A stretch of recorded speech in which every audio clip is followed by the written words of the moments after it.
naghihintay sa iyo. Kaya sa umaga pa lang, sabi mo, I'm blessed. I am blessed because God is with me. Maraming blessings na darating. Kaya gising, gising. Maraming blessings. So, inhale the blessings of God. Exhale anything that is like worry. Exhale anything anxiety. Inhale the joy of God. So, gising mga kaibigan at mag-exercise na. Breathe in, okay? Breathe out. Yan ang simula ng exercise natin, breathing. At the same time, okay, unat-unat na ng ating mga kaso-kasuan, ng ating mga leeg, ng ating mga paa, kimbot-kimbot na yan, okay? At tanggapin ang blessings. So mga kaibigan, nandiyan na, gising ka na dahil nandiyan na ang blessing.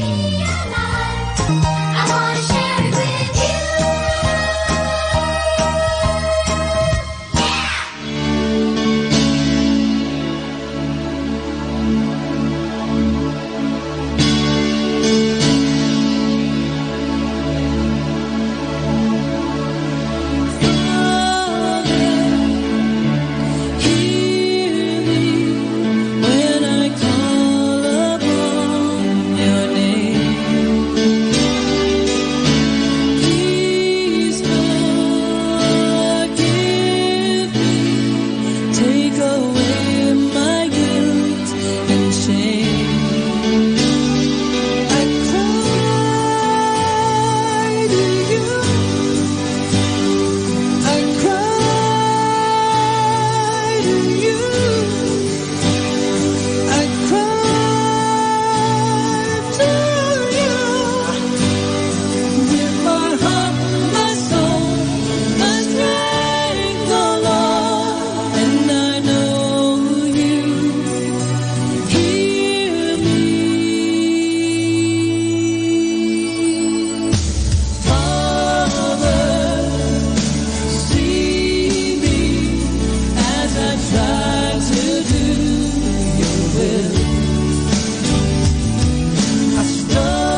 seek your face, may we know your heart, feel your presence, acceptance as we seek your face.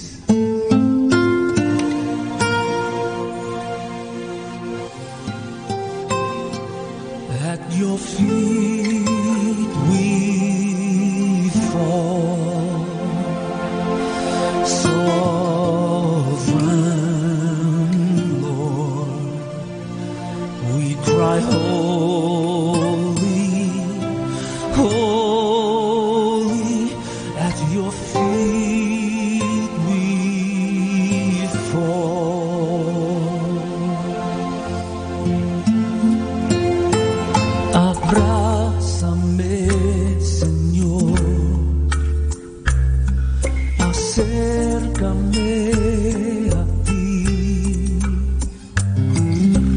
hazme lo mundano olvidar.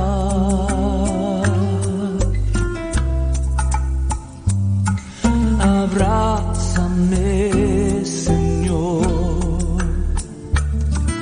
acércame a ti, deseo obedecer y adorar.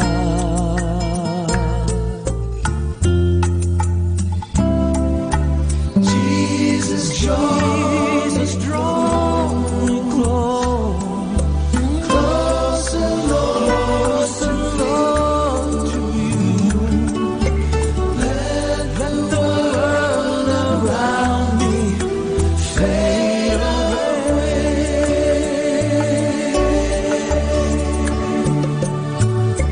Jesus, draw me closer, Lord, to you. For I desire to worship and obey.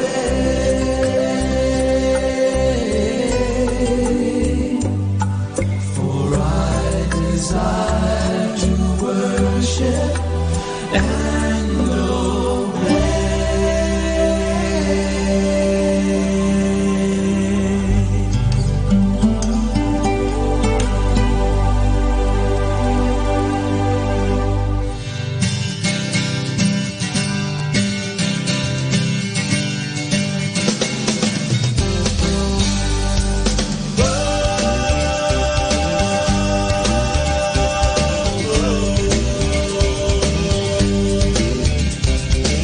Siyam na taon na akong nagpupukpok ng pagong ngunit wala pa. Siyam na taon na akong naghahalo ng simento ngunit wala pa. Siyam na taon na akong nagtatayo ng gusali ngunit wala pa. Siyam na taon na akong nagpupunyagi hanggang ngayon'y wala.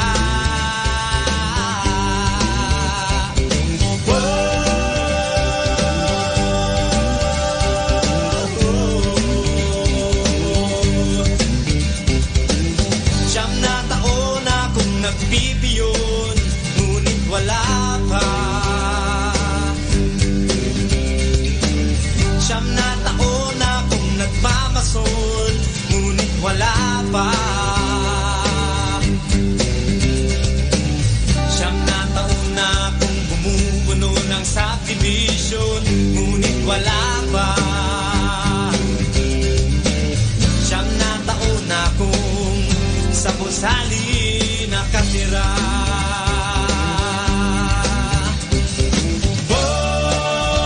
Ngingiti na lamang ba ako araw-araw?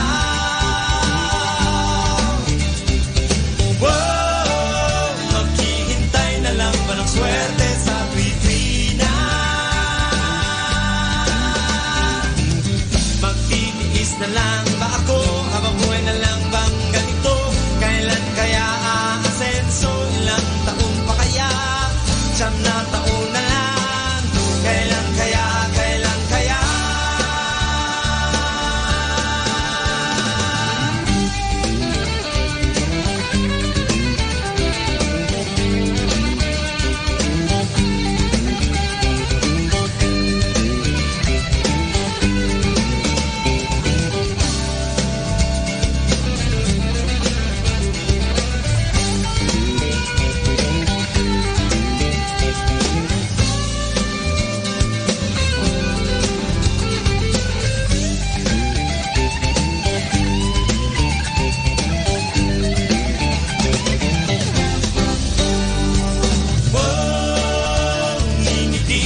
Good morning.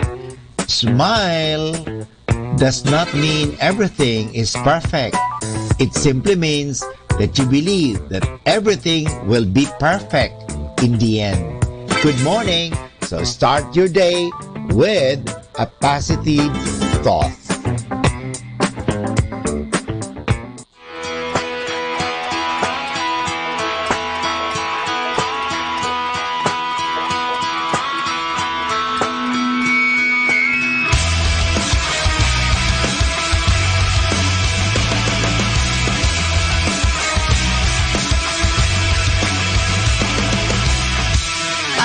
Guilty sometimes when I pray, stealing time from needs that are great. Still you listen to every word I say, and I want to thank you. And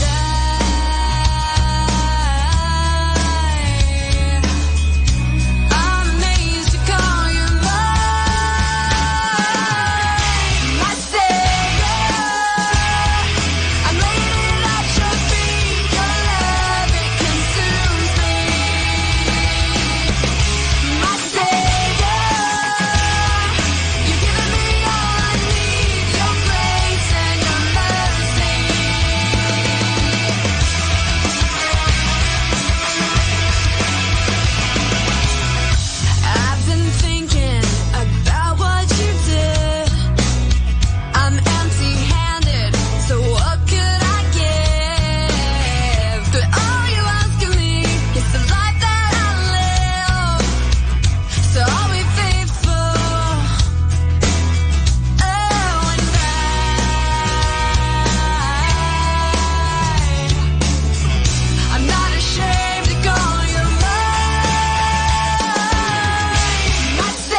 Tomorrow morning, if you wake up and the future is unclear,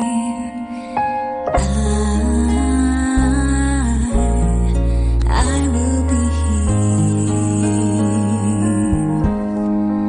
Just as sure as seasons are made for change, our lifetimes are made for these. So I will be here. I will be here. You can cry on my shoulder when the mirror tells us we're older. I will hold you and I will be here to watch you grow in beauty and tell you all the things you want to me. I will be here. I will be true to the promise I have made to you and to the one who gave you to me.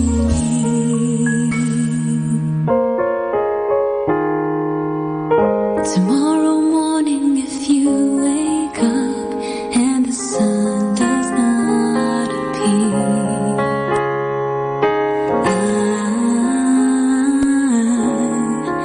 I will be here. Just as sure as seasons are made for change, our lifetimes are made for years.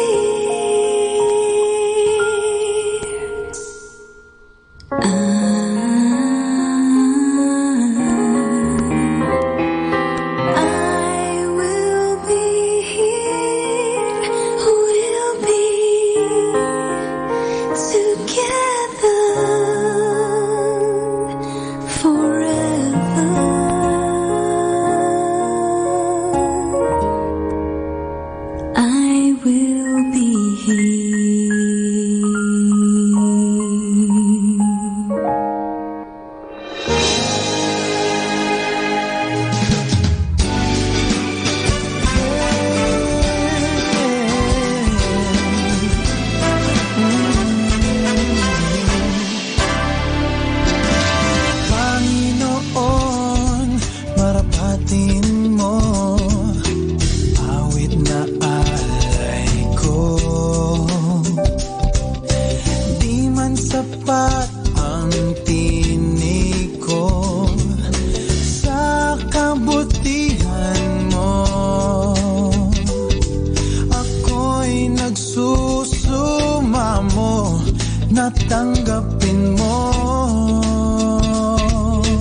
pagtanda.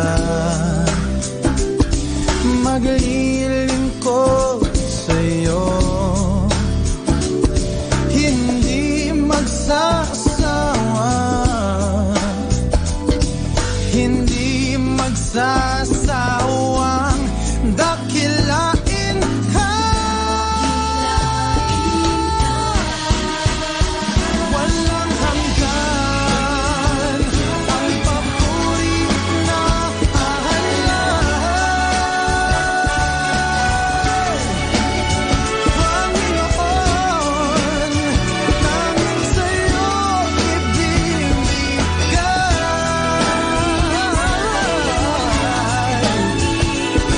Hanggang may tinig ako, patuloy na aawit sa'yo. Ihahayag ang banal na ngalan mo. Ihahayag ang banal na ngalan mo.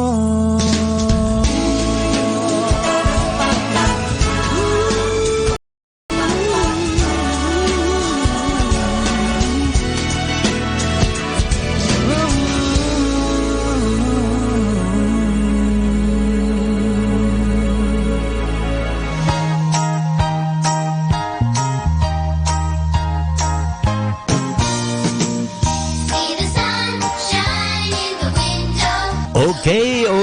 Okay. Gising na. Dahil marami ng blessings na naghihintay. Alalahanin ninyo, let's celebrate the blessings of the day. Alam niyo mga kaibigan, maraming blessing ang naghihintay sa iyo. Kaya sa umaga pa lang, sabi mo, I'm blessed. I am blessed because God is with me. Maraming blessings na darating. Kaya gising. Maraming blessings. So, inhale the blessings of God. Exhale anything that is like worry. Exhale anything anxiety. Inhale the joy of God. So, gising mga kaibigan at mag-exercise na. Breathe in, okay? Breathe out. Yan ang simula ng exercise natin, breathing. At the same time, okay, unat-unat na ng ating mga kaso-kasuan, ng ating mga leeg, ng ating mga paa, kimbot-kimbot na yan, okay? At tanggapin ang blessings. So mga kaibigan, nandiyan na, gising ka na dahil nandiyan na ang blessing. I wanna share it with you.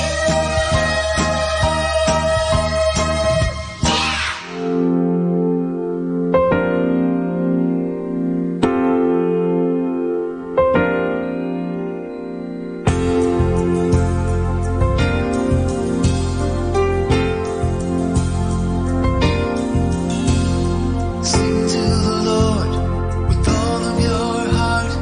Sing of the glory that's due to His name. Sing to the Lord with all of your soul. Join all of heaven and earth to proclaim. You are the Lord, the Savior of all. God of creation, we praise you. We sing the songs that awaken the dawn. God of creation, we praise you.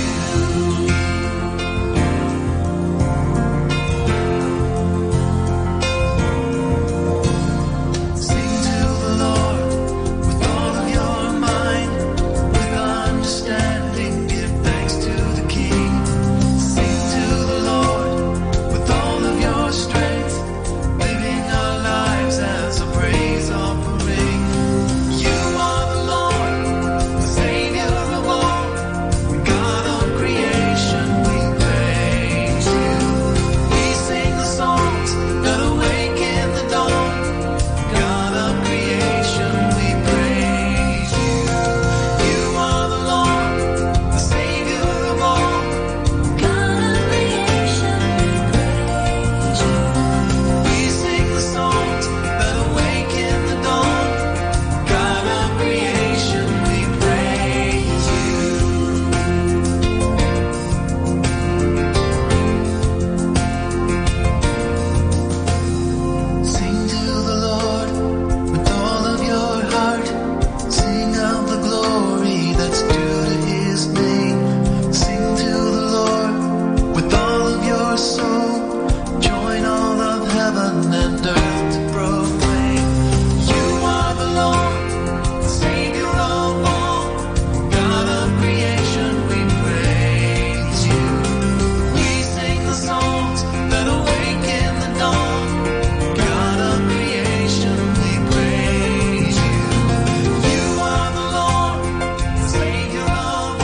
Let us now listen to the first live Mass on air at the Minor Basilica.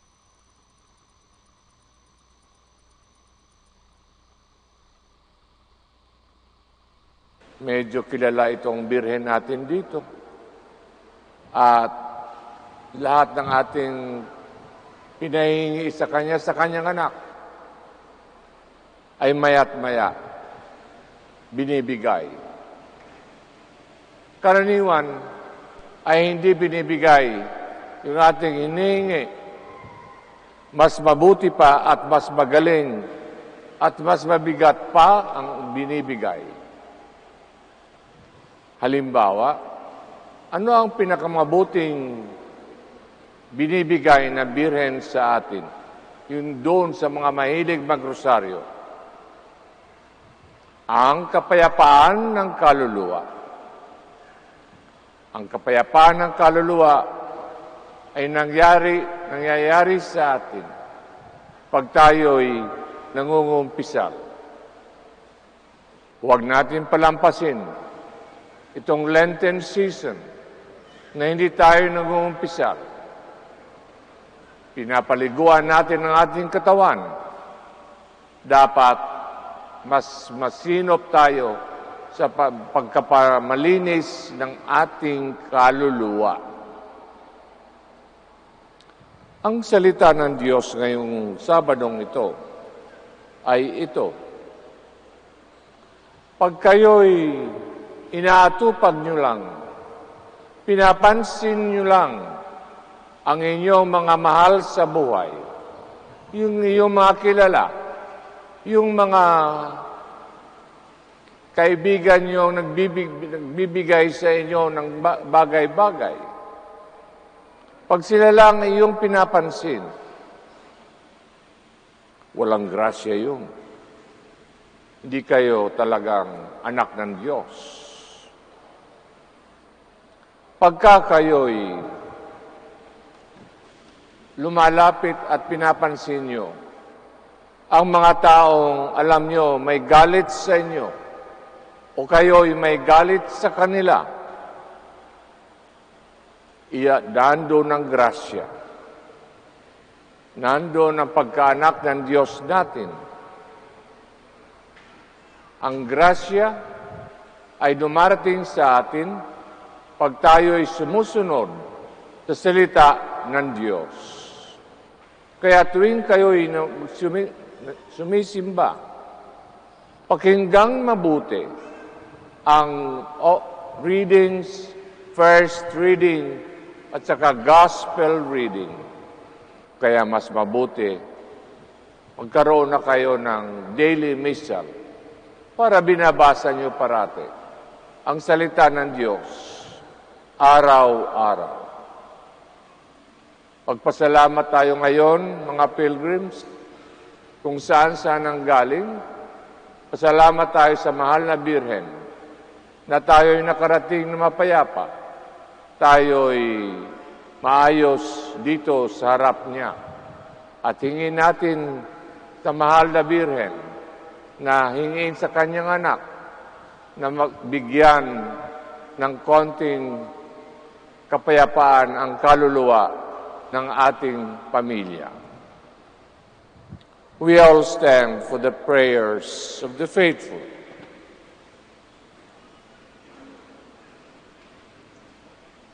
With confidence, we now approach the all-forgiving Father, whose mercy towards us is limitless and without bounds. We respond, Lord, hear our prayer. Lord, hear our prayer, that the Church on earth may be a living example of the forgiveness and compassion shown by Jesus. Let us pray to the Lord. Lord, hear our prayer. That we may look with kindness even upon those who have hurt us, injured us, or caused us hardship in any way. Let us pray to the Lord. Lord, hear our prayer. That with God's grace, we may be able to forgive our enemies. Let us pray to the Lord. Lord, hear our prayer. That we may show care and compassion for the sick, the old, and the neglected. Let us pray to the Lord. Lord, hear our prayer. That the dead may be blessed and rewarded with eternal life. Let us pray to the Lord. Lord, hear our prayer. Pagdasal po natin ang mga nag-alay na intensyon sa misang ito. At ngayon ipagdasal po natin ang ating special intentions. At pag hiningi natin habang tayo nagsisimba, pinakikinggan tayo ng Panginoon.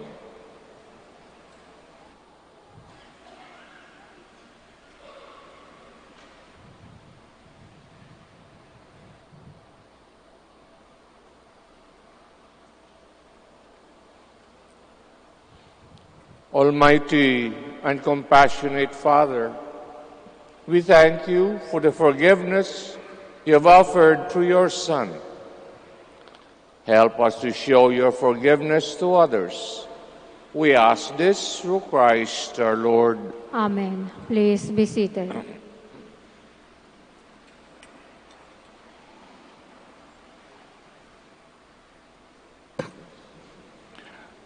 Blessed Lord God of all creation, through goodness have you spared to offer, which has given human hands have made, will become for us the bread of life. Blessed be God forever.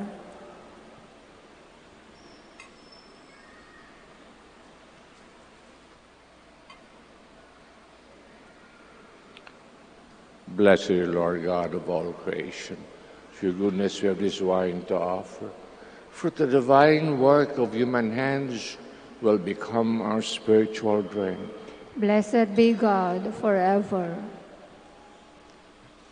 Please all stand. Pray that our sacrifice may be acceptable to God Almighty Father. May the Lord accept the sacrifice at your hands for the praise and glory of his name, for our good and the good of all his holy church. May these blessed mysteries by which we are restored, O Lord, we pray, make us worthy of the gifts they bestow, through Christ our Lord. Amen. The Lord be with you. And with your spirit, Lift up your hearts. we lift them up to the Lord. Give thanks to Lord our God. It is right and just. Truly right and just, our duty, our salvation, always and everywhere to give you thanks, Lord, Holy Father, Almighty and eternal God. For you will that our self-denial should give you thanks, humble our sinful pride, contribute to the feeding of the poor, and so help us imitate you in your kindness. And so we glorify you with countless angels, and as with one voice of praise we acclaim, Holy, Holy, holy Lord, God of hosts, heaven and earth are full of your glory. Hosanna in the highest. Blessed is he who comes in the name of the Lord. Hosanna in the highest. Please all kneel. you are indeed holy, O Lord, the fount of all holiness. Make holy, therefore, these gifts, we pray, sending down your Spirit upon them like the dew fall, so that they may become for us body and blood of our Lord Jesus Christ. At the time he was betrayed, entered willingly into his passion, took bread, giving thanks, broke it, gave it his disciples, saying, Take this, all of you, and eat of it, for this is my body, which will be given up for you.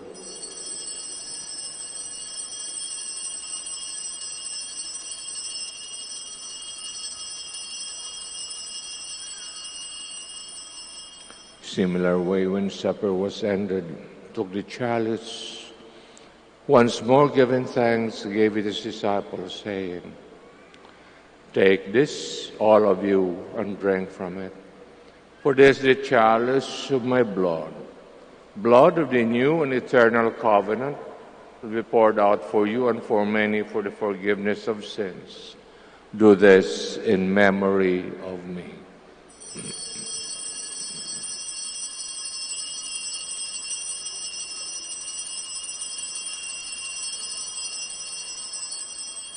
The mystery of faith. When we eat this bread and drink this cup, We proclaim your death, O Lord, until you come again. Therefore, as we celebrate memorial of his death and resurrection, we offer you, Lord, the bread of life, the chalice of salvation, giving thanks have held us worthy to be in your presence and minister to you. Humbly we pray, partaking of the body and blood of Christ, we be gathered into one by the Holy Spirit.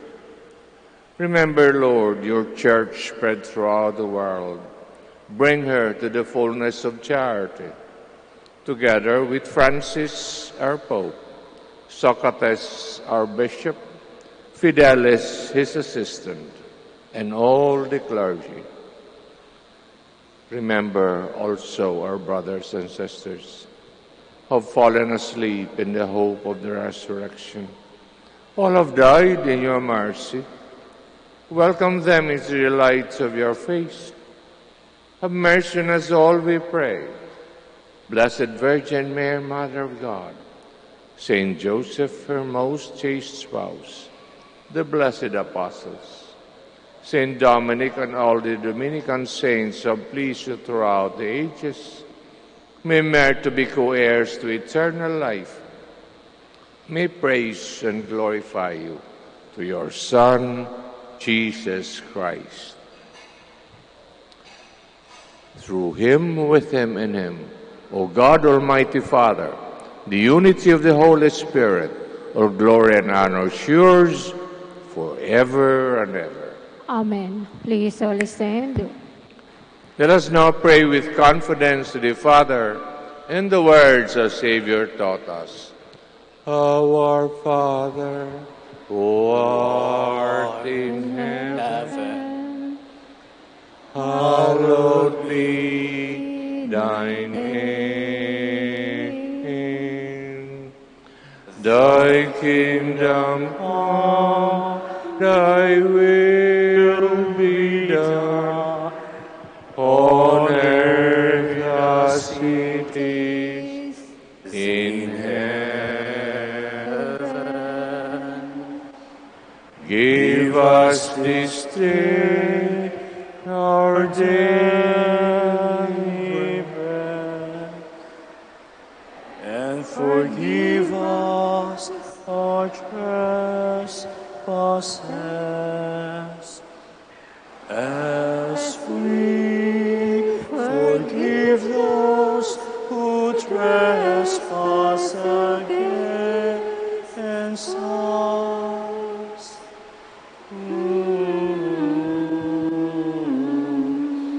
And lead us not into temptation, but deliver us from evil. Deliver us, Lord, we pray, from every evil. Graciously grant peace in our days.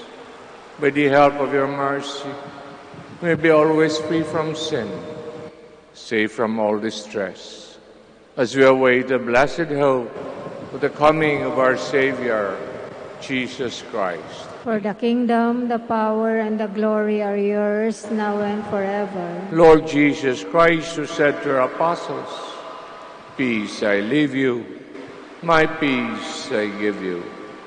Look not on our sins, but on the faith of your church, and graciously grant her peace and unity in accordance with your will, who live and reign forever and ever. Amen. Peace of the Lord be with you always. And with your spirit. Magbatian po tayo sa isa't isa. Peace be with you.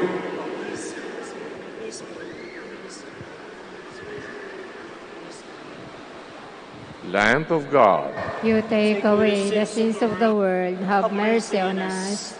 Lamb of God, you take away the sins of the world. Have mercy on us.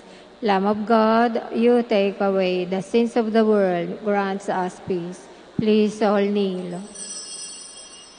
behold the Lamb of God, behold him who takes away the sins of the world. Happy are those who are called to his supper. Lord, I am not worthy that you should enter under my roof, but only say the word, and my soul shall be healed. Be perfect as your heavenly Father is perfect, says the Lord.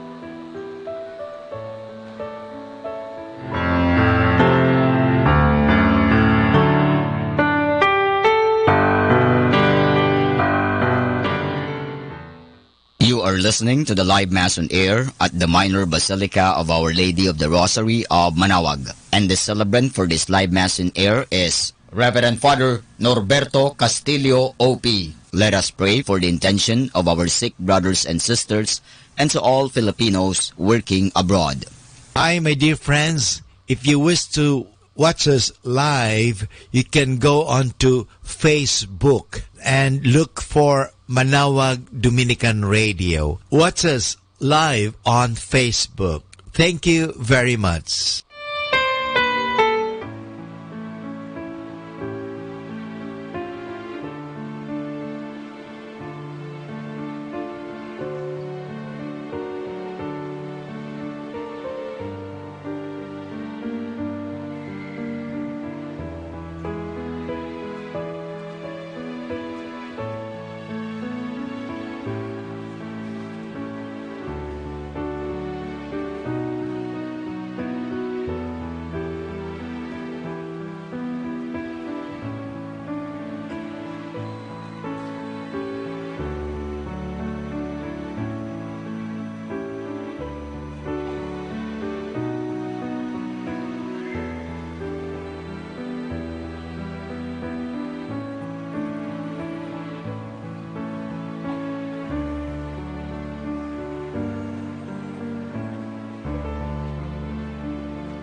Magsilod po tayo for the Oratio Imperata.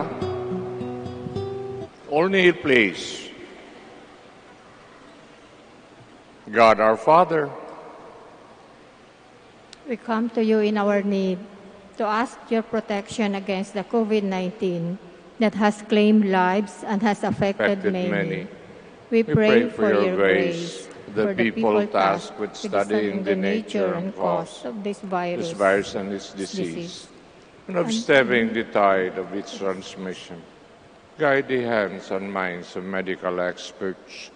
They may minister to the sick with confidence and compassion, and of those governments and private agencies who must find cure and solution to this epidemic.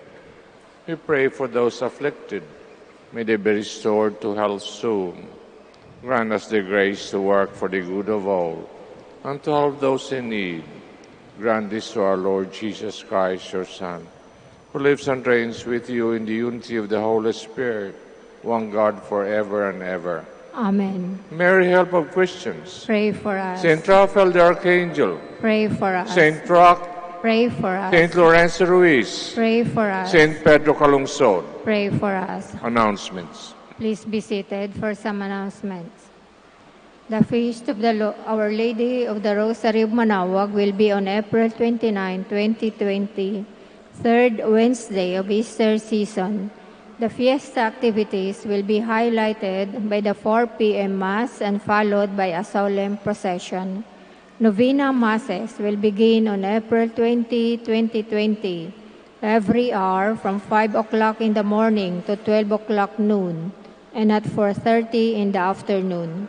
We invite everyone to participate in the said Novena Masses and the fiesta activities. If you wish to sponsor one or several Masses, you may fill up the form at the religious store at the ground floor. Another announcement, every Friday during the Lenten season, there will be the Way of the Cross at 4 o'clock in the afternoon at the back of the church. Mass will follow after the Way of the Cross. Thank you. Please all stand. Narinig po natin na malapit na ang kapistahan ng Our Lady of the Rosary Manaoag. Maganda mag-alay ng mass intention.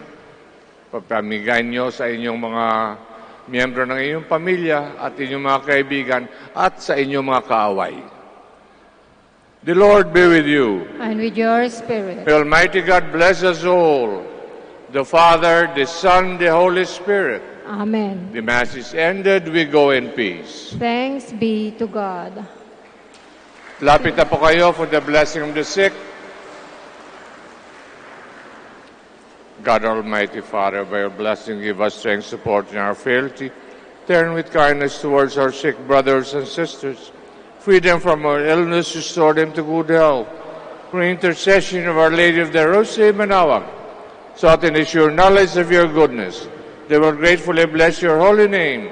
We ask this through Christ our Lord. Amen. Blessing of religious articles in memory of the mysteries of life, death, and resurrection of our Lord Jesus Christ, to the honor and glory of Blessed Virgin Mary, Mother of Christ, Mother of the Church, Our Lady of the Rosary Manaoag. May these rosaries, other religious articles be blessed, made holy, in the name of the Father, of the Son, of the Holy Spirit. Amen. Sabay-sabay, Immaculate Mother. Immaculate Mother, we come at thy call, and lo, at thy altar, before thee we fall. Ave, Ave, Ave Maria, Ave, Ave, Ave Maria. Maraming salamat po at magandang umaga po muli sa lahat.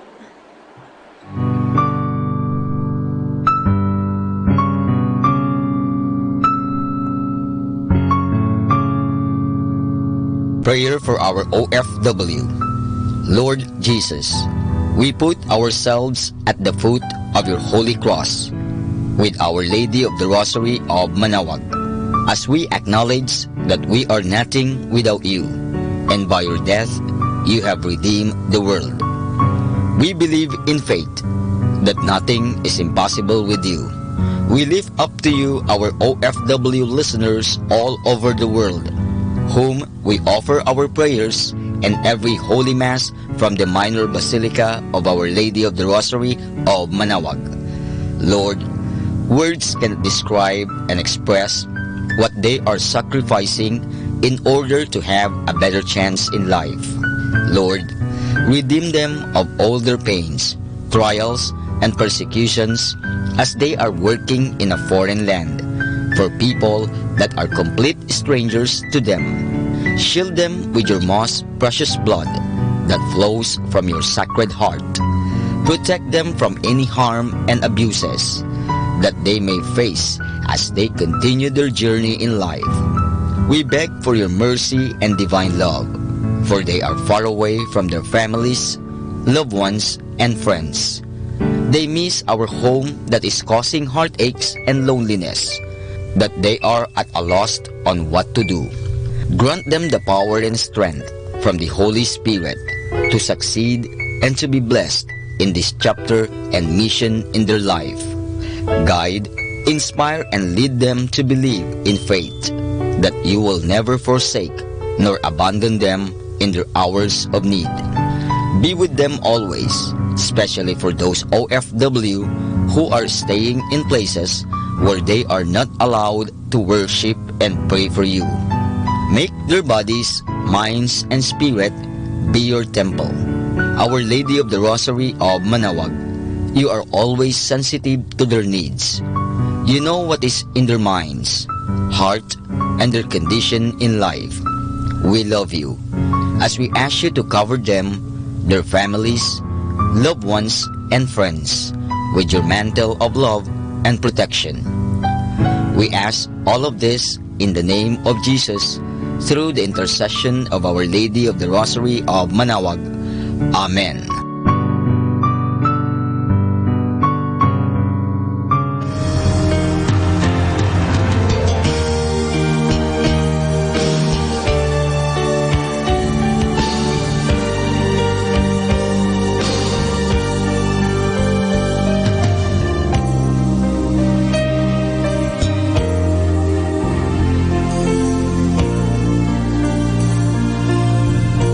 Prayer for priests. O Almighty Eternal God, look upon the face of your Son, and for love of him who is the eternal High Priest, have pity on your priests.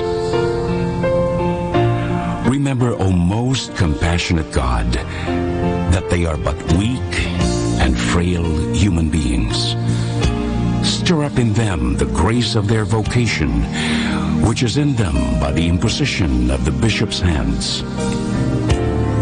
Keep them close to you, lest the enemy prevail against them, so that they may never do anything in the slightest degree unworthy of their sublime vocation. O Jesus, I pray for your faithful and fervent priests, for your unfaithful and tepid priests, for your priests laboring at home or abroad in distant mission fields,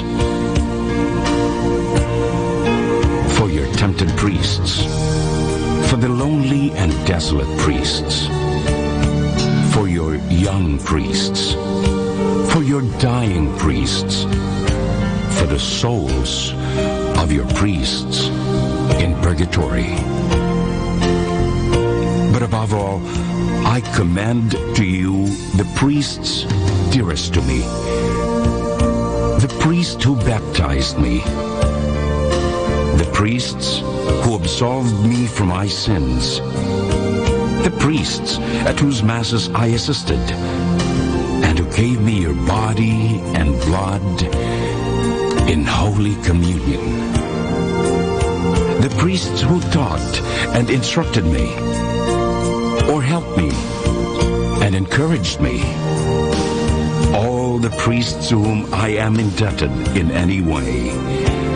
Oh Jesus, keep them all close to your heart, and bless them abundantly in time and in eternity. Amen. In the name of the Father, and of the Son, and of the Holy Spirit. Amen.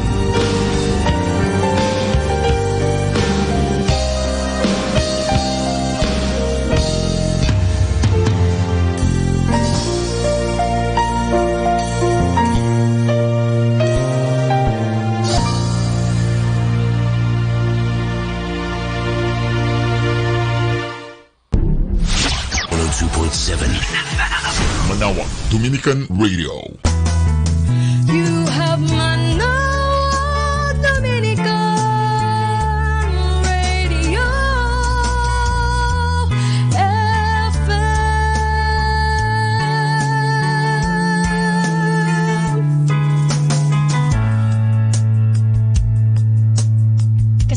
natin to. Good morning.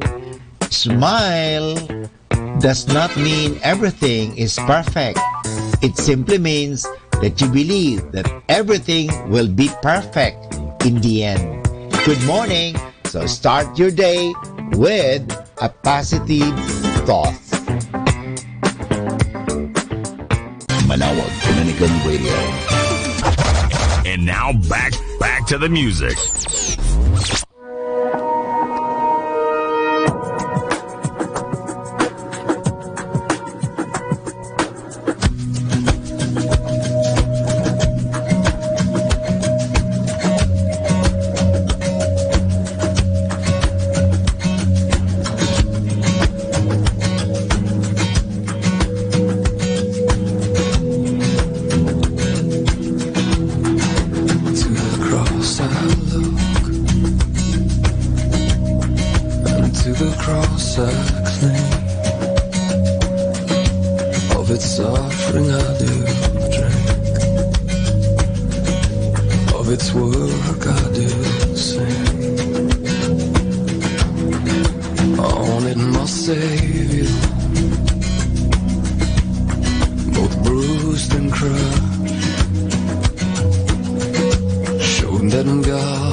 you need to say.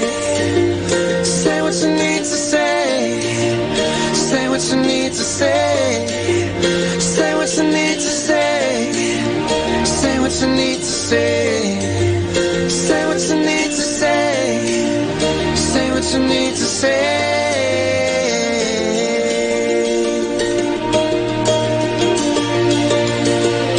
Walking like a one-man army, fighting with the shadows in your head, living out the same old moment, knowing you'd be better off instead if you could only say what you need to say. Say what you need to say. Say what you need to say. Say what you need to say. Say what you need to say. Say what you need to say. Say what you need to say. Say what you need to say. Have no fear for giving in. Have no fear for giving on. You better know that in the end, it's better to say too much than never to say what you need to say again.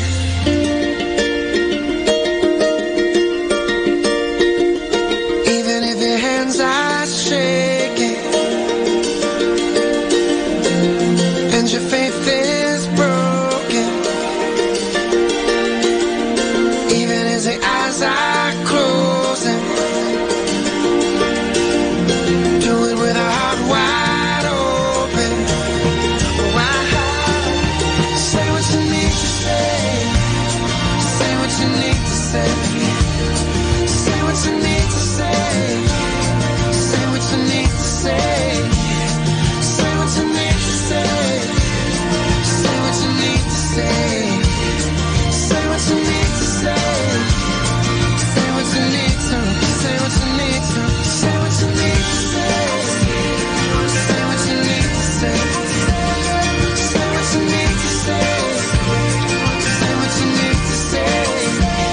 Say what you need to say. Say what you need to say. Say what you need to say. Say what you need to say. Say what you need to say. Say what you need to say. Say what you need to say. Say what you need to say. Say what you need to say. Say what you need to say. Say what you need to say.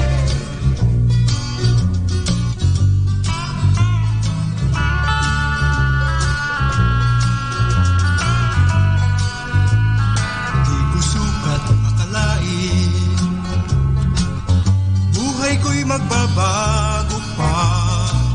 Kahapon ko ay larawan, kawalang pag-asa, durus at kalungkutan. Kakambal ng bawat araw, dito sa bilangguan, kinalalagyan. Ngunit isang gabing tahimik, ako'y muling sinilang, luha ng pagsisisi, ang sa'kin nagluwal, nilinis ng kanyang dugong mahal. Ako'y muling sinilang, inalagaan sa duyan ng Ebanghelyong banal.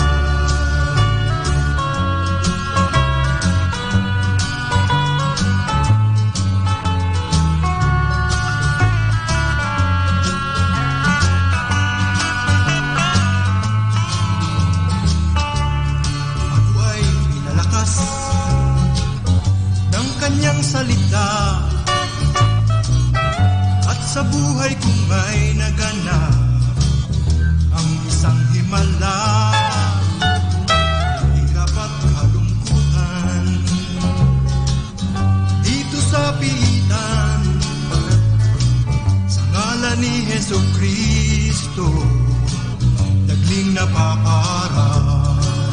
Itinakwil man ang lipunan, hindi ng kalangitan, pagkat ang makasalanan ang siyang dahilan ng kanyang kamatayan, na siyang katubusan ng bawat nilalang na kanya minamahal.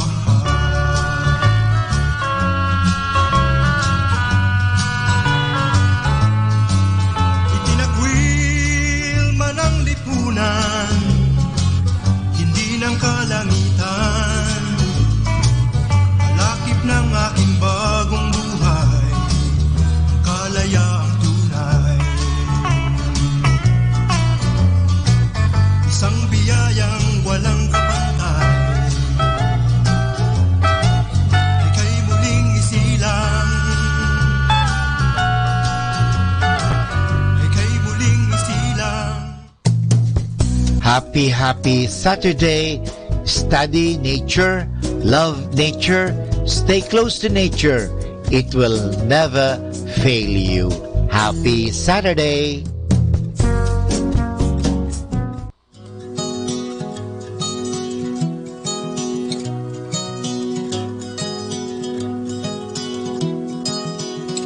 There is power, power here in this hour, this hour. We're all together, together, waiting here as one. There is power, power here in this hour, this hour. We're all together, together, waiting here as one.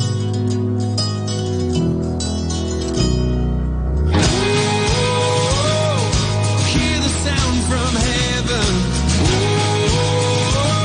A mighty rushing wind.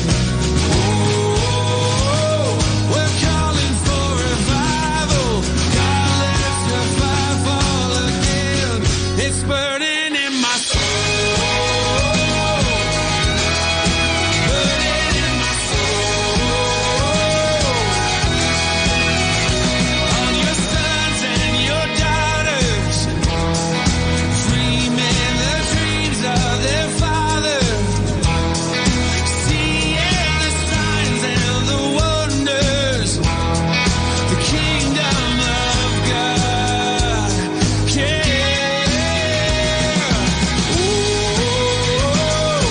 Hear the sound from heaven.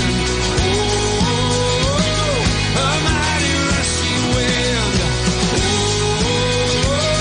We're calling for revival. God, let your fire fall again. It's burning in my soul. Burning in my soul. I cannot contain it, this fire inside. I cannot contain it, so let it shine. I cannot contain it, this fire of mine. It's burning in my soul. Hear the sound from heaven. A mighty rushing wind. We're calling for revival. God, let your fire fall again. It's burning in my soul. Oh, it's burning in my soul. Yeah, it's burning in my soul. Oh, start a fire in my soul, in my soul, in my soul, in my soul. There is power, power here in this hour, this hour. We're all together, together, waiting here as one. It's burning in my soul. It's burning in my soul.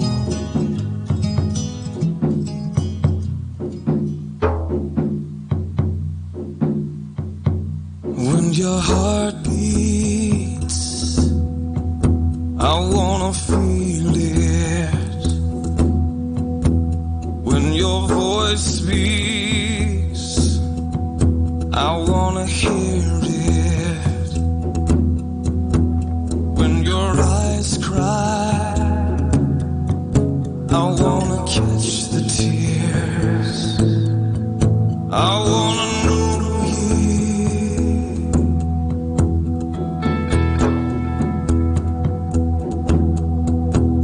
And your heart beats, I wanna feel it.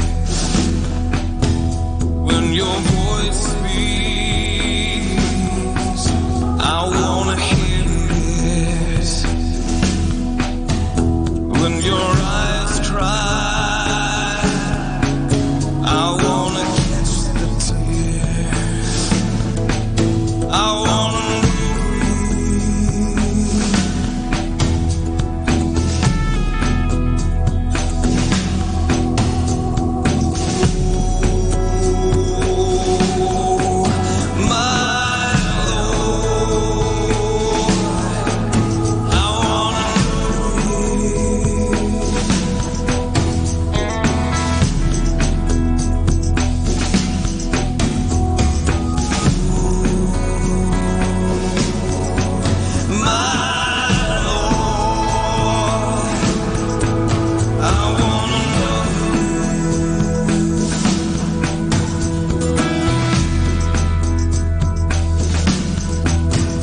when you breathe more, I wanna breathe with you.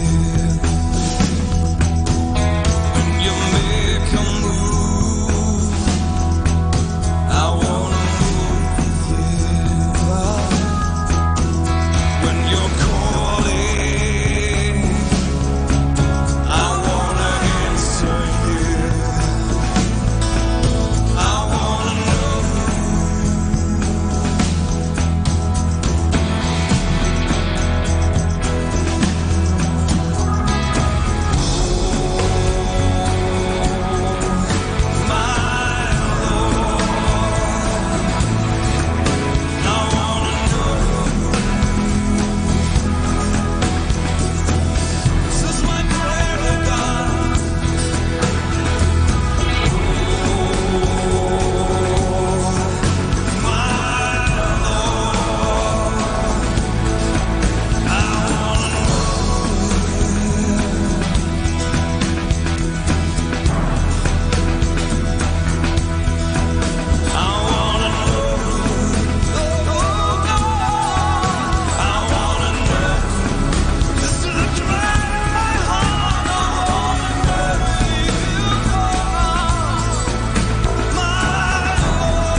We've gone astray, like sheep, each one going his own way. The Lord has laid the guilt of us all on you. We hide our faces, not to see the stripes upon your back. Though harshly treated, you open not your mouth. You wear a crown woven from thorns and made of wood. Without a sound, our punishment you bear. He was found guilty, and so we think of him as stricken, afflicted by God. You are what Pilate said. Behold the man, this Jesus, beaten and condemned to die. Behold the man whose death frees us, Jesus, the man, the Lamb of God.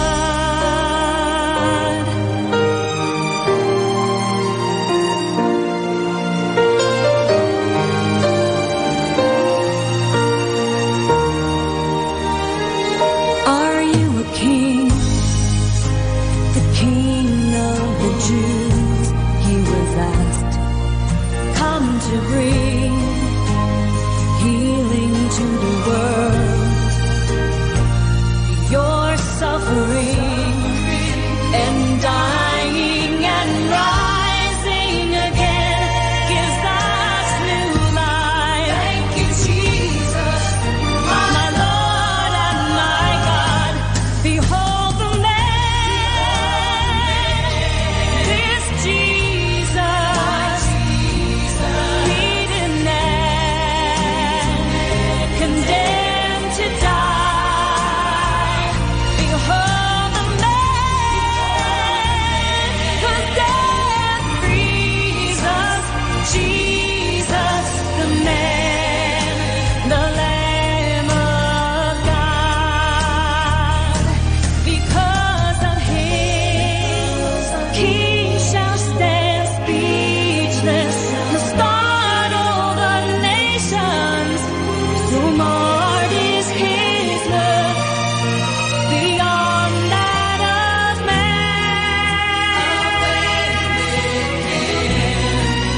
Away with him, crucify him, crucify him. Behold the man, this Jesus, beaten and condemned to die. Behold the man whose death frees us, Jesus, the man, the Lamb of God.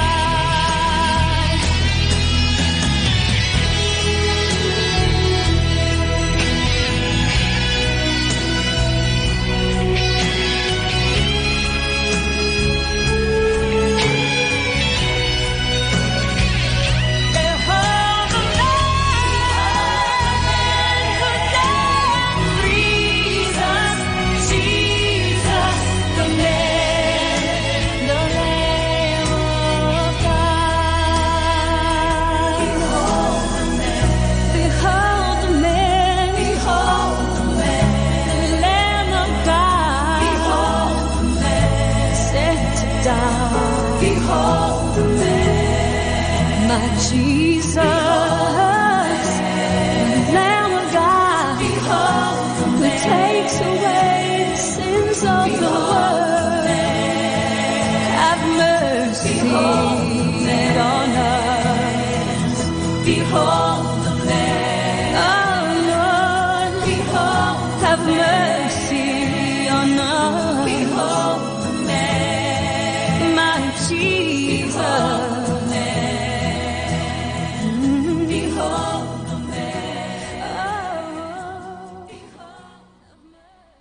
time now is 7 o'clock in the morning. Let us now have our time check prayer. Inaanyayahan ko po kayo na samahan ninyo ako sa panalangin sa oras na ito. O Diyos ko, inihandog ko sa iyo ang lahat ng aking isipan, salita, gawa at mga pagtitiis.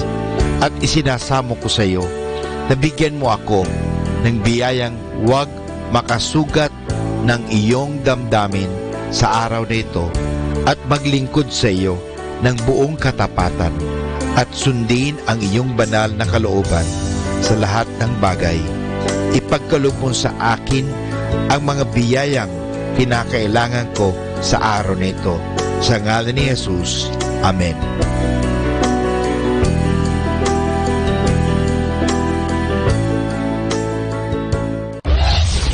This is Manawag Dominican Broadcasting Incorporated, a religious, non-commercial radio station. 10 years of evangelizing the airwaves, sharing God's blessings, live masses on air, playing religious music and prayers. May kasama ka, si Jesus, si Maria, at kami. Our positive thought for this hour. All mistakes are lessons to be learned and challenges to be overcome, and they come in the form of objects, events, and people.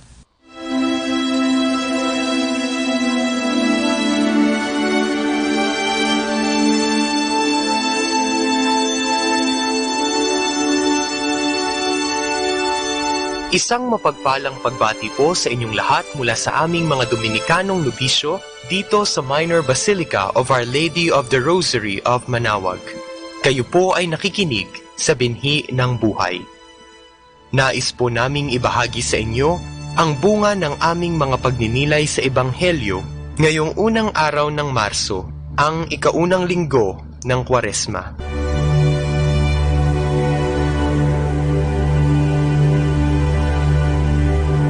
A reading from the Holy Gospel according to Matthew. Then the Spirit led Jesus into the desert, that he might be put to the test by the devil. After Jesus fasted 40 days and nights, he was famished. Then the tempter came to him and said, "If you are the Son of God, order these stones to turn into bread." But Jesus answered, "Scripture says, one does not live on bread alone, but on every word that comes from the mouth of God." Then the devil took Jesus to the holy city, set him on the highest wall of the temple, and said to him, "If you are the Son of God, throw yourself down. For Scripture says, God has given orders to his angels concerning you. Their hands will hold you up, lest you hurt your foot against a stone." Jesus answered, "But Scripture also says, you shall not put the Lord your God to the test." Then the devil took Jesus to a very high mountain, and showed him all the nations of the world, in all their greatness and splendor. And he said, "All this I will give you, if you kneel down and worship me." Then Jesus answered, "Be off, Satan. Scripture says, worship the Lord your God and serve him alone." Then the devil left him, and the angels came to serve him.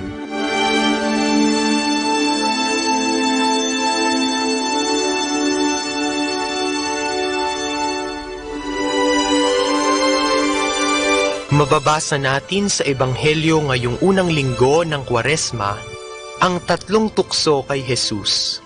Tatlong bagay na maaaring temptasyon din natin. Kung ating babasahing mabuti ang Ebanghelyo, makikita natin at maiintindihan na ang tukso ay dumarating upang subukin ang katatagan ng ating kaluluwa.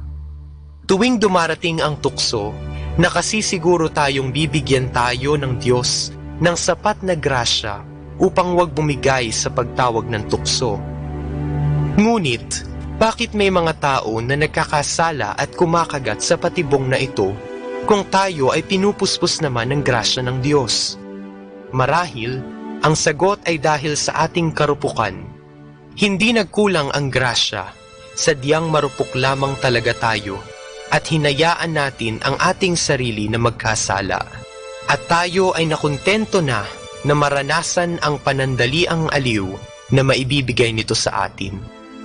Ang unang tukso, ang pagiging matakaw, ay hindi lamang tumutukoy sa paghahangad natin ng sobra-sobra sa pagkain. Ito rin ay pwedeng masidhing kagustuhan na mag-imbak ng mga yaman at mga bagay na material para sa ating sarili. Ito ay nagpapakita ng ating kawalan ng pagtitimpi o self-control. Ang ikalawang tukso ay ang paghamon sa Diyos. Nagpapakita ito ng ating hindi paniniwala at pagtitiwala sa Diyos. Ang ikatlong tukso ay tungkol sa pagiging sakim sa kapangyarihan at yaman. Ito ay nagpapakita ng ating pagkauhaw sa kapangyarihan. Ang mga tuksong ito ay di na bago sa ating pandinig, sapagkat baka kahit tayo ay minsan nang naranasan ang mga ito sa ating buhay. Sa panahon ng Kwaresma at sa araw-araw ng ating buhay, tayo ay hinahamon ni Kristo na katulad niya ay magtagumpay laban sa mga ito. Malakas ang tawag ng mga tuksong ito. Kaya naman tinuturuan tayo ng inang simbahan bilang ating ina at guro ng tatlong bagay rin upang maiwaksi ang mga masasamang gawain na ito. Mula sa katakawan, patungo sa pagbibigay sa ating kapwa o almsgiving. Mula sa pagdududa at kawalan ng tiwala sa taimtim na pananalangin at pagtitiwala o prayer. At mula sa pagiging sakim sa yaman at kapangyarihan tungo sa pagtitimpi at pagdidisiplina sa katawan o fasting.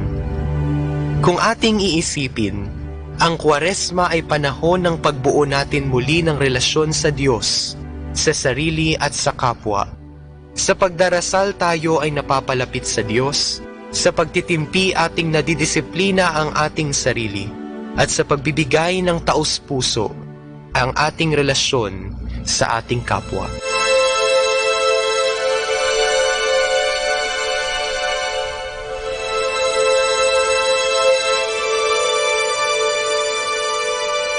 Mula po dito sa Minor Basilica of Our Lady of the Rosary of Manaoag, kami po ay taus-pusong nagpapasalamat sa inyong pakikinig. Nawa ay patuloy po nating isabuhay ang salita ng Diyos. Patnubayan at pagpalain nawa tayo ng Panginoong may kapal hanggang sa susunod na linggo po dito sa Binhi ng Buhay. Atin pong pakinggan ang mga pasabi mula sa Basilica Minore ng Manaoag. Every Friday during this Lenten season, there will be the Way of the Cross at 4 o'clock in the afternoon at the picnic area at the back of the church. Mass will be followed after the Way of the Cross. Thank you.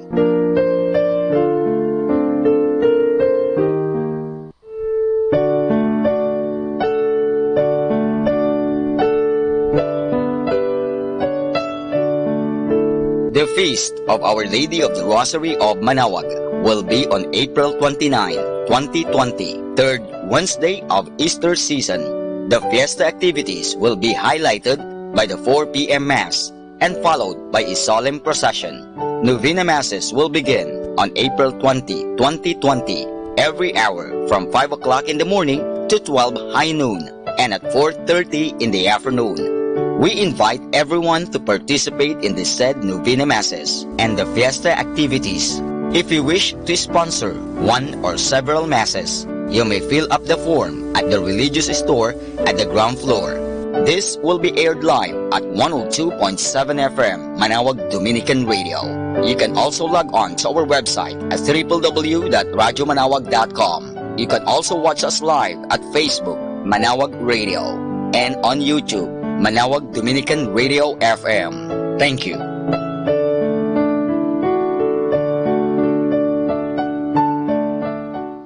Atin pong napakinggan ang mga pasabi mula sa Basilica Minore ng Manawag. 102.7 Manawag Dominican Radio. You have Manawag Dominican Radio FM.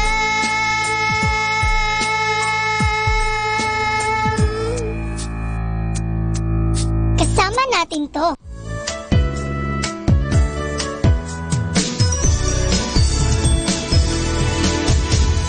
Each one of us in the body of Christ is showered with gifts from the heavens above.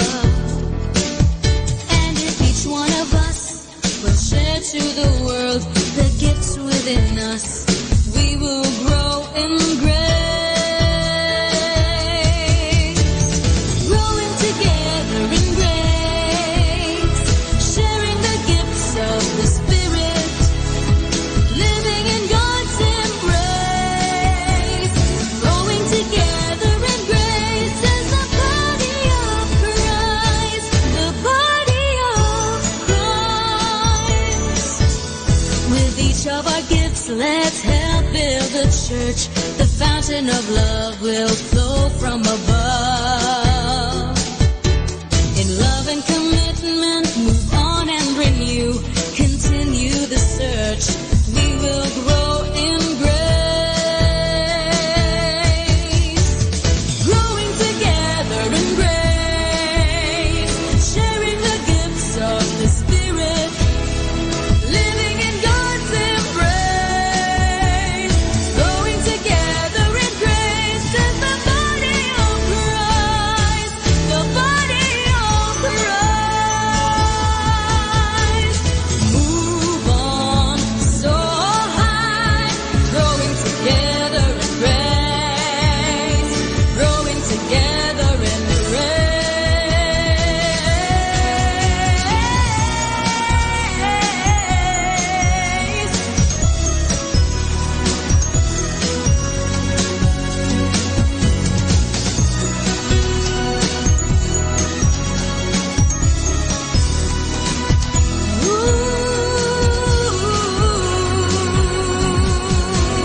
Growing together in grace, sharing the gifts of the Spirit, living in God's embrace, growing together in grace as the body of Christ, the body of Christ, growing together in grace, sharing the gifts of the Spirit, living in God's embrace, growing together in grace as the body of Christ, the body of Christ, growing together in grace as the body of Christ, the body of Christ.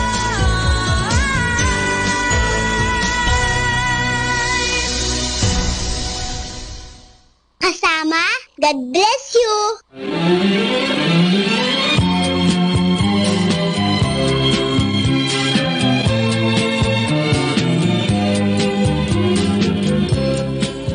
Bukang liwayway ng bagong umaga, nagbabadya ng bagong pag-asa.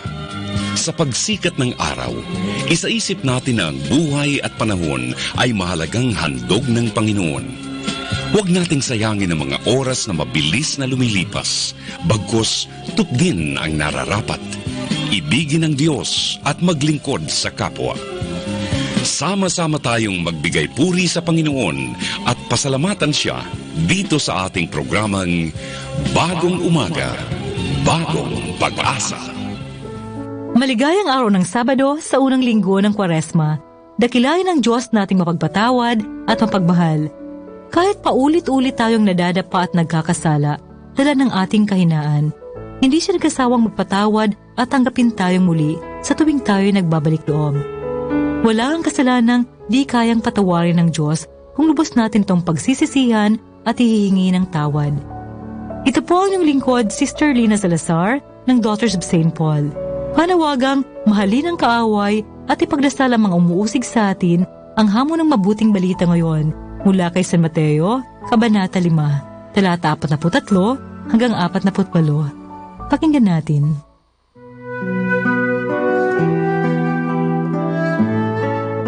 Sinabi ni Jesus sa kanyang mga alagad, "Narinig na ninyo na sinabi, mahalin mo ang iyong kapwa at kamuhian ang iyong kaaway. Ngunit sinasabi ko sa inyo, mahalin niyo ang inyong kaaway at ipagdasal ang umuusig sa inyo. Sa ganito kayo magiging mga anak ng inyong amang nasa langit, sapagkat pinasisikat niya ang araw sa kapwa masama at mabuti at pinapapatak ang ulan sa kapwa makatarungan at di makatarungan. Kung mahal niyo ang nagmamahal sa inyo, ano ang gantimpala niyo? Di ba't ginagawa rin ito ng mga pagano? Kaya maging ganap kayo gaya ng pagiging ganap ng inyong amang nasa langit." Mula sa panulat ni Ven Liboon, ang paginilay na ibabahagi ko sa inyo. Paulit-ulit na lang nating naririnig, mahalin niyo ang inyong mga kaaway. Napapansin ko nga na kapag tungkol na sa pagmamahal sa kaaway, ang paksa ng reflection, hindi lahat sumasang-ayon. May ilan-ilan ring nagbibigay ng thumbs down o dislike emoji. Minsan nga, angry face pa. Naiintindihan ko naman sila. Hindi likas sa atin bilang tao ang baliwalain ang sakit na nararamdaman natin kapag tayo'y nasasaktan. Kaya kahit paulit-ulit na sinasabi ng Ebanghelyo na mahalin ang kaaway, ang hirap-hirap pa rin itong sundin. Kinakailangan talaga ang napakalawak na pangunawa at napakalalim na pananampalataya para matutunang tanggapin at mahalin ang mga taong nakagawa sa atin ng kasalanan, lalong-lalo na kung hindi naman sila nagsisisi o humihingi ng tawad. Mahirap pilitin ang sarili. Ang pagtanggap at pagmamahal sa kaaway ay dumaraan ng mahabang proseso. Hindi dito pwede ang shortcut, walang time limit at wala ring deadline. Ang pinaka-importante, maging bukas tayo sa posibilidad na maaaring dumating yung araw na makapagpapatawad na tayo at magiging ganap na malaya sa anumang sakit o sama ng loob. Manalangin tayo. Panginoon, batid ninyo kung paano kami sinaktan ng aming mga kaaway at naiintindihan ninyong hindi madali para sa amin ang magpatawad. Kaya iniaalay namin sa inyo ang aming mga sugatang puso upang sa takdang panahon ay matutunan naming patawarin at tanggapin ang mga taong nakasakit sa amin. Amen.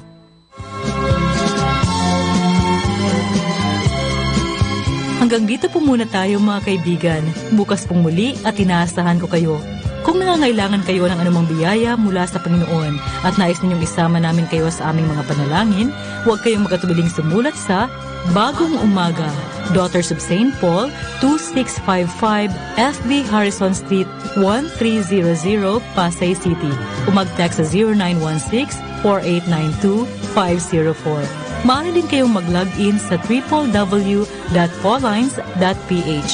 Sa ngalan ng Daughters of St. Paul at lahat ng Paullines Radio Collaborators, ako po si Sister Lina Salazar na muling bumabati sa inyo ng isang magandang umaga. Pagpalain nawa kayo ng Panginoon, ang daan, ang katotohanan at ang buhay.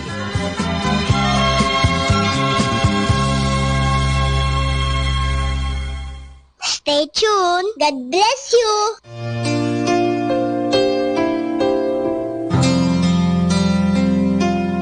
Your eyes on the sparrow, and your hand it comforts me. From the ends of the earth to the depth of my heart, let your mercy and strength be seen. You call me to your purpose, as angels understand.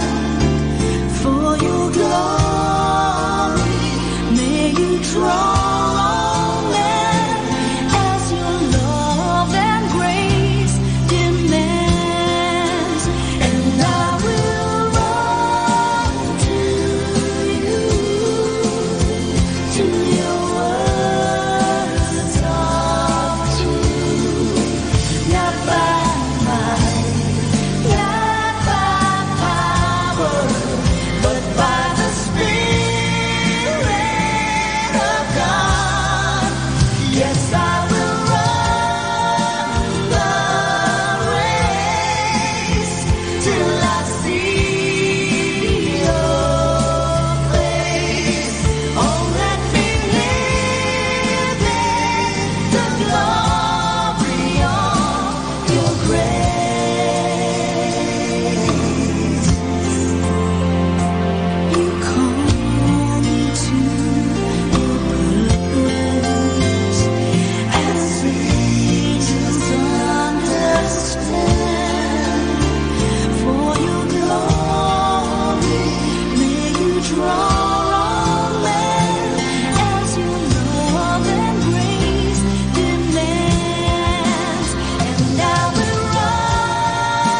to your words of truth, not by might, not by power, but by the Spirit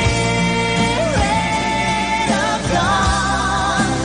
Yes, I will run the race till I see your face.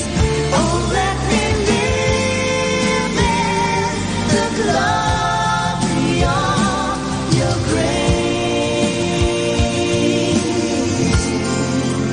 And I will run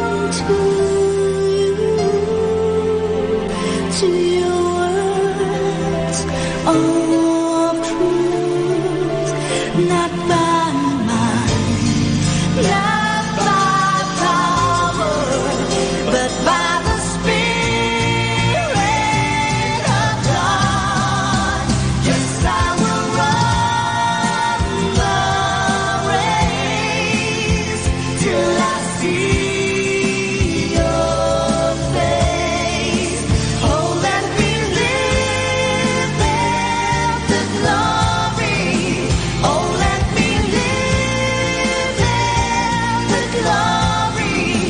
Oh, let me live in the glory of your grace.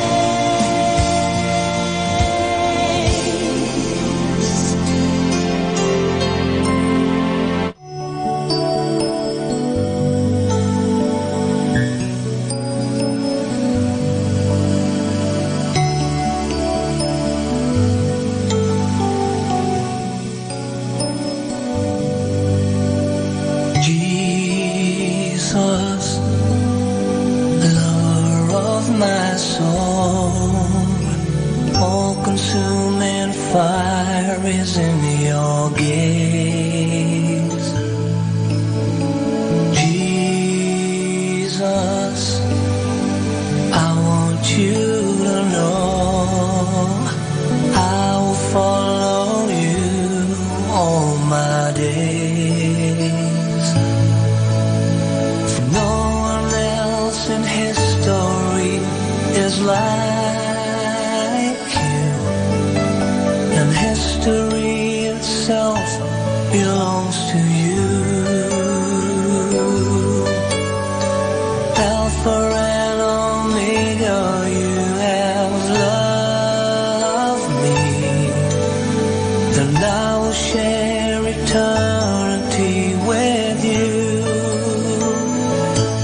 It's all about you,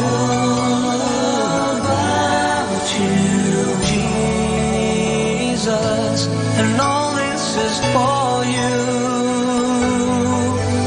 for your glory and your fame. It's not about me, as if you should do things my way. You alone are God, and I surrender to your ways.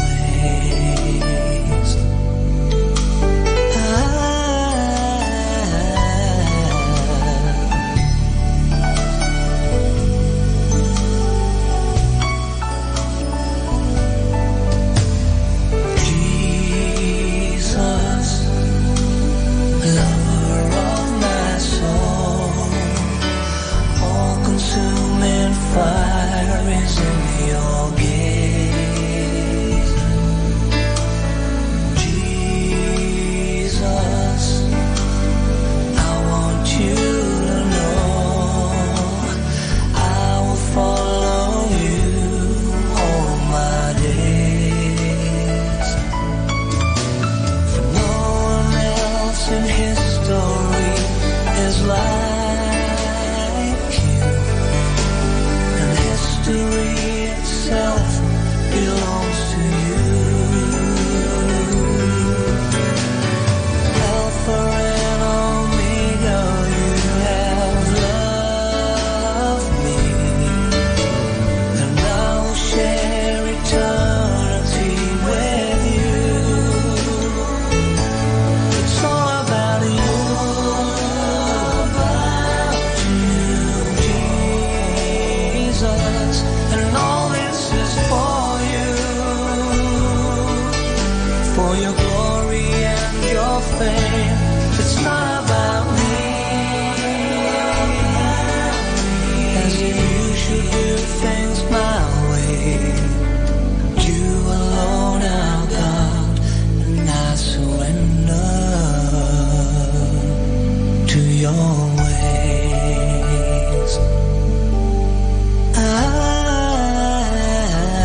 Mga kaibigan, ating alamin ang mga palatandaan na ginagamit sa kasal.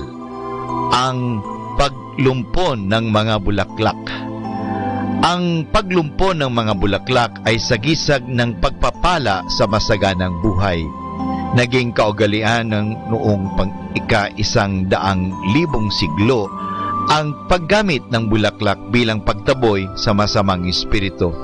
Sa kasalukuyang kaugalian, ang paglumpon ng mga bulaklak ay inihagis ng babae kinasal sa mga abay na babae bilang paghahangad ng mabuting kinabukasan sa buhay na may asawa doon sa papalaring makakuha nito. Mga kaibigan, ito po ang mga palatandaan na ginagamit sa kasal.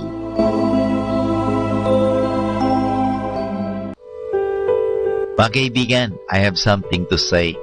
Let me talk about growth. Meron ba kayong halaman sa paligid ng inyong bahay? Nakikita ba ninyo na nasusubaybayan kung paano lumalaki at namumunga? Hindi ba nagsisimula ito sa binhi? Pagkatapos ng binhi, ay nagkakaroon ito ng usbong, tapos uhay, namumulaklak at namumunga. Marahil hindi ninyo ito napapansin. Ang napapansin nyo lamang ay ang halaman na namumula sa maliliit, lumalaki at yumayabong. Sa ating buhay, napapansin kaya natin ang ating pagtubo? Saan ba tayo nagsimula? Ano ba ang ating pagkakaunawa sa ating buhay ngayon? Nabubuhay ba tayo? Nag-aaral, nagsisikap upang mabuhay? Ngunit tumutubo ba tayo sa ating mga ginagawa at sa ating pakikipagkapwa?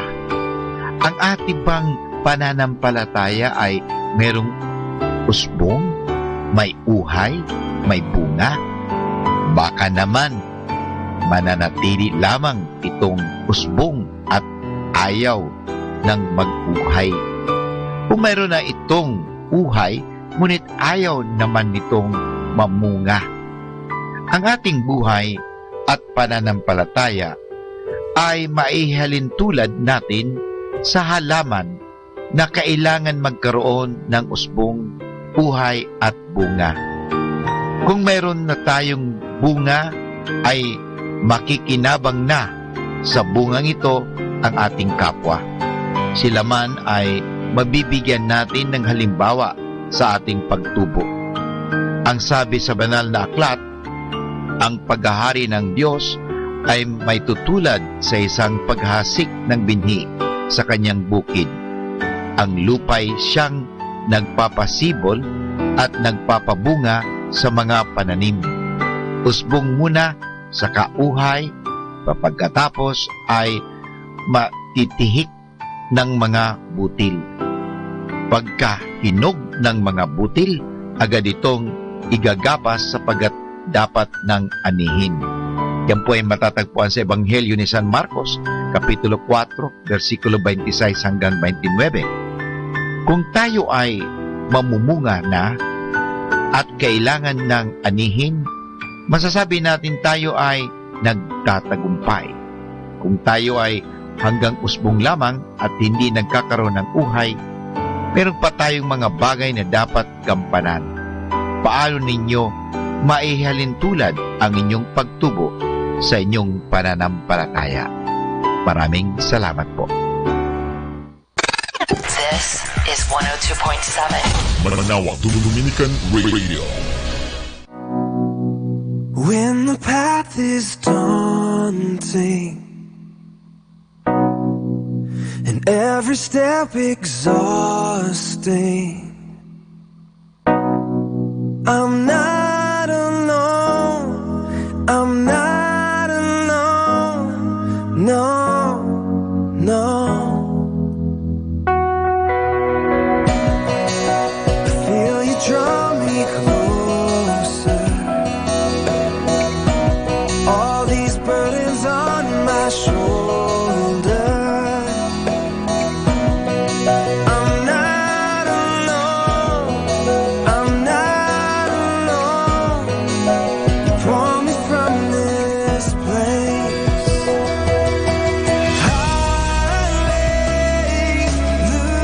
Hallelujah, you carry me every day, you carry me all the way.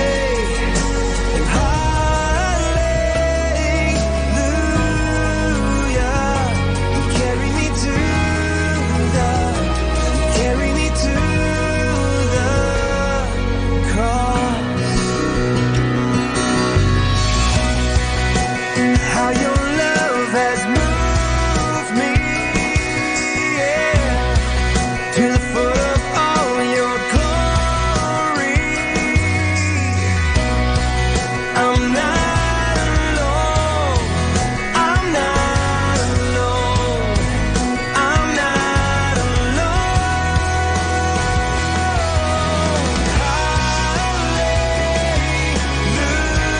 Hallelujah, you carry me every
with you a while.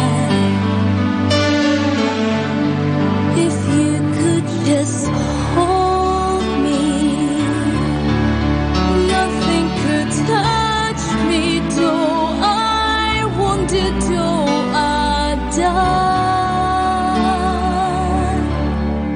If I could just sit with you a while. I need you to hold me, moment by moment, till forever passes by.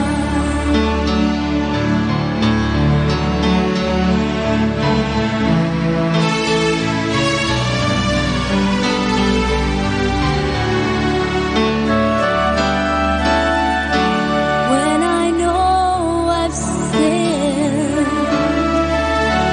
when I should have been crying out, my God, and hidden in you. Lord, I need you now, more than I know how. So I humbly bow, hidden in you. If I could just sit with you a while, if you could just hold me, nothing could touch me, though I wanted to die. If I could just sit with you a while, I need you to hold me, moment by moment, till forever passes by.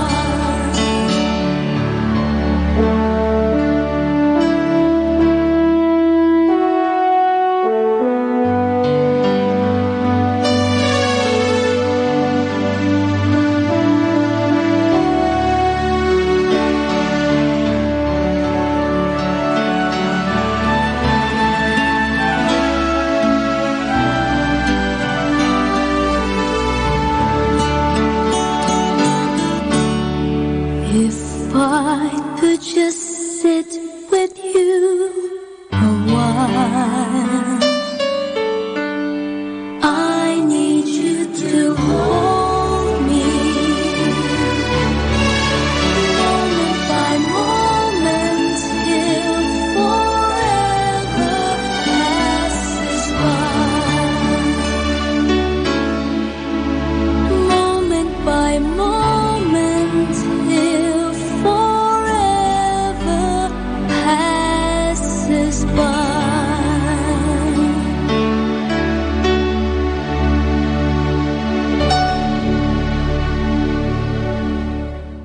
Our station knows only God to change your life for better. You are never alone because You have Manawa Dominican Radio FM.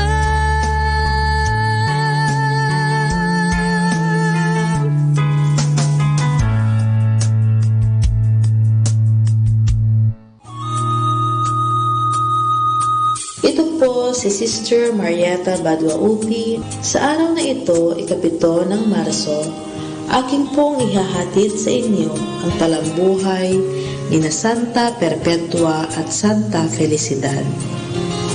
Ang paghihirap at kamatayan ni na Santa Perpetua at Santa Felicidad at ng kanilang mga kasamahan ay malimit basahin sa mga simbahan sa Afrika ayon kay San Agustin. Noong taong 203 sa Carthage, Africa, ay pinagdadagkip ang mga Kristiyanong ayaw sumunod sa kautusan ng Emperador Romano. Kabilang sa mga ito ay sina Perpetua, isang babaeng marangal, at may isang sanggol, at si Felicidad, isang alipin na nooy nagdadalang tao, at sina Revocato, Saturnino, Segundo at Saturno. Lumapit ang ama ni Perpetua sa kanya upang himugin siyang tumiwalag sa relihiyong Katolika. Ngunit hindi napahinuhod si Perpetua. Ama ko, wika niya, nakikita ba ninyo ang basong ito?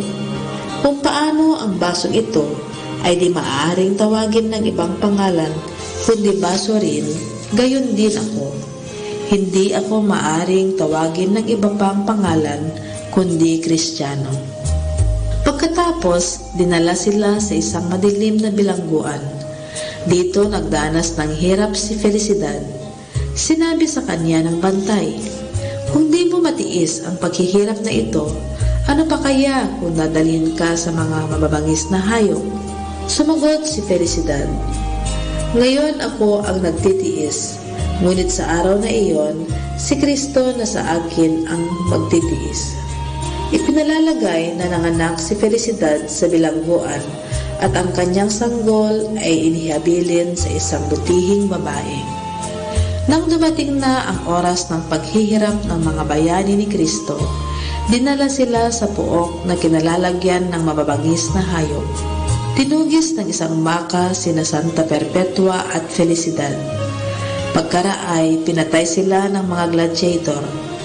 Uliran sa pagmamahal at katapatan kay Kristo, ang mga santong ito'y tumugon sa kahulugan ng kanilang mga pangalan: Perpetua, Felicidad, walang hanggang kaligayahan. Aral: hindi ang lahat ng tumatawag sa akin, Panginoon, Panginoon, ay papasok sa kaharian ng langit, kundi ang tumutupad ng kalooban ng aking Ama na nasa langit. Siya ang papasok sa langit. Hango sa Ebanghelyo ayon kay San Mateo, Kapitulo 7, versikulo 21. Ang pag-ibig sa Diyos ay nauuwi sa dalawa: sumasampalataya sa ipinahayag niya at sumunod sa ipinag-uutos niya. Atin pong napakinggan ang talambuhay ng mga santo, ang talambuhay ni Santa Perpetua at Felicidad. Ang liturhikal na kalendaryong sinusunod ngayon at ipinagdiriwang ng simbahan ay bunga ng patuloy na pagunlad ng kasaysayan ng simbahan. Nakahati ito sa mga sumusunod na panahon: Adbyento, Pasko, Mahal na Araw, Paschal Triduum, Pasko ng Pagkabuhay at Karaniwang Panahon. Ang panahon ng Adbyento ay ang panimulang bahagi ng liturhikal na kalendaryo ng simbahan. Ito ay nagsisimula sa araw ng linggo na pinakamalapit sa kapistahan ni Apostol San Andres na pumapatak tuwing November 30 at binubuo ng 4 na linggo. Ito ay nagtatapos bago ang araw ng Pasko ng Pagsilang. Ang salitang Adbyento o Advent sa Ingles ay hango sa salitang Latin na Adventus, na ang ibig sabihin ay pagdating. Ang panahon na ito ay may dalawang bahagi. Ang una ay ang bahagi mula sa simula ng Adbyento hanggang sa December 16, kung saan pinagninilayan natin ang muling pagdating ni Kristo sa wakas ng panahon, upang mas mapaigting ang pananabik natin dito. Ang ikalawa naman ay ang bahagi mula December 17 hanggang December 24, kung saan ginugunita natin at pinaghahandaan ang kapistahan ng kapanganakan ng ating Panginoon. Ayon nga sa katekismo ng Iglesia Katolika, tuwing ipinagdiriwang ng Iglesia taon-taon ang liturhiya ng Adbyento, kanyang isinasakasulukuyan ang sinaunang paghihintay sa pagdating ng Mesiyas. Ito'y sa dahilang sa kanyang pakikiisa sa mahabang panahon ng paghahanda sa unang pagdating ng manliligtas, Pinagpapanibago ng mga mananampalataya ang kanilang pag-aalab na pananabik para sa kanyang ikalawang pagdating. Bukod dito, ang panahon ng Adbyento ay ang pagdiriwang din kay Kristo sa kanyang kasalukuyang pagdating sa liturhiya ng simbahan sa pamamagitan ng mga sakramento. Sa makatuwid, 3 uri ng pagdating ang ating ginugunita, ipinagdiriwang at pinananabikan sa liturhiya ng Adbyento. Ang unang pagdating ni Jesus sa kanyang kapanganakan, ang muling pagdating ng ating Panginoon sa wakas ng panahon, at ang kasalukuyang pagdating ni Kristo sa sakramento at liturhiya ng kanyang simbahan. Hindi lingid sa ating kaalaman na sa bawat pagdating ay ang karampatang pagsalubong o pagtanggap. Kung lubos ang ating paghahanda sa pagdating ng isang bisita sa ating bahay, hindi kaya dapat lalong wagas ang ating paghahanda at pagsalubong sa pagdating ng Panginoon sa bawat yugto ng ating buhay?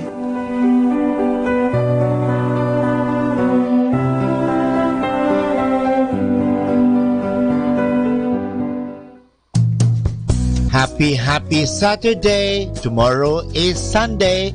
Time to go to church. Time to remember. Time to spend time with the family. Just reminding you in anticipation. Happy Saturday.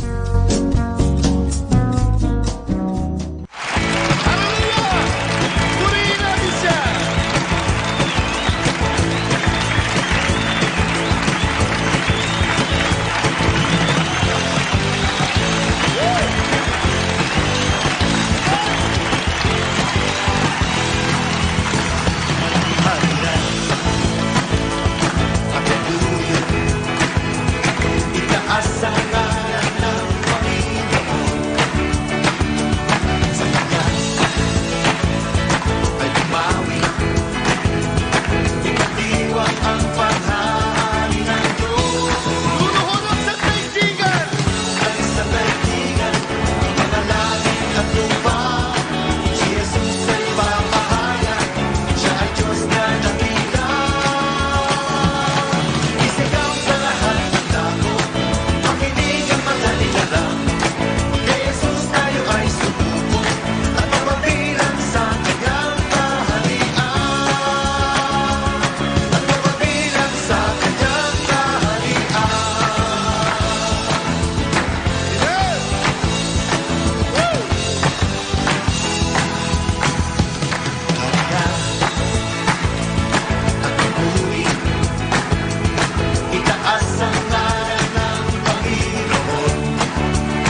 you are worthy, worthy, you are worthy, King of kings, Lord of lords, I worship you.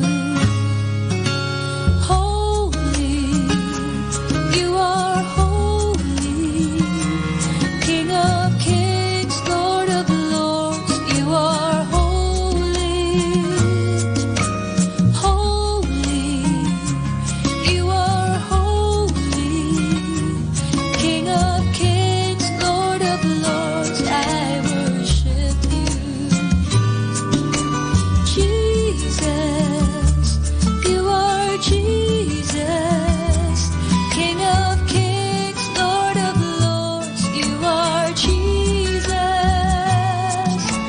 Jesus, you are Jesus, King of kings, Lord of lords, I worship you. Worthy, you are worthy, King of kings, Lord of lords, you are worthy. Worthy, you are worthy, King of kings, Lord of lords, I worship you. King of kings, Lord of lords, I worship you. King of kings, Lord of lords, I worship you. King of kings, Lord of lords, I worship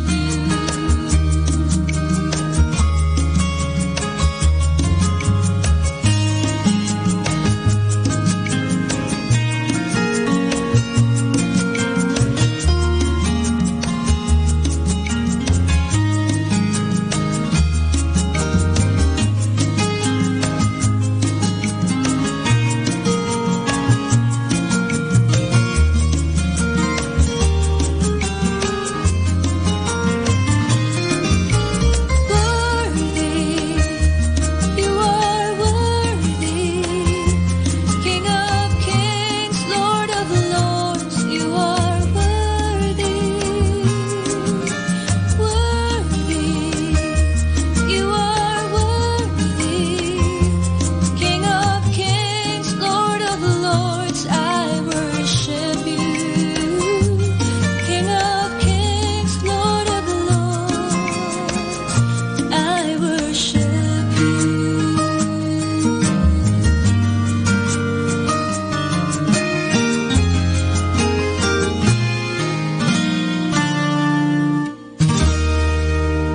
Our time now is 8 o'clock in the morning.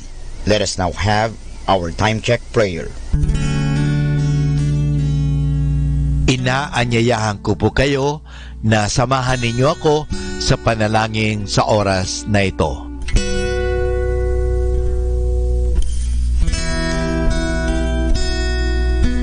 Panalangin bago mag-aral. Panginoong Yesus, Ikaw ang bukal ng liwanag at karunungan. Tanglawan mo ang iyong liwanag, ang aking isipan, upang maunawaan ko ang aking mga aralin.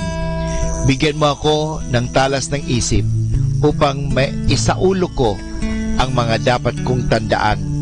Pagkalooban mo ako ng tiyaga at sipag upang patuloy akong magsikap sa aking pag-aaral. Pag-alabin mo ang aking pagnanais na makamit ang karunungang kinakailangan ko sa buhay nito. Ang lahat nito hiningi namin sa ngalan ni Kristo. Amen.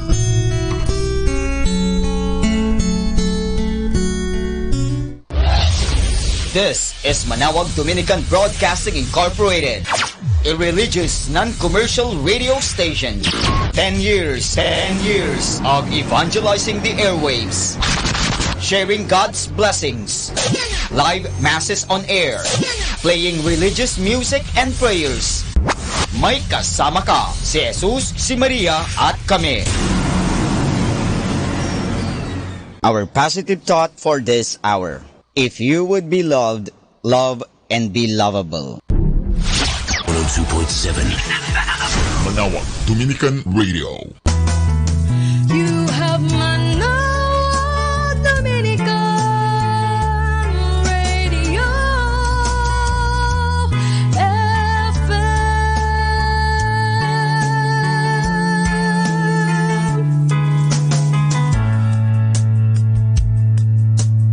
Kasama natin to. Argue na tama yung point ko. Pero after some time, if you pull yourself back and then you look at the point and then you tignan mo in different views. Okay. Kasi ang usually nakikita lang natin yung view natin eh. Pero ang daming views na like parang object. The object is not flat. Okay. It's a 3D dimensional object. So you can madami siyang when you describe it, you can describe it in many ways depending on how you're looking at it. Okay. Tama. So, pareho din ang point.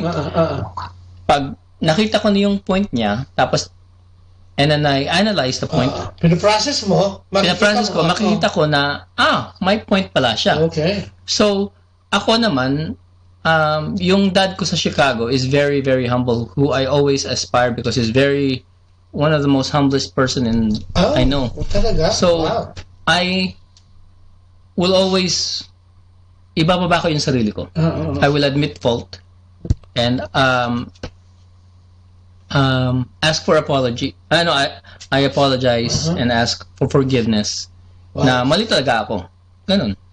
Kasi pag hindi mo ginawa yun, it will just escalate. Yes. And then it's not kahit anong whatever it could be. It could be about money. It could be about anything in the world. It could be anything. Whatever, if you escalate na she's saying point A, ikaw point B, tapos in-escalate mo yon, it will one time explode. And anything in this world, what could be anything, is not worth escalating. Amen. Bago ako magtanong ulit, gusto ko lang batiin itong marami doon, hindi ko makita. No? Si Brother Francis Galantino, hello to everyone, have a good day.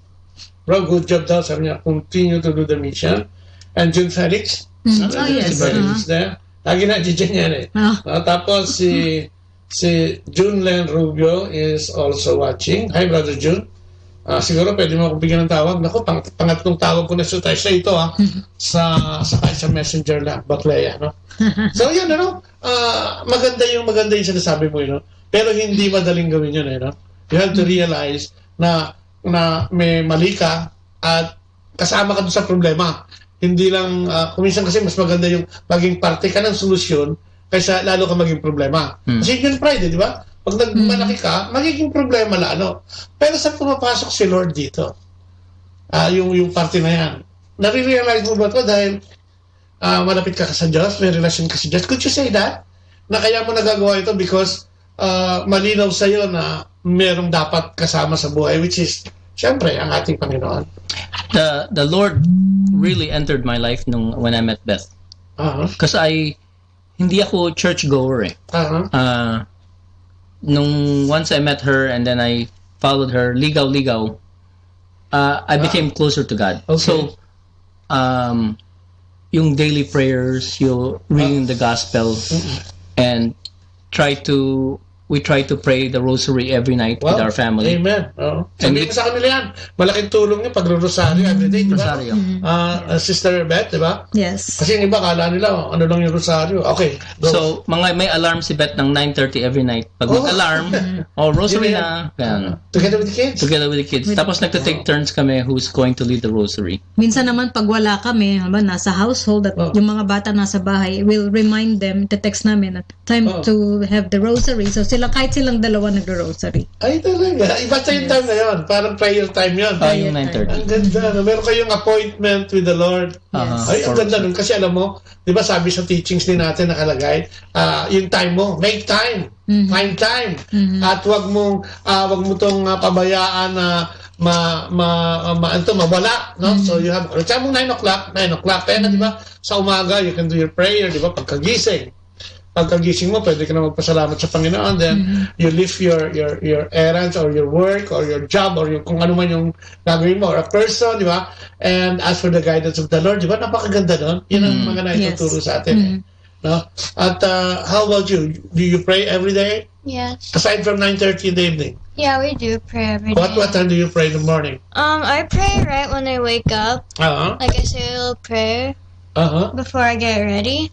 And then I pray at lunch as well, because our school is Catholic, so Are you Mother Teresa? Not yet. Go on. yeah, we pray at lunch as a school. Okay, at school. Yeah, before and after we eat. And then we pray when we're about to eat before dinner as well. Wow. And how does it help you? I mean, your daily life, daily living, being a student and a person, how does it help you? Your prayers, how does it help you? It helps me relieve stress because I've been preparing for high school. Little bit stronger. Louder, okay. I've been preparing for high school for the last couple of months, and praying has relieved stress. Really? Yeah. Okay, that's good. That's good to hear, because those who are listening to us, especially at your age, they don't really pray, and they will say that they have no time. But how do you find time? How do you give your time to the Lord? Working through my schedule and trying to push things out that I don't really need. Wow. Amen. So, will you tell that to the listeners? That there's always plenty of time when you want to pray to the Lord or with the Lord? Kindly tell them. If you ever have free time during your day, pray, because it's a time of spending your time with the Lord and being able to just talk to Him for just a minute or two every day. And it helps a lot. Yeah. Okay. How about you, Marie? Sorry? Do you pray every day? Before you rap, you pray. Maybe you could do a song or a rap, a prayer. Yeah, that's a good idea. That's a good idea. You can share it with your friends. That's a good idea. Okay, how do you pray? Just like Ate? Or I pray in the morning when I wake up. I pray at school. So before it's class time, we pray a Hail Mary, and then before and after lunch, I pray, and we also pray the Rosary at 9:30, and then I pray before I sleep. Wow! So same question. How does it help you? It helps me because it's like praying just makes me feel that the Lord is always there for you. Like, the Lord's not going to leave you. He's going to be with you when you need Him. Amen. He's going to leave you. How about when you're asking for something from mom and dad? Do you pray? Do they answer? Do you pray before asking something? You want this? I want this. I need this. Maybe you pray to the Lord first, then ask them. That's a good idea, right? You want that? From now on, you pray to God first. Then you tell God that you will ask your mom and dad about how you want a car, you want to have your own car now, just like that. I'm only joking, okay? Are you comprehending me? Are you comprehend, right? Amen. Oh, amen. Magkasawa. Di ba? Sa magkasawa. Paano nakakatulong to? I mean, your mom and dad you can see that they're often in the community. They go to mass. Is that the role that you want to be when you grow up? Yeah. With your family, right? Yeah. Oh, that's good. You think it's good to be in church and to join communities to better our life, especially our children to be, your children to be, maybe. Nakatingin lang siya sa akin. So ano ba mga sikreto ng pagpapamilya dito? Alam naman natin ako, tiga Pilipinas ako. Alam ko dito, pag may trabaho na, okay na no? Ano yung mga common na problema ng isang magulang sa mga anak? Kasi di ba, dinidiscuss natin to dahil, di ba, sabi nga natin, as for me and my house, we will serve the Lord. Parang dito, kitang-kita natin ngayon, dahil sumusunod sila, At magawa din sila ng paraan para pamarisan sila, sa kanilang sariling estado sa kanilang mga kaibigan at kung ano pa. Ano yung tanong ko? Nakalimutan ko. So, ano ginagawa nila? Sabi nila, pag kami trabaho, ano yung common? Mga pangkaraniwang nagiging problema ng pagpapalaki ng anak. I think yung baon, hindi naman siguro. Isa pa yun. Anong trabaho to si Daman? I think yung environment Okay. Paano yan? Paano nakakapekto? Yung kung saan sila lumalaki, yung environment nila. Sa school, syempre. Sa school. Kaya nga, sa neighborhood. At kaya nga itong neighborhood, magandang, para sa amin, it's a good neighborhood. Kasi it's a family-friendly neighborhood. At saka... Spider-Man yun maganda yung neighborhood. Yes, maganda yung neighborhood. At saka, saka nilagay din talaga namin sila sa Catholic school. Amen. Kasi for a purpose talaga. For a purpose. Kasi nga, kasi yung public school dito, they don't allow, they really separate yung state and faith and religion. Malinaw yan, So, sa public school, hindi sila nakapagdasal. At least sa Catholic school, nandoon yung once a week, pinagsisimba sila. So, besides sa once a week nagsisimba sila, every Sunday nagsisimba kami as family. Wow! Kasi nandun yung foundation ng faith para sa aming mag-asawa. Ang faith is very important sa paghubog ng katauhan. Kasi kung walang faith, wala kang paniniwala sa Diyos, at wala kang malaking foundation sa faith mo, baka doon mapariwara yung mga bata, lalo na mga laki dito. Lalo na lumalaki sila na iba't iba ang culture, iba't iba ang pagpapalaki ng magulang. And it's also sad din kasi kahit na nasa Catholic school sila, merong mga may mga magulang na Katoliko na hindi practicing Catholic. Paano ibig sabihin? Hindi sila nagsisimba. Okay. Or hindi mo sila makikitang nagsisimba as a family. Okay. Na minsan marami rin. Kaya nga, tapos katulad pag kami communion or confirmation, talagang pinaghahandaan nila ng todo-todo. Pero hindi mo sila makikita every Sunday. Parang puro ritual. Parang ritual lang. Walang. Yung reading kahapon, ganyan yung nakikita mo yung ginagawa, alam mo yung gagawin mo, pero hindi mo ginagawa. Yes. Okay. Kaya maganda sa kanila na as parents, importante dali ikaw ang magulang mismo magdadala sa mga bata sa simbahan. At katulad niyan, nag-altar serve sila, nasa bell choir sila, hindi namin sila punersang mag-join. Okay. Tinanong namin sila, gusto niyo bang ganito? Pumayag naman sila. So, para sa amin, it's also a blessing and a grace dahil sila mismo ang gustong mag-serve. Nakita nila, no? Yes. At saka sila yung mismong gustong maging part ng KFL at YFL. Wow. Ang ganda, no? Yes. Kasi actually, nung sumali kami sa CFC, si Liz, baby pa, doon siya nag 1 year old. Nung graduate kami, 1 year old siya. Nakababad talaga sila sa community. Talagang, dinadala namin sila sa household, maski baby nasa, sa assembly, dala-dala namin sila nasa car seat, nasa So, doon talaga sila lumaki.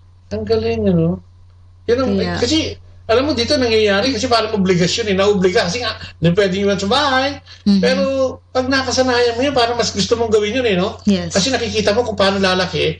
At yung upbringing nila, makikita mo na parang konektado na. Yes. Sa Pilipinas kasi sana tayo dyan, o kahit sino mo yung nakikinig, maganda pala yung sinasama talaga. Oh yeah, kasi talaga, nakikita nila. Mangarap na rin nila ngayon na maglingkod later on sa kanilang buhay. At syempre, pag may Diyos, naglilingkod ng pamilya yung lahat kayo magpapamilya sa Diyos, kaya mas maganda yung buhay. Sabi nga niya kagabi, si Manny, ano ba ang pinito ni Manny? Morales. Sabi niya, alam mo, nung bata daw siya, ang practice daw nila, ating alas 6 ng gabi, nagro-rosary sila. And he keeps on wondering, mula noon pa, nung bata siya, tinatanong, bakit kailangan magdasal? Bakit kailangan isama siya? Gusto niya maglaro. Bakit to nauobliga? Ngayon nga, medyo tumanda na siya at nakilala niya na ang Panginoon. Ganun pala yun. Preparation din. natin, ano? Kasi mula nung bata ka, kung malapit ka sa Diyos, lalabas na pag may problema ka, minsan talagang masakit eh. Pero darating yung oras na alam mo may Diyos. Kasi nga, because of yung experience mo nung bata ka at maya-apply mo yun ngayon. So sasabi niya, siguro kaya pala gano'n, no? Siguro kaya pala. Katulad si Manny, sinasabi niya na siguro yung tatay niya, siya na yung nakita niya pinaka humble na tao at mabait na tao, nakikita, practice. Kaya pag laki mo, magiging humble ka din at alam mo rin kung ano. So what you do will eventually gagawin din ng mga anak mo. Correct. Okay. O sa pagsasama naman, tanungin nga natin, show gratitude for one another. Nakakatulong ba ito? When you show gratitude, appreciating. Paano halimbawa? Ito ba'y bine-verbalize o ano na lang, iniisip lang? Verbalized. You verbalize it. Why? Ba't kailangan i-verbalize? It's important that she hears and then also the kids hear what I say and what I'm gratitude for. Gratifying for. Especially I come pag galing sa trabaho, naka-prepare na yung dinner. Wow. Tas, tas palaging masarap. Amen! Sabi ko, thank you for dinner. Thank you for preparing. Alam mo, napakaganda niyan eh. Lalo na tingin ko yung manggagaling sa lalaki. Kasi di ba, ang lalaki usually walang kibo, di ba, nag-iisip lang yan lagi kung paano. Pero yung maging appreciative ka, tsaka itinuturo din to, alam ko sa community, di ba, na sabihin mo, verbalize. Kasi pag hindi mo sinasabi, alam niya na yan. Alam mo may kwento na for so many years, married sila hanggang 50th year.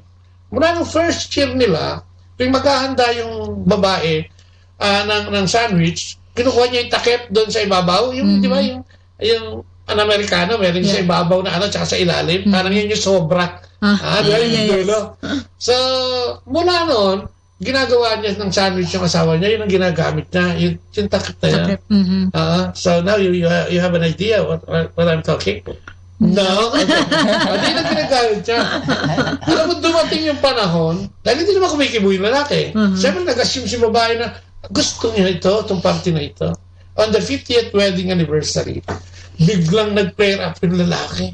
Sabi niya dun sa asawa, ano ka ba? Wala ka nang ginawa kung di ganyan ang ihanda mo sa akin yung tira-tira. Biglang suddenly may hurt at may emosyon. Tapos di nakulat yung babae. Kasi sabi ng babae, well, I was assuming na gusto mo yan kasi for so many years. Diba? So nagkaroon ng gulo. So ano sinasabi natin? Yung too much familiarity sa marriage, yung walang verbalization, hindi rin maganda. Diba? Pag sasabihin mo sa asawa mo, pag Valentine lang, I love you. Ay, happy Valentine na ning Happy Valentine. Diba? Tsaka mo lang sasabihin. Pag masaya ka, tsaka mo lang sasabihin. Hindi mo, di ba yung iba nagte-text, maghapon naka-text. Pwede mong i-message eh. I love you. Diba? Actually, ginagawa namin yun. Di ba? Every morning, okay. magte-text siya, I love you. Tapos text back ako. Ganon. Tapos may kisses. Amen. Mama.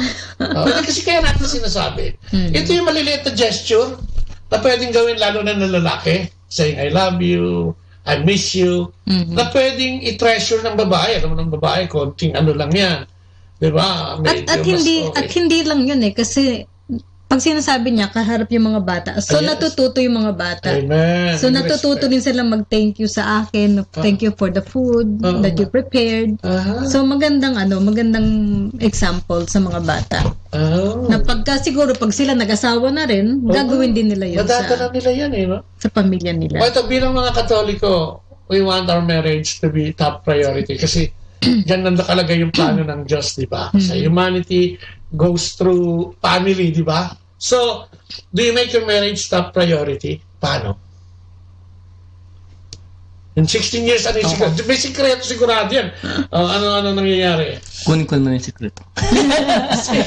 The secret of 16 years in marriage. Kasi ako, 40 na kami. And, kasi young couple, marami ngayon, sa dami ngayon ng generation ng mga mag-asawa ngayon na medyo bata pa, ang tendency niyan mawala because of things around us. Kayo, how do you make your marriage top priority? That's a tough question. That's a tough question. That's a heavy question. But first and foremost is yung sabi na ni Beth is we put Christ Yan. in Yan ang the gusto middle. kong sagot. Inaantay ko. Yes, you put Christ in the center of the marriage. Yeah, and so our home is, we call it our church. This is our church. Amen. Ang ganda, no? Kaya, and with that, with God and His teachings and the gospel, and we try to discuss it, and then how it will apply to us and how we can use it through communication and really, we haven't mentioned it yet, but love. Amen. And that's a primary ingredient. And love and the love of God. Of course, love of God and the love of each other. loving one another. Yeah. Amen. Ano ba? Ikaw, Sister Beth, paano mo tinatrapay? Siguro, ginibak mo yung trabaho mo. Yes. So because marriage includes the whole family. Diba? Yeah, you also have to give up. You have to sacrifice kung ano yung mga na dapat i-sacrifice sa alang-alang ng pamilya. Amen. Saka kailangan ng respeto, especially. Uy, yung nasusunod ay tatanong ko, nahulaan mo. Respect sa hindi lang sa asawa, kundi respect din sa mga bata. Amen. Na hindi porket mga bata sila, hindi nila deserving ang respeto, you still have to respect them. Kasi kahit mga bata sila, they still have ideas at mga, doon ka matututo ka rin sa kanila eh. Kahit na sabihin mong bata sila, may mga ginagawa sila na nagugulat ako, that makes me realize mali pala ako. And kaya, kaya you also have to learn how to listen to your children. Listening sa mga bata. Kasi hindi porket ikaw magulang, ikaw ang boss, ikaw ang may alam dahil mas matanda ka, hindi. Dahil pag nakinig ka sa kanila, may matututunan ka sa kanila. Totoo yan. Alam mo, totoo po yan. Hindi ko matanda ka, lagi kang tama. That's right. Diba, hindi ko yun nga itatanong ko we know that we are the authority sa loob ng bahay. Especially, diba, sa atin, headship. Yung lalaki. You still give compliments sa mga bata? Pag nakikita mo may ginagawang, money, ay dati. Okay, but do you compliment you? Do you thank them? Yung katulad kanina, narinig kita, thank you for, di ba? Inayos niya yung kanina, di ba? So, why is it important? Ganyan. Kasi, di ba, maraming mga magulang, ako naman ang nagpapakain dyan Ako naman ang papa, etc. No? So, why do we do that? You have to also praise when or show. Say it a little bit louder so that you also have to praise them because for working hard and for listening. And I had asked them to, before I left to pick you up, I had asked them to clean the living room so you could prepare your setup here. And it shows them that I respect them. It also shows them that and vice versa, I love them and they love me back. Yung kumbaga, obedience is important. Okay. But it is important for them to hear it. Na sometimes na may ginagawa kang good and then no one notices it or they expect it. Yung so it's important for your kids to hear you na hindi na-ignore. Yes. Hindi sila ignore. Na importante rin sa iyo. Na nakikita mo. Just like God. Di ba may mga ginagawa tayo na minsan kala natin hindi nakikita ni Lord. Di ba? But we do things na yung parang sakripisyo. Pero nandiyan ang Diyos. Di ba? Nakikita naman niya lahat. So, measuring. Do you measure each other? Pagka may kulang, binibilang. Nagbibilang ba tayo? No. Well, you measure what you do for her and like, her ang dami kong ginagawa, tapos diba, ikaw, konti lang. Upo ka na kasi dalawa trabaho mo, etc. Sumbat. I mean, ano tawag sa sumbat sa? Like when you, I wouldn't say, you have to do that because I did this, or you have, kasi mas kami, we actually share the job. Okay. Kaya nga alam kong siya marami siyang nagtatrabaho siya ng doble. So syempre ako naman kailangan ko yung ako naman ang magpo-provide sa bahay. Ako pwede ako mamalengke, pwede akong yung mag-prepare ng dinner na nakahanda na kasi alam ko pagod siya. Hindi ako pwede mamalengke kasi tataas ang palengke namin. Hindi marunong mag-budget. Dampot ka na ng dampot. Pwede to. Amen. Masisira yung budget for giving. Madalas ba to? I mean, gaano kagaan magbigay ng forgiveness? Kahit sa bata. May fault. Nagkaroon ng pagkakamali. Nagiging malaking issue ba ito o you talk about it and then forgive whatever yung fault na nagawa nila? O may limitasyon ba doon? Forgiveness. How do you forgive your children? Mukhang wala naman yata nagagawa itong mga mali. Meron ba? Tigas ng ulo. Hindi naman matigas ng ulo yata. Meron pa rin maliliit. Yeah, pero pinag-uusapan namin. And then we let them know kung anong ginawa nilang mali. Pero sinasabi, like, itong New Year, nag-meeting kami as a family. So, sinasabi nga namin, ganitong kailangan natin gawin, may rules tayo, ganyan-ganyan. Meron, pero sinabi ko rin namin sa kanila, kung may pagkakamali kami, or meron kaming ginawang wala sa rule, you have to remind us also. Para hindi yung kami lang ang sumbat. So, sila rin ang dapat nagsasabi sa amin kung ano yung pagkakamali namin. Ang galing. Ang galing na, no? Yeah, maganda nga yung meeting namin. Communication pa rin. Na, what can we improve on as a family? What we need to work on? And then, tapos we have to measure it. Tapos, when's our next meeting as a family? Tapos, maganda yung meeting namin. Kasi, may kwento din dyan. May kwento ko lang. Meron itong isang pamilya na they live in luxury. Talagang mayaman. Maganda yung negosyo nila. They have a business and their business is doing good. Then suddenly, one time, nagbago, nag-change at yung negosyo nila was not doing good. And ang problema nila, yung mga anak nila, they will have to transfer from Catholic school to public school. So, bago nila ginawa yun, they were talking about their finances and they talk na kung dapat nilang i-discuss yun sa mga bata. So, ang nangyari, hindi nila diniscuss. Nagka-problema. Yung mga anak, parang nagloko dahil akala tinitipid. So, the children didn't understand what is happening kasi walang communication. Walang consensus, walang meeting. So, sinasabi nga, siguro kung ano man yung problema, katulad nun, kung na-discuss sana na our business is going low, etc. Mas maintindihan. Tingin niyo mas maintindihan ng bata kung gano'n? Yung i-discuss mo sa kanila, yung open, walang minsan walang hindi bukas, kaya hina-hinala lang. Siguro si mami, ganito, gano'n. Was there ever a time that you want to complain to your mom or your dad, and did you tell them about this complaint?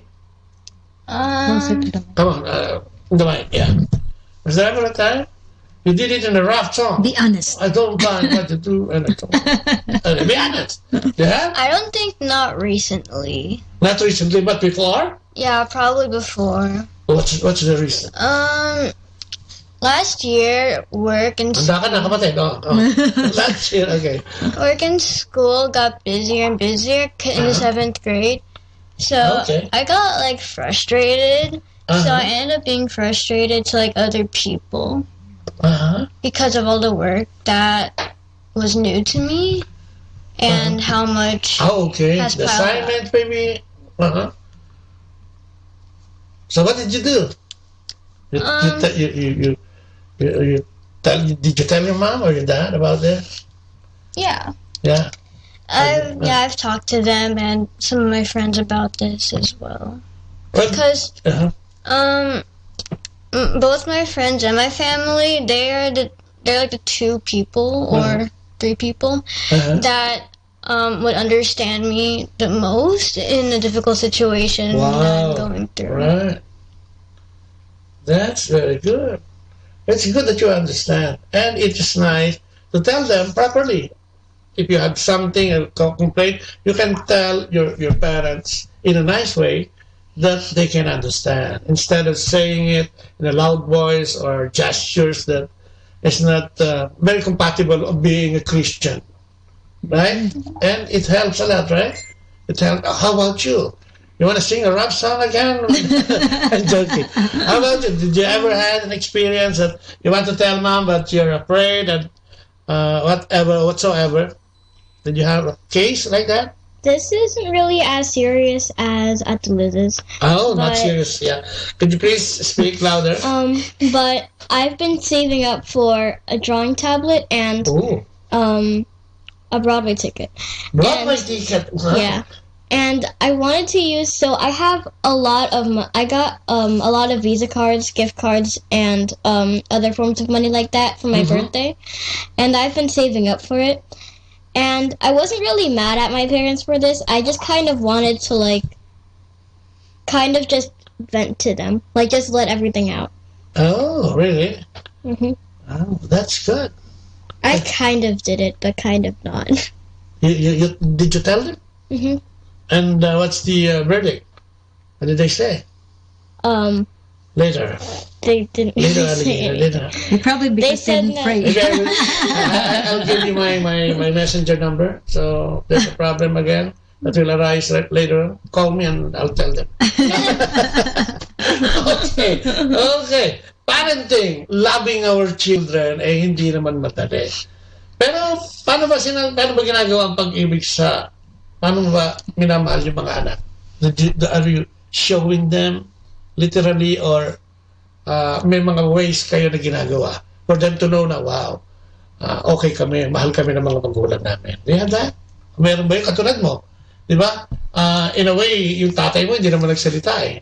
Pero yung ginawa niya was even more nang magsasalita siya kasi nakita mo siya. Sa kanila, meron ka din bang mga ginagawa for them to appreciate na talagang mahal na mahal mo siya?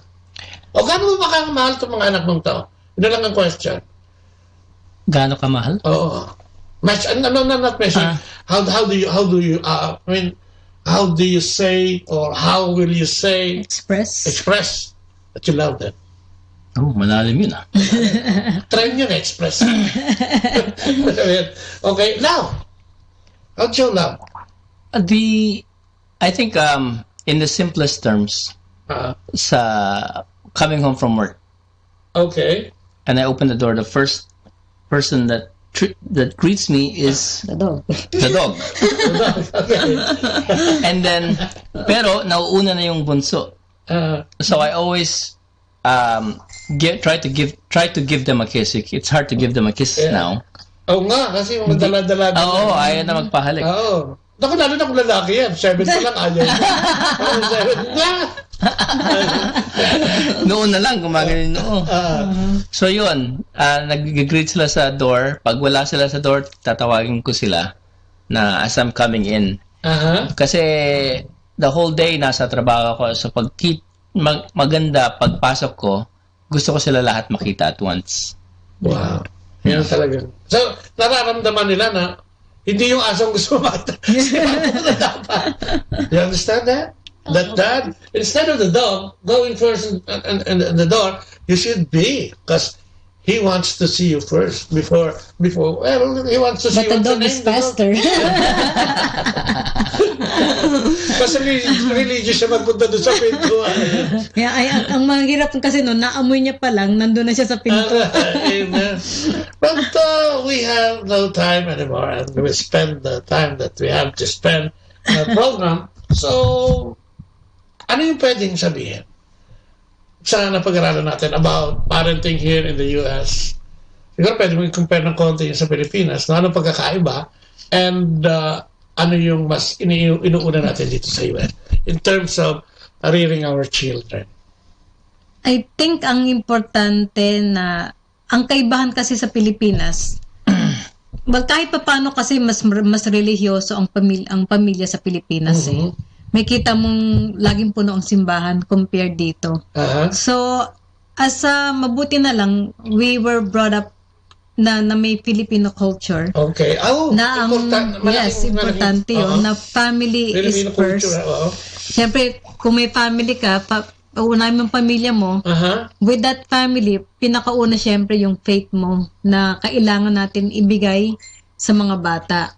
So, kailangan mo laging may faith muna, ang pagmamahal sa Diyos muna, and then pagmamahal sa pamilya.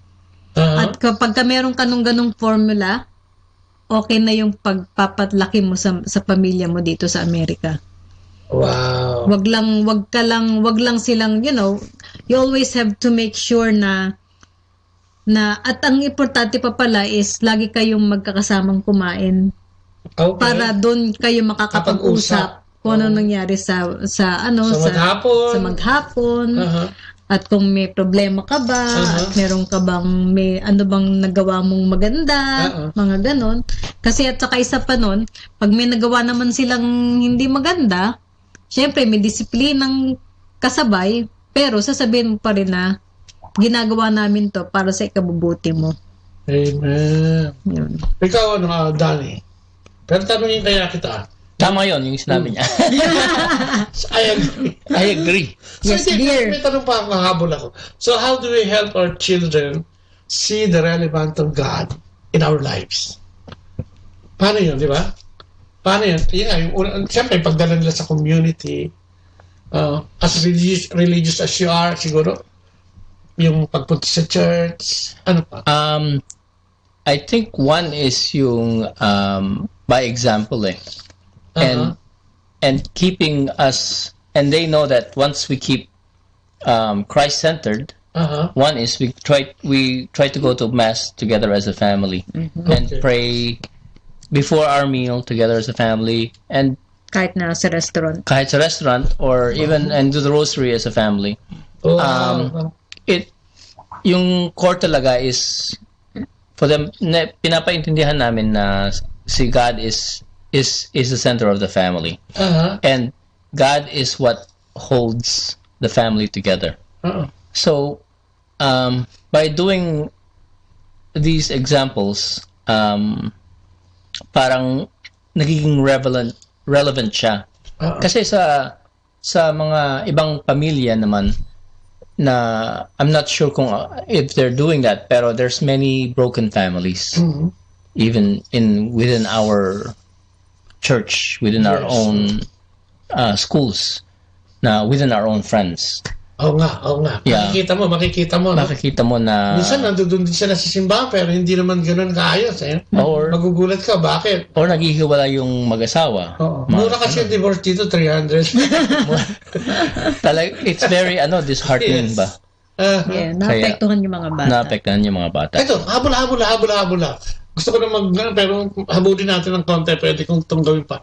Spanking, di ba corporal punishment ang tawag nila yun? Yes. Applicable ba dito yun? Ginagawa ba natin? O Hindi na. Kami hindi namin ginagawa. Bakit hindi nyo ginagawa? Maliban doon, siyempre masasaktan sila. Parang mas maganda bang palakihin ang bata without spanking them? Ikaw ba na-spank ka? Oo po. Okay. So wala ka natutunan doon sa spanking and hindi mo na inadapt yun. Kasi di ba kuminsan, sabi sa Bible spare the rod and spoil the child. Kaya nga parang corporal punishment is okay din, acceptable na i-apply, lalo-lalo na nga kung ang bata ay talagang medyo may katigasan ng ulo, just to prove the point.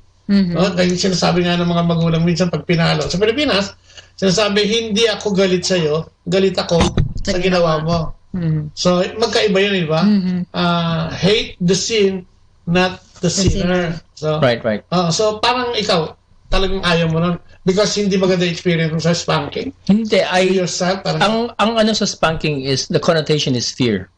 Ayun. Okay. Maganda, hindi ka mo ng punto yan. Fear, hindi respect. Hindi respect. Yes. Fear, oo. So, I didn't believe in that fear. And growing up with kids is, I don't believe in creating fear. Okay. But an understanding of what they did wrong. Okay. So, we try to instill that understanding, that knowledge, instead of spanking. Understanding. Maganda yun. Instead of spanking, understanding. Right. So kailangan medyo broad-minded ka pag ganyan, no? Bakit dito naman, parang mas madaling i-tame ang mga bata kung, naalagaan mo on the early age, no? Kasi kung babaguhin mo siya, parang teenager na, parang parang lahat ng rights sasabihin niya na sa'yo. I will call 911. Yes. No? Yeah. So, Danny, ito muna. What can you say about what we had discussed tonight? And what can you say? I tell the listeners, the people who are there, who are log on or log in, had log on or log in, about teenagers here in the U.S.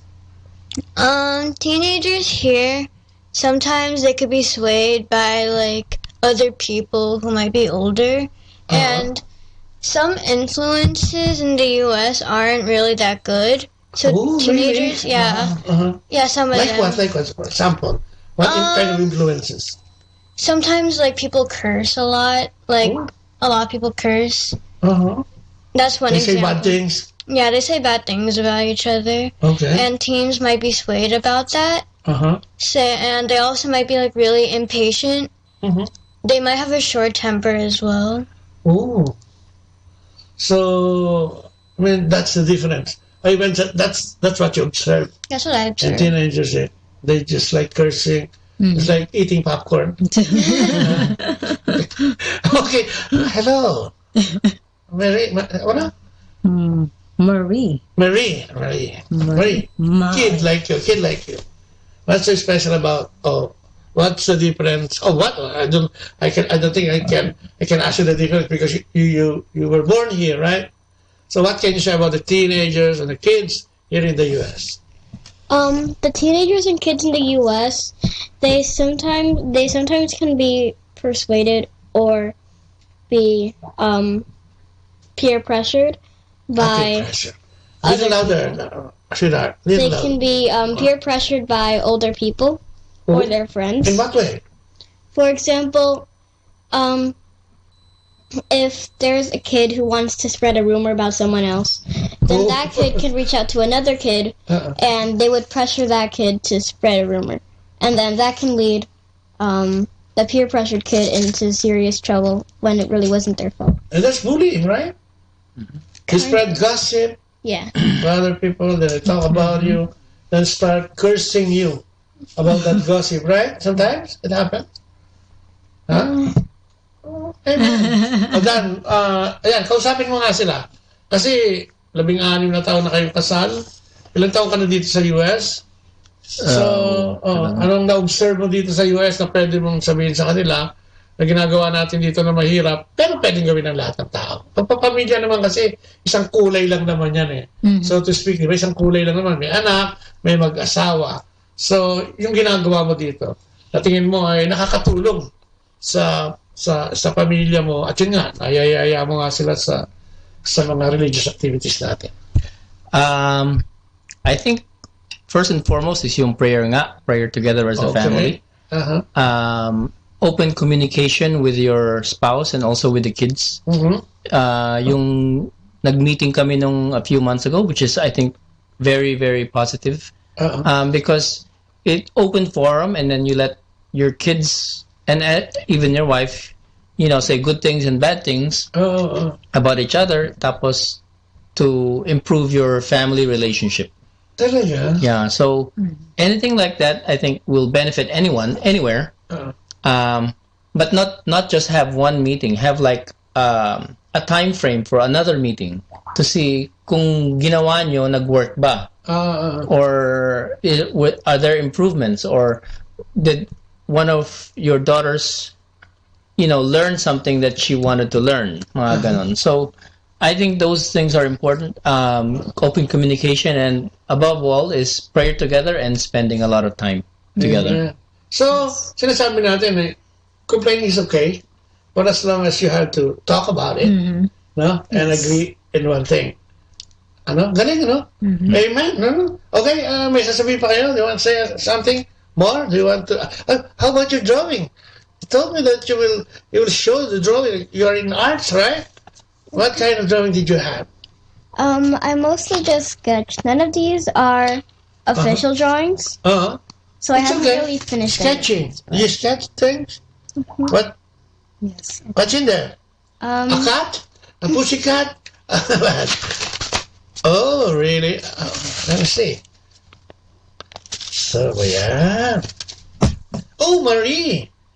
And what's this? The dining room? No. The living room? Pakita mo naman dyan. Kapatid, doon, malapit mo sa mic ng konti. Ayan, yan yung ginagawa niya. Parang fun time yan ni Marie, di ba? If you want to do something, wow, ang ganda. And Nice. thank you for your time. Liz, thank you. Marie, thank you for joining us. And of course, Sister Beth and Brother Manny, thank you for joining us na. Danny. Matatapos sila, nagkakamali pa eh. And siyempre, maraming salamat po sa lahat ng mga nandiyan, no? Nagagit sa atin. Sabi nga natin, patuloy kayong maglagit siguro sa gabing ito. Nasa Pilipinas ka o nandito sa Amerika, malamang may nakuha ka. Especially yung sagot nitong dalawang batang ito. Nakakatuwa dahil parang alam na nila, no? Kung ano yung medyos, kung ano yung importansya, no? Importansya ng meron kang Panginoon. Siyempre, as well as dito mag-asawang ito dahil talagang sinasabi nga nila lagi, you have to obey God first, put God in the center of our marriage. So maraming salamat at sana i-share niyo rin ito, maraming nanood sa atin yan, i-share niyo rin ito sa inyong Facebook account. At sabi ko nga lagi, kung gusto niyo mapakinggan yung mga nagawa natin dito, pumunta lang po sa Botleya Facebook at makikita nyo doon yung mga mag-request kayo ng friendship para makita nyo lahat yung mga video natin doon. Ganon din naman sa Manawag, Radyo Manawag, no? Pumunta lang po kayo dyan, mapapakinggan nyo po itong mga record natin ng live ng 8 to 9 in the morning o kaya 8 to 9 in the evening. Para magkatulungan tayo, no? Spread the good news, no? Kasi kailangan natin gawin yun, di ba? At ito, mga trying times natin to, alam naman natin kung gaano kagulo ang mundo ngayon, itong henerasyon na ito, sa computer age na yan, yung secularism, materialism, and lahat yan nakaka-affect sa atin sa pamumuhay natin, ano? Especially kung ang pamilya mo ay bata pa, no, kailangan naghahanap ka din ng medium na pwedeng makatulong sa iyo. And joining community o lay Catholic communities, not necessarily si FCFFM, mabuti kung si FCFFM dahil alam namin ang mga teaching dito, no? But joining a community, a Catholic lay community, ay makakatulong po sa atin, ano? Sa ating mag-asawa at makakatulong din sa ating pagpapalago ng ating pananampalataya. Ganun din, yung rearing, no? Yung pag-aalaga sa ating mga anak, may mga teaching dito at may mga tao dyan na makakausap tayo na totoo. Hindi ko sinasabing lahat, totoo. Meron din namang mga selfish dyan. At, diba, wala namang perfecto eh. Walang perfectong tao, walang perfectong komunidad, walang perfectong pamilya. So, alam natin yan. Kaya lang, kung dito tayo magja-join sa mga ganito na nandiyan si Lord, mas maganda ang kahihinatnan ng ating pagsasama bilang mag-asawa at pagpapalaki ng ating mga anak. Hallelujah! Hallelujah! At syempre, mag-closing prayer tayo at gagawin niya ni Brother Danny. Tumama din ako. Brother Danny, can you close the night, please? In the name of the Father, the Son, and the Holy Spirit. Amen.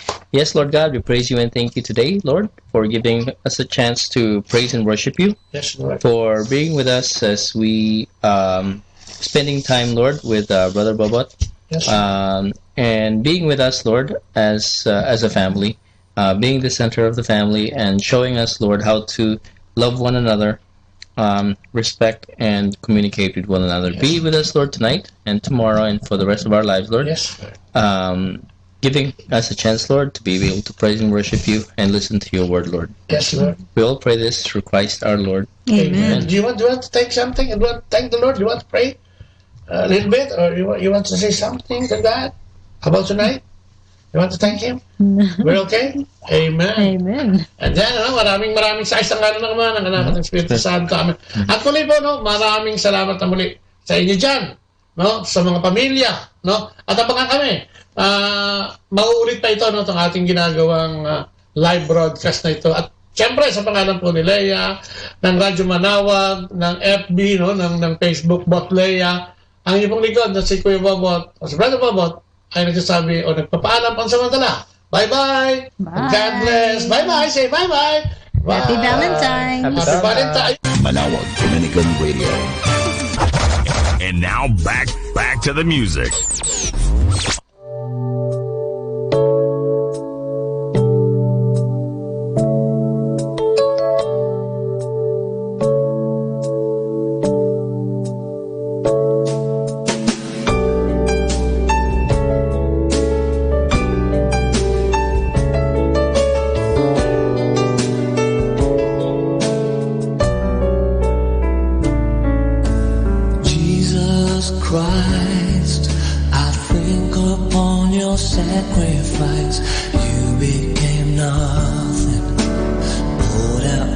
yesterday.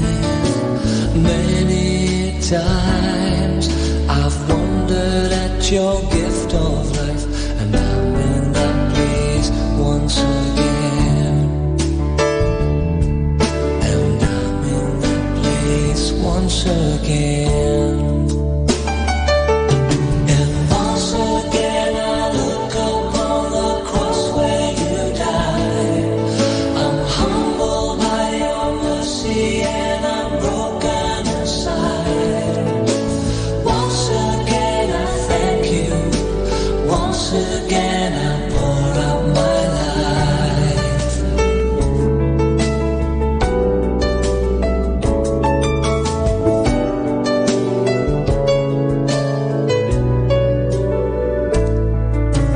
Now you are exalted to the highest place, King of the heavens, where one day I'll bow. But for now, I marvel at this saving grace, and I'm full of praise once again. And I'm full of praise once again. And once again I look upon the cross where you died. I'm humbled by your mercy and I'm broken inside. Once again I thank you. Once again I pour out my life.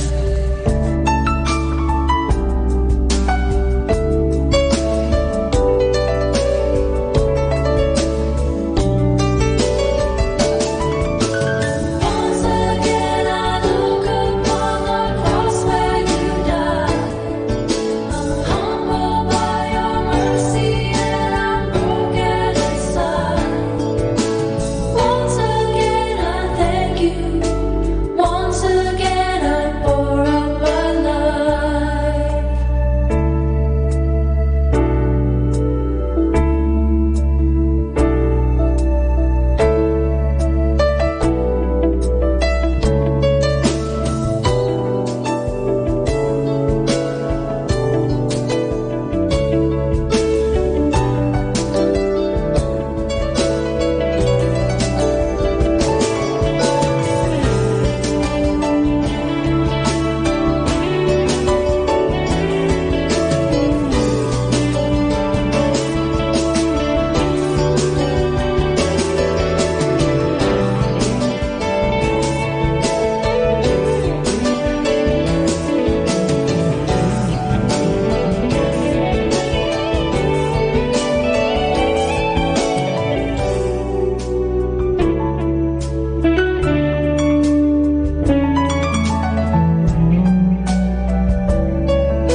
Flowing like a river,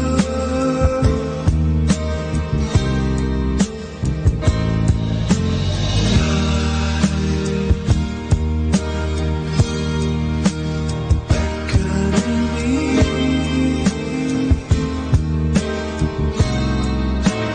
Who knows when we shall meet again? If ever, but time keeps flowing like a river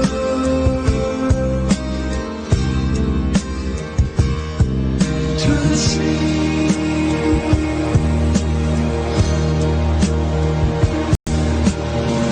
By my love,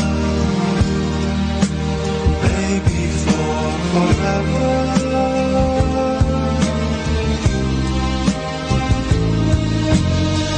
By my love.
to the sea,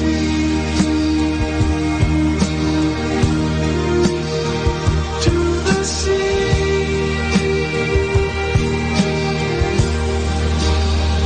to the sky.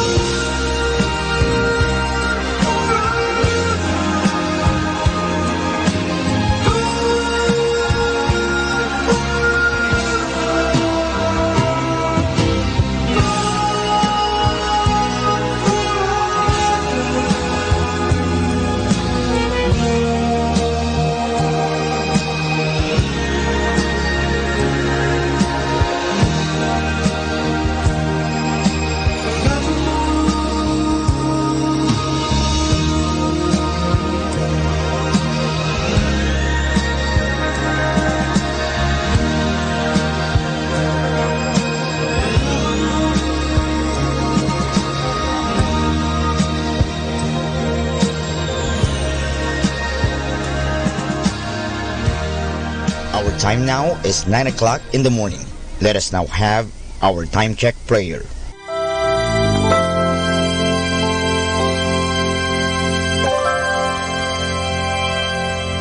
Inaanyayahan ko po kayo na samahan ninyo ako sa panalangin sa oras na ito. Panalangin para sa aming bansang Pilipinas. Panginoong Diyos, sinabi mo sa iyong bayan na kung ito'y tumawag sa iyo ng may pagpapakumbaba at tinatalikuran ang masasamang gawin nito, mabubuksan na ang aking mga mata at nakikinig na ang aking mga pandinig sa panalangin ginagawa nito. Kaya tumatawag kami ng buong pananalig na kami ay diringgin alang-alang sa pag-ibig mo sa amin. Patawarin mo kami sa aming mga pagkukulang at sa kawalan naming pakialam sa pangyayari ng aming paligid, naganap na kahirapan, krimen, katiwalian, kawalan ng pagpapahalaga sa buhay at dangal ng tao at sa kalikasan. Tulungan mo kaming talikuran ang mga pagiging makasarili at turuan mo kami na ang hangarin ay ang kapakanan ng bawat mamamayan. Paghilungin mo nawa ang mga sugat ng masasakit na pangyayari ng mga nagdaang panahon. Pag-isahin mo ang aming mga diwa at puso upang sama-sama naming tahakin ang landas patungo sa maunlad at masaganang bukas. At higit sa lahat, maghari nawa sa aming bansang Pilipinas ang iyong pag-ibig na siyang susi sa paggamit namin ng kapayapaan aming minimithi. Amen.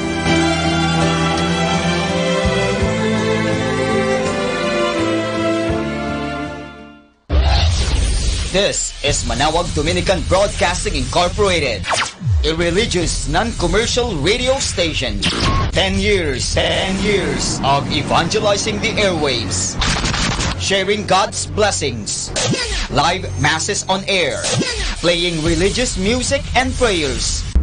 May kasama ka, si Jesus, si Maria, at kami. Our positive thought for this hour. Think about your treasures. Are they sparkling in a dream?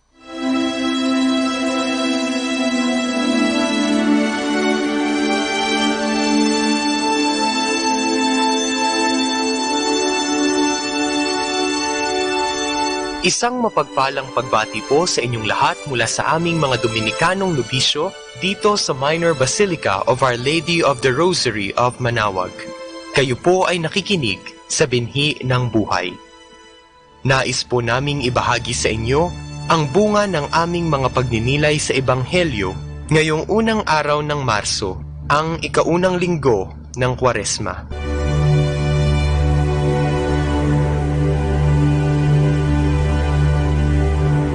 A reading from the Holy Gospel according to Matthew. Then the Spirit led Jesus into the desert, that he might be put to the test by the devil. After Jesus fasted 40 days and nights, he was famished. Then the tempter came to him and said, If you are the Son of God, order these stones to turn into bread. But Jesus answered, Scripture says, one does not live on bread alone, but on every word that comes from the mouth of God. Then the devil took Jesus to the holy city, set him on the highest wall of the temple, and said to him, If you are the Son of God, throw yourself down. For Scripture says, God has given orders to his angels concerning you. Their hands will hold you up, lest you hurt your foot against a stone. Jesus answered, But Scripture also says, You shall not put the Lord your God to the test. Then the devil took Jesus to a very high mountain, and showed him all the nations of the world, in all their greatness and splendor. And he said, All this I will give you, if you kneel down and worship me. Then Jesus answered, Be off, Satan. Scripture says, Worship the Lord your God, and serve him alone. Then the devil left him, and the angels came to serve him.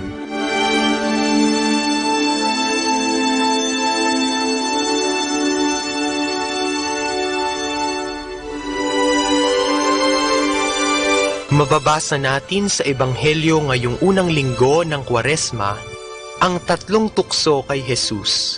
Tatlong bagay na maaaring temptasyon din natin. Kung ating babasahing mabuti ang Ebanghelyo, makikita natin at maiintindihan na ang tukso ay dumarating upang subukin ang katatagan ng ating kaluluwa. Tuwing dumarating ang tukso, nakasisiguro tayong bibigyan tayo ng Diyos ng sapat na grasya upang huwag bumigay sa pagtawag ng tukso. Ngunit, bakit may mga tao na nagkakasala at kumakagat sa patibong na ito kung tayo ay pinupuspos naman ng grasya ng Diyos? Marahil, ang sagot ay dahil sa ating karupukan. Hindi nagkulang ang grasya, sadyang marupok lamang talaga tayo at hinayaan natin ang ating sarili na magkasala. At tayo ay nakontento na maranasan ang panandaliang aliw na maibibigay nito sa atin. Ang unang tukso, ang pagiging matakaw, ay hindi lamang tumutukoy sa paghahangad natin ng sobra-sobra sa pagkain. Ito rin ay pwedeng masidhing kagustuhan na mag-imbak ng mga yaman at mga bagay na material para sa ating sarili. Ito ay nagpapakita ng ating kawalan ng pagtitimpi o self-control. Ang ikalawang tukso ay ang paghamon sa Diyos. Nagpapakita ito ng ating hindi paniniwala at pagtitiwala sa Diyos. Ang ikatlong tukso ay tungkol sa pagiging sakim sa kapangyarihan at yaman. Ito ay nagpapakita ng ating pagkauhaw sa kapangyarihan. Ang mga tuksong ito ay di na bago sa ating pandinig, sapagkat baka kahit tayo ay minsan nang naranasan ang mga ito sa ating buhay. Sa panahon ng Kwaresma at sa araw-araw ng ating buhay, tayo ay hinahamon ni Kristo na katulad niya ay magtagumpay laban sa mga ito. Malakas ang tawag ng mga tuksong ito, kaya naman tinuturuan tayo ng inang simbahan bilang ating ina at guro ng tatlong bagay rin upang maiwaksi ang mga masasamang gawain na ito, mula sa katakawan patungo sa pagbibigay sa ating kapwa o almsgiving, mula sa pagdududa at kawalan ng tiwala sa taimtim na pananalangin at pagtitiwala o prayer, at mula sa pagiging sakim sa yaman at kapangyarihan tungo sa pagtitimpi at pagdidisiplina sa katawan o fasting. Kung ating iisipin, ang Kwaresma ay panahon ng pagbuo natin muli ng relasyon sa Diyos, sa sarili at sa kapwa. Sa pagdarasal tayo ay napapalapit sa Diyos, sa pagtitimpi ating nadidisiplina ang ating sarili, at sa pagbibigay ng taos-puso ang ating relasyon sa ating kapwa.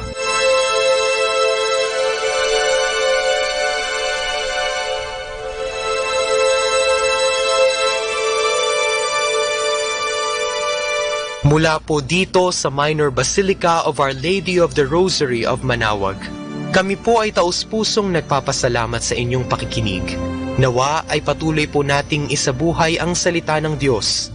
Patnubayan at pagpalain nawa tayo ng Panginoong may kapal hanggang sa susunod na linggo po dito sa Binhi ng Buhay. Atin pong pakinggan ang mga pasabi mula sa Basilica Minore ng Manawag. Every Friday during this Lenten season, there will be the Way of the Cross at 4 o'clock in the afternoon at the picnic area at the back of the church. Mass will be followed after the Way of the Cross. Thank you.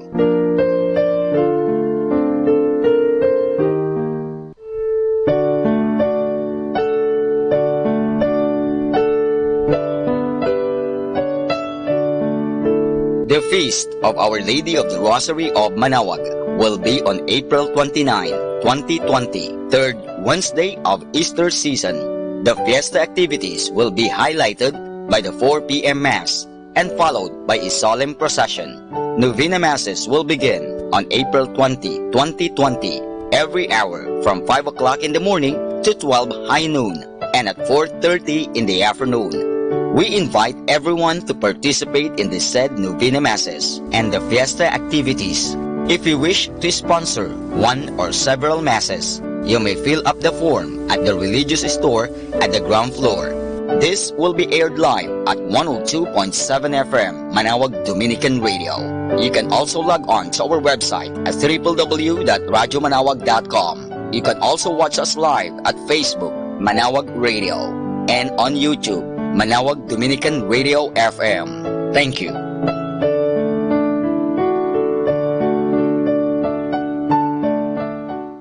Atin pong napakinggan ang mga pasabi mula sa Basilica Minore ng Manawag. 102.7 Manawag Dominican Radio.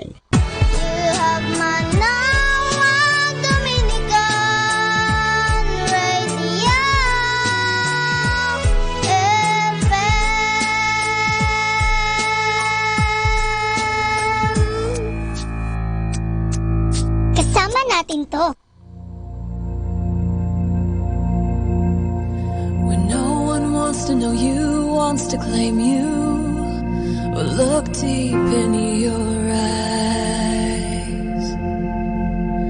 When those you love give you up, hurt you so bad, you can't stand to fight. Well, I've known that darkest hour.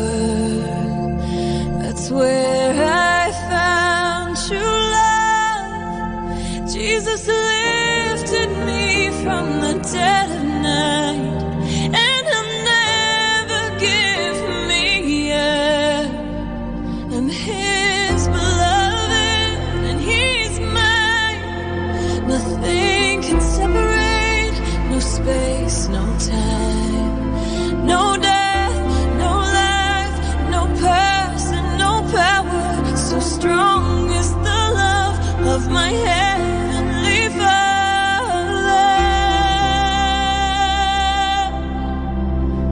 I'm His beloved.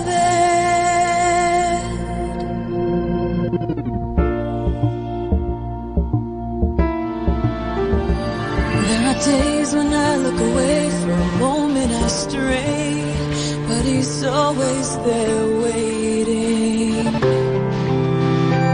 There are times I look in His eyes with tears filling mine, and He reaches to hold me. Through the constant pounding on my door from this age and its deceit, I will cry to God from my heart of hearts.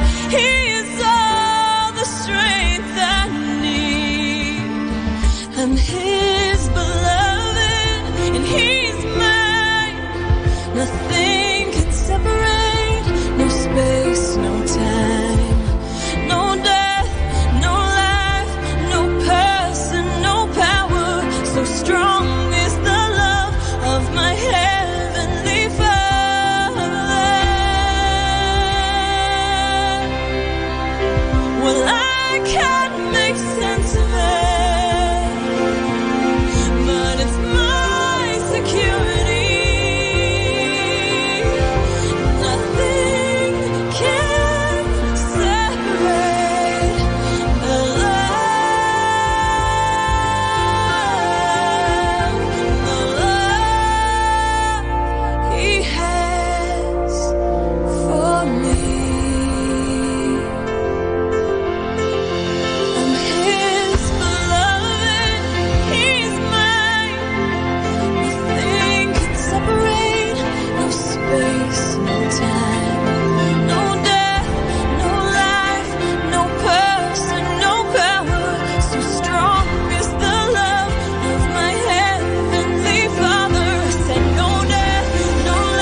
number one radio station. The number one radio station. The number one radio station. The number one radio station.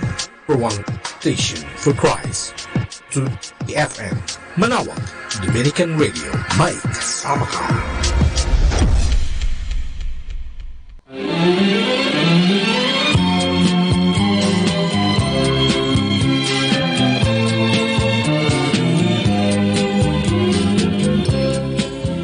Bukang liwayway ng bagong umaga, nagbabadya ng bagong pag-asa.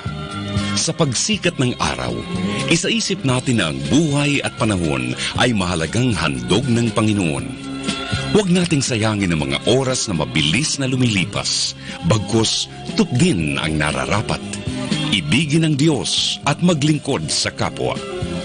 Sama-sama tayong magbigay puri sa Panginoon at pasalamatan Siya dito sa ating programang Bagong Umaga, Bagong Pag-asa. Maligayang araw ng Sabado sa unang linggo ng Kwaresma. Dakilain ng Diyos nating mapagpatawad at mapagmahal. Kahit paulit-ulit tayong nadadapa at nagkakasala, dala ng ating kahinaan, hindi Siya nagkasawang magpatawad at tanggapin tayong muli sa tuwing tayo'y nagbabalik loob. Wala ang kasalanang di kayang katawarin ng Diyos kung lubos natin itong pagsisisihan at hihingi ng tawad. Ito po ang inyong lingkod, Sister Lina Salazar ng Daughters of St. Paul.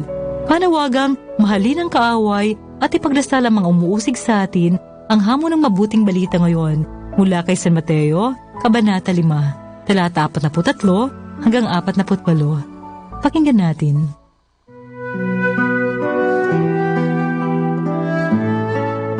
Sinabi ni Jesus sa kanyang mga alagad, narinig na ninyo na sinabi, mahalin mo ang iyong kapwa at kamuhian ang iyong kaaway. Ngunit sinasabi ko sa inyo, mahalin niyo ang inyong kaaway at ipagdasal ang umuusig sa inyo. Sa ganito kayo magiging mga anak ng inyong amang nasa langit, sapagkat pinasisikat niya ang araw sa kapwa masama at mabuti at pinapapatak ang ulan sa kapwa makatarungan at di makatarungan. Kung mahal niyo ang nagmamahal sa inyo, ano ang gantimpala niyo? Di ba't ginagawa rin ito ng mga pagano? Kaya maging ganap kayo gaya ng pagiging ganap ng inyong amang nasa langit. Mula sa panulat ni Ven Liboon, ang paginilay na ibabahagi ko sa inyo. Paulit-ulit na lang nating naririnig, mahalin niyo ang inyong mga kaaway. Napapansin ko nga na kapag tungkol na sa pagmamahal sa kaaway ang paksa ng reflection, hindi lahat sumasang-ayon. May ilan-ilan ring nagbibigay ng thumbs down o dislike emoji. Minsan nga, angry face pa. Naiintindihan ko naman sila. Hindi likas sa atin bilang tao ang baliwalain ang sakit na nararamdaman natin kapag tayo'y nasasaktan.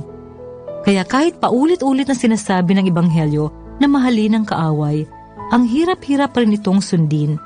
Kinakailangan talaga ang napakalawak na pangunawa at napakalalim na pananampalataya para matutunang tanggapin at mahalin ang mga taong nakagawa sa atin ng kasalanan, lalong-lalo na kung hindi naman sila nagsisisi o humihingi ng tawad. Mahirap pilitin ang sarili. Ang pagtanggap at pagmamahal sa kaaway ay dumaraan ng mahabang proseso. Hindi dito pwede ang shortcut, walang time limit at wala ring deadline.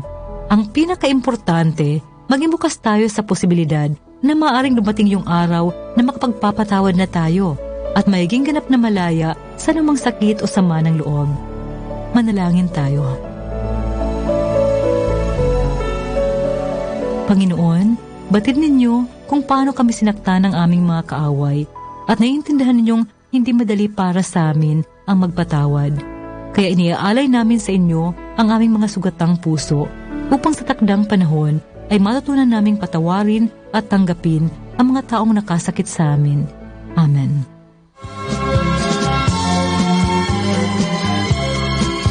Hanggang dito po muna tayo mga kaibigan. Bukas pong muli at inaasahan ko kayo. Kung nangangailangan kayo ng anumang biyaya mula sa Panginoon at nais ninyong isama namin kayo sa aming mga panalangin, huwag kayong magatubiling sumulat sa Bagong Umaga, Daughters of St. Paul, 2655 FB Harrison Street, 1300 Pasay City.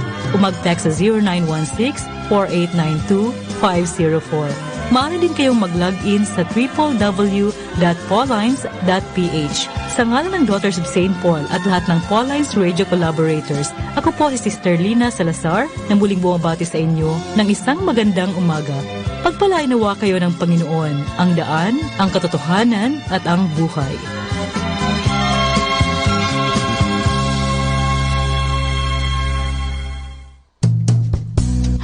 Happy Saturday.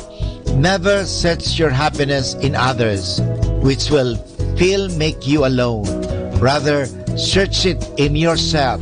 You will feel happy even if you are left alone. Happy Saturday!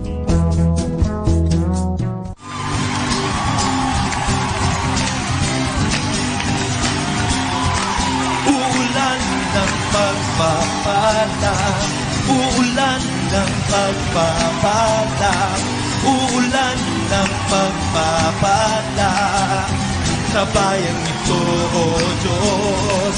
Uulan ng pagpapala, uulan ng pagpapala, uulan ng pagpapala sa bayang ito, O Diyos, O Diyos.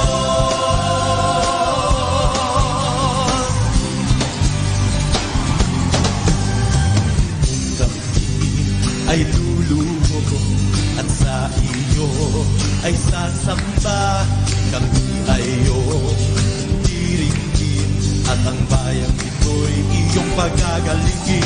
Uulan ng pagpapala, uulan ng pagpapala, uulan ng pagpapala sa bayang ito, O Diyos.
Together till the end.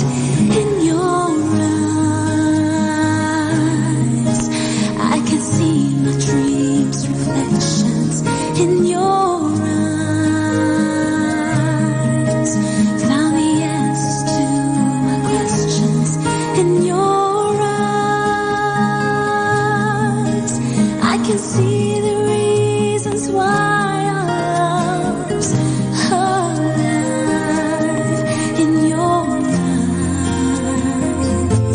We're drifting safely back to shore, and I think I finally learned to love you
If you want to change the world, change your mindset.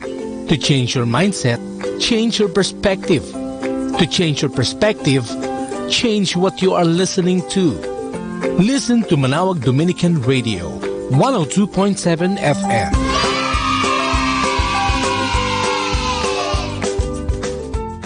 Pakinggan po natin si kasamang JT sa Tagumpay sa Tag-Unos kasama ang Diyos. Ngayong Marso 7, ating pagnilayan ang inspirasyon ng pinamagatang Ang Pambihirang Kwento ni Sylvia Flood, ikalawang bahagi. Matapos magsilang ni Sylvia Flood ng isang sanggol na babae, siya'y namatay dahil sa mga komplikasyon sa panganganak. Sinulat ni Jim Simbala, may biglang nalagot sa loob ni David Flood. Inilibing niya ang 27 taong gulang na asawa at pagkatapos ay dinala ang mga anak niya sa mission station. Iniabot niya ang sanggol sa mga Erickson at paangil na sinabi, "Babalik na ako sa Sweden. Ang asawa ko'y namatay na at walang dudang di ko maaalagaan ang sanggol na ito. Sinira ng Diyos ang buhay ko." Sa bandang huli, nag-asawang muli si David Flood at nagkaroon ng ilan pang mga anak. Namatay naman ang mag-asawang Erickson sa malaria at ang sanggol ay inampon ng isang mag-asawang Amerikano na dinala ang bata sa US at ibinigay dito ang kanilang pangalan. Ito si Aggie Hars. Matapos mabasa ni Aggie ang artikulo, nagpunta siya sa Sweden para hanapin ang ama. Pumasok siya sa isang apartment na napakarumi at kung saan nagkalat ang mga bote ng alak. Lumapit si Aggie sa isang lalaking nakahiga sa maruming kama. "Papa?" tanong niya. Nilingon siya nito at umiyak na sinabi, "Di ko talagang hangad ang ipamigay ka." Ikinuwento ni Aggie sa ama ang nakasulat sa magazine. Di nabaliwala ang pagkamatay ng asawa niya, ang ina ni Aggie. Ang batang lalaki na tagatinda ng manok at itlog na dinala nito kay Kristo ay lumago sa pananampalataya at naging isang makapangyarihang puwersa para sa Diyos. Higit sa 600 tao sa tribo ang naging Kristiyano, bunga ng isang kumberte. Ang binhing itinanim sa puso ng isang batang lalaki ay nagbunga ng napakalaking ani na di noon makita ni David Flood, ngunit inalagaan ito ng Diyos hanggang mahinog.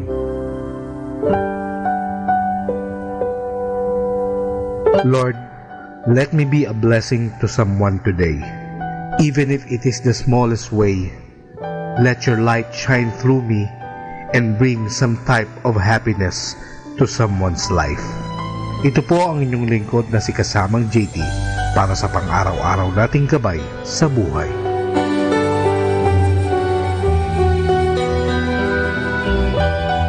Atin pong napakinggan si Kasamang JT sa Tagumpay sa Tag-Unos, Kasama ang Diyos, sa inspirasyon ni Harold J. Sala. Dito po lamang sa Manawag, Dominican Radio. May kasama ka, si Jesus, si Maria, at kami. Just the best songs on the radio. I've seen what you can do in my weakness.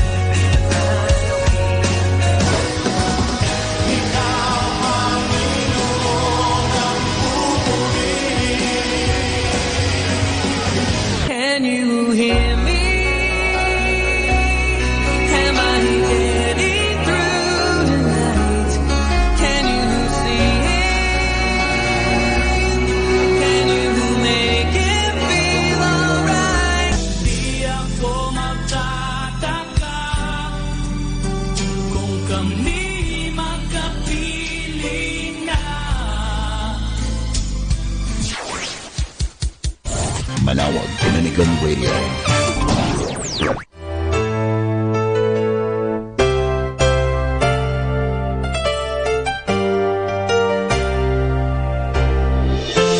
Jesus, lover of my soul. Jesus, I will never let you go. Taking me from the miry clay, you set my feet upon the rock. Now I know.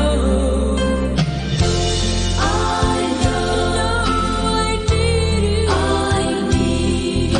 My world may fall. Though my world may fall, I'll never let you go. My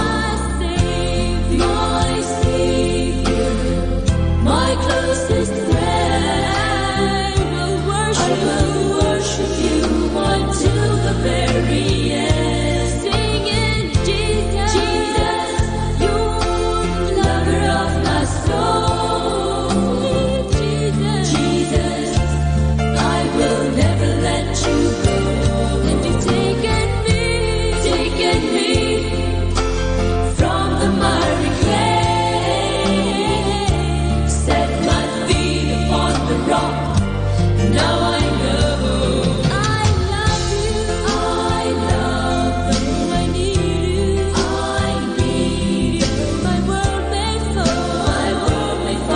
I'll never let you go. My Savior, my closest friend. I will worship you until the very end. Jesus, lover of my soul. Jesus, I will never let you go. Taking me from the miry clay, set my feet upon the rock. Now I know I love you. I love you. I need you. My world may fall.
sakyan at ako'y binugahan ng usok-usok. Halos di makahinga sa kapal ng usok-usok. Parang gikain sa dumi ng usok-usok. Wow, tusog ng sasakyan.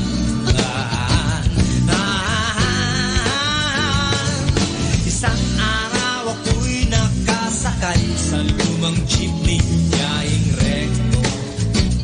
At gitara lang ang bitbit nang ang mama sa tabi ko'y nagsinti ng sigarilyo. At pasahero'y binugahan ng usok-usok.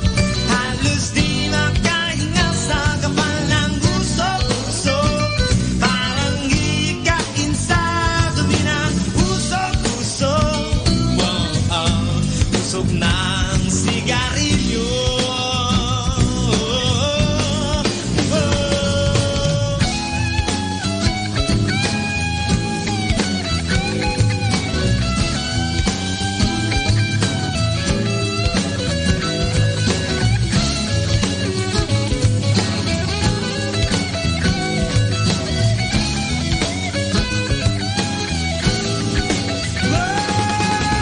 Abutan ako sa aking paglalakbay via EDSA patungong Alabang.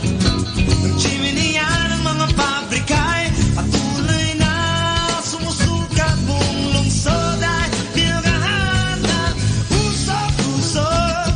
Halos di makahinga sa kapal ng usok-usok. Parang gikain sa dumi ng usok-usok. Halos di makahinga sa kapal ng usok-usok. Parang gikain sa dumi ng usok-usok. Wow, usok na nakakalaso.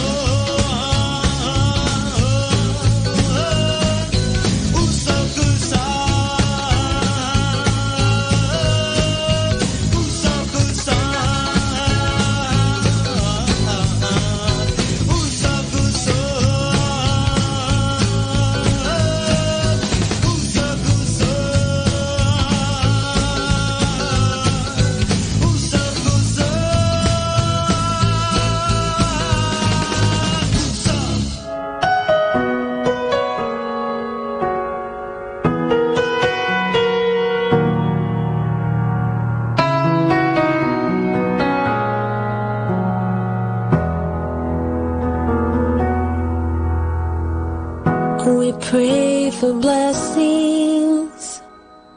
We pray for peace. Comfort for family. Protection while we sleep. We pray for healing. For prosperity. We pray for your mighty hand to ease our suffering. And all the while, you hear each spoken need. Yet love is way too much to give us lesser things. 'Cause what if your blessings come through raindrops? What if your healing comes through tears? What if it's 1,000 sleepless nights or what it takes to know you're near? What if trials of this life are your mercies in disguise?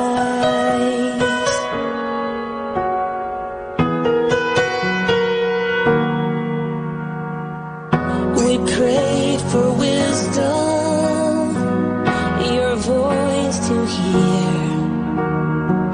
And we cry in anger when we cannot feel you near. We doubt your goodness, we doubt your love, as if every promise from your word is not enough. And all the while,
from life. The rain, the storms, the hardest nights.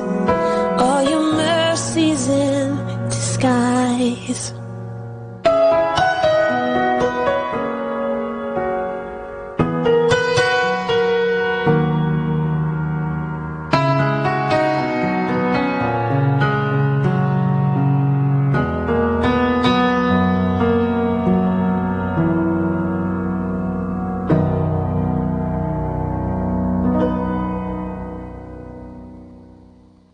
Kasama natin to. Mga kaibigan, saglit lang. Ito nga po pala si Father Butch Bombasio OP. Alam mo, may kwento ako sa inyo. Ang pamagat ng ating kwento ay Sumasampalataya Tayo sa Diyos.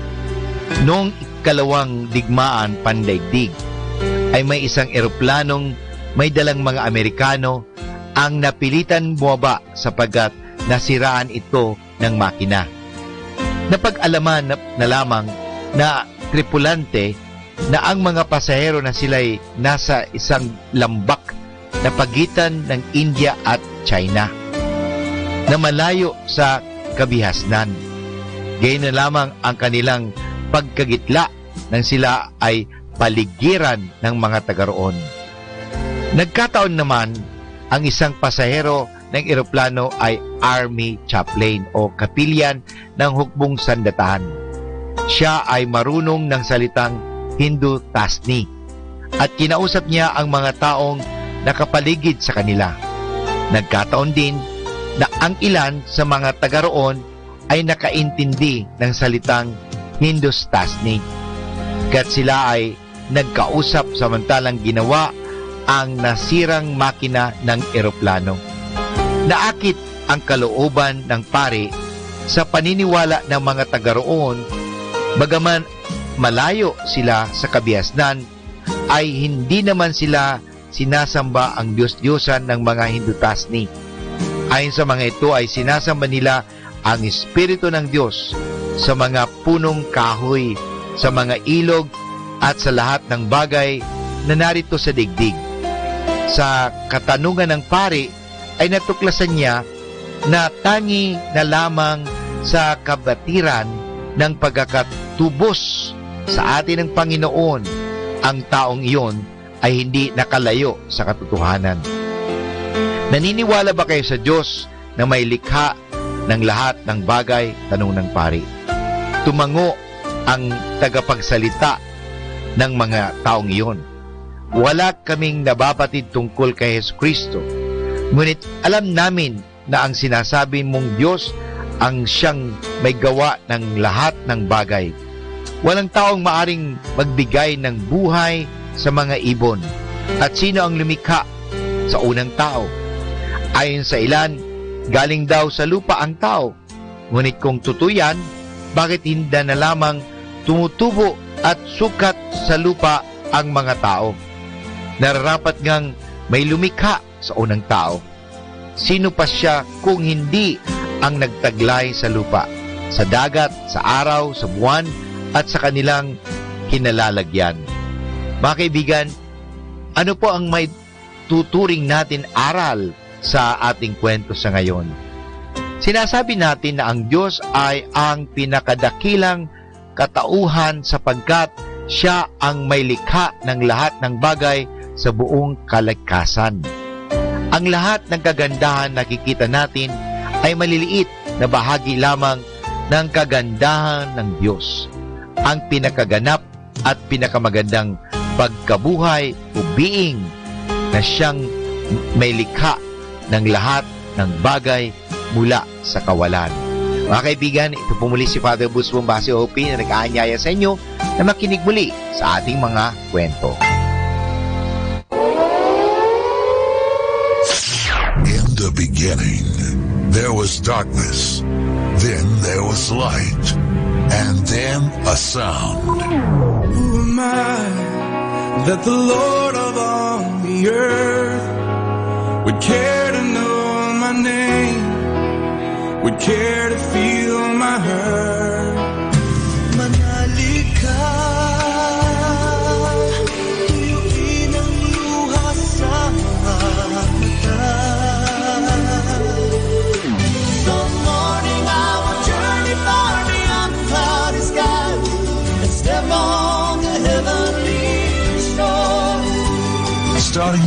The only Manawag Dominican Radio. The most hit music.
Sabi ng ating Diyos sa Lucas 10, ibigin natin siya ng buong puso, buong kaluluwa, buong pag-iisip at buong lakas. Handa na ba kayo ibigay ng todo-todong pagpuli sa ating Diyos? Ngayon, ibigay natin ang todo-todong pagpuli sa ating Diyos. Woo!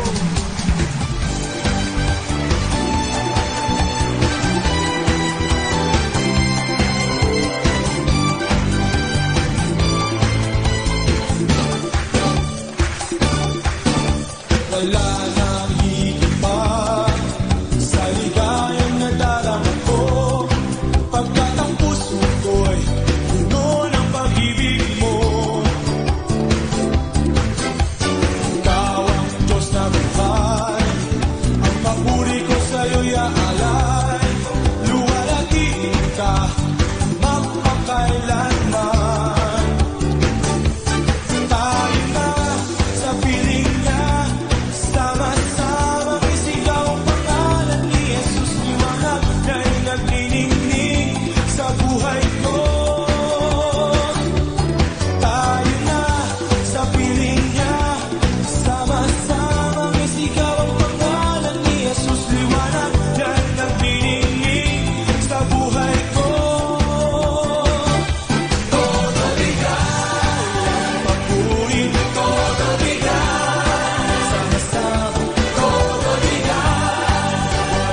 time now is 10 o'clock in the morning. Let us now have our time check prayer. Inaanyayahan ko po kayo na samahan ninyo ako sa panalangin sa oras na ito. Panalangin ng isang manggagawa. Makapangyarihang Diyos na lumikha ng lahat, binigyan mo ng dangal ang paggawa ng lalangin mo ang mundo.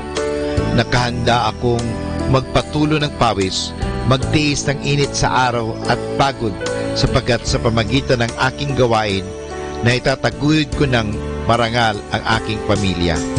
Kailangan ko ang tulong mo upang manatili akong malusog at malakas, at sa gayoy may pagpatuloy ko ang aking pagsisikap. Marapatin mo nawa ang pag-aalay ko sa iyo ng mga gawa ng aking mga kamay bilang tanda ng aking pasasalamat at pagpupuri sa iyong kadakilaan. Ipagkaloob mo ang tagumpay sa aking mga gawain. Inihiling ko ito sa ngalan ng iyong anak na si Jesucristo na aming Panginoon. Amen.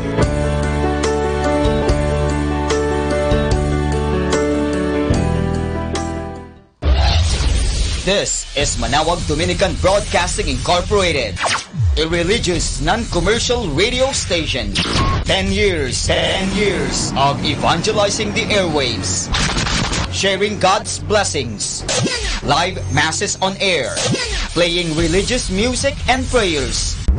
May kasama ka, si Jesus, si Maria, at kami. Our positive thought for this hour. I have learned to seek my happiness by limiting my desires rather than attempting to satisfy them. 102.7 Manawag Dominican Radio. You have Manawag Dominican Radio FM.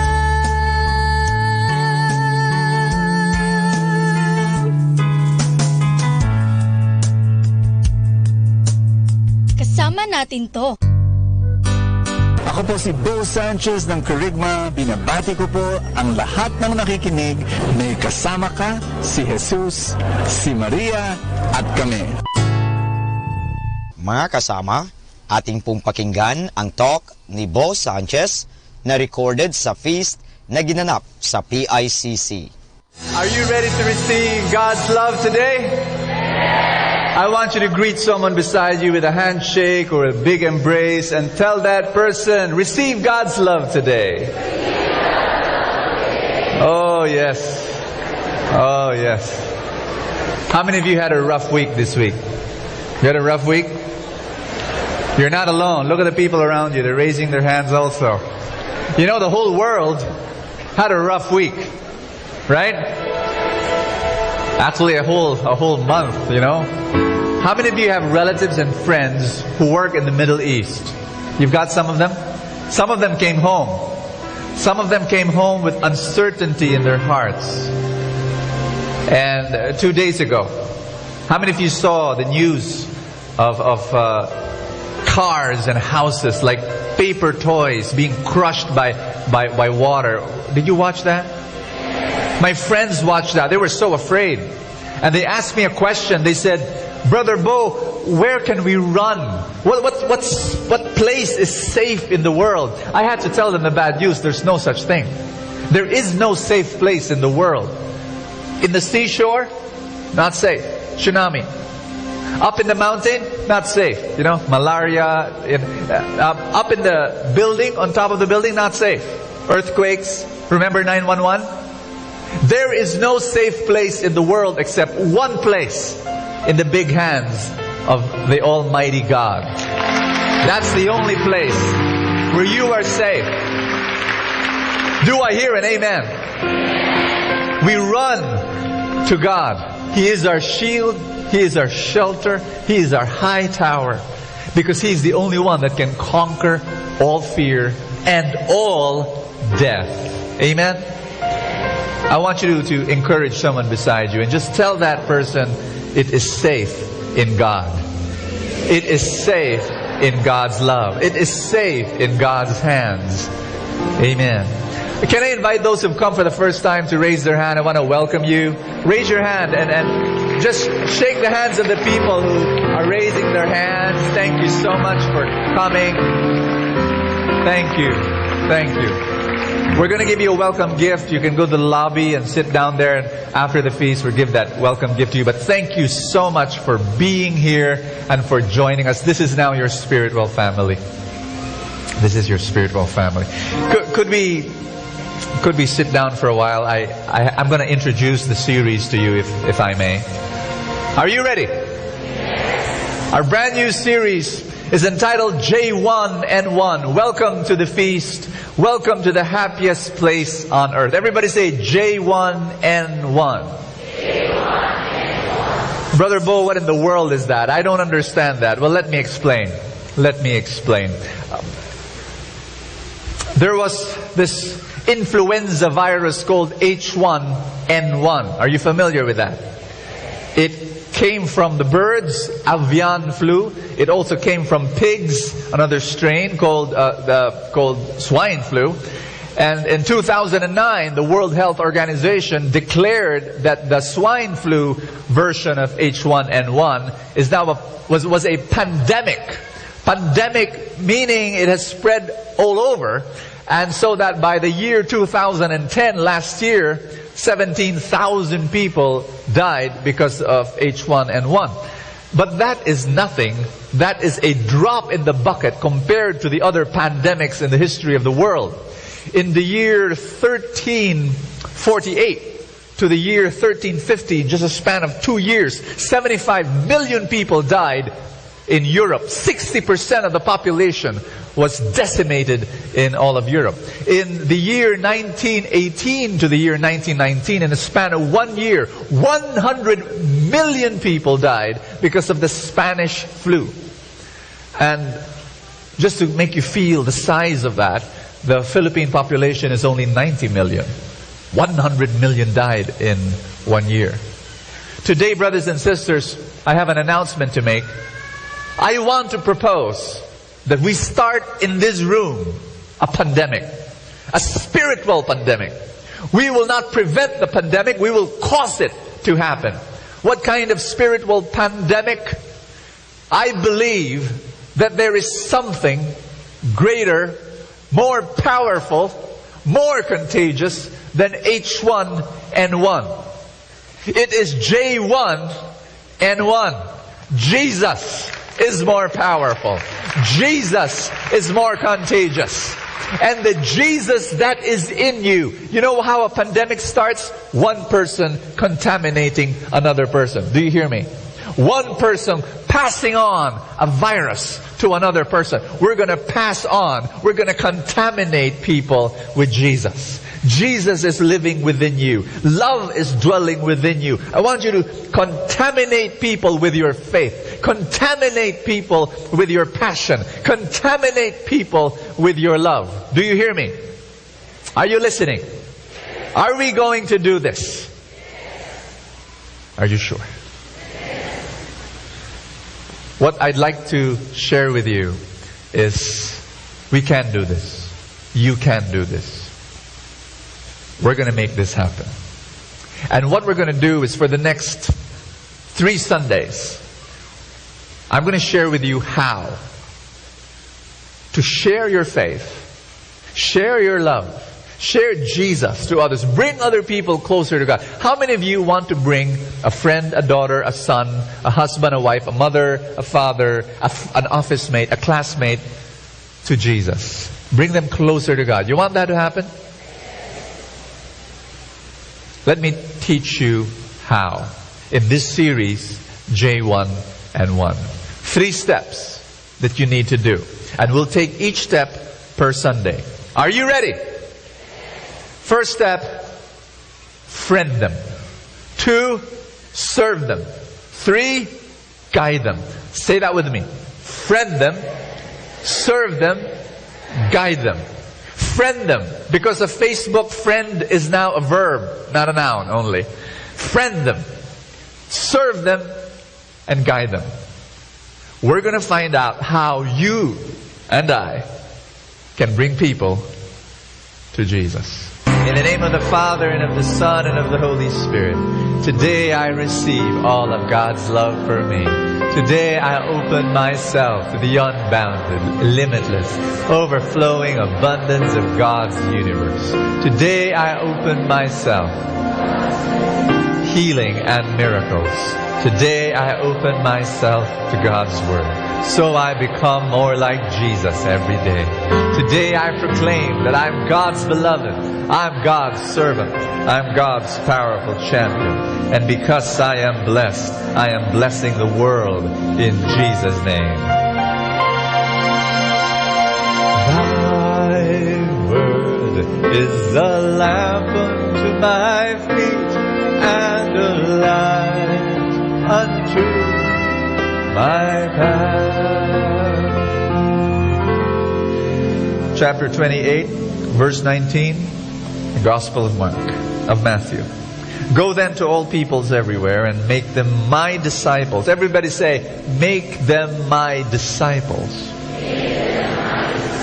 Baptize them in the name of the Father, the Son, and the Holy Spirit, and teach them to obey everything I have commanded you, and I will be with you always to the end of the age. I have an announcement to make. Ask me what? You have a mission in life. You were born for a very specific mission. You are no accident. You're not a blob in the universe. When God created you, He created you for a purpose. And your mission is not to earn money or to have a good time or to enjoy life or to be happy.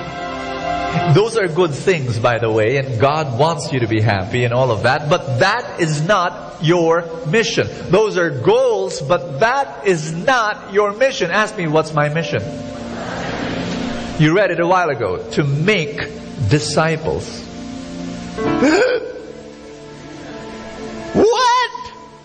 Make disciples? You gotta be kidding me, Bo. I'm not a priest. I'm not a nun. I'm not a preacher like you. I'm an ordinary Catholic. There's no such thing as ordinary Catholic. No such thing. If you are a Catholic, you are a disciple maker. God wants you to share His love to others. He wants you to be His ambassador. He wants you to be His representative on planet Earth. He wants you to wake up every morning and say, how can I bring others closer to God? How can I be a channel of His love? Tell someone beside you, touch that person and say, you're an ambassador of the kingdom of God. You are. You really are. Sorry, no second-class citizens in the kingdom of heaven. You are an ambassador. You are a representative. Everybody say this. I'm a disciple maker. Brother Bo, I don't know how. I don't know how to preach. I don't even know how to sing. I don't know how to write like you. I don't know how. You want to know how? Open your scripture to Mark chapter 2. And let me share with you a scandalous chapter. Chapter 2, verse 15. And it says, later on, Jesus was having a meal in Levi's house. Everybody say Levi. Those are the things that you don't wear. Not that. Levi was the name of Matthew, and Matthew was a tax collector. And tax collectors during that time were really bad people. Really bad. But so bad they could not enter a synagogue because they were seen as wicked people. They were traitors of the nation, and they were thieves because when they collect taxes from you, what they do is they what? Keep for themselves. For themselves. And they were seen as wicked people. Listen to this. Jesus was having a meal. A meal. Say meal. For the Jew, if I have a meal with you, you know what that means? I'm your friend. If I have a meal with you in your house, and people look around, look at us, they'll say, oh, they're friends. They're friends. And then it says here, a large number of tax collectors and outcasts, say outcasts, was following Jesus, and many of them joined him and his disciples at the table. Some teachers of the law who were Pharisees saw that Jesus was eating with these outcasts and tax collectors. So they asked his disciples, why does he eat with such people? And Jesus heard them and answered them, people who are well do not need a doctor, but only those who are sick. I have not come to call respectable people, but outcasts. You want to know how to bring others closer to God? You want to know how to share God's love to others? You want to know how to win people to Jesus? You want to know? Whatever Jesus did in that controversial scripture passage, that's what we do. A friend of mine, let's call her Anna, she came up to me and she told me this incredible story. She said, you know, Bo, when I joined Light of Jesus, my life changed. I loved it so much, and I was eating lunch with some of my office mates, and these office mates, well, I got tired talking with them because they're worldly and they talk about worldly stuff only. So I stopped eating lunch with them and I looked for someone who was like me, somebody spiritually renewed. She found an office mate who was a member of Couples for Christ, and they started having lunch together almost every day. And oh, wonderful, she said. They talked only about God, and they talked about the same scripture passages and the same stories and the same language, and she had so much fun. But then after 1 year, she said that God hit her on the head, and God inspired her, and God told her, she really felt God speaking to her, go back to your old friends. She went back to her old friends. You know what her old friends said? We got hurt when you left us, because it's as though we were not holy enough for you. And she asked forgiveness. Anna asked for forgiveness. They welcomed her back, and she started eating lunch with them, even if their conversations were worldly. But you know, she told me this, Anna told me this, today those friends are growing closer to God. Some of them are joining her in the feast.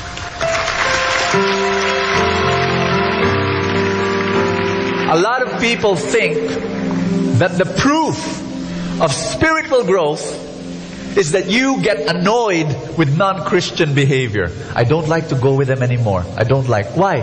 Because they curse. I hate cursing. I don't like to go with my friends anymore. Why? Oh, because of the green jokes. I don't like to go with them anymore. Why? Because they smoke. And I hate secondhand smoke. Some people think that that's the proof that you're spiritually growing, because you're more and more getting annoyed. I've got news for you. Ask me what?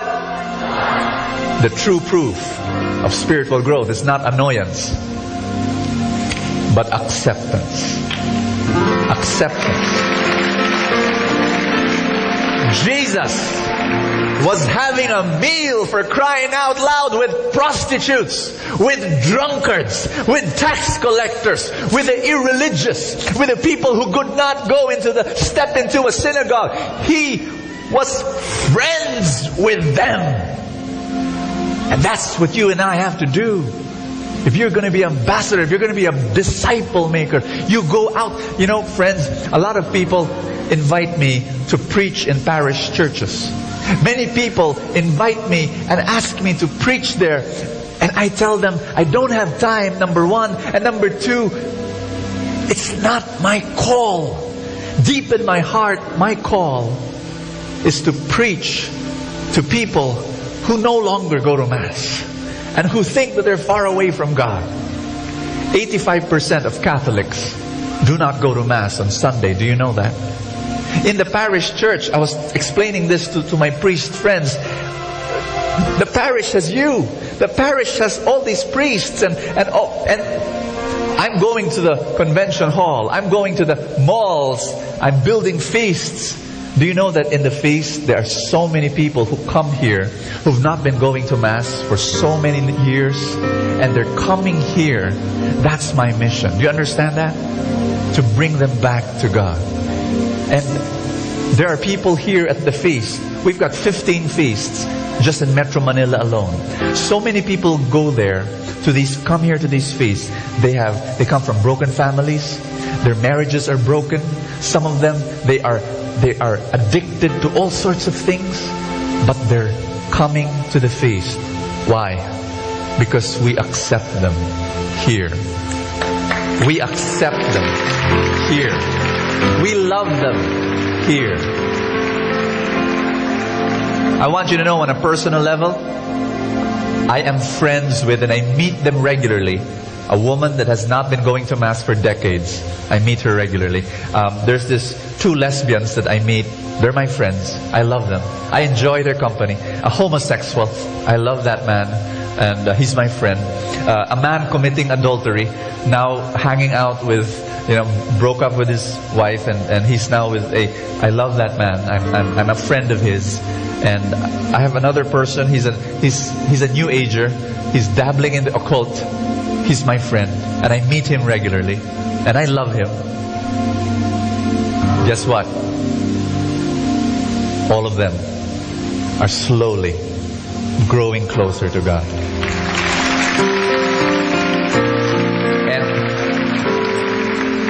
And you've got to learn not to be annoyed.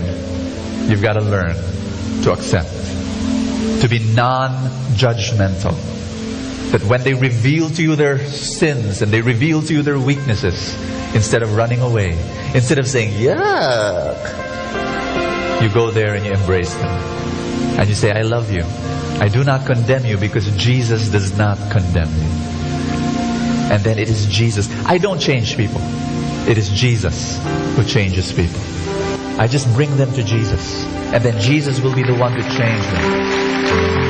And I'm praying that right now that transformation will happen. You know how? One last verse. I know you're standing up for a long time now, but bear with me. Are you ready? Last verse. John chapter 13 verse 34. It says, and now I give you a new commandment. Love one another as I have loved you, so you must love one another. Read with me, please. If you have love for one another, then everyone will know that you are my disciples. How will people know that you are a disciple? By how long you pray? By how many verses you memorize in this book? By how many prayer meetings you attend? By how many rosaries you have in the rear view mirror of your car?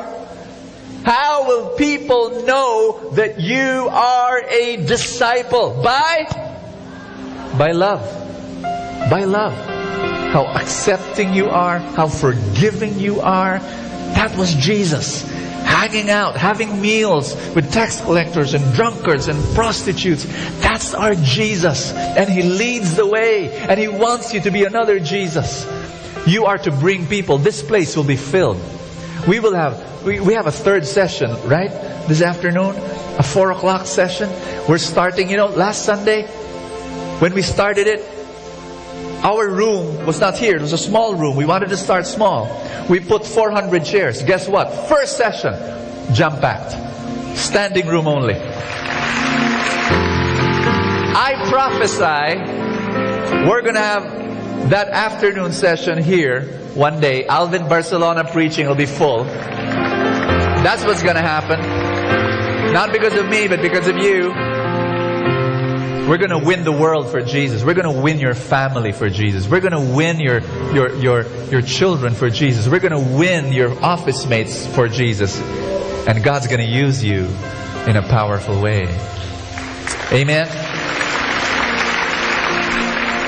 I want you to put your hands over your chest. Say this with me. Father, use me. I want to be a disciple maker. I want to bring many people closer to you. Make me another Jesus to them. Help me to love the way you love. Teach me, train me, in Jesus' name.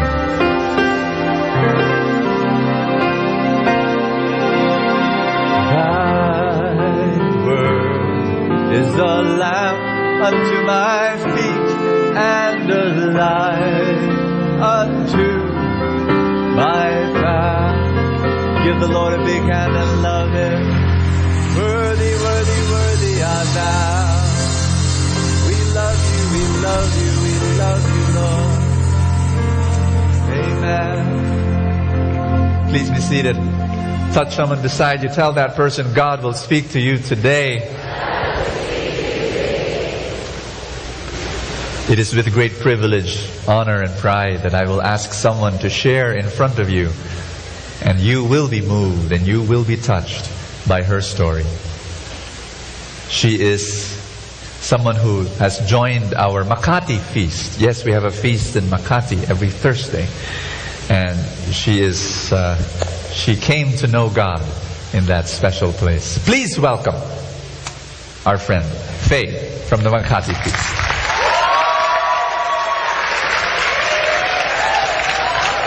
I want you to keep clapping because it's going to be difficult for her to...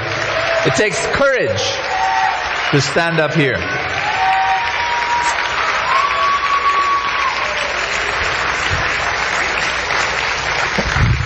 All right.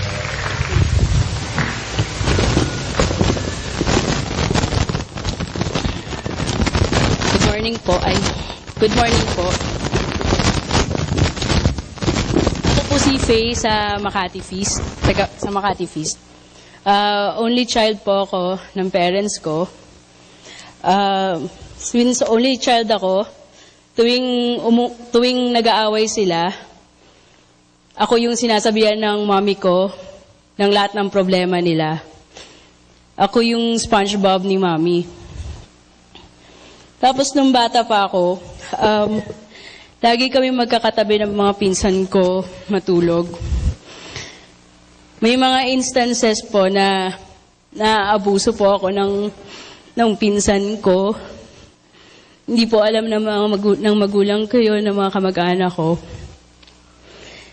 Although wala naman pong nangyaring sex, pero na-develop po yung galit ko sa mga lalaki.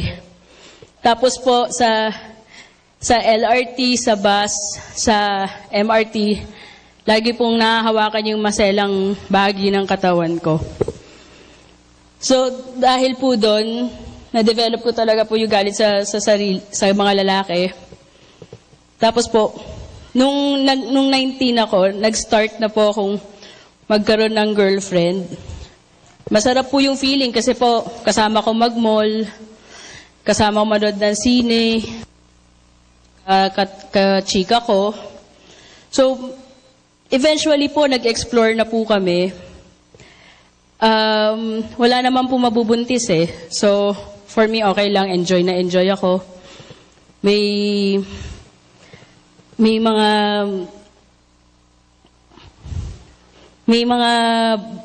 sa trabaho ko po dati, nag-enjoy din po ako, so naging slave din po ako sa mga gadgets, ganyan.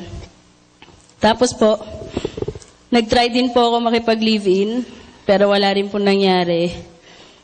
Tapos po na-meet ko po yung last girlfriend ko, 2.5 years kami.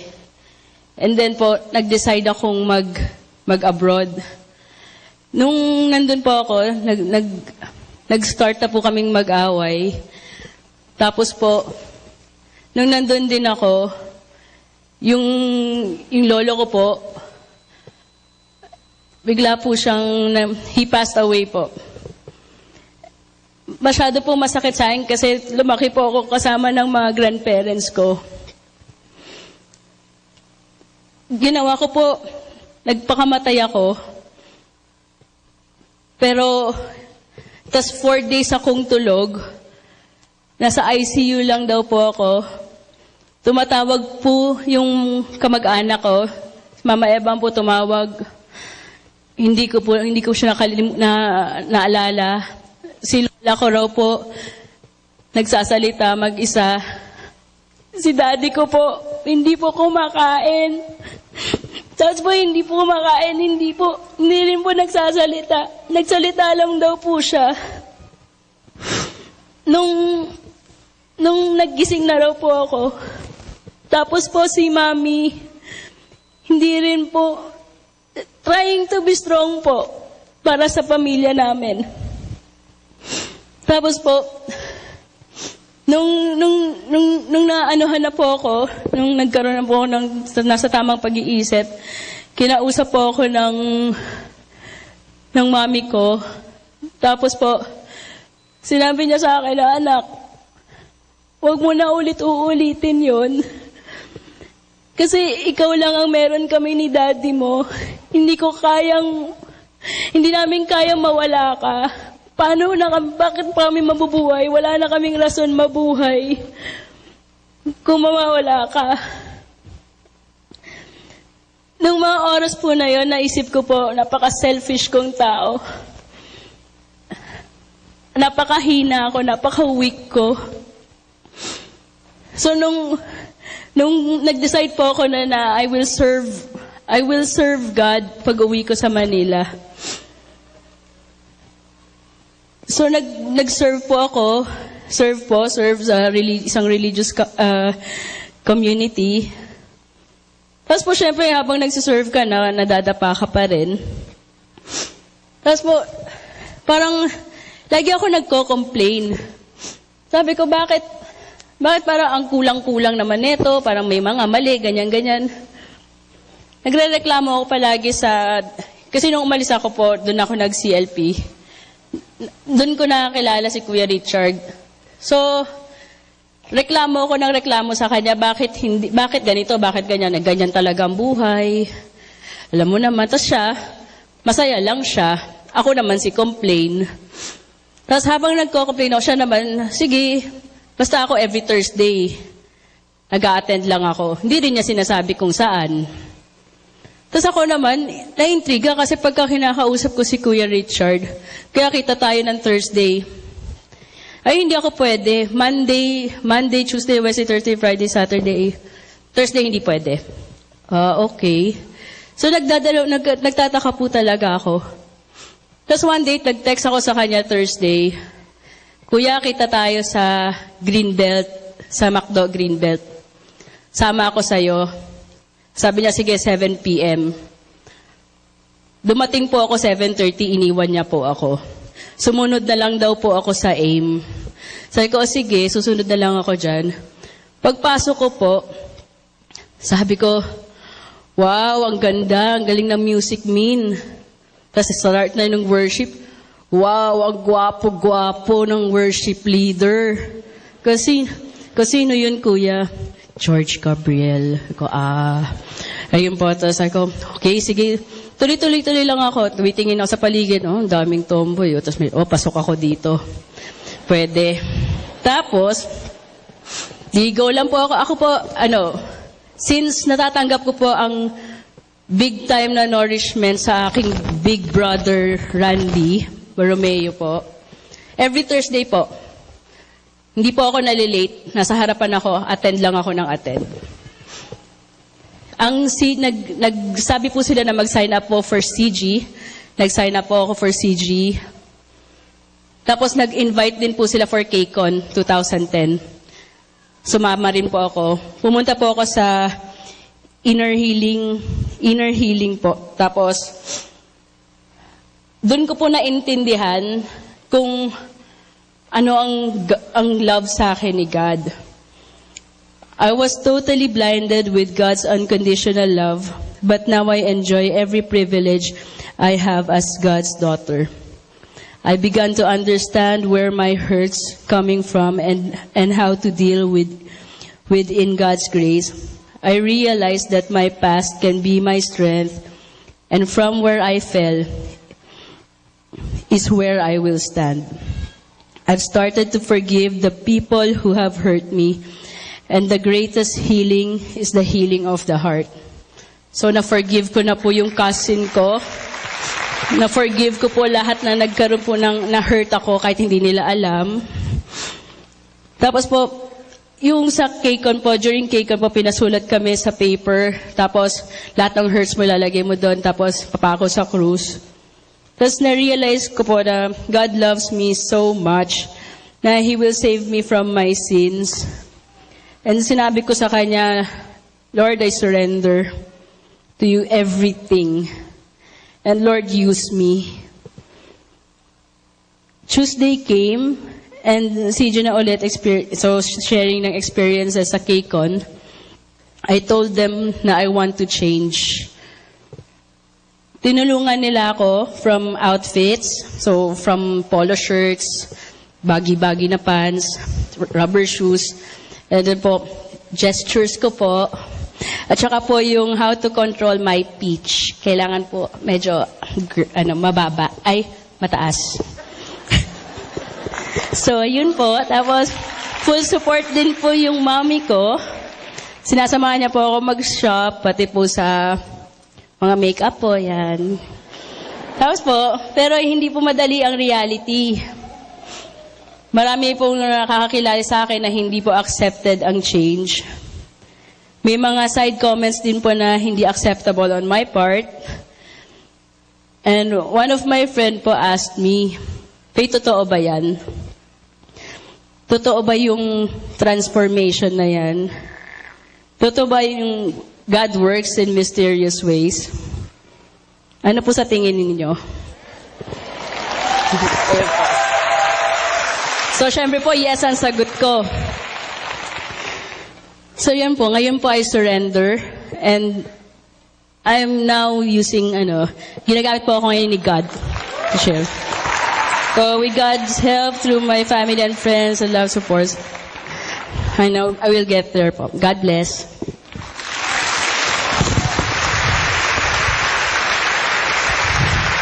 Thank you. Thank you, Faye. Thank you so much. God bless you. Thank you. Can I ask Richard to stand because he was the one who invited. Richard, can you stand and wave at everybody?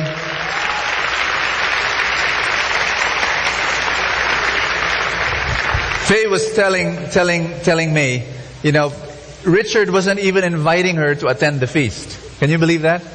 And Faye asked him, why aren't you inviting me to the feast? And Richard said, I want you to see me first. See this first. And if you are intrigued by who I am, then you will go on your own. And that's what happened. And friends, that's what everybody just tell someone beside you, God can use you by just becoming a friend. Richard was just a friend, and Richard just brought her. And let's give a big hand to Faye again, and thank you so much for your lovely, powerful story. It reminded me of a friend that I had when I was in college, not too long ago. I had a friend who I had lunch with almost every day. And being a friend of his, a classmate in fact, I wanted to bring him closer to God. So I would talk about God. And it was as though I would hit a brick wall.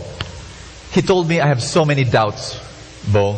And we could not agree spiritually at all sorts of crazy things and crazy thoughts and crazy ideas. So every time I talk about something spiritual, boom, I will hit a brick wall. So I decided just to talk about everything else. We talked about girls. We were college guys. We talk about girls. We talk about school. We talk about girls. We talk about cars. We talk about sports. We talked about, did I say girls? Okay. So, we would sit in the cafeteria, and then when we would measure the beauty, when a pretty girl comes, that's an 8. No, that's an 8.2. And another girl, no, that's a 9. Yeah, no, that's an 8.9. So we would measure pretty women. And I dropped out of college after almost 2 years of talking with a guy. I dropped out of college, and hindi pa naman uso no ng Facebook. That's how old I am. So I lost touch. Did not know where he went. Would you know? Would you believe? 11 years later, that's when we met again. 11 years later, I'm walking in a mall and I see the guy. And I say, "Hey, you're alive!" And we hug each other. And I get the shock of my life. He tells me he's now a missionary. And for 2 years, I was talking to him, and he was saying, "No, thank you." Every time I talk about God, he would say, "No, thank you." 11 years later, he's a missionary. And what shocked me more was his second sentence. He said, "Thank you, Bo, for sharing, for showing Jesus to me." And I said, "I did?" We were just measuring girls. And he said, "No, it was your friendship." And that's the key. Say friendship. It's in the friendship. It's in the loving and the caring and the being together. That's the one that would show Jesus. You can do it. You don't have to be a preacher. You don't have to be an evangelist. You just become a friend. An accepting, understanding, loving friend. Can you do that? You can. You've been doing it for years. And what you need to do is just be a Jesus to that person. I came to know God. The reason why I'm standing here in front of you is because when I was 12 years old, not too long ago, my father and my mother brought me to my first prayer meeting. They said, "Bo, come to the Catholic prayer meeting." And basically, I said yes. You know, when people hear that story, they say, "Bo, that quick? They invite you and you go?" Yes. And when I went there and I kept on going there. I fell in love with God. I've never left. Never. And they said, "Why so simple? Just one invitation?" And I say, "No, my father did not give me one invitation. All my life as a little kid, my father, Dad, has always been inviting me to experience God's love." How? When I was a tiny kid, my father would come home from work and then he would look for me. And he will say, "Bo, let's jog." And he was not a great jogger, just a great father. I love saying this, that the car was parked in the garage and the two of us will jog around the car. And after 2 or 3 circles, he'd stop. He'd sit down. He'd put me in his lap. We would open the newspaper together and he would read me the comic strips. To this day, I love Tarzan and Blondie and Beetle Bailey because those were the comic strips my father would read for me. Every single night. As a little boy, I would look forward to evenings because I know my father will come home, look for me, and spend 1 hour, 1 precious hour with me. That was not all. Every Saturday, my father would say, "Bo, let's go out." And we would walk. Sometimes we would not ride a car. We would walk in EDSA all the way to Cubao in a commercial center. And we would eat pizza together. We would eat hot dog together. Sometimes we would go to a toy store and he will say, "Play, Bo." And so I will play and play and play. And after an hour or 2 hours, my father would say, "Let's go home." He will not buy me a single toy. And I would not complain because my hands were full. I would be holding his big hand. My hands are full of his love. You know, I felt so special. I felt so special because I said to myself, I am worthy enough for his time. I am more important to him than television. I am more important to him than his friends. I am more important to him than his work because he spends time with me. Don't get me wrong. My father is not perfect. He's your typical Filipino father. His favorite word is, I was a small boy greeting him in the morning, "Hi, Dad!" And he would say, He doesn't speak very well. Not very communicative. Doesn't say, "I love you, Bo." No, none of that. You know, I would be sitting on his lap and he would be reading the comics for me, Tarzan. And he would say, "Tarzan said to Cheetah, 'Swing.'" And I will say, "Why?" And my dad will say, "Oh, I see. Yeah." That was my father. But the one thing that he did right was he spent time with me. My father never talked about God to me because he was not communicative. But even if he did not talk about God, he showed God to me in himself. The reason why I am who I am now, standing in front of you, the reason why I am a renewed Catholic, the reason why I'm a Christian, the reason why I'm a disciple of Jesus is because my father friended me. That's why. He became a Here was my logic. The logic of my little brain as a kid was this: if my father loved me, and if my father thought I was special enough to spend time with me, then perhaps my Father in heaven also thinks in the same way, that I am special enough to spend time with me, that I was cool enough for him to be with me. Do you understand what I'm saying? And you can win your daughter, and you can win your son, and you can bring your friend and your office mate and your classmate and your uncle and your aunt and your neighbor. You can bring them closer to God by becoming a Jesus to them. How? By friending them. That's it. Friending them and allowing them to see God's love in you. We will cause a spiritual pandemic to explode in this world. How? You are a disciple maker. The ushers, you see them in medical profession clothing. This is the reason why. We will not prevent a pandemic. We will cause it. You will be contagious. J1N1. We will pass on Jesus to others. Let's all stand. Let's come before the Lord. I want you to lift your hands like this as a symbol that you are surrendering your life to God, and just say this after me. Father, I want you to use me. Fill my heart with your love so powerfully that I will be a channel of that love. Use me, imperfect that I am, to pass on your perfect love. Brothers and sisters, I want you now to think of the names of the people in your life that you want to bring closer to Him. I want you to imagine their faces.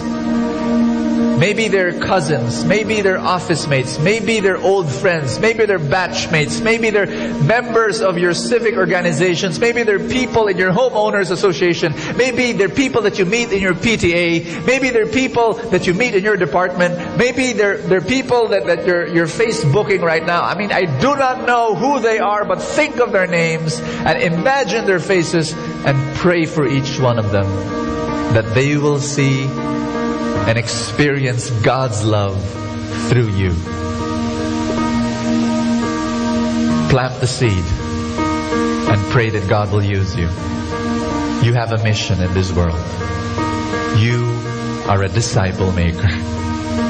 You are an ambassador of God. Don't say, I'm an exception, Bo. Not me. Not me. Yes, you. Yes, you.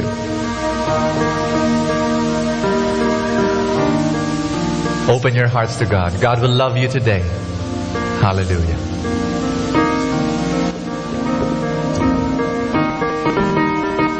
Father, we ask today, open our hearts to receive you.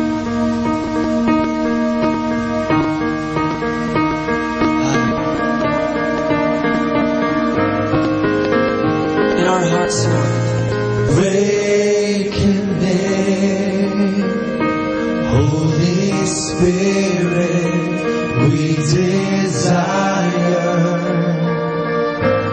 Awakening, don't awake my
us, Lord, with your presence and overfill us with your love. Amen. So that we can be more like Jesus.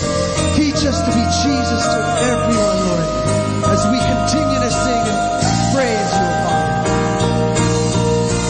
Like the rising sun that shines. Lift your voice. My soul,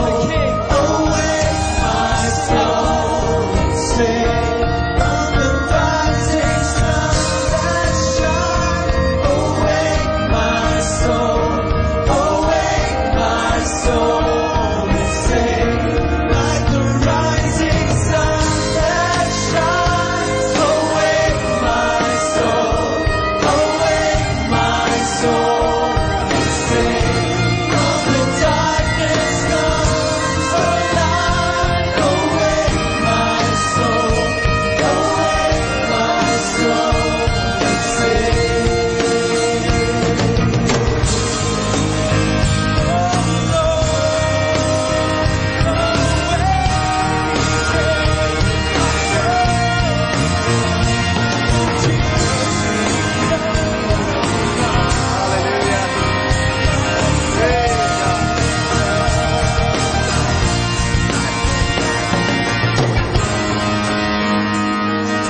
Father, awaken my soul.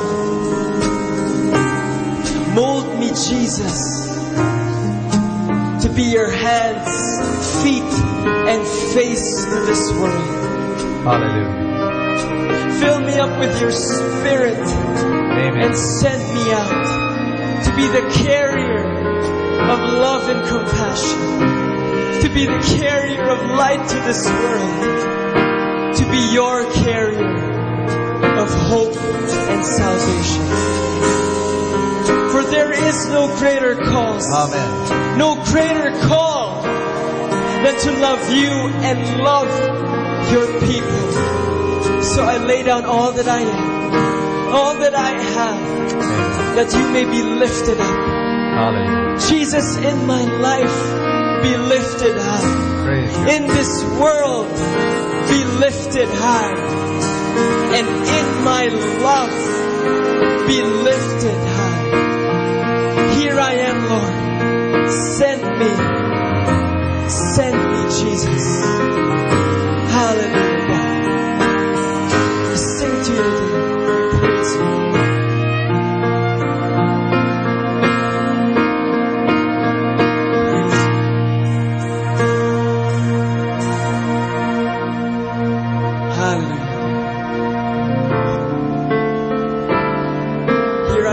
Just to live for your cause, to devote my life to you, to devote to serving your people. Hope is found is home within you. Hope is found is home within me. Now that I've been found in you, that all I am you want me to be. 'Cause all I want is more of you. All I want is more of you. So all I want is more of you. I'm living for this cause. Hallelujah. I'm living for this cause. I'm living for this cause. I lay down my life into your hands. Oh yes, I'm living for the truth, the hope of the world. In you I stand. I'm living for this cause. I lay down my life into your hands. Declare to God our Father. I'm living for the truth, the hope of the world. In you I stand. All I want is you. Oh Jesus, all we want is you. Sing this out to the Lord. All I want is you. Express your hunger and your thirst for God. All I want is you. For more of Jesus in in your life. In every area, in every circumstance, we sing. All I want is To be more like you, Jesus. In my family, in my friends, in my workplace, in my ministry, in everyone that I meet, oh God. May I reflect your goodness, your love, your compassion, your heart to these people, Lord Jesus. Sing it out, God.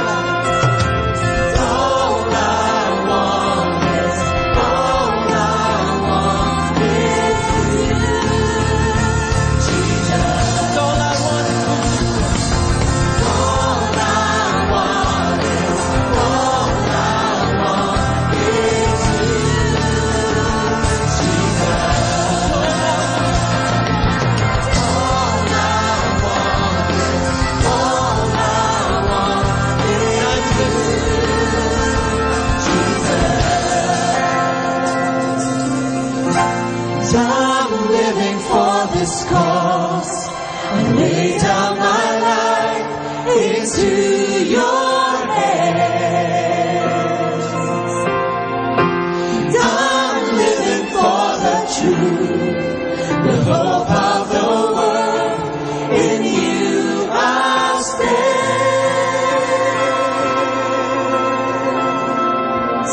Father God, keep us from just singing and move us into action. Come back to me with all your heart. Don't let fear keep us apart. Trees to bend, those straight and tall. So must we to others' heart. Long have I waited for your coming home to me and living deeply our new life. To the praise and glory of God, we offer this Mass with all the saints in heaven, the Church triumphant, the Church suffering all the souls in purgatory, and the pilgrim Church on earth, you and me included, with our Blessed Mother and all the saints, in the name of the Father, and of the Son, and of the Holy Spirit. Amen. Peace be with you. And with your spirit. Good morning to everyone. Good morning, Father. Welcome to our Eucharistic celebration and taking the votive Mass of our Blessed Mother. And we will all ask our Blessed Mother to be with us and to bring us closer to Christ so that we will share God's eternal kingdom. As we prepare to celebrate the sacred mysteries, let us ask God's mercy and pardon for our sins. I confess to Almighty God and to you, my brothers and sisters, that I have greatly sinned in my thoughts and in my words, in what I have done and what I failed to do. Through my fault, through my most grievous fault. Therefore I ask the Blessed Mary, ever Virgin, all angels and saints, and you, my brothers and sisters, pray for me to the Lord our God. May Almighty God have mercy on us, forgive us our sins, and bring us to everlasting life. Amen.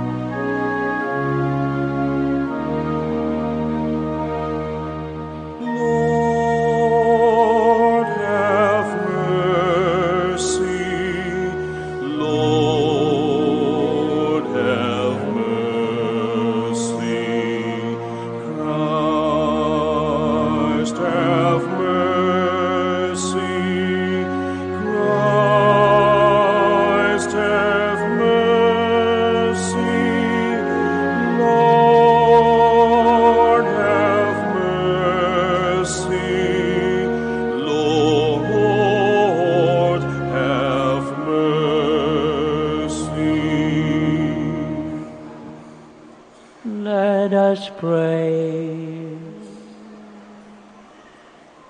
O God, Father of mercies, whose only begotten Son, as he hung upon the cross, chose the Blessed Virgin Mary, his mother, to be our mother also. Grant, we pray, that with her loving help, your church may be more fruitful day by day, and exalting in the holiness of our children, may draw to her embrace all the families of peoples. Through Jesus Christ our Lord, who lives and reigns with you in the unity of the Holy Spirit, one God forever and ever. Amen. Please be seated.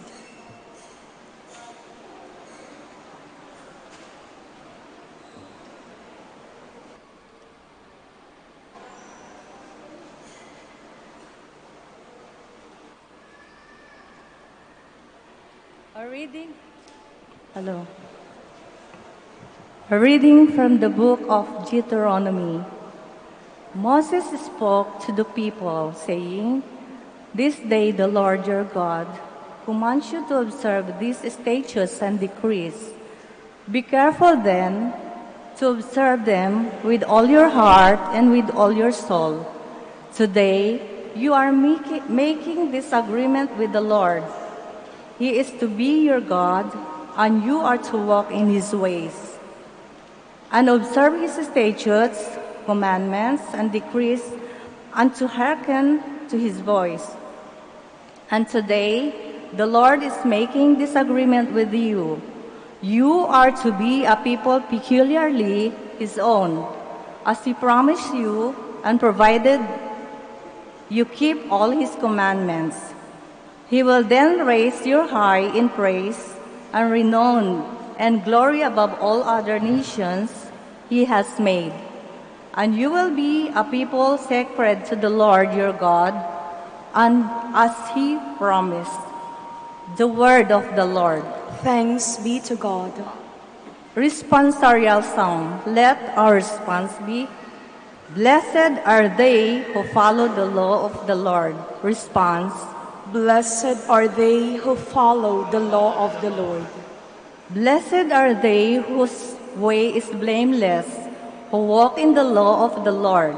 Blessed are they who observe his decrees, who seek him with all their heart. Response. Blessed are they who follow the law of the Lord. You have commanded that your precepts is diligently kept. Oh, that I might be firm in his ways of keeping your statutes. Response. Blessed are they who follow the law of the Lord. I will give you thanks with an upright heart. When I have learned your just ordinances, I will keep your statutes. Do not utterly forsake me. Response. Blessed are they who follow the law of the Lord. Please stand. Praise to you, Lord Jesus Christ, King of endless glory. Behold, now in every acceptable time, behold, now is the day of salvation. Praise to you, Lord Jesus Christ, King of endless glory. The Lord be with you. And with your spirit. A reading from the Holy Gospel according to Matthew. Glory to you, O Lord. Jesus said to his disciples, "You have heard that it was said, 'You shall love your neighbor and hate your enemy.' But I say to you, love your enemies and pray for those who persecute you, that you may be children of your heavenly Father. For he makes his sun rise on the bad and the good, and causes rain to fall on the just and the unjust. For if you love those who love you, what recompense do you have? Do not the tax collectors and sinners do the same? If you greet your brothers and sisters only, what is so unusual about that? Do not the pagans do the same? Be perfect as your heavenly Father is perfect. Sisters and brothers, the gospel of the Lord. Praise to you, Lord Jesus Christ. Please be seated.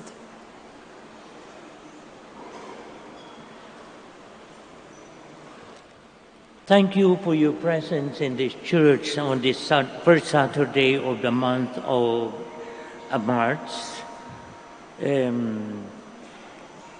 I'm sure that you came because of your love for God. But do you believe that God loves you?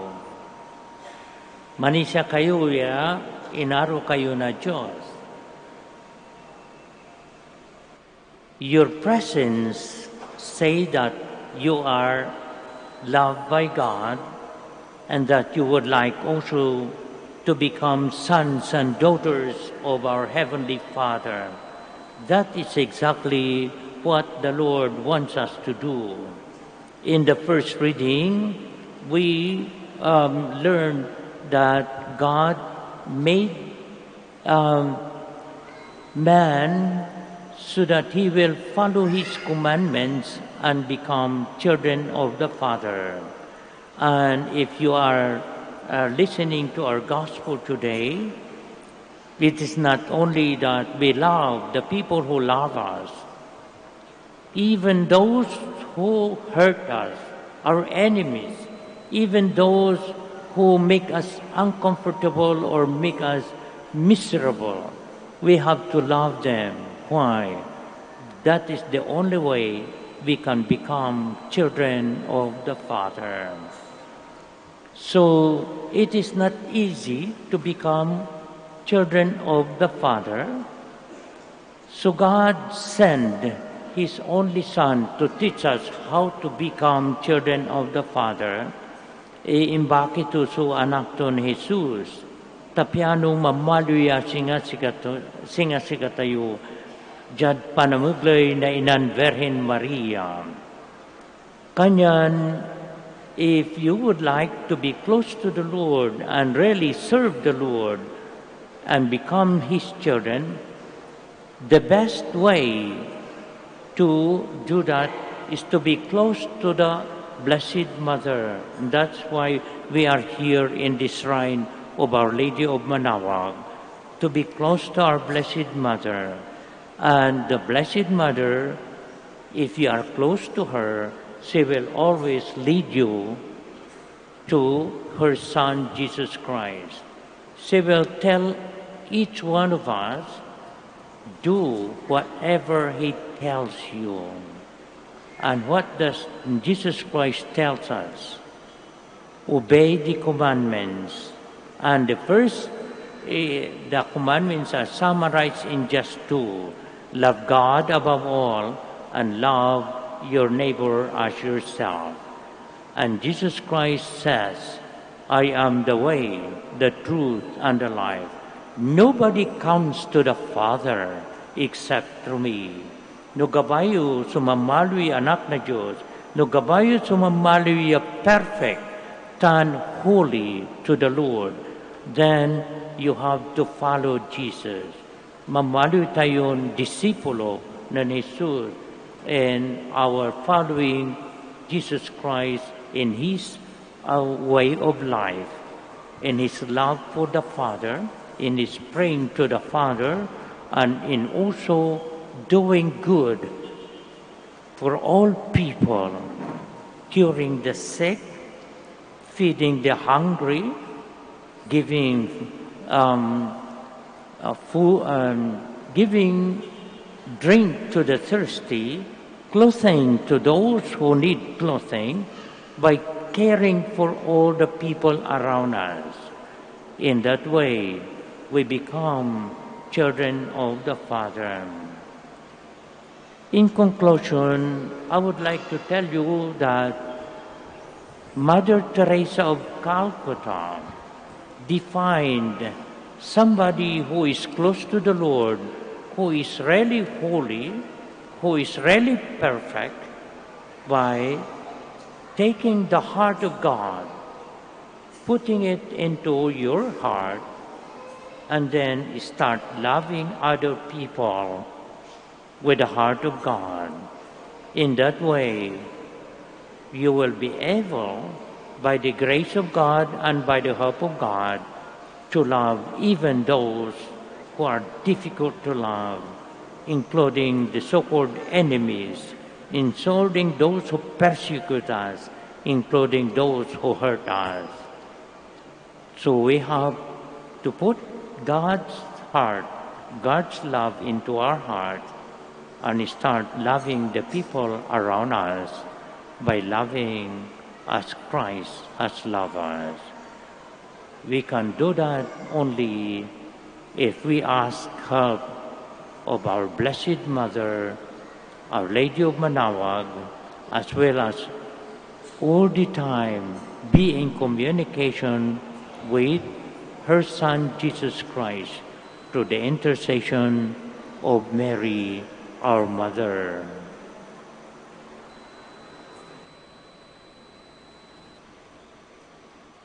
Please stand. The Lord be with you. And with your spirit. With confidence we now approach our all-loving Father, whose mercy towards us is limitless and without bounds. That the Church on earth may be a living example of the forgiveness and compassion shown by Jesus, let us pray to the Lord. Lord, hear our prayer. That we may look with kindness even upon those who have hurt us, injured us, or caused us hardship in any way, let us pray to the Lord. Lord, hear our prayer. That with God's grace we may be able to forgive our enemies, let us pray to the Lord. Lord, hear our prayer. That we may show care and compassion for the sick, the old, and the neglected, let us pray to the Lord. Lord, hear our prayer. That the dead may be blessed and rewarded with eternal life, let us pray to the Lord. Lord, hear our prayers. In thanksgiving for the gift of life we have at this very moment, and for those among us who celebrate their birthdays or anniversaries during this whole month of March, especially within this week and today, we pray to the Lord. Lord, hear our prayer. Almighty and compassionate Father, we thank you for the forgiveness you have offered through your Son, Jesus Christ. Help us to show your forgiveness to others. We ask this in the name of Jesus Christ, through the intercession of all the saints, especially Saint Joseph and our Blessed Mother. We pray together. Hail Mary, full of grace, the Lord is with you. Blessed are you among women, and blessed is the fruit of your womb, Jesus. Holy Mary, Mother of God, pray for us sinners, now and at the hour of our death. Amen. Please be seated.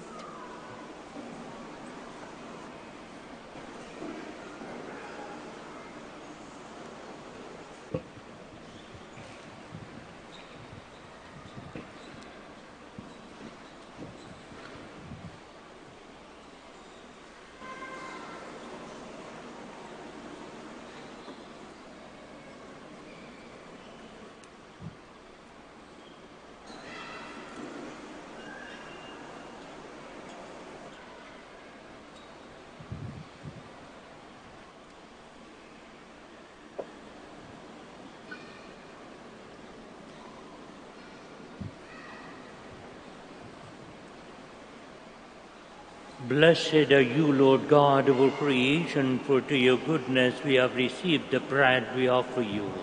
Fruit of the earth and work of human hands, it will become for us the bread of life. Blessed be God forever.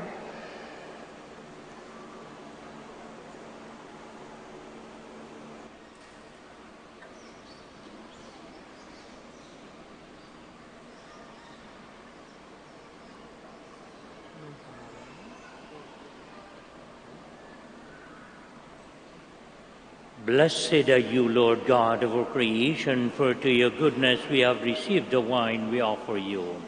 Fruit of the vine and work of human hands, it will become our spiritual drink. Blessed be God forever.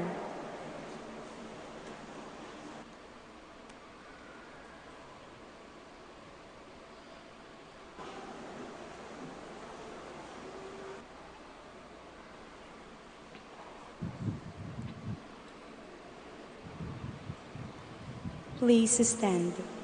Sisters and brothers, pray that my sacrifice and yours may be acceptable to God Almighty Father. May the Lord accept the sacrifice at your hands for the praise and glory of his name, for our good and the good of all his holy church.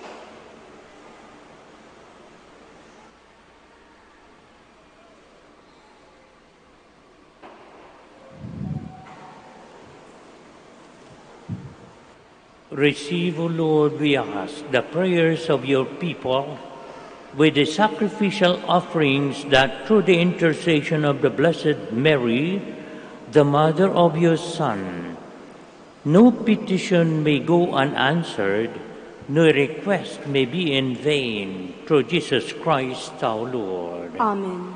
The Lord be with you. And with your spirit. Lift up your heart. We'll lift them up to the Lord. Let us give thanks to the Lord our God. It is right and just.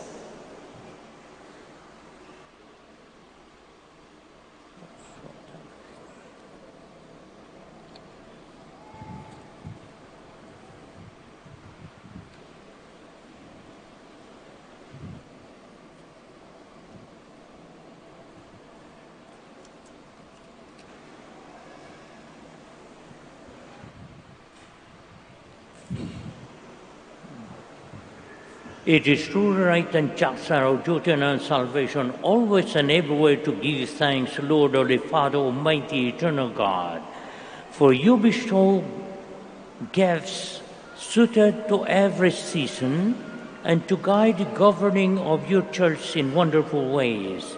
By the power of the Holy Spirit, you came unfailingly to her aid, so that, with a heart always subject to you, she may never fail to seek your help in time of trouble, nor cease to give you thanks in time of joy, through Jesus Christ our Lord.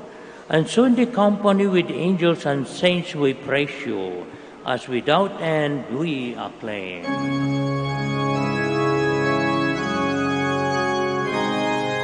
Santo, Santo, Santo, Panginoong Diyos ng mga hukbo, napupuno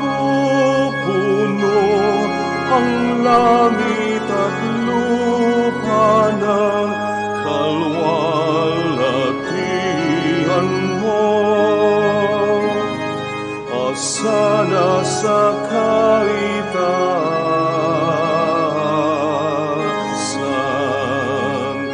pinagpalang naparirito sa ngalan ng Panginoon. Sana sa kaitasan.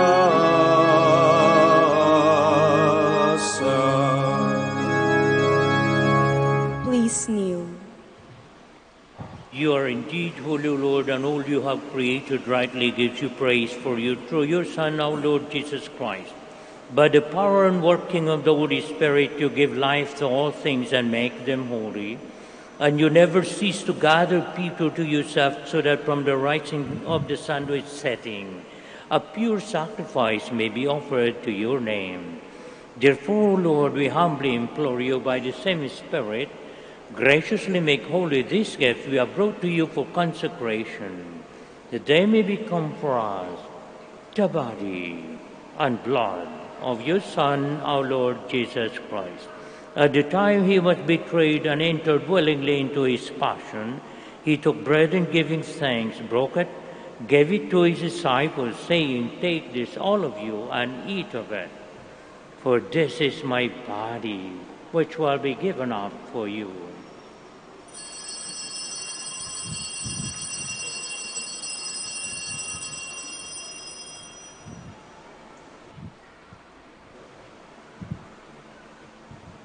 In similar way, when supper was ended, he took the chalice and once more giving thanks, gave the chalice to his disciples, saying, "Take this, all of you, and drink from it, for this is the chalice of my blood, the blood of the new and eternal covenant, which will be poured out for you and for many for the forgiveness of sins.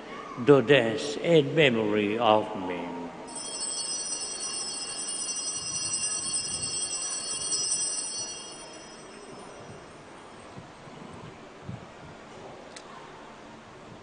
The mystery of faith. When we eat this bread and drink this cup, we proclaim your death, Lord, until you come again. Therefore, Lord, as we celebrate the memorial of the saving passion of your Son, his wondrous resurrection and ascension into heaven, and as we look forward to his second coming, we offer you in thanksgiving this holy and living sacrifice. Look, we pray, upon the oblation of your church, and recognizing the sacrificial victim by whose death you will to reconcile us to yourself. Grant that we, who are nourished by the body and blood of your Son and filled with the Holy Spirit, may become one body, one spirit in Christ.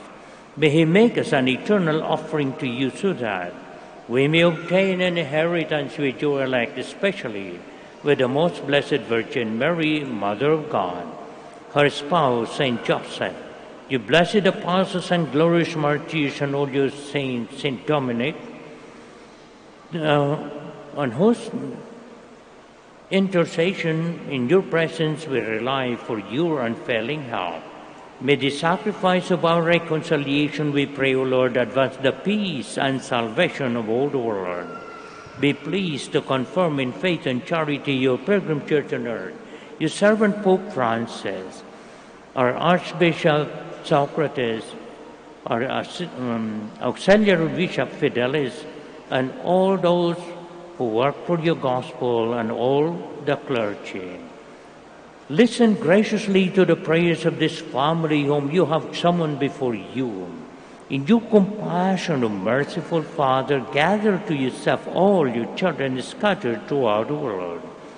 To all our departed brothers and sisters, especially our deceased parents, grandparents, brothers and sisters, relatives and friends, who are pleasing to you at their passing from this life.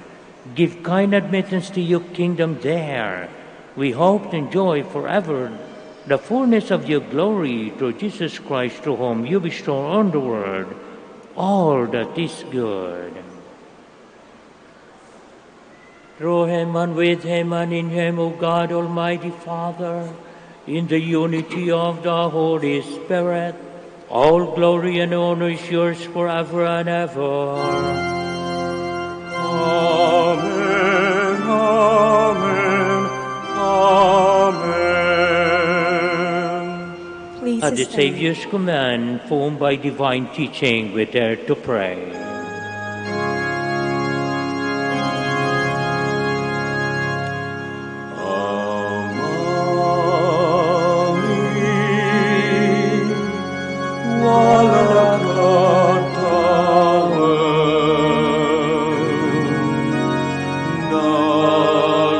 Nagalang sunga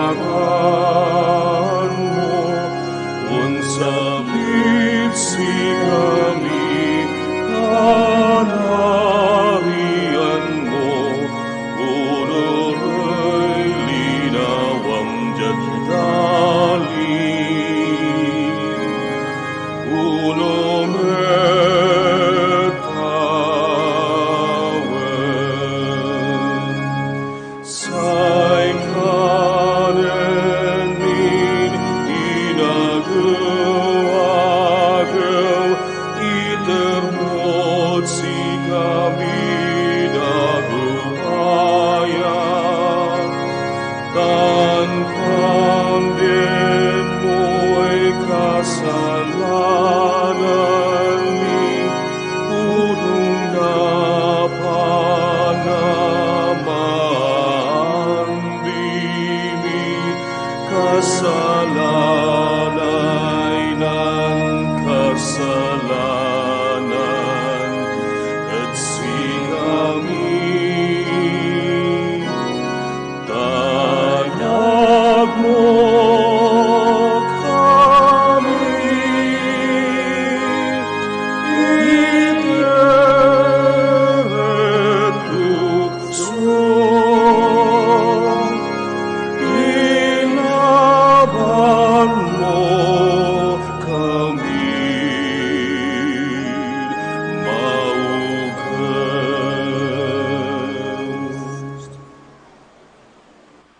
Deliver us, Lord, we pray, from every evil.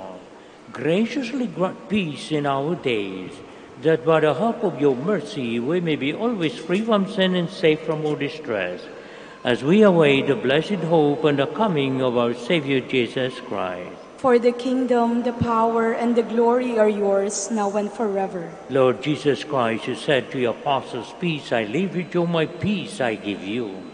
Look not on our sins, but on the faith of your church. Graciously grant her peace and unity in accordance with your will, who live and reign forever and ever. Amen. The peace of the Lord be always with you. And with your spirit. We offer each other the sign of Christ's peace.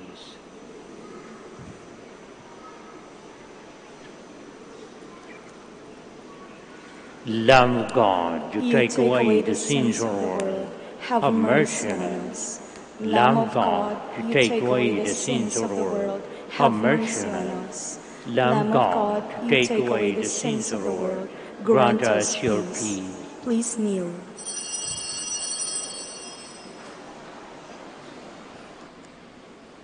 Sisters and brothers, behold the Lamb of God. Behold him who takes away the sins of the world. Blessed are those called to the supper of the Lamb. Lord, I am not worthy that you should enter under my roof, but only say the word, and my soul shall be healed.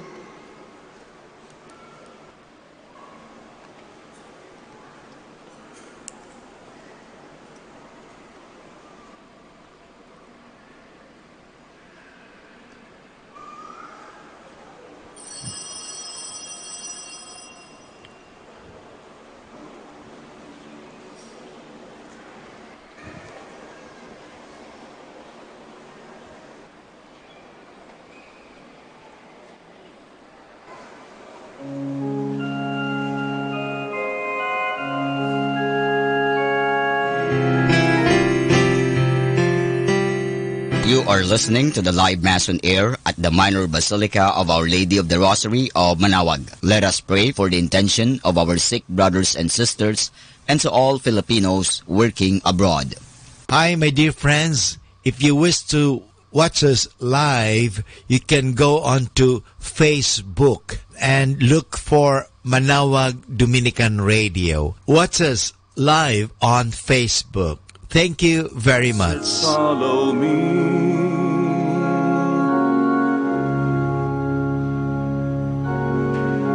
To the desert, follow me. For I am God, who is your home. To the desert, follow me.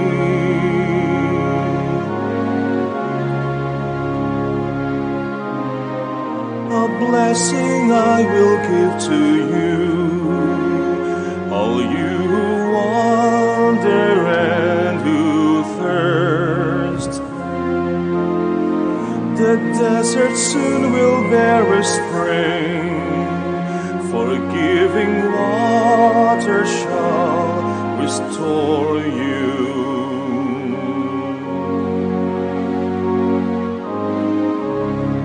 The desert, follow me, for I am God, who is your home. To the desert follow me.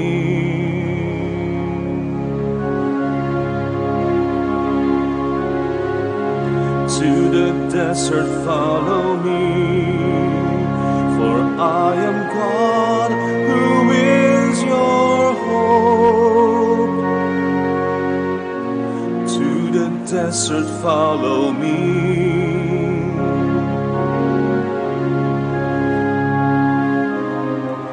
I will embrace your every wound, for I am bound to heal your pain.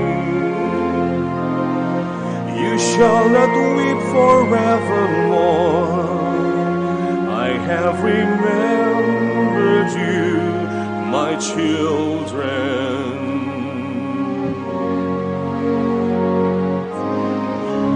To the desert follow me, for I am God who is your home.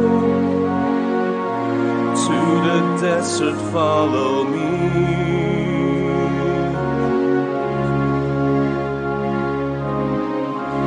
To the desert follow me, for I am God who is your home. To the desert follow me.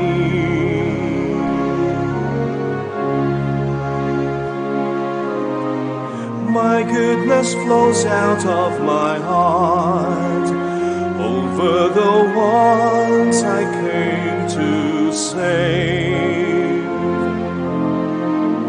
I will cleanse you of your sin, replacing guilt with my compassion.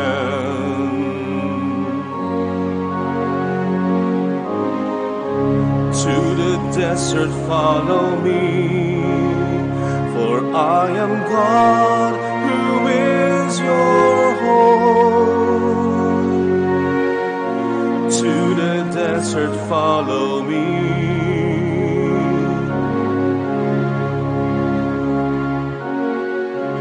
To the desert follow me, for I am God who is your home. To the desert follow me.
Please kneel for the Oratio Imperata. Let us pray. Please stand. Having received the pledge of redemption and of life, we humbly pray, O Lord, that with the Blessed Virgin's motherly heart, your church may teach all nations by proclaiming the gospel through the grace of the outpouring of the Holy Spirit and fill the whole earth through Jesus Christ our Lord. Amen. I would like to thank you all for your active participation in this Eucharistic celebration. A special thanks to those who serve us at the altar, our lecturer, our commentator, our altar servers, and our ministers of Holy Communion, and also all our ushers. Thank you and God bless. The Lord be with you. And with your spirit. May Almighty God bless us all, the Father, the Son, and the Holy Spirit. Amen. We go in peace to serve Christ by loving one another. Thanks be to God. This is a special blessing, first of all, for the sick, those who are sick in mind, heart, and spirit. So, if you recognize that you are sick, this is your blessing and prayer. God, our Almighty Father, by your blessing, you gave us strength and support in our frailty. Turn with kindness towards our sick brothers and sisters, free them from all illness, and restore them to good health. Through the intercession of Our Lady of the Rosary of Manaoag, so that in the sure knowledge of your goodness, they will gratefully bless your holy name. We ask this in the name of Jesus Christ our Lord. Amen. This is the prayer for the blessing of all religious articles that you have, those that are in your possession at this very moment, but also for all of you who are present. In memory of the mysteries of life, death, and resurrection of our Lord Jesus Christ, to the honor and glory of the Blessed Virgin Mary, Mother of Christ, Mother of the Church, Our Lady of the Holy Rosary of Manaoag, may all these rosaries, images, candles, oils, all other religious articles be blessed and be made holy and be a means of help and reconciliation to the Lord, and become a powerful means of blessings and help. In the name of the Father, and of the Son, and of the Holy Spirit. Amen. Amen. Immaculate Mother, we come at thy call, and low at thy altar before thee we fall. Ave,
Prayer for our OFW. Lord Jesus, we put ourselves at the foot of your holy cross with Our Lady of the Rosary of Manaoag, as we acknowledge that we are nothing without you, and by your death you have redeemed the world. We believe in faith that nothing is impossible with you. We lift up to you our OFW listeners all over the world, whom we offer our prayers and every Holy Mass from the Minor Basilica of Our Lady of the Rosary of Manaoag. Lord, words cannot describe and express what they are sacrificing in order to have a better chance in life. Lord, redeem them of all their pains, trials, and persecutions as they are working in a foreign land for people that are complete strangers to them. Shield them with your most precious blood that flows from your sacred heart. Protect them from any harm and abuses that they may face as they continue their journey in life. We beg for your mercy and divine love, for they are far away from their families, loved ones, and friends. They miss our home that is causing heartaches and loneliness, that they are at a loss on what to do. Grant them the power and strength from the Holy Spirit to succeed and to be blessed in this chapter and mission in their life. Guide, inspire, and lead them to believe in faith that you will never forsake nor abandon them in their hours of need. Be with them always, especially for those OFW who are staying in places where they are not allowed to worship and pray for you. Make their bodies, minds, and spirit be your temple. Our Lady of the Rosary of Manaoag, you are always sensitive to their needs. You know what is in their minds, heart, and their condition in life. We love you as we ask you to cover them, their families, loved ones, and friends with your mantle of love and protection. We ask all of this in the name of Jesus, through the intercession of Our Lady of the Rosary of Manaoag. Amen.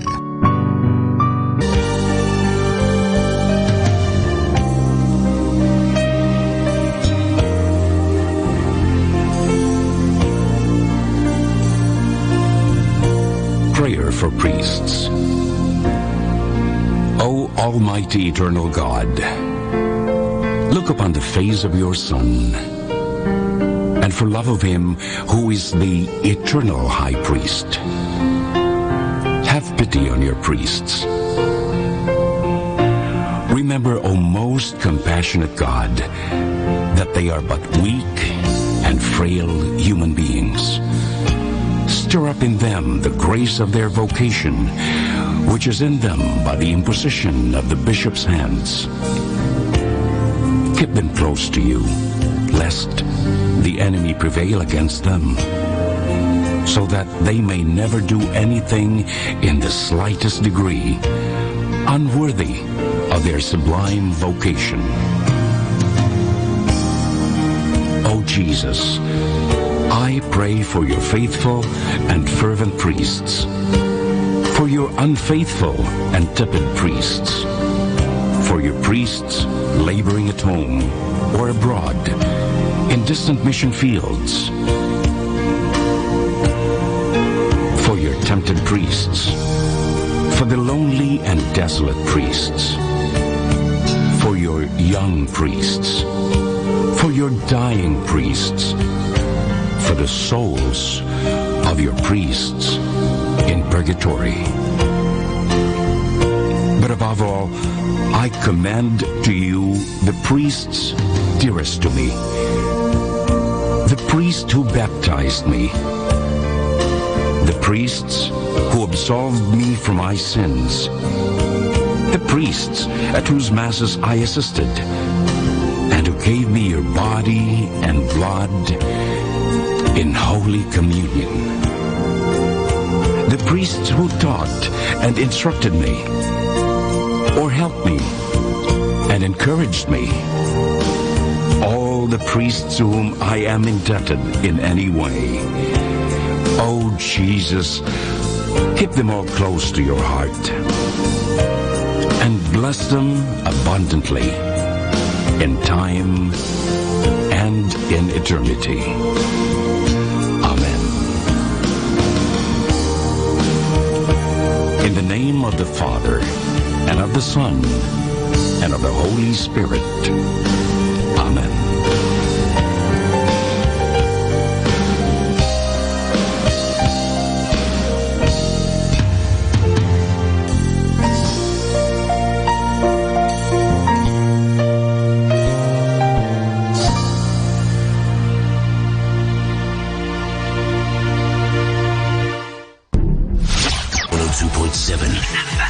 Manawag Dominican Radio. Manawag Dominican Radio. And now back to the music. 102.7 FM, Manawag Dominican Radio, joins the world in the observance of Lenten season.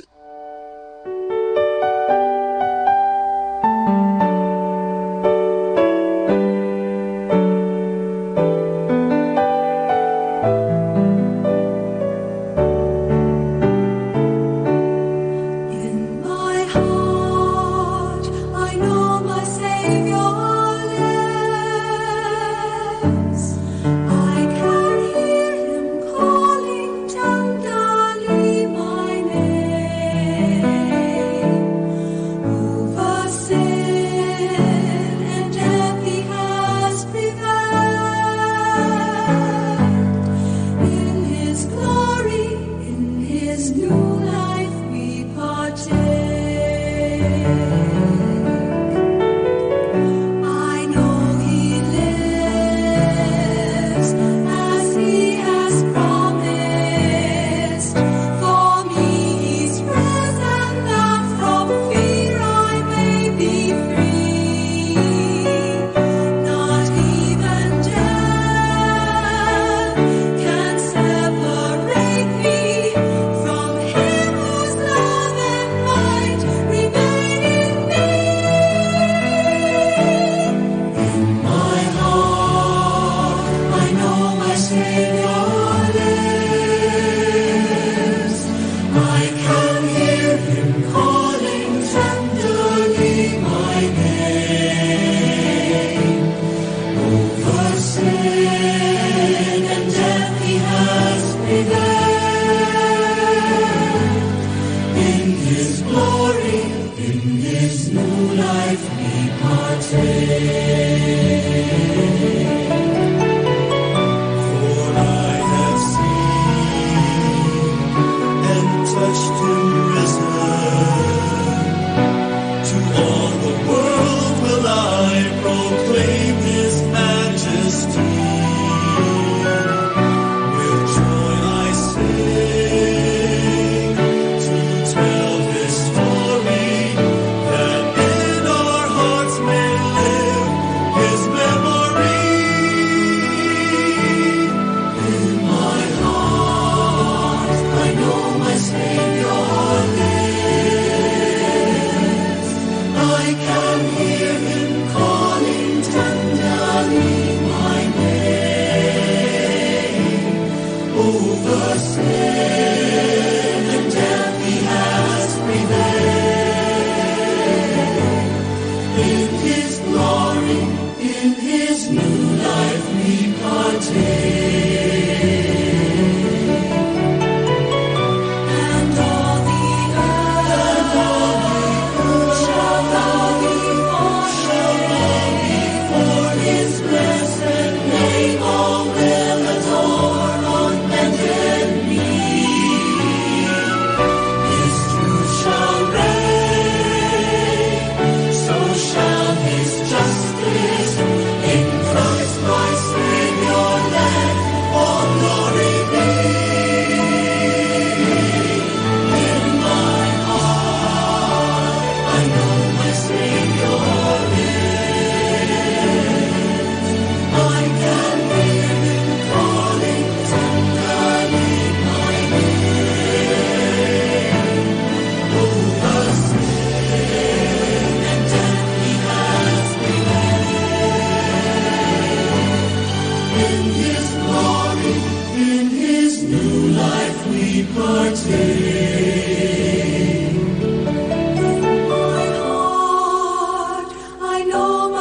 Savior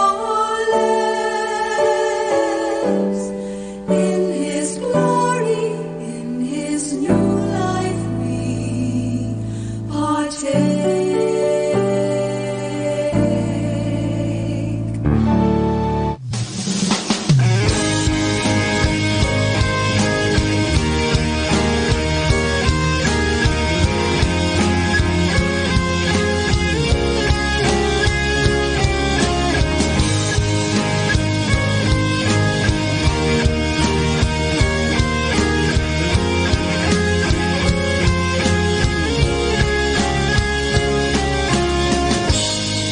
Sa'yo umasa, kaibigan tapat at sandigan. Sa'yo nagmula kapayapaan, kabutihan. Di kayang sukatin ang pag-ibig mo.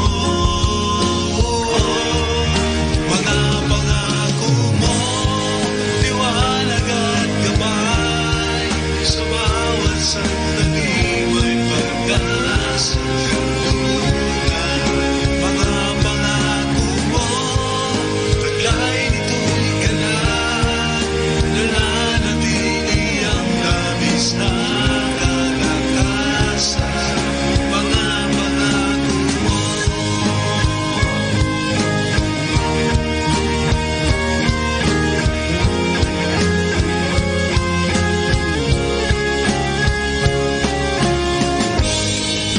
Ako'y lumalapit sa iyong kagandahan, walang anulangan. Ikaw ang pag-ibig, kapahingahan, walang hanggan. Di kayang sukatin ang pag-ibig mo. Mga pangako mo, liwanag at gabay. Sa bawat sandali may pag-asang kanlunan. Mga pangako mo, taglay nito'y ganap. Nananatili ang labis na kalakasan. Mga pangako mo, liwanag at gabay.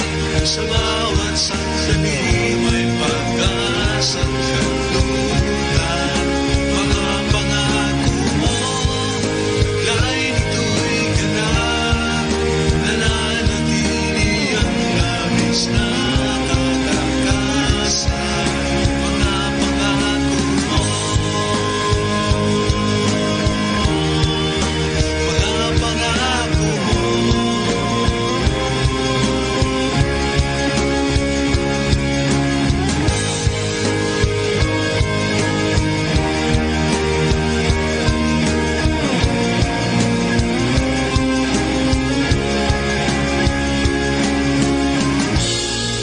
Di kayang sukatin ang pag-ibig mo, Jesus. Mga pangako mo, liwanag at gabay. Sa bawat sandali may pag-asang kanlunan. Mga pangako mo, taglay nito'y ganap. Nananatili ang labis na kalakasan. Mga pangako mo, liwanag at gabay. Sa bawat sandali may pag-asang kanlunan. Mga pangako mo, taglay nito'y ganap. Nananatili ang labis na kalakasan. Mga pangako mo.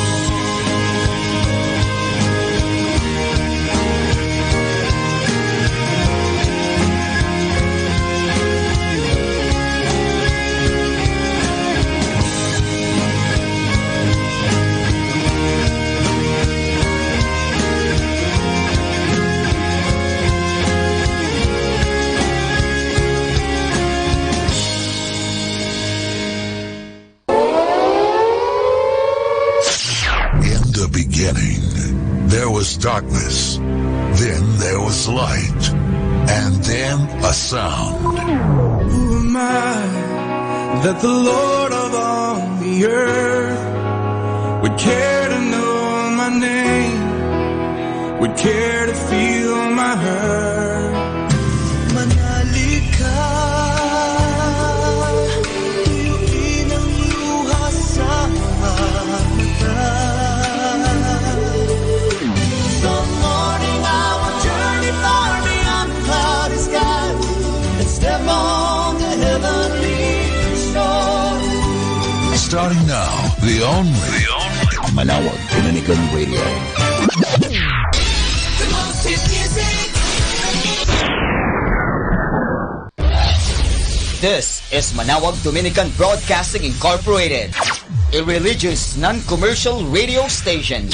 10 years of evangelizing the airwaves, sharing God's blessings, live masses on air, playing religious music and prayers.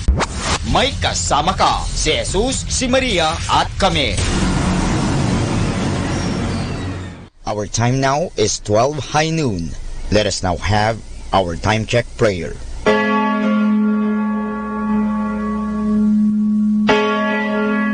Ang anghel ng Panginoon ay nagbalita kay Santa Maria.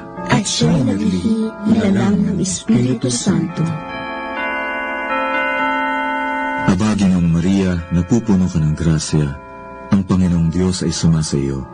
Bukod kang pinagpala sa babaeng lahat, at pinagpala naman ang iyong anak na si Jesus. Santa Maria, Ina ng Diyos, ipanalangin mo kami makasalanan, ngayon at kung kami mamamatay. Amen. Narito ang alipin ng Panginoon. Maganap nawa sa akin ayon sa wika mo. Aba, Ginoong Maria, napupuno ka ng grasya. Ang Panginoong Diyos ay sumasa iyo.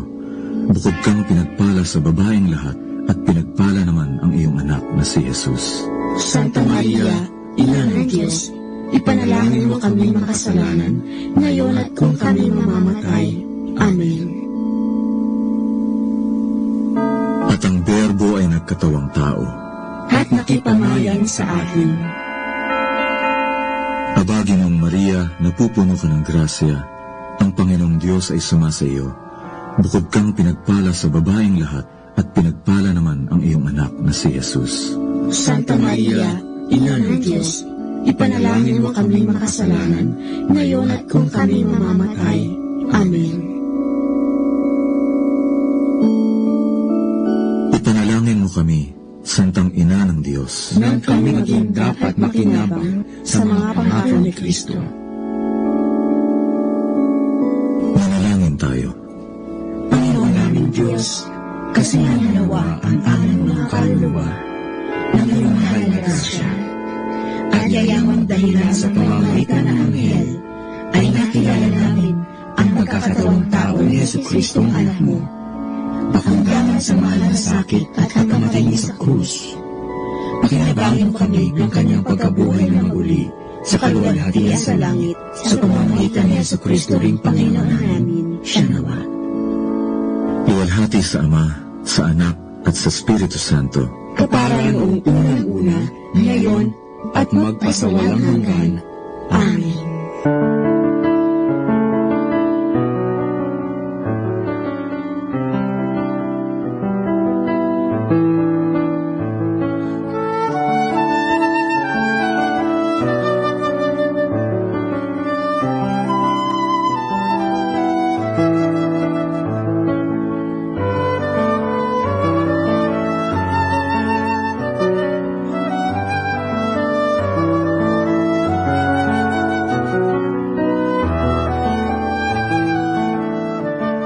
Ang Santo Rosario, sa ngalan ng Ama, at ng Anak, at ng Espiritu Santo.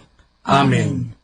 Sumasampalataya ako sa Diyos Amang makapangyarihan sa lahat, na may gawa ng langit at lupa.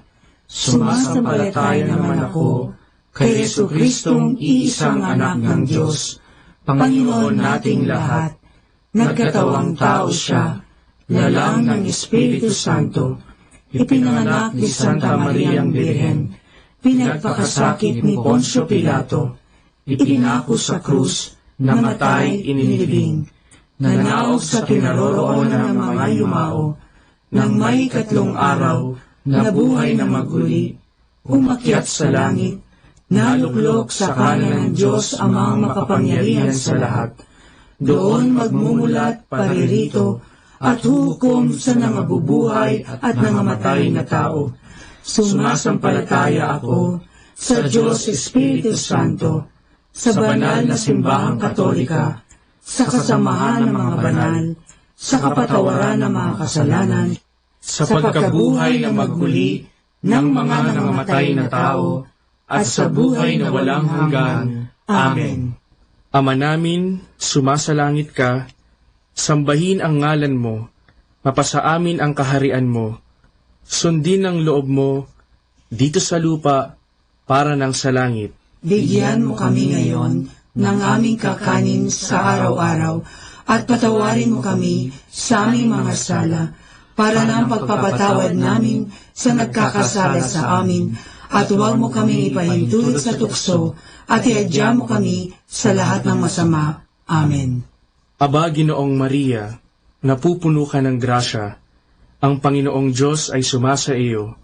Bukod kang pinagpala sa babaeng lahat, at pinagpala naman ang iyong anak na si Jesus. Santa Maria, Ina ng Diyos, ipanalangin mo kami makasalanan, ngayon at kung kami mamamatay. Amen. Aba, Ginoong Maria, napupuno ka ng grasya, ang Panginoong Diyos ay sumasa iyo. Bukod kang pinagpala sa babaeng lahat, at pinagpala naman ang iyong anak na si Jesus. Santa Maria, Ina ng Diyos, ipanalangin mo kami makasalanan, ngayon at kung kami mamamatay. Amen. Aba, Ginoong Maria, napupuno ka ng grasya, ang Panginoong Diyos ay sumasa iyo. Bukod kang pinagpala sa babaeng lahat, at pinagpala naman ang iyong anak na si Jesus. Santa Maria, Ina ng Diyos, ipanalangin mo kami makasalanan, ngayon at kung kami mamamatay. Amen. Luwalhati sa Ama, at sa Anak, at sa Espiritu Santo, kapara na sa unang-una, ngayon at magpakailanman, magpasawalang hanggan. Amen. Ang misteryo ng tuwa.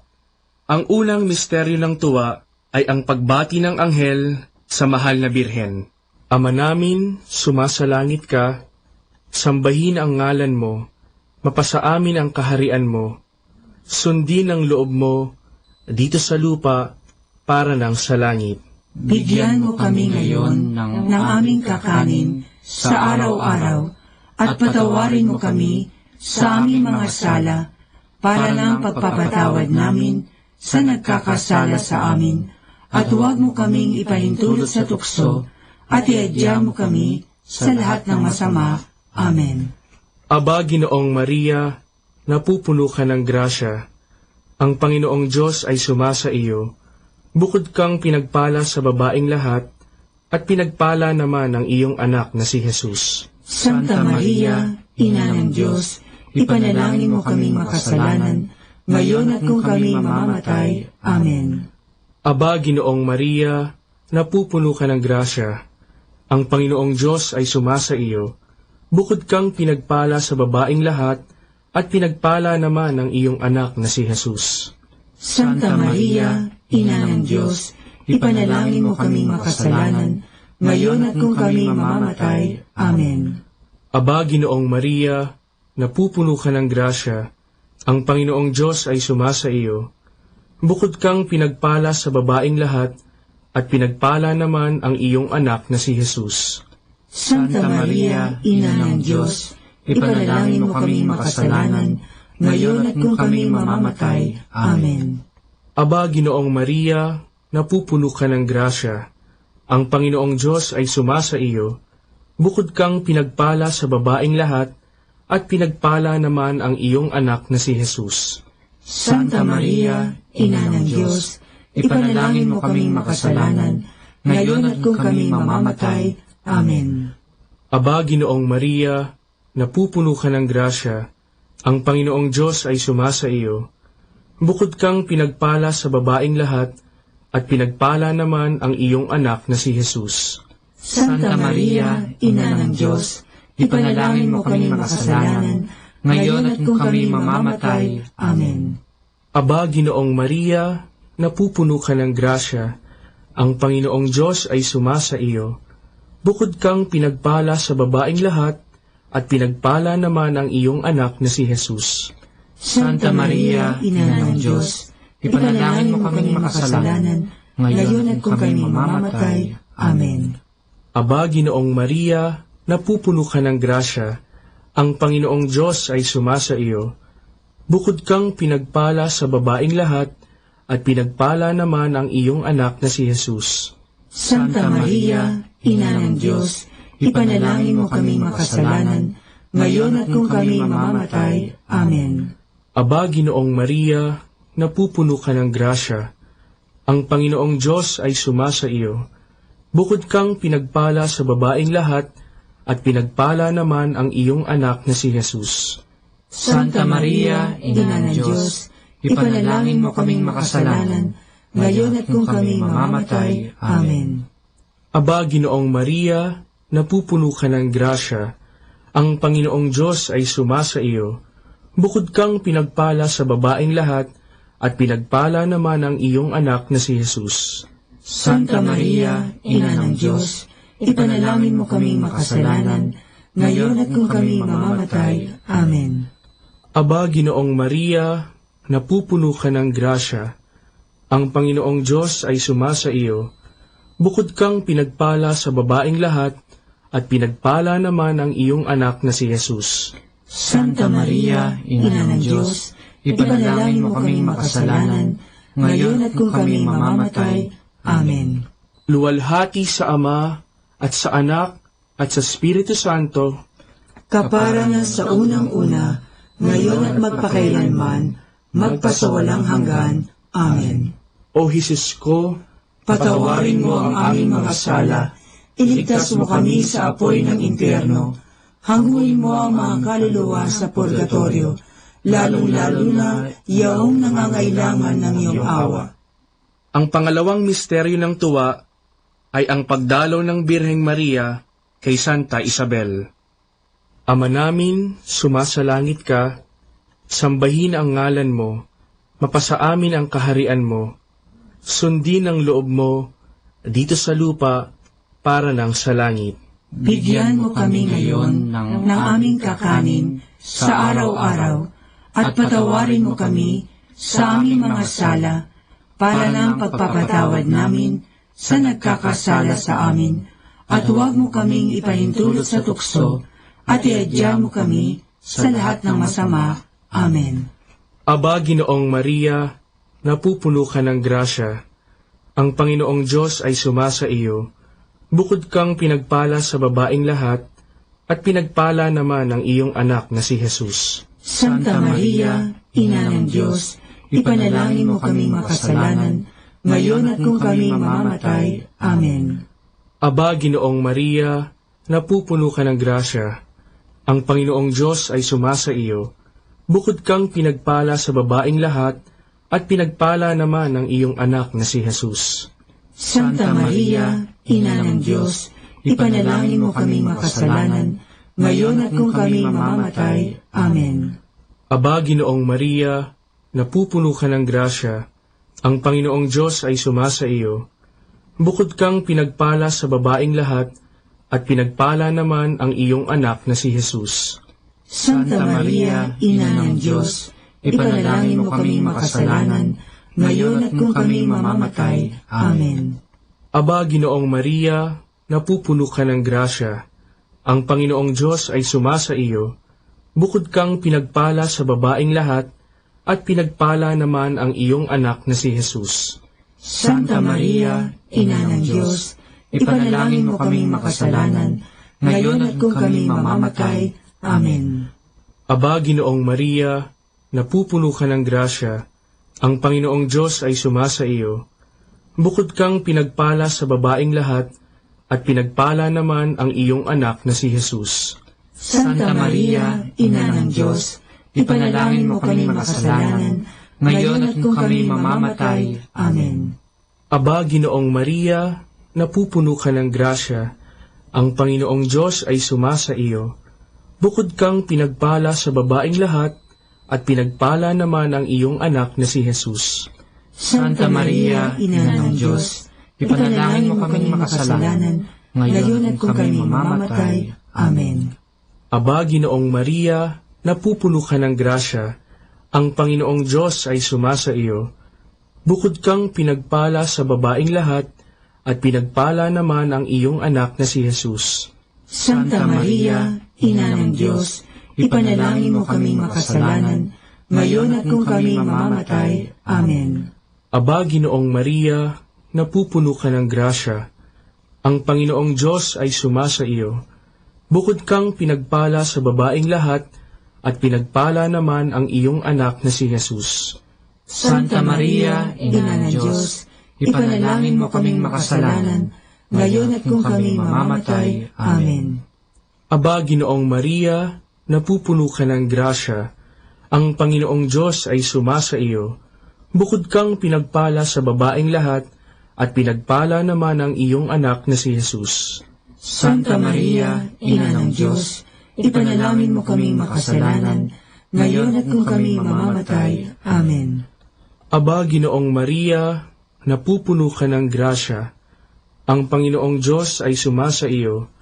Bukod kang pinagpala sa babaeng lahat, at pinagpala naman ang iyong anak na si Jesus. Santa Maria, Ina ng Diyos, ipanalangin mo kaming makasalanan, ngayon at kung kami mamamatay. Amen. Luwalhati sa Ama, at sa Anak, at sa Espiritu Santo, kapara na sa unang-una, ngayon at magpakailanman, magpasawalang hanggan. Amen. O Jesus ko, patawarin mo ang aming mga sala, iligtas mo kami sa apoy ng impyerno, hanguin mo ang mga kaluluwa sa purgatorio, lalong-lalo na yaong nangangailangan ng iyong awa. Ang pangatlong misteryo ng tuwa ay ang pagsilang sa mundo ng anak ng Diyos. Ama namin, sumasalangit ka, sambahin ang ngalan mo, mapasa amin ang kaharian mo, sundin ang loob mo, dito sa lupa, para ng sa langit. Bigyan mo kami ngayon ng aming kakanin sa araw-araw, at patawarin mo kami sa aming mga sala, para ng pagpapatawad namin sa nagkakasala sa amin, at huwag mo kaming ipahintulot sa tukso, at iadya mo kami sa lahat ng masama. Amen. Aba, Ginoong Maria, napupuno ka ng grasya, ang Panginoong Diyos ay sumasa iyo. Bukod kang pinagpala sa babaeng lahat, at pinagpala naman ang iyong anak na si Jesus. Santa Maria, Ina ng Diyos, ipanalangin mo kaming makasalanan, ngayon at kung kami mamamatay. Amen. Aba, Ginoong Maria, napupuno ka ng grasya, ang Panginoong Diyos ay sumasa iyo. Bukod kang pinagpala sa babaeng lahat, at pinagpala naman ang iyong anak na si Jesus. Santa Maria, Ina ng Diyos, ipanalangin mo kaming makasalanan, ngayon at kung kami mamamatay. Amen. Aba, Ginoong Maria, napupuno ka ng grasya, ang Panginoong Diyos ay sumasa iyo. Bukod kang pinagpala sa babaeng lahat, at pinagpala naman ang iyong anak na si Jesus. Santa Maria, Ina ng Diyos, ipanalangin mo kaming makasalanan, ngayon at kung kami mamamatay. Amen. Aba, Ginoong Maria, napupuno ka ng grasya, ang Panginoong Diyos ay sumasa iyo. Bukod kang pinagpala sa babaeng lahat, at pinagpala naman ang iyong anak na si Jesus. Santa Maria, Ina ng Diyos, ipanalangin mo kaming makasalanan, ngayon at kung kami mamamatay. Amen. Aba, Ginoong Maria, napupuno ka ng grasya, ang Panginoong Diyos ay sumasa iyo. Bukod kang pinagpala sa babaeng lahat, at pinagpala naman ang iyong anak na si Jesus. Santa Maria, Ina ng Diyos, ipanalangin mo kaming makasalanan, ngayon at kung kami mamamatay. Amen. Aba, Ginoong Maria, napupuno ka ng grasya, ang Panginoong Diyos ay sumasa iyo. Bukod kang pinagpala sa babaeng lahat, at pinagpala naman ang iyong anak na si Jesus. Santa Maria, Ina ng Diyos, ipanalangin mo kaming makasalanan, ngayon at kung kami mamamatay. Amen. Aba, Ginoong Maria, napupuno ka ng grasya, ang Panginoong Diyos ay sumasa iyo. Bukod kang pinagpala sa babaeng lahat, at pinagpala naman ang iyong anak na si Jesus. Santa Maria, Ina ng Diyos, ipanalangin mo kaming makasalanan, ngayon at kung kami mamamatay. Amen. Aba, Ginoong Maria, napupuno ka ng grasya, ang Panginoong Diyos ay sumasa iyo. Bukod kang pinagpala sa babaeng lahat, at pinagpala naman ang iyong anak na si Jesus. Santa Maria, Ina ng Diyos, ipanalangin mo kaming makasalanan, ngayon at kung kami mamamatay. Amen. Aba, Ginoong Maria, napupuno ka ng grasya, ang Panginoong Diyos ay sumasa iyo. Bukod kang pinagpala sa babaeng lahat, at pinagpala naman ang iyong anak na si Jesus. Santa Maria, Ina ng Diyos, ipanalangin mo kaming makasalanan, ngayon at kung kami mamamatay. Amen. Aba, Ginoong Maria, napupuno ka ng grasya, ang Panginoong Diyos ay sumasa iyo. Bukod kang pinagpala sa babaeng lahat, at pinagpala naman ang iyong anak na si Jesus. Santa Maria, Ina ng Diyos, ipanalangin mo kaming makasalanan, ngayon at kung kami mamamatay. Amen. Luwalhati sa Ama, at sa Anak, at sa Espiritu Santo, kapara na sa unang-una, ngayon at magpakailanman, magpasawalang hanggan. Amen. O Jesus ko, patawarin mo ang aming mga sala, iligtas mo kami sa apoy ng impyerno, hanguin mo ang mga kaluluwa sa purgatorio, lalong-lalo na yaong nangangailangan ng iyong awa. Ang pang-apat na misteryo ng tuwa ay ang paghahain sa templo ng anak ng Diyos. Ama namin, sumasalangit ka, sambahin ang ngalan mo, mapasa amin ang kaharian mo, sundin ang loob mo dito sa lupa para nang sa langit. Bigyan mo kami ngayon ng aming kakanin sa araw-araw, at patawarin mo kami sa aming mga sala, para ng pagpapatawad namin sa nagkakasala sa amin, at huwag mo kaming ipahintulot sa tukso, at iadya mo kami sa lahat ng masama. Amen. Aba, Ginoong Maria, napupuno ka ng grasya, ang Panginoong Diyos ay sumasa iyo. Bukod kang pinagpala sa babaeng lahat, at pinagpala naman ang iyong anak na si Jesus. Santa Maria, Ina ng Diyos, ipanalangin mo kaming makasalanan, ngayon at kung kami mamamatay. Amen. Aba, Ginoong Maria, napupuno ka ng grasya, ang Panginoong Diyos ay sumasa iyo. Bukod kang pinagpala sa babaeng lahat, at pinagpala naman ang iyong anak na si Jesus. Santa Maria, Ina ng Diyos, ipanalangin mo kaming makasalanan, ngayon at kung kami mamamatay. Amen. Aba, Ginoong Maria, napupuno ka ng grasya, ang Panginoong Diyos ay sumasa iyo. Bukod kang pinagpala sa babaeng lahat, at pinagpala naman ang iyong anak na si Jesus. Santa Maria, Ina ng Diyos, ipanalangin mo kaming makasalanan, ngayon at kung kami mamamatay. Amen. Aba, Ginoong Maria, napupuno ka ng grasya, ang Panginoong Diyos ay sumasa iyo. Bukod kang pinagpala sa babaeng lahat, at pinagpala naman ang iyong anak na si Jesus. Santa Maria, Ina ng Diyos, ipanalangin mo kaming makasalanan, ngayon at kung kami mamamatay. Amen. Aba, Ginoong Maria, napupuno ka ng grasya, ang Panginoong Diyos ay sumasa iyo. Bukod kang pinagpala sa babaeng lahat, at pinagpala naman ang iyong anak na si Jesus.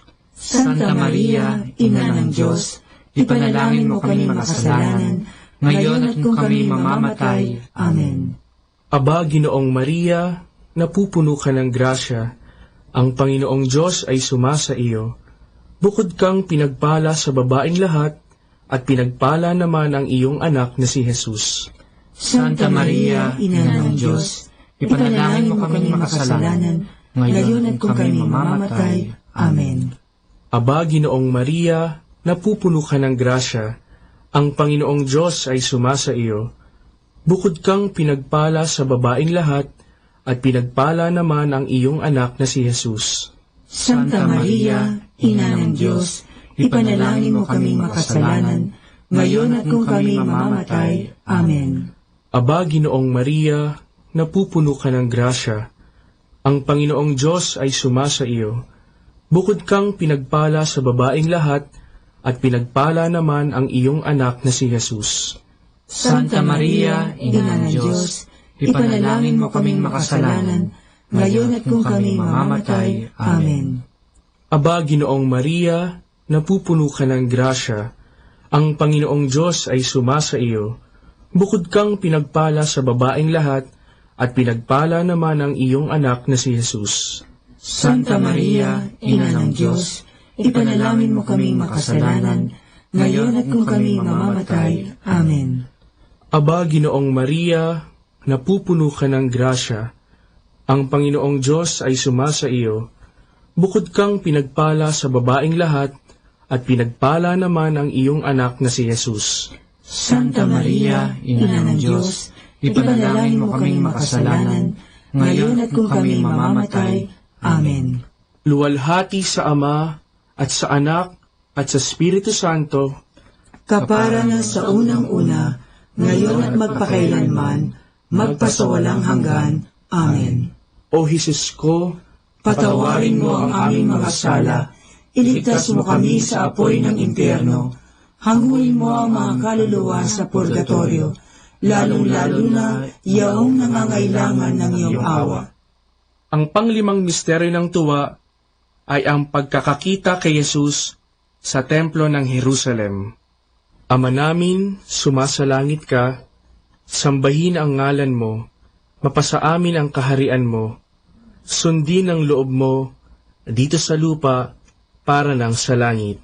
Bigyan mo kami ngayon ng aming kakanin sa araw-araw, at patawarin mo kami sa aming mga sala, para ng pagpapatawad namin sa nagkakasala sa amin, at huwag mo kaming ipahintulot sa tukso, at iadya mo kami sa lahat ng masama. Amen. Aba, Ginoong Maria, napupuno ka ng grasya, ang Panginoong Diyos ay sumasa iyo. Bukod kang pinagpala sa babaeng lahat, at pinagpala naman ang iyong anak na si Jesus. Santa Maria, Ina ng Diyos, ipanalangin mo kaming makasalanan, ngayon at kung kami mamamatay. Amen. Aba, Ginoong Maria, napupuno ka ng grasya, ang Panginoong Diyos ay sumasa iyo. Bukod kang pinagpala sa babaeng lahat, at pinagpala naman ang iyong anak na si Jesus. Santa Maria, Ina ng Diyos, ipanalangin mo kaming makasalanan, ngayon at kung kami mamamatay. Amen. Aba, Ginoong Maria, napupuno ka ng grasya, ang Panginoong Diyos ay sumasa iyo. Bukod kang pinagpala sa babaeng lahat, at pinagpala naman ang iyong anak na si Jesus. Santa Maria, Ina ng Diyos, ipanalangin mo kaming makasalanan, ngayon at kung kami mamamatay. Amen. Aba, Ginoong Maria, napupuno ka ng grasya, ang Panginoong Diyos ay sumasa iyo. Bukod kang pinagpala sa babaeng lahat, at pinagpala naman ang iyong anak na si Jesus. Santa Maria, Ina ng Diyos, ipanalangin mo kaming makasalanan, ngayon at kung kami mamamatay. Amen. Aba, Ginoong Maria, napupuno ka ng grasya, ang Panginoong Diyos ay sumasa iyo. Bukod kang pinagpala sa babaeng lahat, at pinagpala naman ang iyong anak na si Jesus. Santa Maria, Ina ng Diyos, ipanalangin mo kaming makasalanan, ngayon at kung kami mamamatay. Amen. Aba, Ginoong Maria, napupuno ka ng grasya, ang Panginoong Diyos ay sumasa iyo. Bukod kang pinagpala sa babaeng lahat, at pinagpala naman ang iyong anak na si Jesus. Santa Maria, Ina ng Diyos, ipanalangin mo kaming makasalanan, ngayon at kung kami mamamatay. Amen. Aba, Ginoong Maria, napupuno ka ng grasya, ang Panginoong Diyos ay sumasa iyo. Bukod kang pinagpala sa babaeng lahat, at pinagpala naman ang iyong anak na si Jesus. Santa Maria, Ina ng Diyos, ipanalangin mo kaming makasalanan, ngayon at kung kami mamamatay. Amen. Aba, Ginoong Maria, napupuno ka ng grasya. Ang Panginoong Diyos ay sumasa iyo. Bukod kang pinagpala sa babaeng lahat, at pinagpala naman ang iyong anak na si Jesus. Santa Maria, Ina ng Diyos, ipanalangin mo kaming makasalanan, ngayon at kung kami mamamatay. Amen. Aba, Ginoong Maria, napupuno ka ng grasya. Ang Panginoong Diyos ay sumasa iyo. Bukod kang pinagpala sa babaeng lahat, at pinagpala naman ang iyong anak na si Jesus. Santa Maria, Ina ng Diyos, ipanalangin mo kaming makasalanan, ngayon at kung kami mamamatay. Amen. Aba, Ginoong Maria, napupuno ka ng grasya. Ang Panginoong Diyos ay sumasa iyo. Bukod kang pinagpala sa babaeng lahat, at pinagpala naman ang iyong anak na si Jesus. Santa Maria, Ina ng Diyos, ipanalangin mo kaming makasalanan, ngayon at kung kami mamamatay. Amen. Luwalhati sa Ama, at sa Anak, at sa Espiritu Santo, kapara na sa unang-una, ngayon at magpakailanman, magpasawalang hanggan. Amen. O Jesus ko, patawarin mo ang aming mga sala, iligtas mo kami sa apoy ng impyerno, hanguin mo ang mga kaluluwa sa purgatorio, lalong-lalo na yaong nangangailangan ng iyong awa. Aba po, Santa Mariang Hari, Ina ng awa, ikaw ang kabuhayan at katamisan. Aba, pinananaligan ka namin, ikaw nga ang tinatawagan namin, pinapanaw na taong anak ni Eva. Ikaw rin ang pinagbubuntungang hininga namin ng aming pagtangis dini sa lupang bayang kahapis-hapis. Ay aba, pintakasi ka namin, ilihim mo sa amin, ipakita mo sa amin ang iyong anak na si Jesus. Santa Maria, Ina ng Diyos, maawain, maalam at matamis na Birhen. Ipanalangin mo kami, Santang Ina ng Diyos, nang kami ay maging dapat makinabang sa mga pangako ni Jesucristong Panginoon. Manalangin tayo. O Diyos, na ang bugtong na anak ay nagkatawang tao, namatay at muling nabuhay, upang kamuhin para sa amin ang gantimpalang walang hanggang kaligtasan. Ipagkaloob mo na sa pamamagitan ng pagdidili-dili namin ng mga misteryo ng kabanal-banalang rosaryo ng Birheng Maria, na mata mo ang kanilang mga ipinangangako, alang-alang din kay Kristong Panginoon namin. Amen. Sumapayapa nawa ang kaluluwa ng mga yumao sa grasya ng Panginoong Diyos. Amen. Sa ngalan ng Ama, at ng Anak, at ng Espiritu Santo. Amen.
Understanding the Rosary. About the middle of the 12th century, the Marian Psalter gradually replaced Pater Noster. One of the first developments consisted in the provision of an antiphon with a Marian character for all the psalms. Another attempt was the composition of psalters of 150 stanzas in praise of Mary. These efforts were not related to the psalms, but they always began with an Ave or Salve. But this too proved impractical for a large number of worshippers who could not read, and so the stanzas were omitted, and instead the recitation of 50 Hail Marys thrice was implemented. In 1226, at the Dominican chapter of Daer, the addition of the Hail Mary to the recitation of the Our Father was prescribed for lay brother members, which led to the gradual insertion of an Our Father before each decade of Hail Marys. About 1243, the addition of a Glory Be to each decade of Hail Marys came about. The introduction of the mysteries came as the development of the practice to recite a special clause after the recitation of 50 Hail Marys, followed by a recollection of the events of the childhood, life, and passion of Jesus. A Carthusian Dominic of Prussia in 1429 pioneered these efforts. The Dominican Alan of Rope, 1475, undertook the form of using a clause for each decade. By then, the division into joyful, sorrowful, and glorious mysteries was already known. Now, for more understanding of the Rosary, tune in to this Station of the Angels. 102.7 Manawag Dominican Radio. You have Manawag Dominican Radio FM.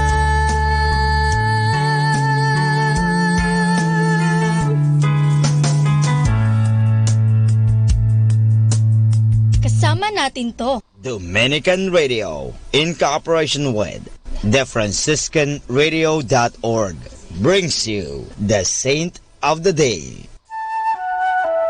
This is Saint of the Day for March 7th from the Franciscans and St. Anthony Messenger Press. Today we celebrate Saints Perpetua and Felicity. What a story we remember today. Two young members of the early church threatened with death if they did not renounce their Christian faith. Perpetua, a beautiful, well-educated noblewoman of Carthage and the mother of an infant son.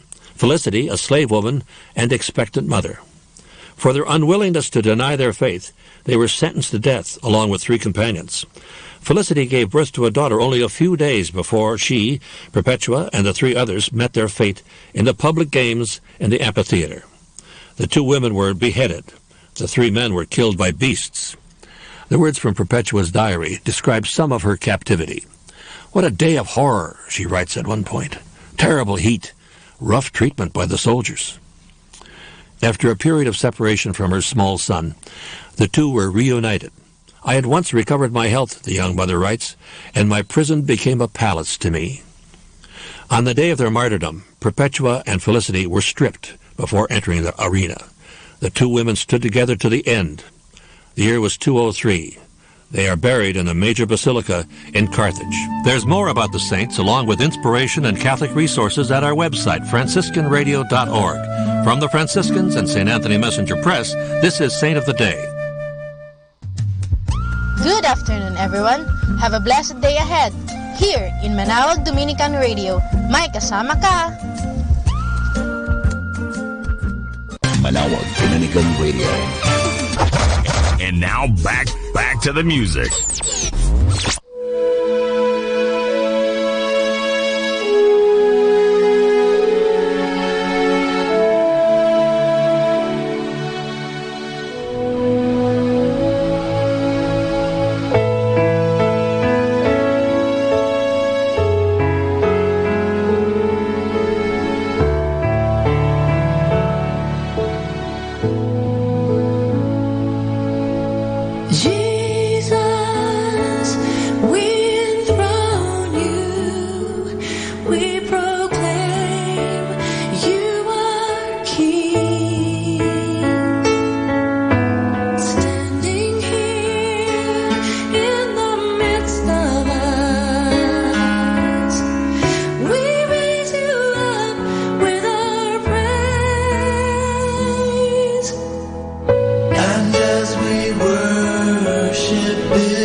Sa tinagal ng pagsasama natin,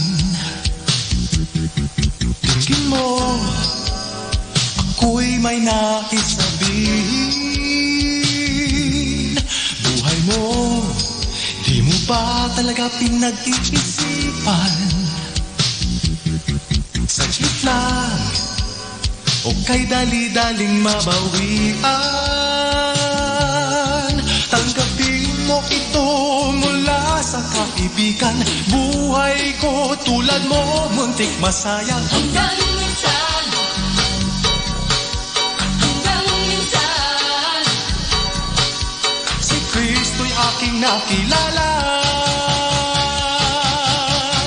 Ayusin mo na, o ayusin mo na. Buhay mo pare ko, ay ayusin mo na. Iwanan mo na, kalikuran mo na ang dati mong ginagawa. tingin mo ay ang pagbabago na tatanging daan na kay Hesus Kristo. Kaya pare ko, ayusin mo. Pare ko,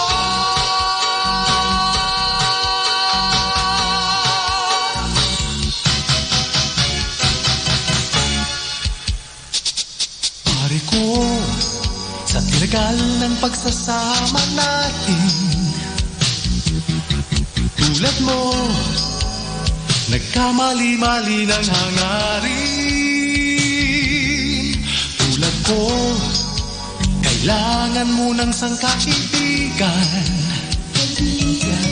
Kung hindi, baka kung saan ka na lamang. Tanggapin mo ito mula sa kaibigan. Kay ganda nga ng aking naranasan. Pagkat minsan,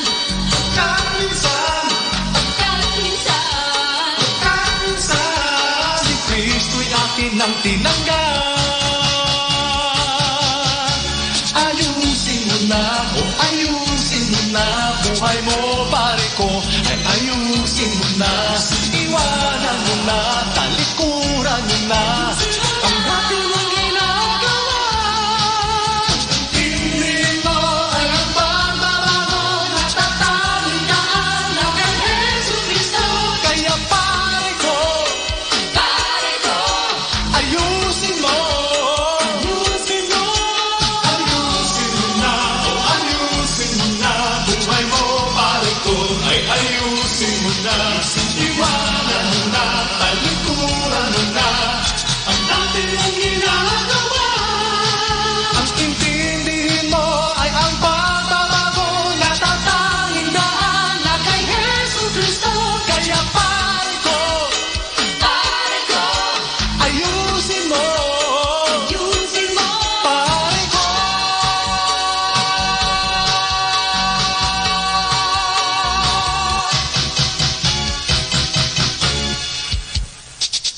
Pare ko. The number one radio station. The number one radio station. The number one radio station. The number one radio station. Number one station for Christ. To FM. Manawag. Dominican Radio. May kasama ka.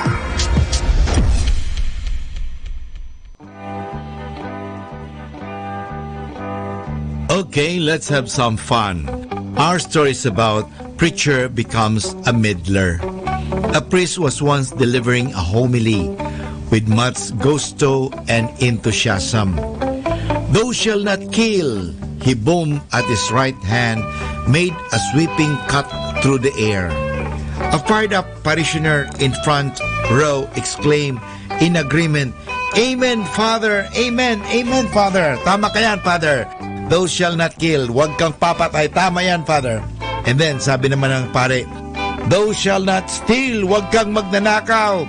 At sabi naman ng parishioner, Tama yan, Father. Amen, amen. Again, lagang nagsashout siya. With the tension rising to electric pitch, the preacher paused and declared with his full voice, Thou shalt not commit adultery. Now, that parishioner said, You have stopped preaching. You are now meddling with my life, Father. Nakikialam ka na, Father, sa aking ginagawa. mali na yan. Alam nyo, hindi naman po talagang ganyan na nakikialam ang pare. Nagpapaalala lang, hindi pagpapaala, nakikialam, kundi nagpapaalala lang. Nasundin natin ang utos ng Diyos at hindi natin pwedeng pipiliin lang natin ang anumang gusto natin sa 10 utos. Hindi naman po a restaurant like a menu. Ang ating reflection dito ay ito. It's easy enough to accept the teachings of Christ as long as they don't apply to us. But once we're directly hit, nung pag tinatamaan tayo, we say, now, you're no longer preaching but meddling with my life. Alam mo, sa preaching po, hindi naman nakikialam ang pare. Kung kayo tinatamaan, bato-bato sa langit, tamaan, wag magagalit, hindi naman po kayo talaga pinatatamaan. Pinaalalahanan lang. Kung kayo tinatamaan, siguro na tama na yan at pagsisihan mo na yan. Huwag mo nang gawin yan sapagat hindi naman ikakabuti yan sa buhay. Kaya mga pare ay hindi naman po nakikialam. Sa pag nagsisermon, nagpapaalala lamang.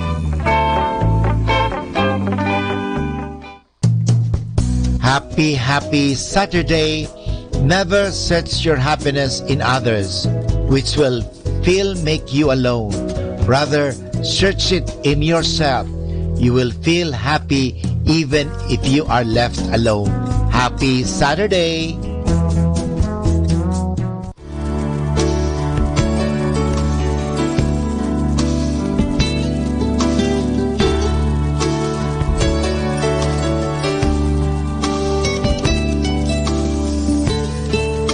When clouds have turned to gray and sunlight faded away, when hope is gone and no one is around to light your way,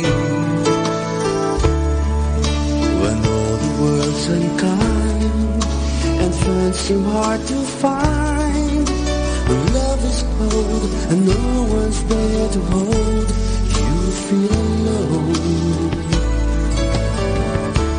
I'll be there when you call, catch you each time you fall.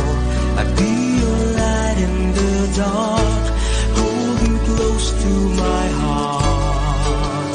You have my word, my friend, I'll be there. I'll shelter you from the rain, help you ease all the pain, keep you safe in my arms. I'll never let you be harmed. I'll never leave your side. I'll be there.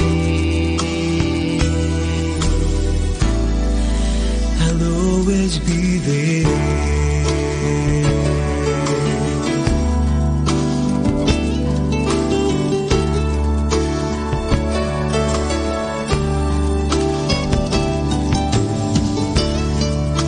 You're more than all the birds and lilies of the earth, more than anything I've known and everything I own. I'll be there when you call, catch you each time you fall. I'll be your light in the dark, hold you close to my heart. You have my word.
with my heart.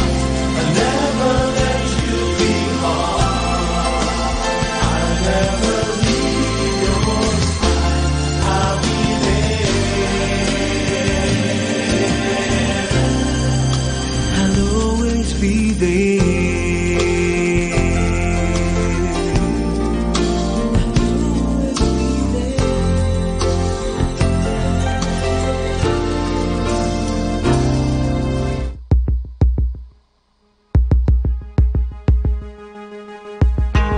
Letting go of every single dream.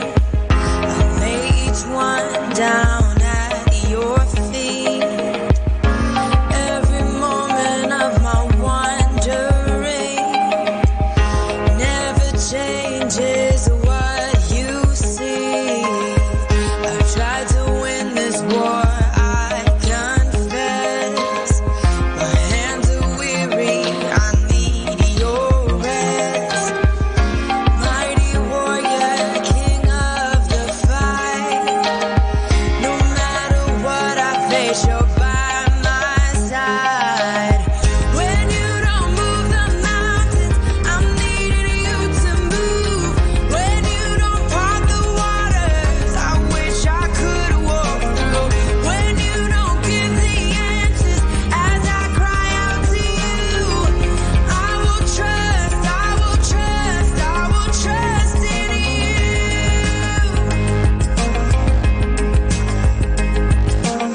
you. Truth is, you know what tomorrow brings. There's not a day ahead you have not seen. So in all things, be my life and bread. I want what you want, Lord, and nothing less. When you don't move the mountains, I'm needing you to move. When you don't part the waters, I wish I could walk through. When you don't give the answers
you're worthy to be trusted. I put my trust in you. I honor you. I worship you. I put my trust in you.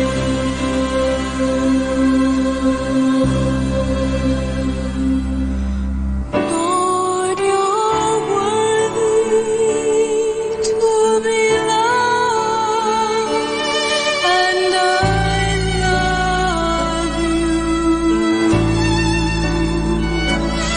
Lord, you're worthy of my life.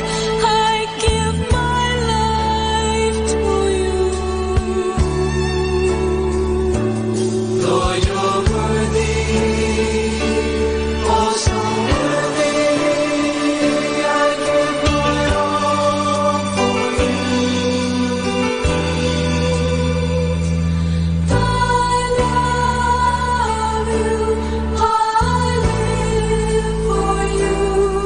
I give my all. Lord, you're worthy to be worshipped. Lord, you're worthy.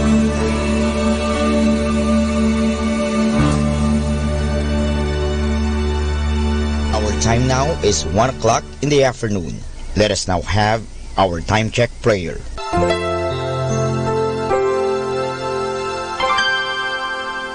Inaanyayahan ko po kayo na samahan ninyo ako sa panalangin sa oras na ito.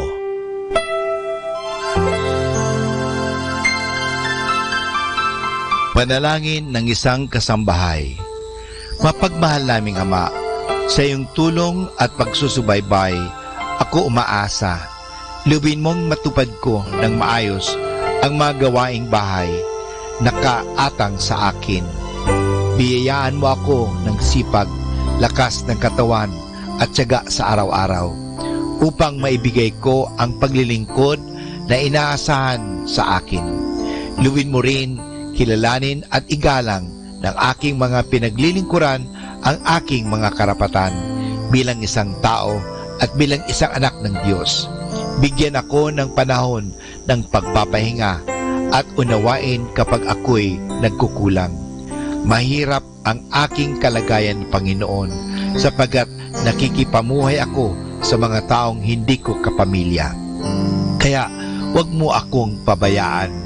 Samo at dalangin ko sa iyo na gawin mo silang makatarungan, mahinahon at mabait sa pakikipag-ugnayan sa akin at sa iba pang mga kasama namin. Pagpalain mo ako upang sa tamang panahon maranasan ko rin ang isang mas maayos at maginhawang buhay. Sa ngalan ni Jesus. Amen.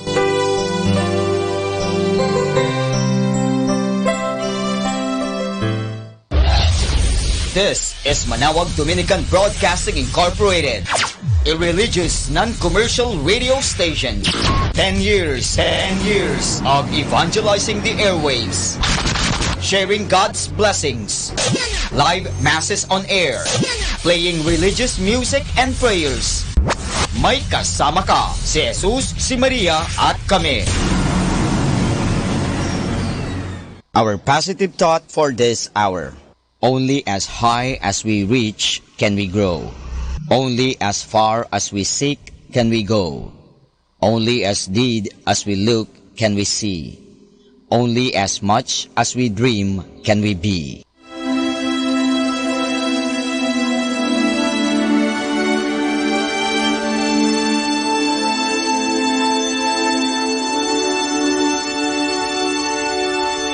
Isang mapagpalang pagbati po sa inyong lahat mula sa aming mga Dominikanong nobisyo dito sa Minor Basilica of Our Lady of the Rosary of Manawag.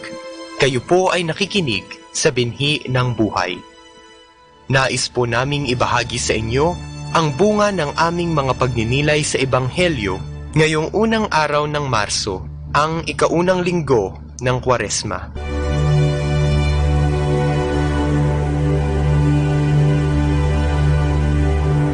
A reading from the Holy Gospel according to Matthew.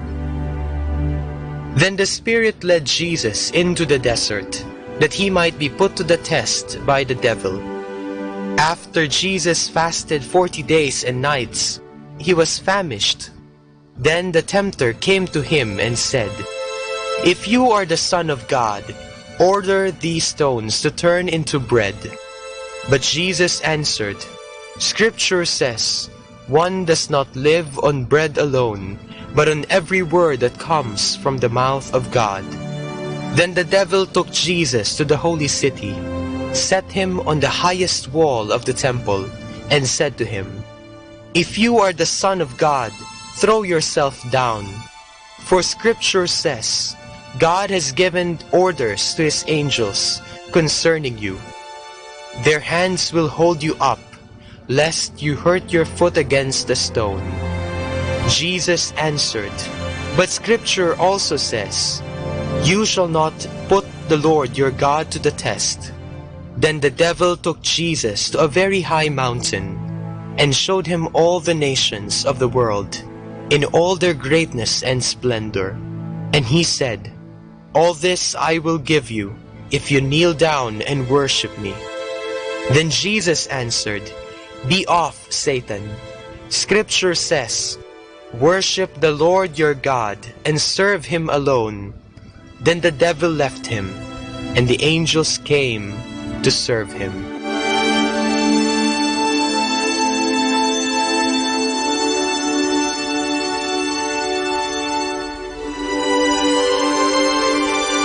Mababasa natin sa Ebanghelyo ngayong unang linggo ng Kwaresma ang tatlong tukso kay Jesus. Tatlong bagay na maaaring temptasyon din natin. Kung ating babasahing mabuti ang Ebanghelyo, makikita natin at maiintindihan na ang tukso ay dumarating upang subukin ang katatagan ng ating kaluluwa. Tuwing dumarating ang tukso, nakasisiguro tayong bibigyan tayo ng Diyos ng sapat na grasya upang wag bumigay sa pagtawag ng tukso. Ngunit, bakit may mga tao na nagkakasala at kumakagat sa patibong na ito kung tayo ay pinupuspos naman ng grasya ng Diyos? Marahil, ang sagot ay dahil sa ating karupukan. Hindi nagkulang ang grasya, sadyang marupok lamang talaga tayo at hinayaan natin ang ating sarili na magkasala. At tayo ay nakontento na maranasan ang panandaliang aliw na maibibigay nito sa atin. Ang unang tukso, ang pagiging matakaw, ay hindi lamang tumutukoy sa paghahangad natin ng sobra-sobra sa pagkain. Ito rin ay pwedeng masidhing kagustuhan na mag-imbak ng mga yaman at mga bagay na material para sa ating sarili. Ito ay nagpapakita ng ating kawalan ng pagtitimpi o self-control. Ang ikalawang tukso ay ang paghamon sa Diyos. Nagpapakita ito ng ating hindi paniniwala at pagtitiwala sa Diyos. Ang ikatlong tukso ay tungkol sa pagiging sakim sa kapangyarihan at yaman. Ito ay nagpapakita ng ating pagkauhaw sa kapangyarihan. Ang mga tuksong ito ay di na bago sa ating pandinig, sapagkat baka kahit tayo ay minsan nang naranasan ang mga ito sa ating buhay. Sa panahon ng Kwaresma at sa araw-araw ng ating buhay, tayo ay hinahamon ni Kristo na katulad niya ay magtagumpay laban sa mga ito. Malakas ang tawag ng mga tuksong ito, kaya naman tinuturuan tayo ng inang simbahan bilang ating ina at guro ng tatlong bagay rin upang maiwaksi ang mga masasamang gawain na ito, mula sa katakawan patungo sa pagbibigay sa ating kapwa o almsgiving, mula sa pagdududa at kawalan ng tiwala sa taimtim na pananalangin at pagtitiwala o prayer, at mula sa pagiging sakim sa yaman at kapangyarihan tungo sa pagtitimpi at pagdidisiplina sa katawan o fasting. Kung ating iisipin, ang Kwaresma ay panahon ng pagbuo natin muli ng relasyon sa Diyos, sa sarili at sa kapwa. Sa pagdarasal tayo ay napapalapit sa Diyos, Sa pagtitimpi ating nadidisiplina ang ating sarili at sa pagbibigay ng taos-puso ang ating relasyon sa ating kapwa.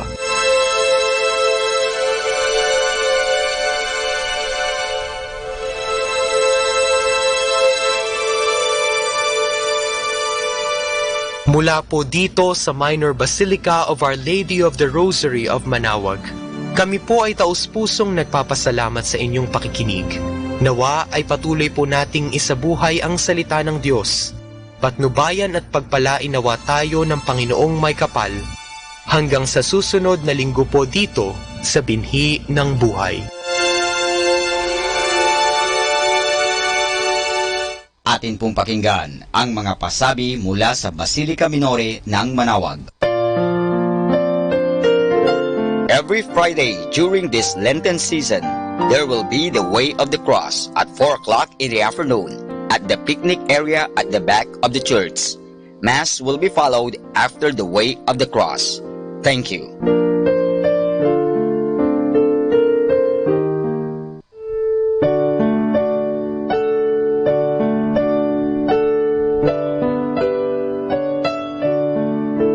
The Feast of Our Lady of the Rosary of Manawag will be on April 29, 2020, third Wednesday of Easter season. The fiesta activities will be highlighted by the 4 p.m. Mass and followed by a solemn procession. Novena Masses will begin on April 20, 2020, every hour from 5 o'clock in the morning to 12 high noon and at 4:30 in the afternoon. We invite everyone to participate in the said Novena Masses and the fiesta activities. If you wish to sponsor one or several Masses, you may fill up the form at the religious store at the ground floor. This will be aired live at 102.7 FM Manawag Dominican Radio. You can also log on to our website at www.radyomanawag.com. You can also watch us live at Facebook Manawag Radio and on YouTube Manawag Dominican Radio FM. Thank you.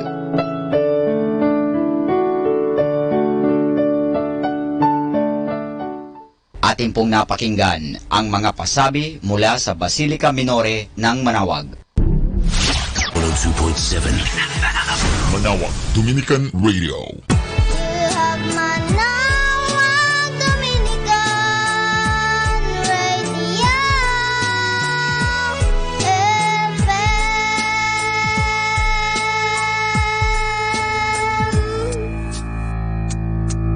Kasama natin to.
within my heart.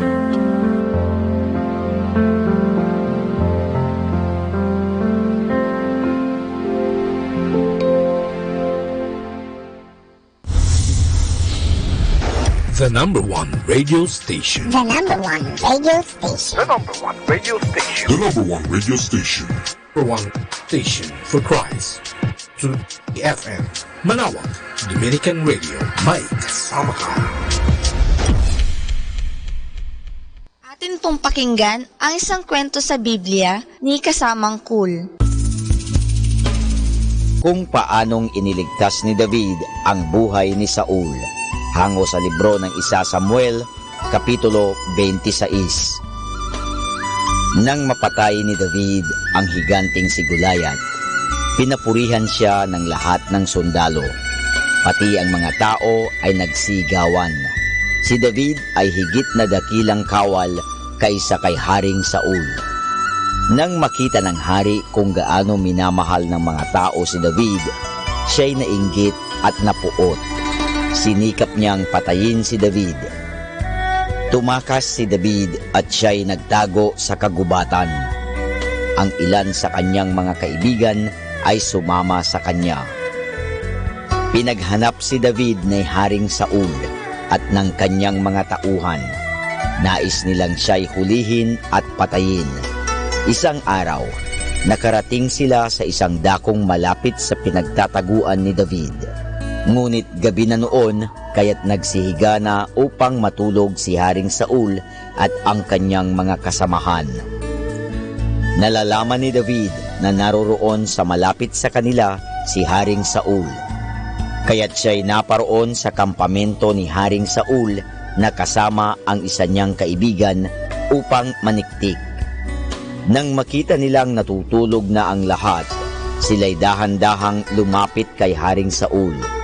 Ngayoy, makakaganti ka na kay Haring Saul. Bayaan mong patayin ko siya sa pamamagitan ng aking sibat, ang wika ng kaibigan ni David. Ngunit sinabi ni David, huwag, hindi mo dapat patayin si Saul, sapagkat siya ang lalaking pinili ng Diyos na maging hari. Sa halip na patayin si Saul, kinuha na lamang ni David ang sibat ng hari. Kinuha rin niya ang sisidlan ng inumin ni Saul. Pagkaraay umalis na si David at ang kanyang kaibigan. Sa di kalayuan sa kampamento ni Saul ay may isang mataas na burol. Umakyat si David sa burol na ito at tinawagan niya si Saul. Nakilala ni Saul ang tinig ni David. Ikaw ba iyan, David? Ang kanyang tanong. Oo, ako nga, ang sagot ni David. Bakit mo ako pinagsisikapang patayin? Wala naman akong ginagawang masama laban sa iyo. At itinaas ni David ang sibat at sisidlan ng inumin ni Saul. Tignan mo ang mga ito, o hari, ang kanyang wika. Ako'y nagtungo sa iyong kampamento at maari kitang patayin samantalang ikaw ay natutulog. Ngunit hindi kita sinaktan. Hindi ba ito'y nagpapatunay na ako'y isang kaibigan mo at hindi kaaway? Nang marinig ito ni Saul at makita niya ang sibat na hawak ni David, siya'y napahiya sa kanyang pag-iisip ng masama laban kay David. Siya'y nangakong titigilan na niya ang kanyang pagmamalupit kay David. At nagbalik na sa palasyo si Saul at ang kanyang mga kawal.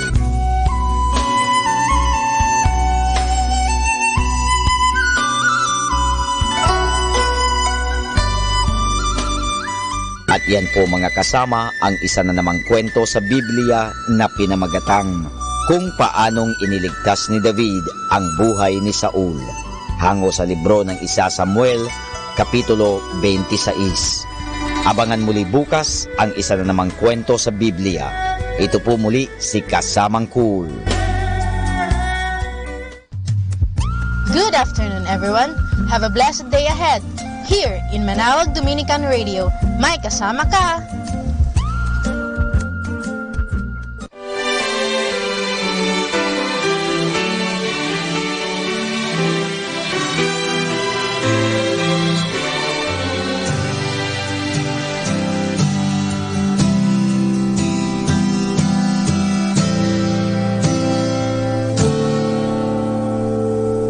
My hope is built on nothing less than Jesus' blood and righteousness. I dare not trust the sweetest frame, but wholly lean on Jesus' name. On Christ the solid rock I stand, all other ground is sinking sand.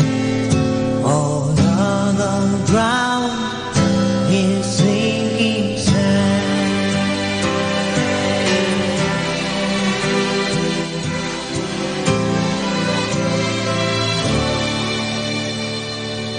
When darkness hides His lovely face, I rest on His unchanging grace.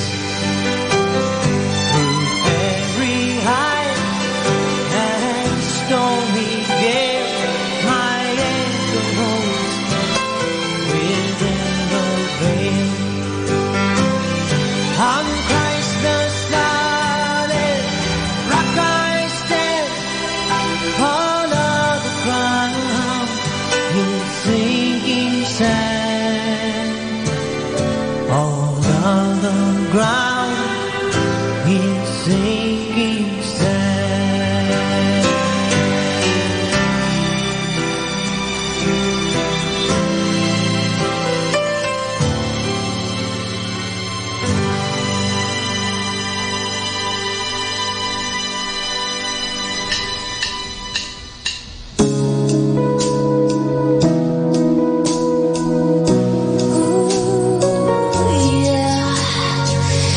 Hear the cries, hear the laughs, can't deny him, wish it all away. Oh, will the pain ever change if we take love for another day? Oh, now is the time for us to see the vision.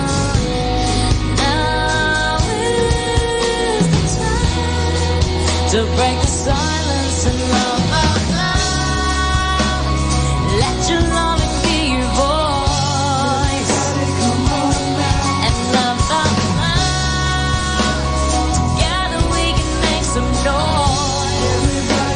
Oh, love out loud. Without fear, sing a song that the whole world hear. Love out loud.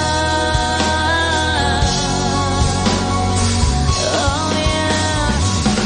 Be his hands, be his feet, be the people you're called to be. Oh, take love to the streets, show compassion to a soul in need. Oh yeah. Now is the time to break the silence and laugh out loud. Let your loving be your voice. And laugh out loud. Together we can make some noise. Oh, laugh out loud. Without fear, sing a song that the whole world hear. Laugh out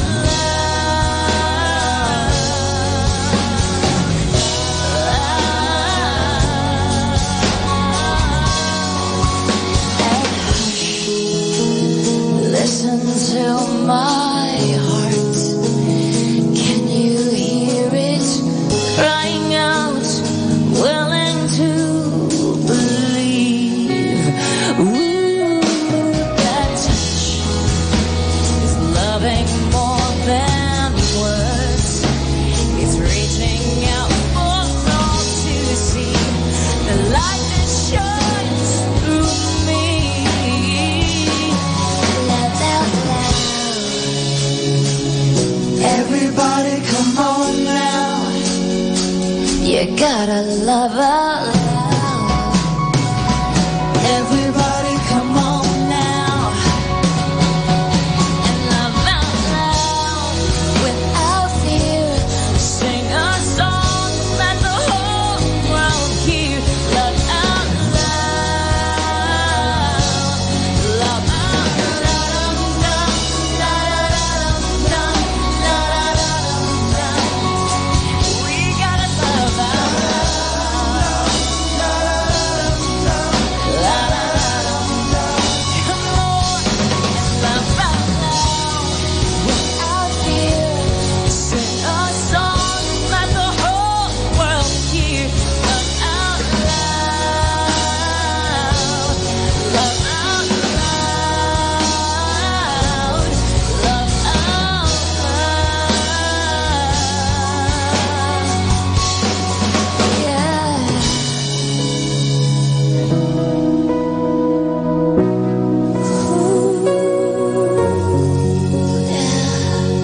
This is a song called On My Knees.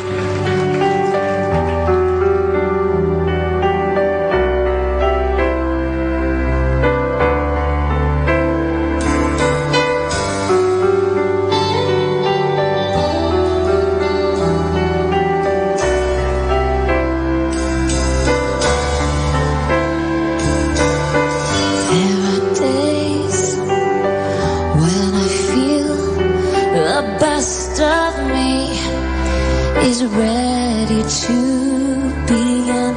Then there are days when I feel I'm letting go and soaring on the wind.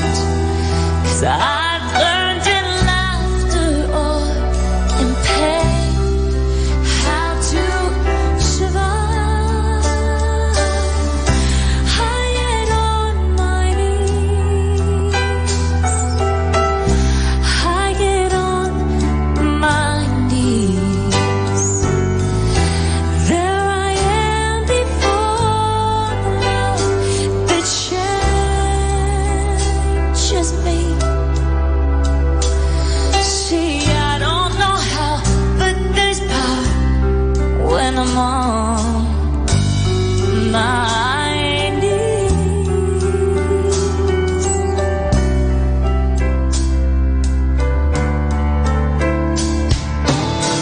I can be in a crowd or by myself, almost anywhere when I feel there's a need to talk with God. He is Emmanuel. When I close my eyes, no darkness there. There's only light. I get on my knees. Oh, I get on my knees. There I am before the love that changes me. See, I don't know how, but there's power in the blue skies. Oh, in the midnight, when I'm on my knees.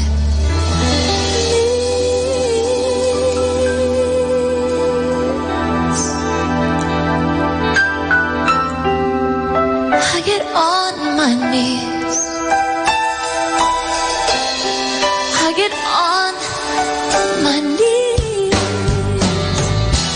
There I am before the love that changes me.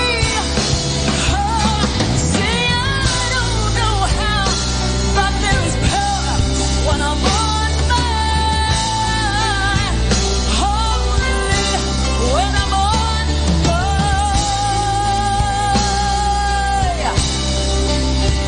when I'm on my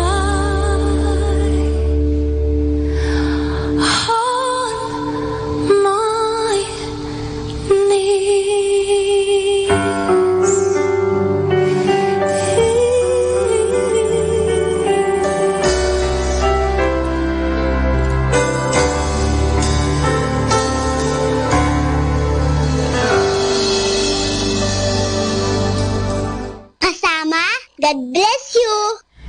Tapos, alam mo ba ang nangyari? Yung Mother Superior, nung pumasok, gusto ko pong mag-Mother, sabi niya sa Mother Superior. Alam mo bang sabi ng Mother Superior?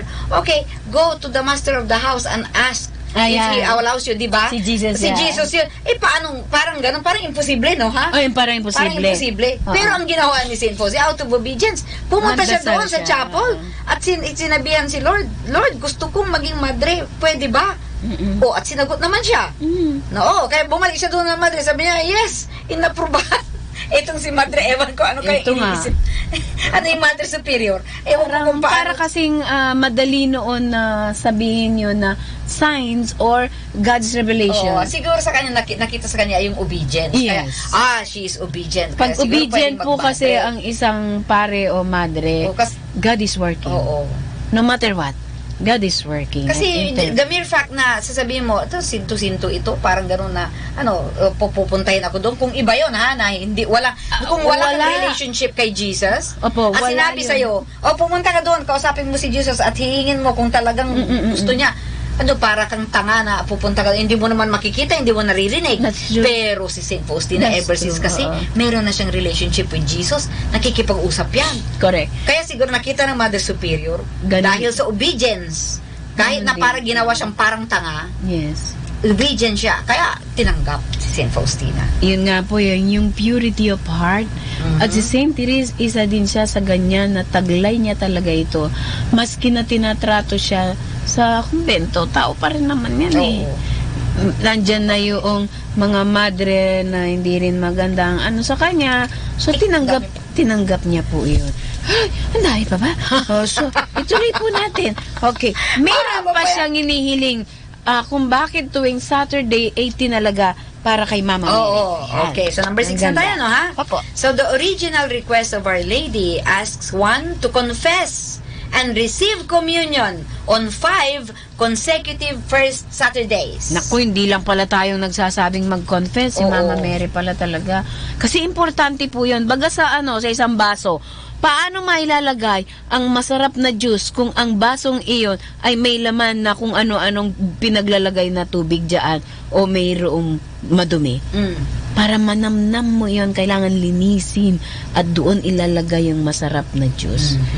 Ang ating kaluluwa po, higit pa sa isang cylinder o isang magandang baso na kailangan nilinisin. Kaya ang kumpisal po ang siyang magpapalinis. Kumpisal at komunyon tuwing sa magsisimba. 5 first Saturdays. At to say 5 decades of the Rosary, isang rosaryo. Buti na lang, nakaka-confess kami pagka first Friday. Oo.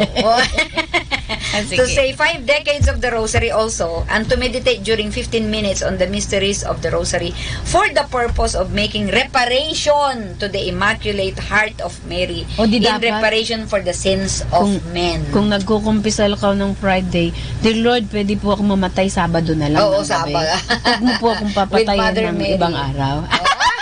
Alam mo ba ni si St. John Paul II na kasi yung si St. John Paul II, di ba? Parang na-fulfill niya yung gusto ni Lord na i-establish ang Feast of Mercy. Yun ang pinakamasayang araw niya. Pero, titinan mo, merong hawig itong Fatima at saka dito sa Divine Mercy. Kaya si St. John Paul II, namatay siya Sabado. First Saturday of the month. Yes, first Saturday of the month, sister. Yan. At the same time, Eve of Divine Mercy. Ibig sabihin, Divine Mercy na Sunday yun. Gabi. 9:27 yata ng gabi. Galing. Nice! Imagine? Oo. So, in subsequent private visions and apparitions, however, Sister Lucia presented to our Lord the difficulties that devotees encountered in fulfilling some conditions. So, sinabi, mahirap nga, tapusin to. So, with loving condescension and solicitude, our Lord deigned to relax the rules to make this devotion easy to observe. Ay, meron pala. Tinuan ni Lord. Alam niya na mahirap. Pinagaan niya ng konti. So, number 1, confession may be done on other days other than the first Saturday, so long as one receives our Lord worthily and has the intention of making reparation to the Immaculate Heart of Mary. So, pwede pala, that's one. Yung kahit na anong araw, pwede ka mag-umpisal as long as on that day, first Saturday, mag-communion ka, pero dapat you are worthy. Ibig sabihin, wala kang mortal sin. Yes. Okay. So, even if one forgets to make the intention, at saka meron palang kailangan i-intention mo yung reparation sa Immaculate Heart of Mary. So, kung nakalimutan mo man yung gumawa ng intention, it may be done on the next confession. Wow, tinan mo yan. Maybe on the next confession, taking advantage of the first occasion to go to confession. Kung hindi ka, Kung hindi ka kung hindi mo nakapag- nagawa yung i-intention mo, yung reparation sa Immaculate Heart of Mary, kailangan parang isipin mo na kailangan maghanap ka na ng time na the earliest possible Para na magkumpisal ka. makapagkumpisal. Oo, para tinan mo yan, napakaganda ha. So, Binibigyan madali lang. talaga tayo ng chance. Oo. So, Sister Lucia also clarified that it is not necessary to meditate on all mysteries of the Rosary on each first Saturday. One or several suffice. Wow.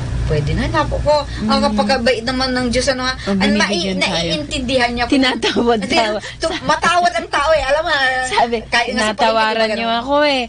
O sige, bibigyan ko kayo ng discount. Diyos ko, baka naman sa langit, discounted din ang lugar. Talagang ang tao ay matawad talaga. Bakit Yung pagdating sa pagbibigay- Diyos, kuripot Gaya ng pagbibigay ng tayo? pasimbalo seminar. Dati 2 days yun eh. Binawasan. Tinawaran. Gusto pa naman eh. Isang Isang araw lang. So, ang hirap-hirap isiksik lahat ng sasabihin mo doon. Ay, nako. Kung nalalaman lang nila kung gaano kasarap ang makipag-ugnayan sa Diyos, pagka nanamnam mo iyon, hindi ka na mag-iisip anong oras na. Kung hindi, gusto mo pang mag-stay. Correct. Parang sinasabi ni Saint Peter, Lord, how good is it to stay in your place? We'll build another tent. Actually, sister, pag ikaw nakikipag-ugnayan kay Lord, hindi mo na alam ang oras. Nasa langit ka na kasi nandyan Yes. si Lord eh. Kasi hindi ka dapat... Andyan eh. Yun ang feeling mo dapat. Yun ang feeling mo. Eh kasi yung iba lang, basta Our Father. Wala kasi sa puso. Wala sa puso. Hindi man... Ay naku, yun ang napakahirap. Gaya ng sinasabi ni Father Jake sa amin sa Mangaldan, na ang mga tao usually dumadaan yan titingin lang doon, nakatayo lang, hindi man luluhod. Doon lang sa harap ng simbahan, magkukross lang. Tapos aalis na. Oh. Naku, tinatawaran nila ang Diyos. Hindi man lang hinintay na nagsalita ang Diyos. Sabi niya, ay naku anak, may sasabihin pa ako. Sasabihin sana ni Lord. Eh kaso umalis ka na. Para bang, bye dad! Parang ganon. Wag naman po sanang ganon. Tinatawaran ninyo na para bagang, hello, hi, bye-bye. Ang Diyos po may gustong sabihin sa atin. Gusto rin magsalita. Hindi sige, lang, ibang topic na yan sa ibang okay, sa simbahan. Sige, sa ibang araw. Eto na. Apo, okay. Ngayon, eto yung reason kung bakit tayo nagkakaroon ng devotion sa tuwing first Saturday of the month. Ayan. The first Saturday. 5 lang naman. 5 lang. So this may seem academic to some, but it would be good to recapitulate here the reasons for they can be forgotten. So devotions have intentions attached to them, and knowing them adds merit and weight to the practice. The 5 first Saturdays correspond to the 5 kinds of offenses and blasphemies committed against the Immaculate Heart of Mary. Ay, ganun pala yun. My God. Tinan mo yun, ngayon ko lang ito nalaman ha. Yung palang first Saturdays, for every Saturday, isang offense at blasphemies na ginagawa, nasasaktan ang Immaculate Heart. The Immaculate Heart of Mary. So, ito yung mga yon. Number 1, blasphemies against the Immaculate Conception. Diyos ko. Tingnan mo yan. Hindi sila naniniwala kasi na si Mama Mira ay pinili ng Diyos at para siya yung maging nanay ng Diyos, kailangan siya pure na pure. Kaya bago man siya pinanganak, wala siyang kasalanan. Inihanda na siya. Immaculate Conception, yun ang ibig sabihin, di ba sister? Wala siyang kasalanan. Natatangin siya lang. Siya lang. Wala nang iba. Tayong lahat makasalanan. Kasalanan, pinanganak na may kasalanan. Pero si Mama Mary, pinanganak na wala. Dahil siya yung magiging nanay ng Diyos. Okay, number 2, blasphemies against her virginity. Yan, kasi ang sinasabi ng mga tao, posible naman, may asawa siya, si St. Joseph. Iba Tapos nga sinabi siya. doon sa Bible na meron siyang mga anak na iba. Parang Iba ganun. yun. May tinatawag na brothers si Yes. Jesus. Kaya sinasabi, anak, hindi. Sa Jewish, ang brother po, ang ibig sabihin ay kamag-anak. Tama. So, relative. Mother Mary remained a virgin. Yes. Virgin siya bago pinanganak si Jesus. Yes. Virgin pa rin siya after pinanganak si Jesus. It's a mystery. At klaro It's a yun mystery sa na kailangan- gospel nung binati siya ng anghel. Oo, it's a mystery na kailangan natin tanggapin. Maniwala man kayo o hindi. Bahala sila. Bahala sila. Ano ba yan? Pangatlong Saturday, blasphemies against her divine maternity. At the same time, the refusal to accept her as the mother of all men. Ay, naku, nga ba? Kasi ayaw siyang tanggapin. Tigas ng ulo. So, hindi sila naniniwala na siya ay naging nanay ng anak ng Diyos. Anyway, kaya nga pinagdarasal din natin na maliwanagan sila. Maliwanagan. Hindi po natin sila inuhusga. Sige po. Okay. So number 4, instilling indifference, scorn, and even hatred towards this Immaculate Mother in the hearts of children. Sinisira siya sa mga bata. Opo. Tinawa, mahirap yan ha. Oh. Tapos ang panglima, direct insults against her sacred images. Di ba ang ginagawa ng mga iba dyan? Sinisira yung kanilang mga images. Yun. So yung 5 yun. Nako. Kaya kailangan natin yung first 5 Saturdays. Ngayon, mas sa akin, ay ginagawa ko to first 5 Saturdays. Pero ngayon, mas naintindihan ko. Yun pala yung purpose noon, sister. Ako nakikisama lang sa mga first 5 Saturdays. Ngayon, naintindihan ko lang. Kaya ako pupunta. Yung pala, yung mga kasalanan na yun, to repair all these 5 sins. Baga sa yung bubungan sira. Siyempre, tulo ng tulo yan. Kasi, kailangan kumpunihan. Nasasaktan si Mother Mary dahil sa mga ito. Kung nasasaktan si Mama Mary, nalulungkot din si Jesus. Nalulungkot din si Jesus. Siyempre, nanay niya yan Pagtatanggol niya yan kaya. Nako, napakabilis ng oras po. Second part na po tayo, pero babasahin muna at babasalin pala. Yung sige. prayer for the clergy and consecrated men and women. Nung bilis po ng oras, sasamahan po natin sa second part po ng ating programang ang Forever ko sa Diyos with me, Sister Annabel at si Ate Silvana po. In the name of the Father, the Son, the Holy Spirit. Amen. Amen. Prayer to the consecrated men and women. O God, most loving Father, with your priests and those who consecrated their lives to you, may we be fully and ever united to Christ. May they be our constant guides in this oneness with you through prayer, the Eucharist, and personal conversion. We have sinned, and we have failed in so many ways. There are many brothers and sisters in our midst who continue to suffer. They hunger for truth and justice, for charity and solidarity. We pray that we may become bearers of the gospel that transforms lives as we reach out to our suffering brethren. We pray that the gospel may urge us to action, to witness to charity and compassionate service. Together, may we all be reunited and learn how to be servant leaders for the gospel of Christ, like him who rose from the table to wash the disciples' feet. May we too rise up to the challenge to take care of the poor and the weak, to be always approachable rather than untouchable, and to imbibe the odor of the sheep. May our young people, who are discerning the gentle call of the Lord to serve, be filled with courage and determination to follow you in service with humility and love. With Mary, star of the new evangelization, we may continue to be instruments of the gospel in our country and in the world. Amen. Amen. In the name of the Father, the Son, the Holy Spirit. Amen. Bilis ng oras. Wala nang pagdasasarapan ka sa mga Oo nga, sinamahan tayo ni Mama Mary. Oo. Grabe. Napakaganda yan. Alam mo, ako'y natututo dito. Buti nga lang yan, dinala mo yan at binabasa natin. Siguro talaga sabi ko, Mama Mary, samahan mo kami sa aming programa. Abay, nagpadala ba naman yung si Ate Irene, kapatid ni Tita Melinda Kimson. Ito mga ganitong mga materials. Tingnan mo yan. Tapos sabi ko, sabi ko nga sa'yo, first 5 Saturdays ako, pero ngayon ko lang naintindihan, ganun pala yun. Ayan. Ano po yung greater miracle na na-deny? Ayan. Babasahin po ni Ate Silva. Sister Lucia revealed later in her life that the miracle of the Son could have been greater had the children not been abducted by Arthur Oliveira Santos, the cruel and conniving administrator of the Administrative Council of Villanova de Urem. She originally expressed this remarkable detail in the interrogation done by Father Manuel Marquez Ferreira on August 21, 1917, 2 days after the apparition, but which she left out in her 1941 report. Ganun pala yun. Sana mas maganda pa yung Miracle of the Sun. Maganda na nga ha, pero mas grabe pa sana ang kagandahan noon kung hindi hinuli itong mga batang tinakot to. sila eh, di ba? Oh. So here is a fitting example of a transgression committed against the wishes of Our Lady, which she left unpunished. Though no fault of the children, it is lamentably sad to note that the multitudes at Fatima on the afternoon of October 13, parang ngayong araw to, October 13, 1917, were deprived of a far greater miracle if not for the deception, trickery, and malice of civil authorities. Grabe na. Talagang the work of the devil na. Ay, naku. Tinan mo yan? Grabe po talaga.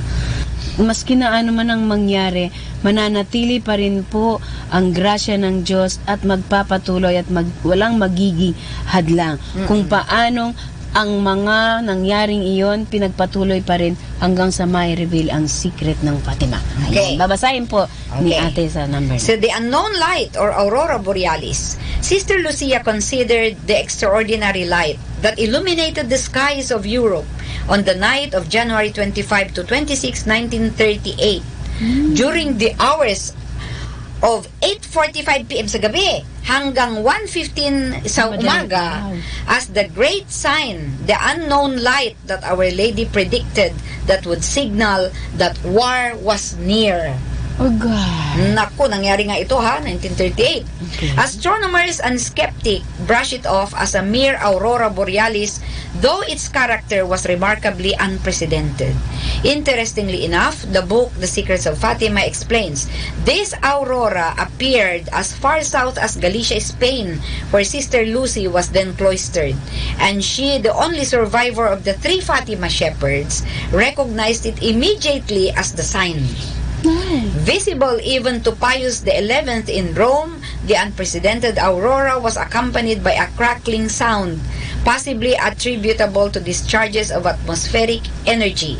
Indeed, in many areas of Europe, panic broke out as the populace concluded that the world was on fire and that the end had come. Nakita nila yun, 1930, wala pa, hindi pa ako panganak nito eh. Hindi pa. So, nakita pala nila talaga yun na mayroong ano.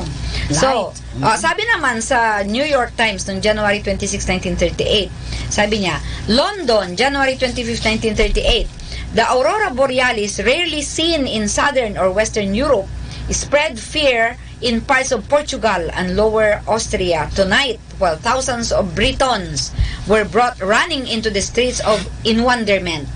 The ruddy glow led many to think half the city was ablaze, parang masunog ang tingin. Talagang mainit na yun. Hindi, yung liwanag, parang lang. sunog na napakalaki. Brightness niya. Oo. Okay. The Windsor Fire Department was called out. See, tinawag nila, akala nila sunog Sunog eh. daw, So thinking that Windsor Castle was afire. The lights were clearly seen in Italy, Spain, and even Gibraltar. Timo, ang lawak nung ilaw na yon. So the glow bathing snow-clad mountaintops in Austria and Switzerland was a beautiful sight. But firemen turned out to chase non-existent fires. Portuguese villagers rushed in fright from their homes, fearing the end of the world. So akala nila, Takot end na of the talaga. world na. Takot na talaga. Kasi yung talagang liwanag na parang sunog, may sunog. Parang gano'n, kaya lumabas yung mga fire truck. Pero hindi nila mahanapan, walang sunog. Nakakalungkot po ang ating Panginoon.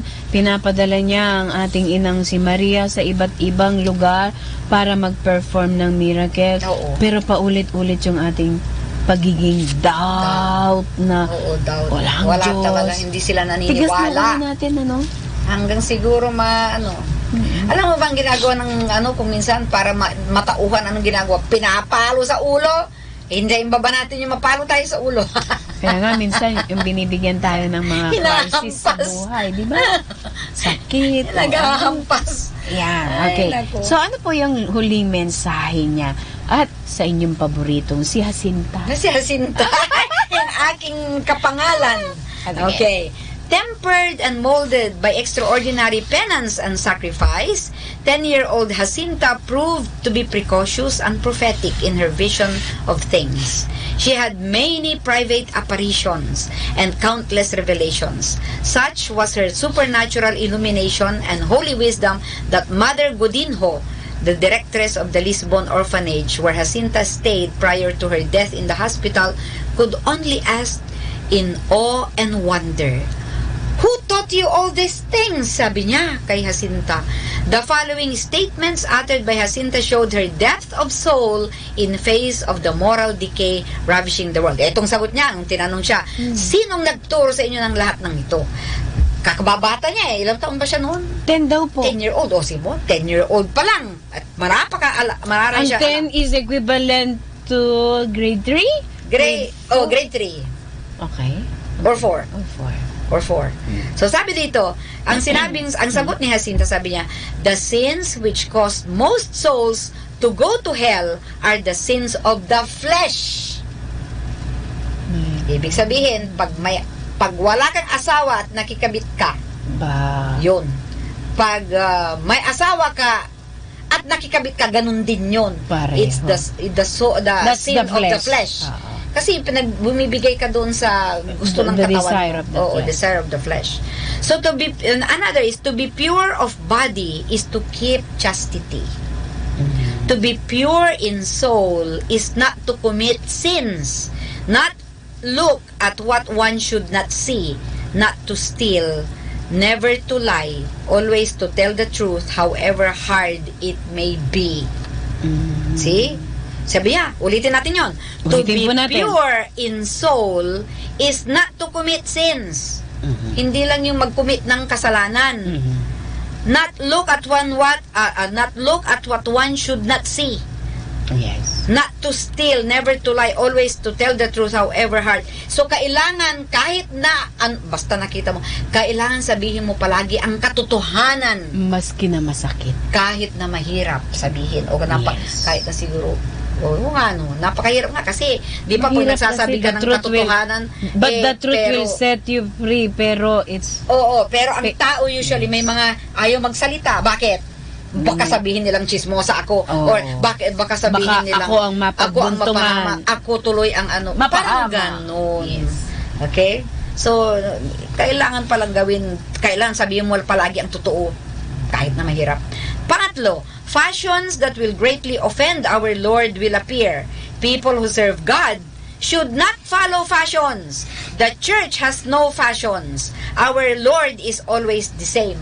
Tingnan mo yan? Ganda, bakit yung mga di ba dati-rati nakikita ko yung mga madre haba-haba palagi ng kanilang damit. Pero bakit ngayon kung minsan nagiging short? I-post ko nga yan.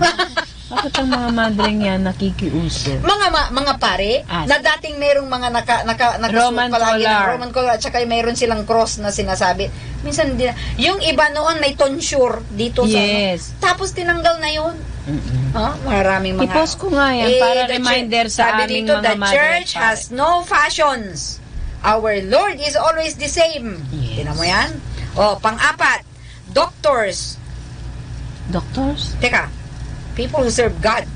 Kahit balik tayo doon. Kasi sabi dito, people who serve God. Sino ba ang nag-serve sa Diyos? Hindi lang naman pare at kamadre. Pati Police, mga laiko, lahat ng tao actually. Teacher, janitor, barbero, tubero, Ang karpintero. ibig sabihin, we should be modest. We should be modest in the way we dress up. Hindi pwede yung pupunta ka sa simbahan, naka-spaghetti ka. Naku, naka-low neck ka. Low neck pala yun. Low neck tawag. Ano ba daw? Tapos butas po yung braso. Tapos magpapantalon. Okay lang nakapantalon. Kaso nga lang yung kanilang pantalon butas. Dito sa may hita. Diba? Butas. Baka balang araw ang tao'y butas-butas na rin ang mukha at saka katawan. Kasi po bunubutas. Butas na nga yung braso nila, butas yung damit. Butas pa rin yung pusod, nakikita. Correct. Bakit nga ba? Tapos butas pa rin yung mga pantalon nila. Parang na-abnormal. Kaya yung fashion na yan, huwag sana tayong sumunod sa fashion porket uso, ay hindi pwede. Kasi tinan mo, si Lord is always the same, sabi dito. The church has no fashions. Hindi ka kailangan mag-fashion show dyan sa simbahan. Pupunta ka doon para humarap sa Diyos.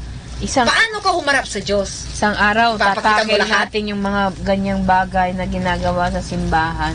Naka-shorts pa sila, napapasok sa simbahan. Para magja-jogging. Bakit gano'n? Ewan ko Kung minsan, sa totoo lang, dapat sana ang mga tao, mga magulang, please, turuan yung mga anak ninyo na kung pwede sana, ay magdisente naman pagpasok lalo sa simbahan. Simbahan po yun, hindi naman party. Haharap tayo sa Diyos eh. Kung pupunta Hindi tayo sa langit, sige, sabihin nyo, kung pupunta tayo sa langit, butas-butas ang damit mo, butas na yung pantalon mo, pati pa naman yung t-shirt mo, binutas mo pa yan sa balikat mo. Hindi, diyan isipin mo, nandyan si Lord, sister, may niwala ka man o hindi, kasi hindi mo naman makikita na nakatayo siya doon, pero sa totoo lang, nandun siya. Paano ka haharap sa Diyos? Yan yung miracle na, nakikita ko na madalas nating neglect. Yan, totoo lang. Tapos magre-receive pa ng communion. Naka-shorts. Naka-spaghetti. Sa mga lalaki naman, ganun din. Naka-shorts din. Meron po akong binibigyan seminar pre-K na gustong-gusto na niyang mag-communion. Kaya lang, one time nagbibigay ako ng communion. My God, nagpila po siya. Anong itsura? Anong damit?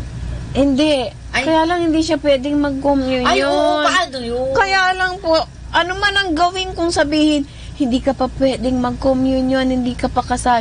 Ayaw umalis! Ang tagal ko na pong sinasabi. Ano gagawin mo? Naku, hindi ko naman po siya pwedeng pagtulakan, ano? Ginawa ko na lang po. Napakahirap Binigyan ko na lang siya. Pagkatapos, sinabihan ko, sa susunod, wag ka na mag-communion. Hindi ko pinahiya. Hindi ko po siya pinahiya.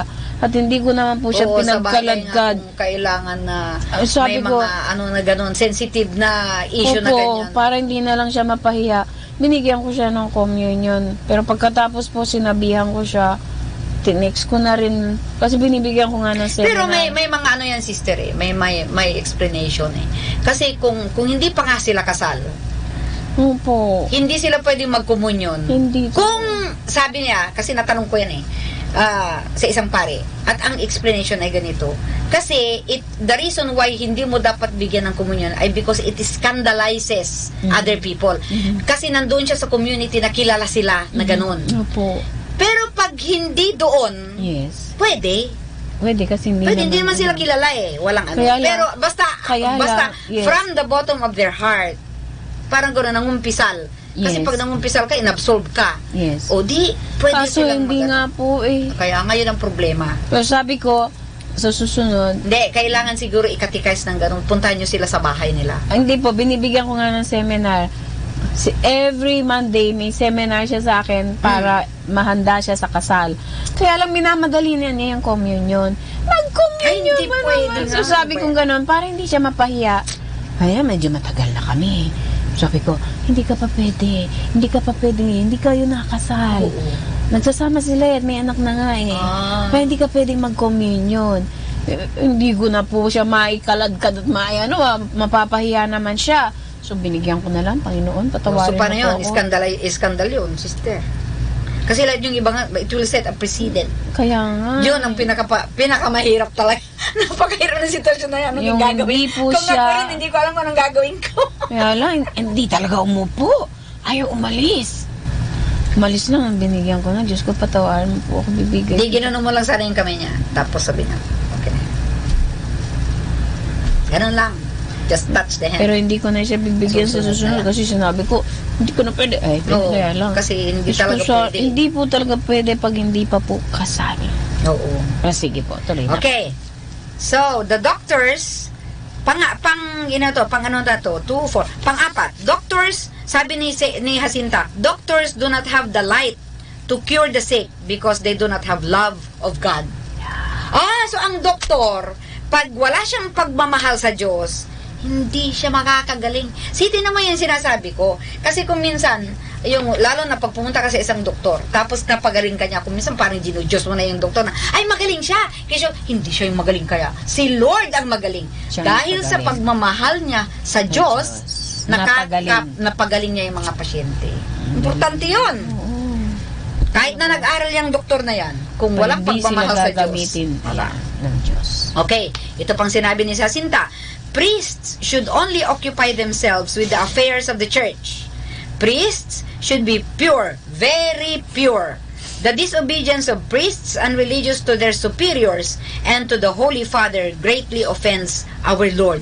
Kailangan kong obedient. Number 1. Obedience is better than sacrifice according to Samuel. Yes. Kaya importante Hindi mo nga ito. naman yung sakripisyo, hindi ka naman yung sinunod. Oo. Kaya kailangan itong mga pari ay magiging obedient saka sa affairs ng church sila. So, to be, ito pa isa, to be a woman religious, ikaw ito, sister. Sige. To be a woman religious, it is necessary to be very pure in soul and body. Wow. Salamat po sa inspirasyon. Oo nga yan. Tinan mo yan. Dapat talaga magkukumpisal ako palagi. Oo, palagi yan. Soul and body. Yes. Kasi naman yung mahirap body na yan. Body and soul maging pure. Kasi makita mo pa lang yun. Ba ang mind mo? Correct. May temptation din, kahit nasa utak lang. Ay, naku, yung temptation na yan. Okay, next. Sinabi pa ni Jacinta, many marriages are not good. They do not please our Lord and they are not of God. Wow. Tingnan mo yan? Many marriages. Ibig sabihin, anong klaseng marriage ito? Broken. Kasal sa simbahan, pero hindi. O kaya kasal sa labas. Sa mga munisipyo, ganon. So they do not please our Lord. They are not of God. Ibig sabihin, walang bendisyon ang simbahan. Hindi sila kinasal sa simbahan. Yan ang isang nakakalungkot. Nag-a-allergy ka na yata, sister. Ano ba yan? So, ito na. Malapit na tayo. So, isa pa ang sinabi ni Jacinta. Confession is a sacrament of mercy. Therefore, one must approach the confessional with confidence and joy. Dapat lang talaga masaya tayo na meron tayong chance na magkukumpisal. Ano ba yan? Nag-a-allergy. Ano ba nakaka-allergy dito sa room na to? Nandito sa akin yung aircon. Nandiyan nakatapat sa'yo. Ay, buti sa akin hindi. Okay. So, ito. Isa pa, sabi niya, my godmother, pray much for those who govern. My godmother. Sinong godmother? Sinong godmother niya? Ewan ko. My godmother, sabi niya, pray much for those who govern. Woe to those who persecute the religion of our Lord. Ay, nako, ito na. Yung pag pinipersecute mo yung religion ng Panginoon, ano ba yung religion ng Panginoon natin? Holy Catholic Church. Holy Catholic and Apostolic Church. Yan yun. So, if the government left the church in peace and gave freedom to the holy faith, it would be blessed by God. Lahat dapat maliwanagan. Lahat. Pero especially namumuno. Yes, kasi dapat talaga natin pong ipagdasal. Kasi marami pong ginagabayan at nasasakupan. Okay, ito pang sinabi ni Jacinta. Wars are nothing but punishments for the sins of the world. Dahil pala sa kasalanan, kaya nagkakaroon ng giyera. Yan ang rason. Kaya kung tayo ay sana, yung mga kasalanan natin, ipang-umpisal na natin at i-avoid natin ang magkasala para hindi tayo napapunish. Punishment pala itong gera. Cause niya. Yun ang kanyang dahilan. Okay, at ang last, sabi ni Jacinta, Our Lady can no longer hold back the arm of her beloved Son from the world. It is necessary to do penance. If people change their ways, our Lord will still spare the world. But if they do not, the chastisement will come. Yun ang medyo nakakatakot na dapat talaga tayong manampalataya at magbalik sa ating Panginoon. Di po ba? Tama. At kung titignan natin yung mga mensahe ng pagpapakita ng ating Inang Maria, halos pareho. Sa Fatima, sa Lourdes, sa Guadalupe, sa La Salette, ang daming aparisyon paulit-ulit. Humihingi ng sakripisyo, mortification, at prayer. May sinabi itong si Professor Americo Pablo Lopez Ortiz ng World Apostolate of Fatima. Yes. Sabi niya Fatima is a message of reparation. The sins of the world have terrible consequences over the health and welfare of the mystic body of Christ. That is the church. Kaya ano ba nangyayari ngayon? Tama nga, no? Which suffers and bleeds from so many parts. The majesty of God, His honor and praise are diminished by the present epidemic of crimes, violence, and lack of love. It is necessary for us to return to God what is of His property, to return to God the honor and praise He deserves. That is the primacy of God. Nice. God is first. Palagi yan. Una. God is first. Diyan po yung first commandment. You shall love the Lord your God with all your heart and with all your soul. First commandment, God is number one. And honor God. Seloso talaga ang Diyos. Tama. Pag mayroong iba dyan, parang ikaw din, di ba, sister? Pag meron kang ginawa, mahal na mahal mo yan. Beloved yan sa'yo. Beloved yan sa'yo. Ayaw mo na mawala yan. Correct. Diba? Si Lord ganun. Kaya ganun siya kasiloso. Kasi siya ang gumawa sa atin parang ako lang. Oo, tayo ay para sa Kanya talaga. Hindi para sa iba. Yes. At kaya nga, ayaw niya tayong magkasala. Gusto niyang maging malinis tayo, body and spirit. At yun ang paulit-ulit niya kay Mama Mary, no? Parang ganun. Wow. Siguro talaga. Pero alam mo ba na ang devotion to divine mercy ay based din sa reparation? Halos ganun ang so, message, almost ano yan eh. Opo. See? Only through reparation can creation be returned to His Creator. Ganun lang naman eh. Ganda. Ganda. Oo. Para bagang ang tanging magkukumpuni magbalik tayo sa Kanya. Correct. Yan. Whew. Para bagang magtatagumpay ang ating Panginoon sa kabila ng lahat na ginagawa ng tactics ng demonyo. Sa kabila ng lahat, siya pa rin ang magwawagi. Oo. At kailangan natin yung gagawin yung ating parte. May mga, sister, may mga nasulat si Sister Lucia na revelation that summarizes the main Catholic devotions in the church that can save many souls. Alam mo ito mga to? Sige nga po. Sabi nito ay una, Our Lady dressed in white with a blue veil. Anong ito? Lord's Immaculate Conception and Our Lady of the Miraculous Medal. Yes! Miraculous yung sa Medal. amin, Our Lady of Miraculous Medal. At saka Immaculate Conception. So, the Sacred Family, yun ang pangalawa. The Sacred Family, Holy Family, Jesus, Mary, and Joseph. Another is Our Lady of Sorrows and our Lord Jesus blessing the world. Blessing the world. Ayun, Divine Mercy yan. Divine Mercy. Divine Mercy yan. So, okay, and followed finally by Our Lady of Mount Carmel. Yung scapular. Kaya lang yung scapular niya kasi tela. Tela, kaya hindi ko rin kasi kung minsan umaakyat dito, paano ba yan? Pero ganun talaga siguro, that's part of the sacrifice. Sige. Our Lady of Mount Carmel, kailangan yung scapular. Sige. So, ibig sabihin, tinan mo yan, so importante yan niya, yung the image of Jesus Christ. Ngayon nga Divine Mercy, yan ang ngayon. Yan ang message ngayon, na maawain ang Diyos. At sabi sa Divine Mercy, sabi, isang, there are two doors. Yung door of mercy at yung door of justice. Ngayon, ang bukas ay door of mercy.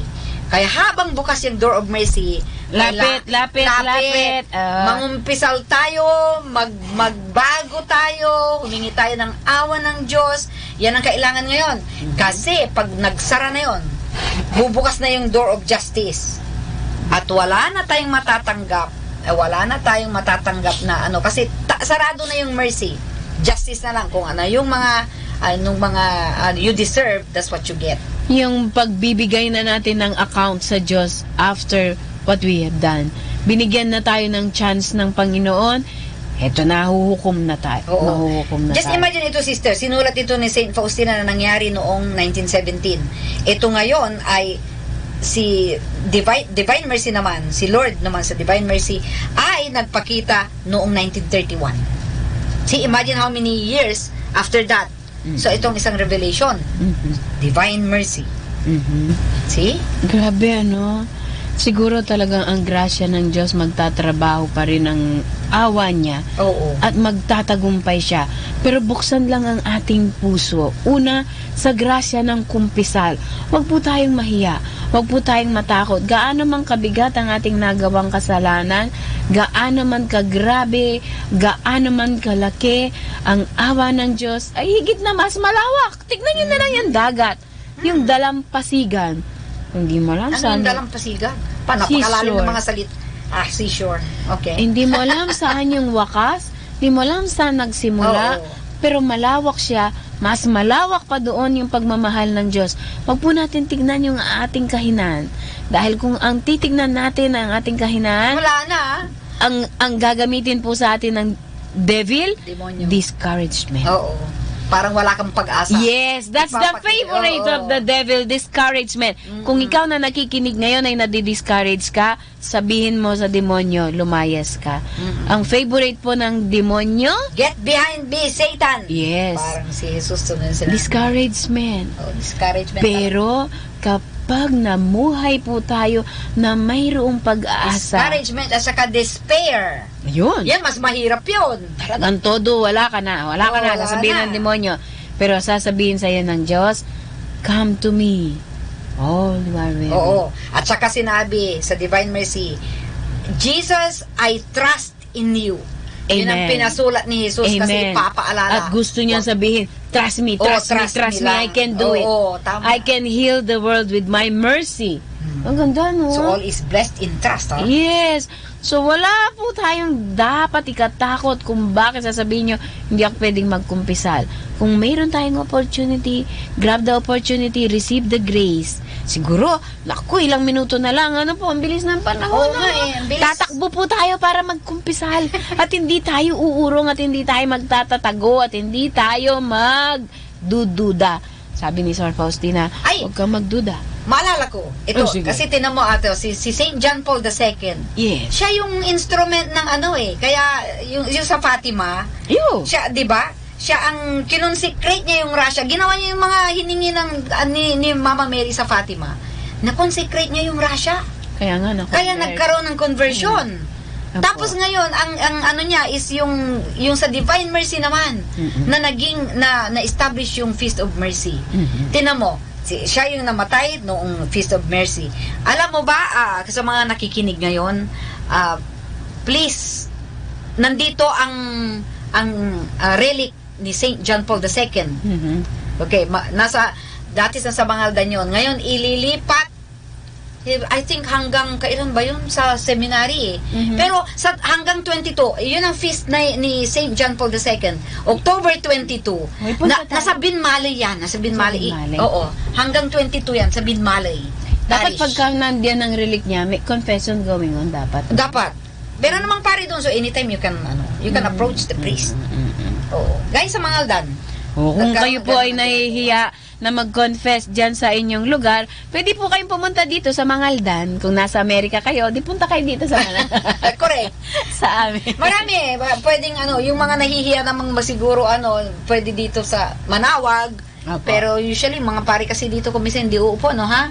Hihintayin, pero nandoon sila sa may sa may religious store. Yes. Tapos sasabihin mo, Father, gusto ko bang umpisal? Tapos doon din sa sa Dagupan kay Father Bobby. Yes. Every day nandiyan yan, uupo doon sa confessional box. Sa yung misa na alas 12 hanggang alauna, nandoon siya nakaupo. Pero kung minsan nalilate kasi nag-apostolate yan sa mga may sakit. Kung minsan nalilate siya dumarating. Pero dumarating yan everyday. Ang ating pong simbahan ay napakayaman sa ganitong mga grasyang pinibigay sa atin ng opportunity. Tignan niyo po, gaano man kapagod ang mga pare kapag ka may sick call. Natatandaan mo, Ate Silvana? Kapag ka may sick call, huling hirit na po yan ng pare. Kasi doon niya makukuha, mai-snatch yung kaluluwa na mapahamak. Gagawin niya, pupunta niya, maski anong ginagawa niya, para pakinggan yung kumpisal niya at mabigyan ng anointing of the sick. Diba? Huling hirit na. Sabi niya, makukuha na natin to para sa ganun, mabalik siya sa Diyos. Tayo po, kung tayo po'y malakas, may 2 paa pa? Oo. May 3, okay lang. Buntot na yan, sister. Hindi po tungkod. Okay. Tungkod pala yung Hindi pa po. pangatlong paa. Tungkod na po yung pangatlong pa. Ibig ko pong sabihin, hindi pa po huli ang lahat. Anumang estado ang buhay natin, tayong lahat po ay nagkakasala. Pero ang mensahe po, lalo na ng ating divine mercy, walang kasing lalim, walang kasing lawak ng pagmamahal at pagpapatawad ng Diyos. Kaya ang sakramento ng kumpisal, para bagang nilaladlad yan, libre ito, wala pong bayad. At anytime na gusto natin na magkumpisal, tanggapin ang grasya ng ating Panginoon. Di ba? Ang ganda kaya. Tama. Kaya dapat lang. Alam mo, sa Mangaldan, si Father Jake, napakasipag niyan. Bago magmisa yan, nandun. Naghihintay na may magkukumpisal. Oo. Kaya importante rin yun eh. Yung makikita mo yung pare na nandun. Actually, maski saan, sabihan lang yung mga pare, Father, can you hear my confession? Pero kung minsan kasi, kakatok ka pa sa kumbento. Pero yun, before the Mass, nandoon yung pare. Maaga siyang pupunta doon. Para before the Mass, nakapagkumpisa. Saan siya nag-stay para sa susunod? Alam ko rin. Kung minsan nandun siya sa confessional box, kung minsan nakikiupo siya doon sa pew. Sa harapan. Oo. Dapat doon na lang siya sa confessional box. O kaya nandoon siya sa may sakristi. Kasi yung ibang nangungumpisal, gusto nila doon sa sakristi. So, yun. Pero he's always there, early. Sige, sa mga taga-Mangaldan po, alam niyo naman po kung saan. Pero sa amin po, sa David Mangaldan, ang aming pong Paris Priest, si Father Frank, kaya available yan. Basta't gusto nyo, sabihin nyo lang. Or, every first Friday of the month, nandiyan po siya at willing po siya na pakinggan ang inyong mga confession. Ang grasya po ng confession, maski na matagal na ang ating kasalanan na nakakabagabag sa ating kaluluwa, ito po ay opportunity na para bagang uhugasan ng ating Panginoon at ito yung sa sakramento ng kumpisal.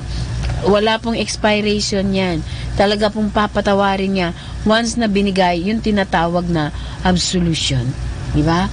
At wag pa kayo nga alis kapag hindi pa niya ginawad yung bendition kasi may sasabihin po siya maaring advice or maaring pwede iyon na opportunity para consultation kung mayroon kang kahinaan particularly.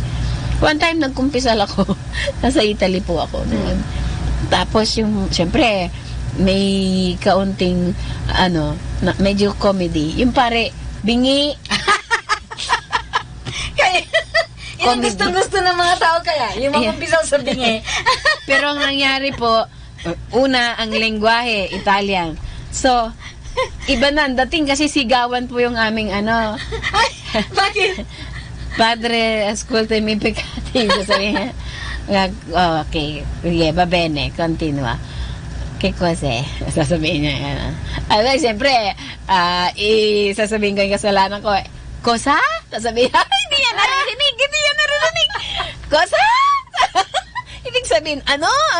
Sabihin, hanggang sa sumigaw na po ako ng kasalanan ko. At narinig sa labas, sabi ko ng mga madreng nakapila, ba't mo naman nilalakas yung kasalanan mo? Makukopya. Okay. So, yun po yung grasya ng grasya ng kumpisal. Ano po? Kay bingi, kay ulyanin.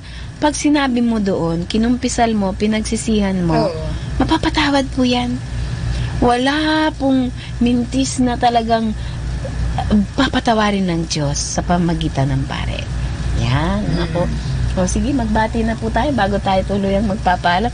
Ang dami po ng aming nabahagi ngayon. Sana may napulot po kayo sa kapistahang pinagdiriwang. Ako nga may napulot eh. Kung binagbasa mo, ako yung nakapulot. Napakaganda pala yan, ha? Okay. Ako po ay hihiling sa inyo. Ipagdasal po ninyo ang lahat ng mga relihiyosa. Magmula sa ating Santo Papa na sa ngayon, nakakaranas po sila ng mga pagsubok, sabihin natin, at ang Mother Church. All the consecrated men and women. Kung wala na po yung mga pare, sinong magkakasal sa inyo? Sinong magbibinyag sa inyo? Sinong makikinig ng mga kasalanan? At sino pa po yung anoin sa mga may sakit? At sino pa po yung magdiriwang ng iba-ibang sakramento? Pagdasal po natin ang kabanalan ng mga pare at mga religious men and women ay nasa sa kamay din po ninyo. Kung hindi po ninyo ipagdarasal, sino po ang magiging mabuting magmi-minister ng misa, magiginig ng ating mga kasalanan, mag-a-anoint ng mga may sakit, at etc. etc. So ipagdasal po natin kung paano pinagdadasal po ninyo ang ating mga kapatid na nauna na sa atin, yung mga kaluluwa sa purgatorio, may merito din po na makukuha tayo. Ate Silvana, di ba? Tama nga, lahat ng sinabi mo. Kasi talaga, sa totoo lang, imagine yourself na walang pare. Wala. Sige, wala. Sige, isipin natin, walang pare. Sige, wala. Oh, walang simbahan. Wala na. Siyempre, wala. Walang pare. Pag walang pare, walang simbahan kasi wala nang misa, wala nang kumpisal, wala nang mga sakramento. Just imagine. Baga sa ang pare ay simbolo pa rin ng presensya Oo, ng Diyos. kahit na makasalanan yan, Yeah. pare pa rin yan. At ito po yung ating dasal, no po.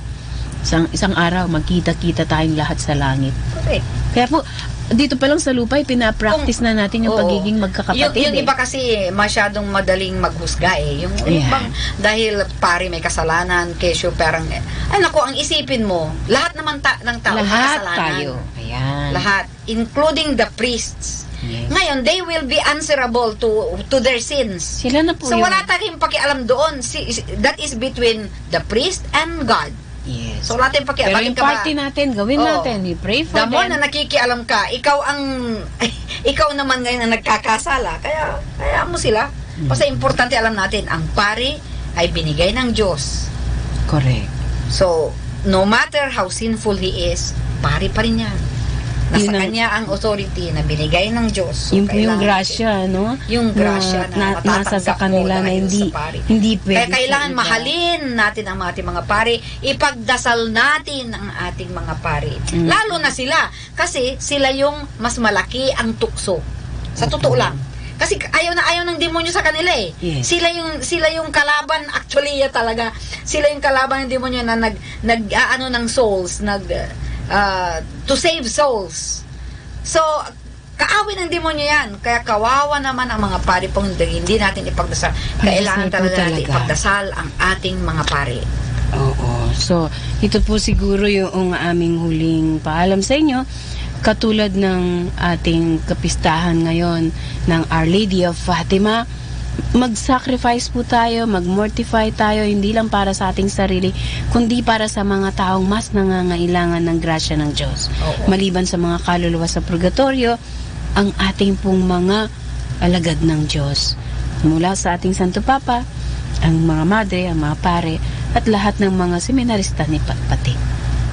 Kailangan pagdasal natin more vocations talaga. Yes. Kasi paano pag namatay itong mga pare, wala nang papalit. Oh, sige kayo, wala nang matitira. Oo, kaya isama natin yun sa ating dasal. And ngayong buwan na to is October, the month of the Rosary. So kailangan tayo magdasal every day ng Rosary. Ayan. So muli, ito po ang inyong lingkod, si Sister Annabel Pri ng Handmaids of Charity of St. Vincent de Paul. Kung may mga suggestion po kayo o sharing na gusto niyo o topic na pwede naming matakel ni Ate Silvana, you are free na pwede po kayong mag-suggest sa amin mas at maganda, mag-comment. oo. Mas maganda po. Pwede nyo po kaming i-text. Text nyo po ako 0927344466. At para din po sa mga dalagang gustong magmadre o mag-search in, textmate tayo. Ate Silvana? Okay, so maraming salamat. Ako po si Silvana De Vera ng St. Thomas Aquinas Parish. So maraming salamat po sa pakikinig. Hanggang sa muli. Ito Ang po Sabado, ang ating programa ng Forever Ko sa Diyos. May kasama ka, ako, ikaw, tayo. At si Kristo. Okay, so God bless you. Thank you very much po. Hanggang sa muli. Mama Mary loves you.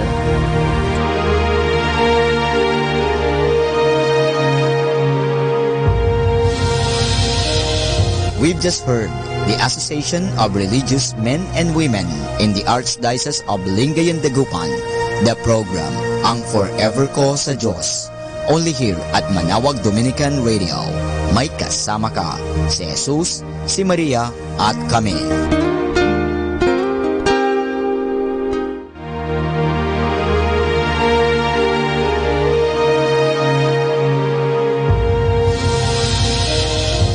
Association of Religious Men and Women in the Archdiocese of Lingayen Dagupan, in cooperation with Manawag Dominican Broadcasting Incorporated, brings you the program Ang Forever Call sa Diyos, the program that shares to our listeners the story of calling, missionary experiences, hope and dreams. Every Saturday and Sunday, Ang Forever Call sa Diyos, Ang Forever Call sa Diyos. O sinasadya mong di pansinin. Isang mapagpalang Sabado po ang sumainyo at sa'yo, Ate Silvana. Magandang hapon po. Magandang hapon sa lahat. Hapon na talaga. Hapon talaga, ha? Wala na po tayong bagyo, kaya saya-saya. Diyos ko, wag na po sana dadating ang mga bagyo na yan. Oo at nga eh. October na, malapit ng Pasko. Ay, hindi pala. Malayo pa. Wala pa yung Ilang buwan pa yan? Bear pa lang. Bear pa lang po. Na ang bear. Opo. Pero matagal pa yun. Matagal pa yan. At saka sana po, kayo pong nakikinig sa ating programa ay nasa mabuting kalagayan. Ano man ang problemang pinagdadaanan natin, makakaya yan. Kasi hindi tayo nag-iisa. May kasama kayo, kami, at siyempre, ang ating Panginoon. Hindi naman at po yan. si Mama Mary. At si Mama Mary. Kasi ngayon ay buwan ng Santo Rosario. And at the same time, ngayong araw na ito ay piyesta ng anniversary ng Fatima. Yeah.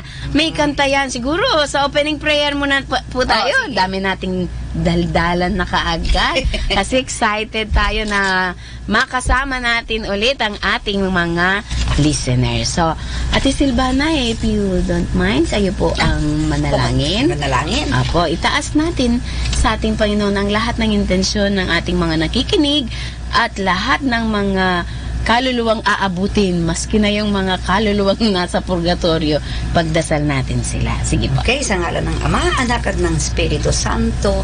Amen. Unang-una, Panginoon, magpapasalamat po kami sa inyo dahil po nabigyan nyo kami ng pagkakataon ulit na makasama ang aming mga pinakamamahal mong mga tao na naghihintay, especially dito sa Radyo Manawag. Naghihintay sila, Panginoon, ng iyong wisdom na ibibigay sa amin ulit, Panginoon, na aming maipapamahagi sa mga tao. Panginoon, sana bigay mo sa amin ang bendisyon. Yes, Lord. Kaming dalawa ni Sister dito, sana i-guide nyo kami sa lahat ng mga sasabihin namin. Kasi alam po namin, Lord, na ang iyong wisdom lang ang pwedeng nasa amin dapat.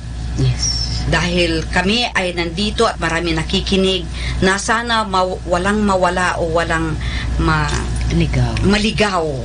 So, Panginoon, hihingin din po namin ang bendisyon sa bawat isa ng nakikinig sa amin, Panginoon, na sana sa mga naririnig nila ay maliwanagan ang kanilang mga isip at mabago ang mga pagkakamali at sana magiging umpisa ng bagong buhay para sa iba. So, lahat ng ito, Panginoon, ay iniaalay namin sa iyo sa araw na ito. Lalo na kay Mama Mary, hihingin namin ang kanyang tulong. Mother Mary, please help us. Kasi, Mother Mary, ngayon yung iyong kapiyastahan or anniversary ng iyong miracle doon sa Fatima. Sana po, Mama Mary, tutulungan mo po kami. Pray for us, Mother Mary, as we do this. So, help us, Lord. Amen. Amen. Amen. In the name of the Father, the Son, the Holy Spirit. Amen. Mayroong kanta yan, Ate Silvana. Kaya lang Kapampangan. Sige nga. Kasi, Tres día in Mayo, anyang tinipaya, ing Virgen Maria, King Coba de Iria, Ave, Ave, Ave Maria, Ave, Ave, Ave Maria. Ayan. Wala ba kayo mga kamay? Ayos yan. Yeah. 13? Bakit dapat may Pangasinan nyo? Pero, ang nabanggit doon is May 13. Bakit May 13? Actually, ang May 13 to October 13 yung, kasi ano ba yun? Actually, 6 na buwan, no? 6 na buwan. From May 13, October June, 13. July, August, September, October. Mga buwan yan ng Rosario lahat eh. Buwan lahat yan ng Mama Mary. Nag-umpisa May, yung Flores miracle, de Mayo. Nung yung apparition pagpapakita. niya. Apparition niya. May 13. Tapos, nag-ano sa October 13. Kaya ngayon, October 13. Yes. Diba? October 13, talagang anibersaryo ng pagpapakita ng ating ina. Okay? Kina Francisco, Lucia at yung saka si katukayo niyo. Katukayo ko. Si tukayo niyo. Napakapalad ko, no? Pinangalan. Ito talaga, ang tatay ko kasi very religious. Ayan. Ngayon, tamang-tama, ewan kung bakit. Kaming 3 magkakapatid. Santa? Panganay is Francisco. Tapos? Yung ate ko, Lucia. At ako yung si Ate Jacinta. Lucy. Ate Lucy, hello. Pangalan ko Silvana Jacinta. Pangalawa. Noon, kaya ayokong gamitin yung Jacinta. Kasi bakya? Niloloko ako ng mga classmates. Sinta. Ginagano sa Sinta kita. Gumagano sila. Naiinis ako. Ngayon pala, maganda. Ngayon, nilalagay ko Silvana lang. Ay, nga nung naging Santa siya. Ay, naku. Lalagay ko na. Oo, galing. Ay, naku, pero minsan yung mga pangalan natin, ay naku, ang mga pangalan po ng mga naging estudyante ko nung nagtuturo pa po ako, nasa Manila ko, mayroong Marshmallow, kasi nanay niya nung napaglihi, gusto ay Marshmallow. Tapos mayroong si Paji, kasi pinanganak yung bata sa Pajero. Ano ba yan? Totoo yan. Pero mga professional na po yung mga estudyante kong yun, si Paji, si Marshmallow. Pero parang awa nyo naman, wag nyo na pong papangalan ng kung ano, baka may pangalan pa dyan na Adidas. Naman, Ferrari. Wag naman po. Kuhanin po ninyo mga pangalan ng inyong mga magiging anak at mga anak sa mga santo para mag-intercede sila. Like, Silvana. Correct. Kasi Silvana is a biblical name. At saka isa pong santa si Silvana. Silvano. Saint Silvanos. Yes, Silvanos. Wala pang Annabel? May Ana. May Ana. Pero walang Annabel. Di ganun yun. Kasi Bell. Ano Bell? Kailan ako? Wala pa pong Santa Annabel. Diyos ko, kailan ako magiging mabait? Ikaw yun, yung magiging Santa Annabel. Ikaw Naku, talaga, sis. Imposible sa mga kasalanan ko. Lahat tayo ay Ulit-ulit. Tingnan mo, sis. Lahat ng santo, dati makasalanan. Oo nga. Kaya nga, diba? Candidate tayong lahat.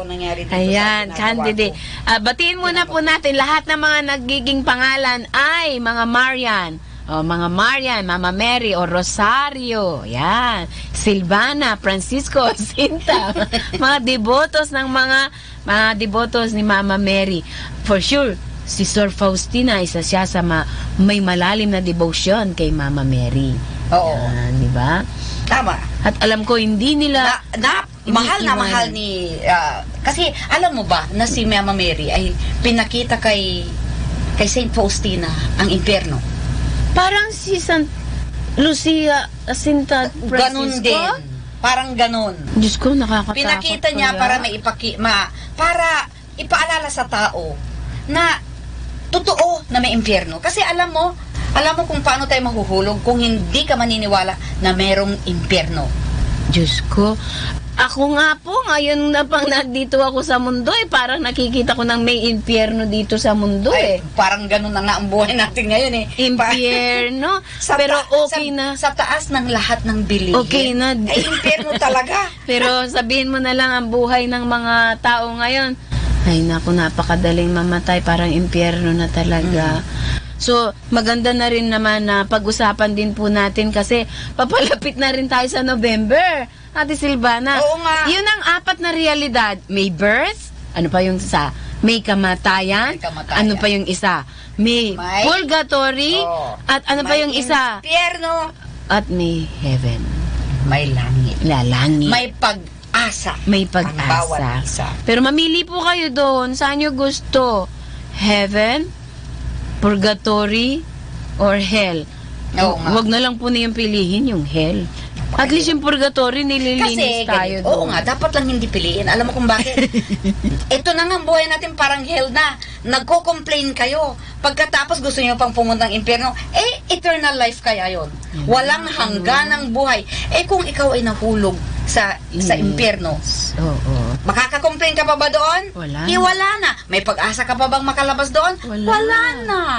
Kaya dapat po, wag po tayong mag-complain, wag po tayong matakot magpasan ng ating mga kanya-kanyang cross. Iba-iba pong kulay ng cross. Kami bilang madre, maaaring ang cross namin na kailangan namin pasanin ay ang pagsasama-sama namin sa community na iba-ibang ugali, iba-ibang kultura, iba-ibang tradisyon. Kayo namang mag-asawa, maski kayong dalawa lang ng asawa ninyo, baka ugali niya, pambihira din. Dagdag pa ang inyong mga anak. Cross pong tawag doon. Paano nyo sila mapapasunod na maging mabuting anak sa inyo? Mabuting membro ng society? At maging mabuting Kristiyano? Ang mga kabataan po ngayon, mahirap nang sumunod sa kanilang mga magulang. Bakit? Yung mga magulang din po kasi minsan ang may problema. Tama. So, tignan po natin kung ano yung mga cross natin. We have to and we should learn to embrace and carry them with love. Ayan. Kasi naman, pag hindi mo na kaya, hindi ka naman pababayaan ni Lord, di ba? Tawag ka lang sa Sabi kanya. niya, oo. Text ka lang. Ano ang password? Prayer. Oo. Prayer. Yan. Pag hindi makasama mo, Lord, bahala ka na. While I surrender everything to you. Katulad At ni Mama sigurado, Mary, di ba? Oo. Sinuko niyang niya lahat. Makita niya ang kanyang anak, hinuli, pinaghampas, pinarusahan na parang kriminal. Nagreklamo ba si Mama Mary? Ang sakit kaya nung siyang nanay makita yung kanyang anak pinahihirapan. Tama. Akala mo na ba kadali? Ikaw tayo nga pag may namatay na anak natin, napakasakit, di ba? Masakit. Oo, masakit talaga. Kasi ini-expect mo na may future yung bata Correct. Kaya nandiyan na yan na aasikasuhin mo, inaalagaan mo, pinapakain mo, pinakamamahal mo, pinag-aaral mo, tapos biglang nawala.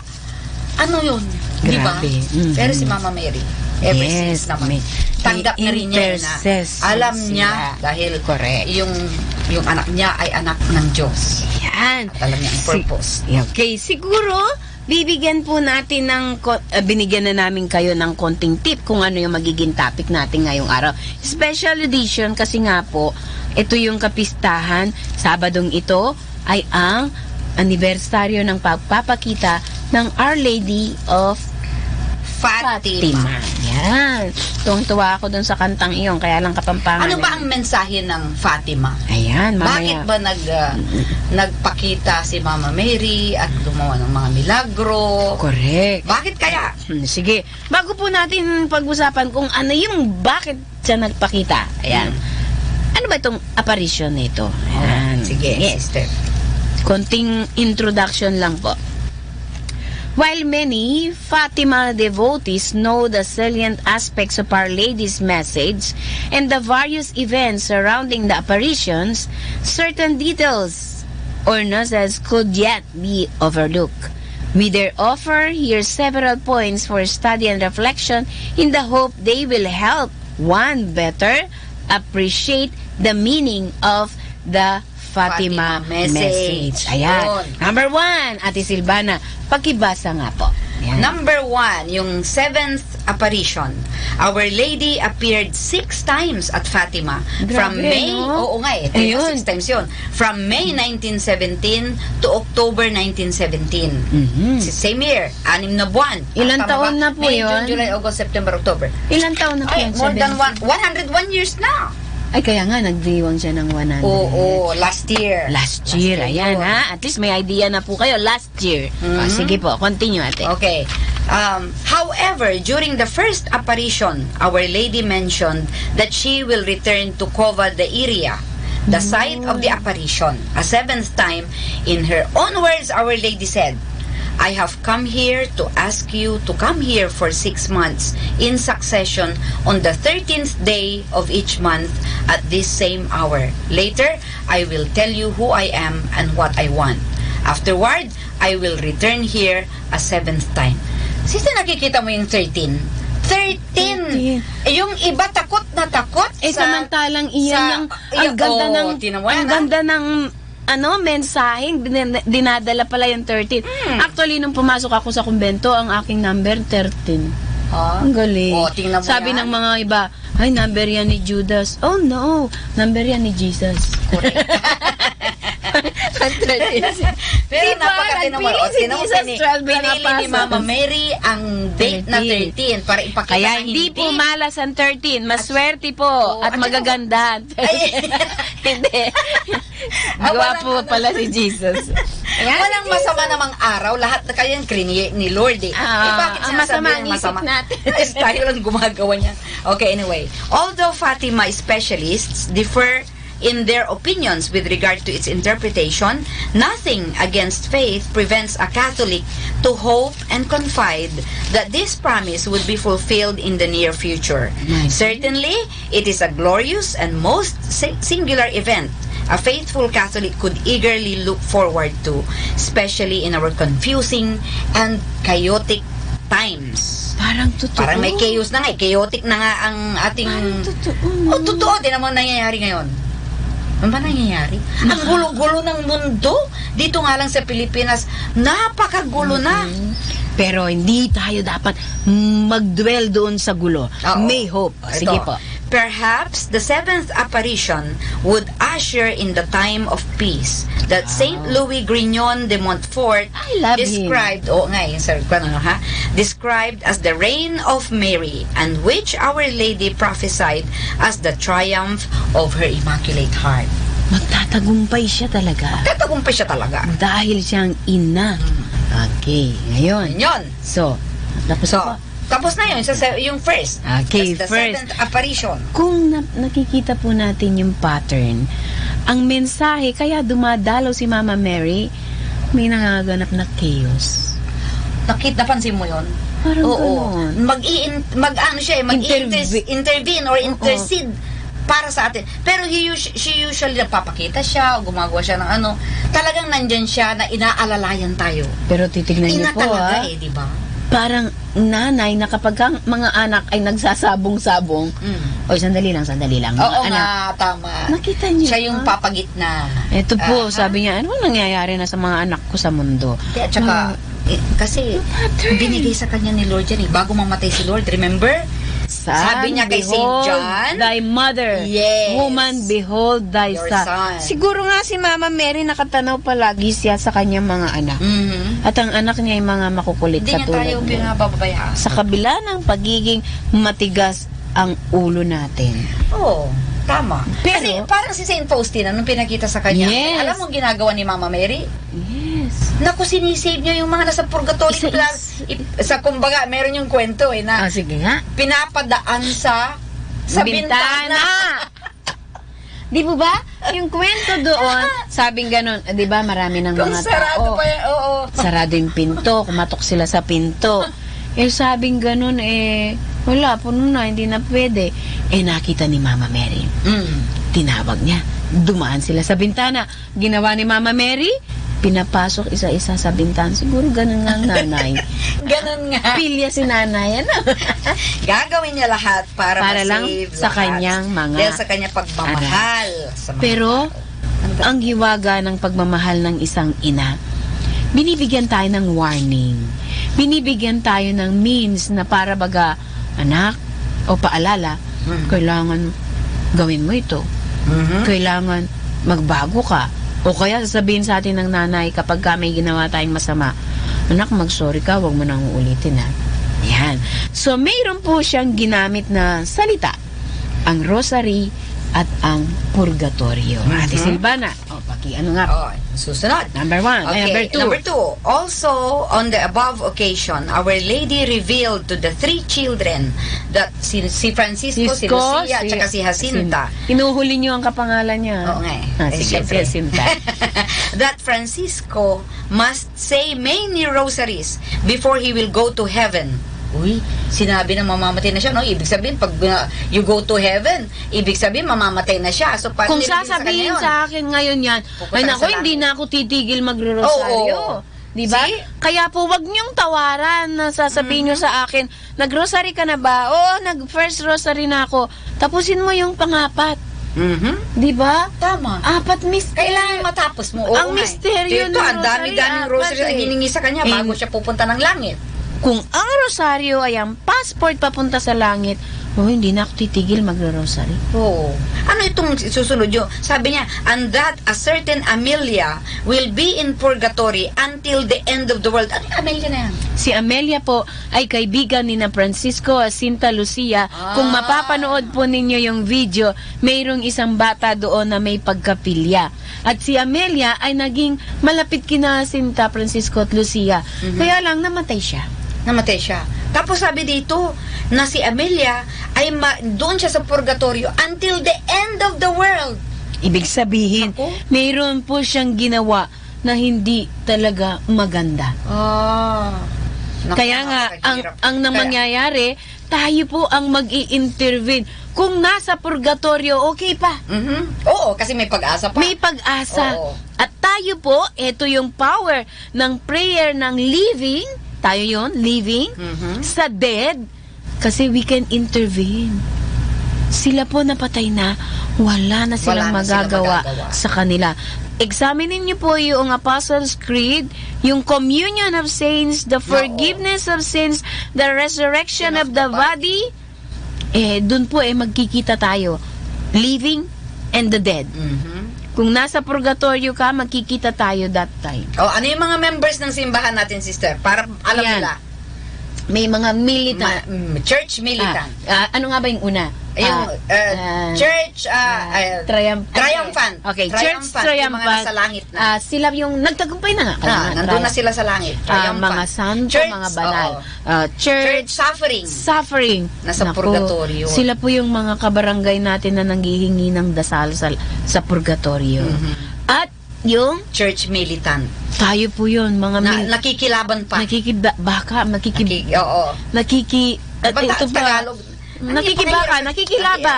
Alam natin mahirap ang buhay, pero inahango natin ang ating kaluluwa na huwag pumunta sa purgatorio sa pamamagitan ng paggawa ng mabuti, pananalig natin sa Diyos, pagtawag natin at paghingi ng tawad paulit-ulit gabi-gabi bago tayo matulog. Kaya nga sa amin mayroon kami examination of conscience, may tanghali, may gabi. Kasi yung huling sandali ng buhay natin, isang salita lang ang dapat nating masabi, patawarin mo po ako, Panginoon. Yun, mananakaw mo na ang langit. Oo, bago ka matulog, para sigurado, baka mamaya, diretso na yung tulog mo Yun po yung tip. Gusto po ninyong pumunta sa langit, magkumpisal kayo. Tama. Importante kaya yun. Yes. At kung kayo po'y nakatanggap ng kumpisal, mag-communion kayo tuwing magsisimba kayo. Lalo na pagkalinggo. At bago kayo matulog, gabi-gabi. Palagi niyo pong sabihin, maski isang ama namin lang, kasi kumpleto na yun. And lead us not into temptation, but deliver us from evil. Amen. Yung dasal na Our Father na yan, perfect na po yan na nakakahingi ka ng tawad sa Diyos at sa tao. Pero bago ka humingi ng tawad, kailangan isipin mo yung mga pagkakamali ginawa mo sa araw na yon. Yes. Kung gagawin mo yung daily, napakaganda, no ha?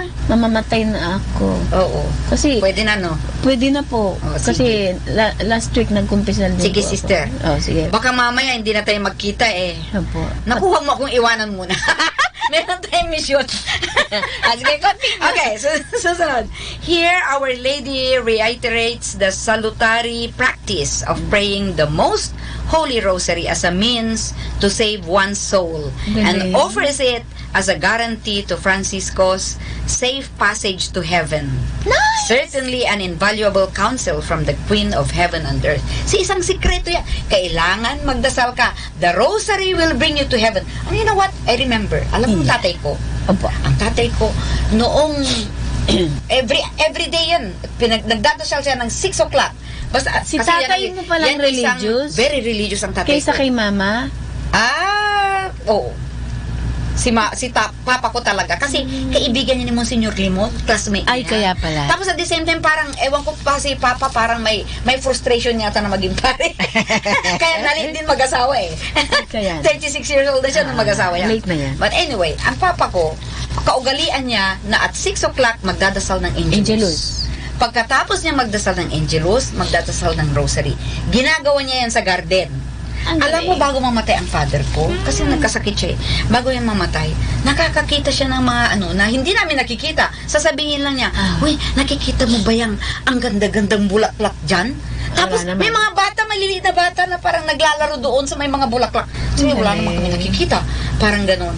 And then, nung namatay siya, ang dami-dami ko mga panaginip eh. Napanaginipan ko na yung nandoon si Papa, patay na siya during that time nandoon daw si Papa, tapos nag-ring ang bell ng 6 o'clock, yung Angelus. So ang ginawa is nakaluhod, tapos may isang angel na nasa tabi niya na nag-e-angel. So anong gagawin ko? Lulumuhod din ako. Sasama ka. And during the time na nag-e-angelus kami, may naririnig akong napakaganda na parang ilang libo ang kumakanta ng Alleluia. Puro Alleluia yan, dire-diretso na Alleluia. Hindi ko naririnig yung dasal ng Angelus, pero puro Alleluia na kanta ang naririnig ko. And then I woke up. I think for me, it's a message na sasabihin ni Papa, kailangan ipagpatuloy mo yung inumpisan ko. Na kailangan mag-Angelus ka, and at the same time, you pray the rosary every day. Your Papa is in heaven. I believe so. Kasi sa ginawa niya, tinransmit niya sa inyo yung kanyang faith na napulot. Pero hindi lang kayo ngayon ang naging madasalin at mapalapit sa Diyos. Marami na kayong natulungan mga kaluluwa. Very good. Awa ng Diyos nga. Para akong it's led, no? Parang yung aking instrumento. Oo. Parang yun talaga yata ang buhay ko na ngayon. Yun na nga. Wala ano pa nga ba? May dahilan ng lahat. Yung pala, kayo ang magpapatuloy sa trabaho. Okay. So, ituloy natin. She likewise points out the very reality of the existence of purgatory. Great. And even cites a striking example of a poor, yet already saved soul who will endure its purifying fire till the end of the world. Si Amelia yun. According to the research done by Father Sebastião Martins dos Reis, ang hirap namang i-pronounce itong pangalan. Amelia died under circumstances involving dishonor in matters of chastity. Ay, naku, chastity. Tingnan mo yan? Shocking as this fact may have been to Father Thomas McGlynn Opie, Dominican order yan. During his own interview, Sister Lucia recalled that more tragic were those souls who suffered the fires of hell forever because of a single mortal sin. Ayun, kahit iisa pala ang mortal sin mo, napakabigat. Na hindi mo na ikumpisal bago ka mamatay. Diyos ko. Pupunta ka sa impyerno. Naku, nakakatakot. Ang power kailangan talaga ng sacrament of reconciliation. Mapalad tayo ng mga Katoliko dahil ito ang isang in-establish ni Lord. Si Lord mismo wag nilang sasabihin na hindi in-establish ni Lord yung sacrament of confession. Since you have forgiven, they are forgiven. Sabi niya. Ibig sabihin, ang sakramento ng kumpisal ay grasyang binibigay ng Diyos sa kanyang mga piniling pare. Tama. Sa kabila ng depekto ng mga pare, silang ginagamit ng Diyos. Walang iba. Maski kami pong madre, hindi pwede. Hindi pwede. Pare lang. Pare lang. Sila yung inauthorize ni Lord. Kaya ito ay grasya na binibigay ng Diyos sa kanyang mga hinirang. Naiiba kasi yung hinirang o pinili o chosen Ano ba yung hinirang? Pag tinalaga ka ng Diyos. Not even, no one can, para bagang kumuha ka ng touch and go, burahin mo? Oo. Hindi na. Hindi ganun kadali, ha? Yes. A priest is a priest forever. Priest forever. Kahit na nagkamali yan, maski kahit alam pa pala ang pari, kahit na kumuha yan ng dispensation sa Rome. Yes. Pari pa rin yan. Yes. Kahit nag-asawa siya, pari pa rin siya. Hindi nga lang niya magagawa yung mga ministry na magkasal, na magmisa, wala na po. Yung faculty na yon sa kanya tatanggalin. Correct. Pero yung minsan, hinirang siya ng Diyos, pinatong ng Diyos sa kanya ang grasya, hindi niya binabawi. Para maging maliwanag po, ang Diyos nabibigay na regalo. Itong regalong ito ay espesyal sa kanya mga pare o mga pinili na maging kanya, maglingkod. minsan niyang binigay, maski ang paring ito ay magtaksil, hindi po babawiin ng Diyos ang kanyang binigay. Oo. Pwede ba naman parang ikaw, bibigyan ka ng regalo, babawiin nung nagbigay. Anong feeling mo? Yes. O, di ba? Katumbas na kasi yan ng buhay eh. Kung magbigay si Lord, talagang bigay na niya yan. Hindi niya babawiin yan. So, yung pagiging pare, habang pare po siya, kamatayan lang ang magtatapos. Parang tayo rin, sister. Mga tao, gaya ng Laiko, kung nagbigay sa iyo ng Diyos ng regalo, ng talento at lahat ng kanyang hindi niya binabawi yan. Hindi niya. Ikaw lang ang parang kumbaga, mayroon kang talent ng singing. So, yung maganda ang boses mo, na hindi ka naman sintonado. So, kailangan gamitin mo yan. Pag hindi mo yan ginamit, mawawala. Mawawala. Hindi porke nawala dahil binawi ng Diyos. Hindi totoo yun. Hindi babawiin ng Diyos. Wala kang practice Paano mo, di ba? Parang ganon. Parang, kaya yung talento na yan, nasa atin kung gagamitin natin o hindi. At yung grasya na natanggap natin sa sakramento po ng kumpisal, ang pare nakinig, ang pare binigyan tayo ng absolution. Hindi po si Padre ang nagbibigay. Si Jesus mismo. Kaya ikaw, yung grasya, anumang bigat ng kasalanan mong ginawa, maski ilang buwan pang nakalipas, kanselado po yun. Burado. At sabi nga kay Sor Faustina, kapag pinatawad ng Diyos, sabi nga, pinatawad niya, huwag kang magduda. Tama. Huwag ka. You have to trust. Trust in divine ang important. mercy and God's love. Sino pong mas malaki? Ang kasalanan niyo o ang pagmamahal ng Diyos? Ang kasalanan ko, sabihin ko na isang sako. Pero ang pagmamahal ng Diyos, kasing laki ng langit at lupa. Ay, merong explanation niya sa divine mercy. Ay, ganun. Alam mo yung sand? Sand. Napakaliit yung sand na yun. Ganun lang ang iyong kasalanan. Itapon mo yan sa ocean of mercy. Makikita pa ba? See? Yun ang explanation na sinabi kay St. Faustina. Yung ocean of mercy, kumbaga yung mercy ng Diyos ay parang ocean na hindi mo yan matarok. Malalim. Medyo ano ang aking Tagalog. Kasi hindi ako masyadong Pangasinan akong puro kaso nga lang dahil sa'yo. Ito na. Napapasubo ako sa Tagalog na yun. Kahirap na hirap ako. Yan, gaano mang kalalim ang iyong kasalanan, mas malalim pa rin, mas matarok pa rin yung pagmamahal ng Diyos. Kaya magkumpisal po kayo at wag po kayong matakot magkumpisal. Ang mga pare, mayroon po silang seal of confession. Hindi po nila yan ikukwento. At mahihilo sila kung sino ikukwento nila dahil marami na silang kasalanang naririnig. Okay? Sige po. Continue po. Ay, actually, yung pagsasabi mo na pagkinumpisal, hindi rin pwedeng gamitin ng pari yung mga kinumpisal. Dahil lalo sa mga preso. Kaya minsan yung mga preso, takot sila mangumpisal. Dahil akala nila gagamitin yun against sa kaso nila. Hindi pero pwede. Hindi. Because of the seal of confession, hindi pwede. Hindi na ilalabas ng pari yan. Okay. So it is the seal of confession. Seal nga sarado. Thomas More yata yun. Yung great confessor, nagkukumpisal siya, tapos, yung king. Isang king, sabi niya gano'n, na nawala sa tip of the tongue ko, na nagkasala yung reyna, nagkumpisal. Tapos itong king, sabi gano'n, sabihin mo sa akin kung ano yung kumpisal niya. Ay, Thomas More nga yata yun Thomas More nga yata. Parang ganun yata. Sabi niya, ang seal of confession hindi pwede. Maski na ikaw ay hari, hindi ko pwedeng sabihin sa'yo. Tama. Hanggang sa pinugutan siya ng ulo. Okay lang, maski pugutan mo akong ulo. Pero hindi ko sasabihin ang kumpisal ng asawa mo. Maski ikaw ay hari. Katumbas, puto lang leg. Ay, mamatamisin niyang mamatay kaysa sa magkasala. Mamatay ng dahil sa'yo. Yan ang binabago nila kaya dito sa ating bansa. Bakit kaya nila binabago yun? Naku. Di ba? Ano ba yung pinapalit nila? ang ipaglaban, parang sa hanggang ganon.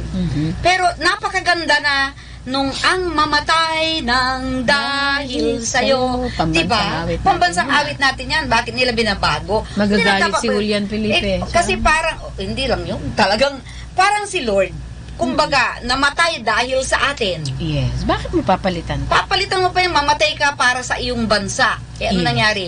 Hindi, baliktad na kasi. Pinapatay. Nang dahil sa'yo. Sige. Tapos na po. Eto na. Tapos na yung The Rosary and Purgatory. So, napakahalaga na maalala natin, maalarma natin the reality of this purgatory. Mayroon po.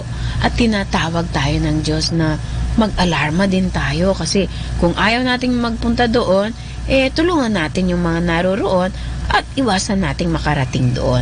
Pero anong secret? Pray the Rosary. Pray Ayan. the Rosary.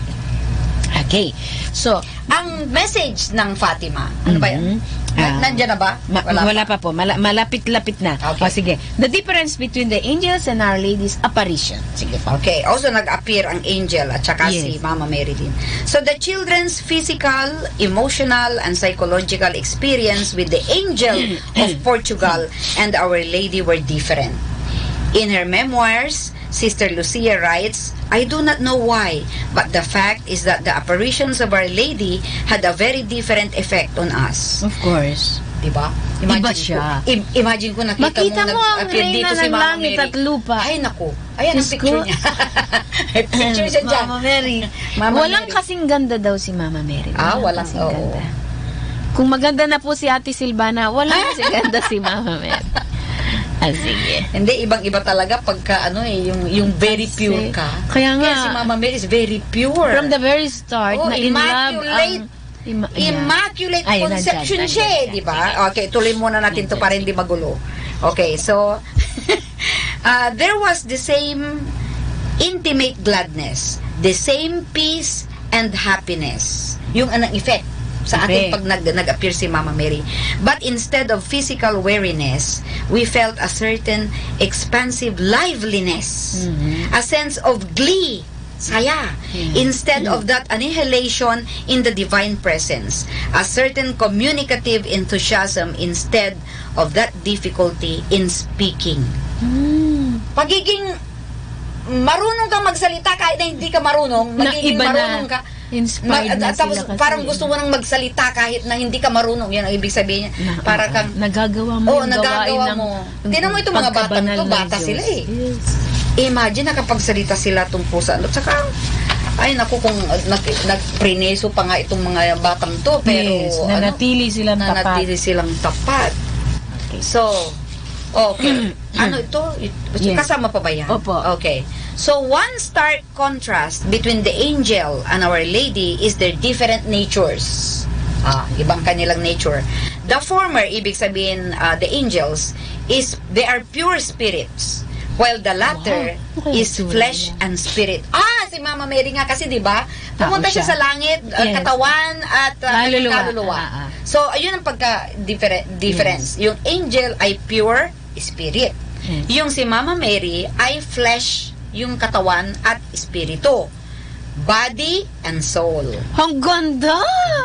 Napakaganda. Ang ganda. Imagine. Pag nilayan nyo nga po kaya, napaka-blessed ng tatlong ito, pero nanatiling humble Francisco Santa Lucia. Pero so, meron na tayong dalawa na nandun sa langit na body and soul. Si Mama Mary. Flesh and spirit. Tsaka si Jesus. Di ba? Pinanganak siya dito. Pinanganak siya dito. Yeah. Naging tao siya. Sila lang nag-resurrect. Pumunta siya sa langit. Nag-ascend siya sa langit. Body and soul. At ganon din si Mama Mary. She was assumed into heaven. Body and soul. Flesh so, kung and spirit. titignan po natin, talagang may heaven, talagang may hell, talagang may purgatory. Diba? Meron talaga. Grabe. Hindi ko lang maintindihan kung bakit kasi maraming... yung apparition na yan, hindi kayang imbentuhin ng isang tao mas matalino siya. At saka isipin mo, di ba naniniwala tayo na maawi ng Diyos? Yeah. Alam ko lahat ng Pilipino naniniwala dyan. Alam mo kung bakit? Yeah. Tuwing nagkakaproblema, Panginoon, patawad. Panginoon, patawad. Palaging ganun. Yeah. Humihingi sila ng tulong sa Diyos. Ibig sabihin, alam nila, na by nature, alam na natin, na ang Diyos ay maawain. Alam natin, Kasi ama natin siya Oo. at galing tayo sa kanya, bibigay niya yung awa. Oo, pero isipin mo, sister, kung hindi maawa ni ang Diyos, meron bang impyerno? Ay, meron bang purgatorio? Na kinukontra ng ibang sekta? Kasi yan ang tinatanong bakit maniwala kayo sa purgatorio? Ang purgatorio kaya ang magiging tagapaglinis sa Kaya ating kaya kaluluwa. nakikita natin kung tayo ay naniniwala na maawain ang Diyos, dapat maniwala kayo na merong purgatorio. Purgatory. Kasi yun ang pinakalas na kung saan makikita mo ang awa ng Diyos. Mercy niya, di ba? Mercy, merong Yeah. pag-asa. Kasi lahat ng tao, sister, Yes. lahat ng tao, meron at merong kasalanan. Nobody is pure, is so pure enough, or so perfect enough, na pag namatay, ay didiretso sa langit. No. Wala yan. Lahat tayo. Lahat tayo nagkakasala. Paano yung kawawa naman yung ibang sekta na ang belief nila ay heaven lang at saka impyerno? Pagka magkakasala ka, impyerno. Pagka maganda mo sa heaven, sino bang taong walang kasalanan? Lahat tayo may kasalanan. So definitely wala tayong pag-asa kung impyerno at saka langit lang ang paniniwala natin. Correct. Purgat. So, doon pa lang, mas malawak yung awa ng Diyos. Correct. Parang ocean of mercy nga. Parang patay na tayo, tapos hahabol pa. hahabol. Hihirit pa ang Diyos Hihirit pa. sa purgatory. Dadalhin kita para lang mahugasan ka. Correct. Imagine, no? Dumi-dumi mo na, namatay ka na, pero wala na. Oo, wala. Parang wala kang magagawa. pag-asa. Pero sandali lang, huhugasan kita at sa purgatory, kapag ikaw ay huhugasan, lalabhan kita. Pero pag lalabhan kita, kakaskasan kita. Puting-puti ka na. Kusun. Tanggalin niya lahat ng stain. Yes. So, yun po yung awa Pero ng yung, Diyos. pupunta ka lang ng purgatorio kung ikaw hindi mortal sin na malalaki. yung Kasi pag mortal sin, yan hihila sa'yo sa sa baba. Kaya kailangan tayo mangumpisal. Kumpisal talaga. Kumpisal kung alam lang natin kung kailan tayo mamamatay, doon ka magkukumpisal. Wala na. Hindi mo alam. At hindi niya pinapaalam. Kaya po, palagi, gabi-gabi, kung pwede, at kung mayroon kang opportunity magkumpisal, makita mo may pari dyan. O tuwing linggo naman, araw-araw may misa. Hindi naman pwede sabihin natin yung may makita mo yung pari kasi usually, kailangan ikaw talaga, out of humility, hanapin mo yung pari.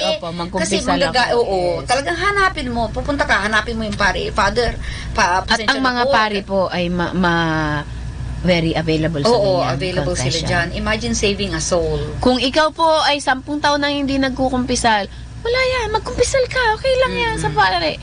1 taon, o kaya 1 linggo, okay lang po. Ang Holy Father nga nung buhay pa si Pope John Paul II, gabi-gabi naghahanap siya ng pare. Padre,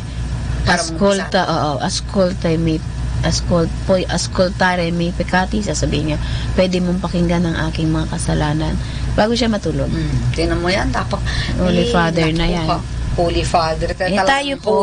Tayo po, tatry natin, maski na sabihin natin, after how many years, bumalik tayo at magkumpisal. Huwag mahiya. Kasi yung ibang tao kaya natatakot or nahihiya na malalaman ang kasalanan. Yung mga paritikom ang bibig niyan after.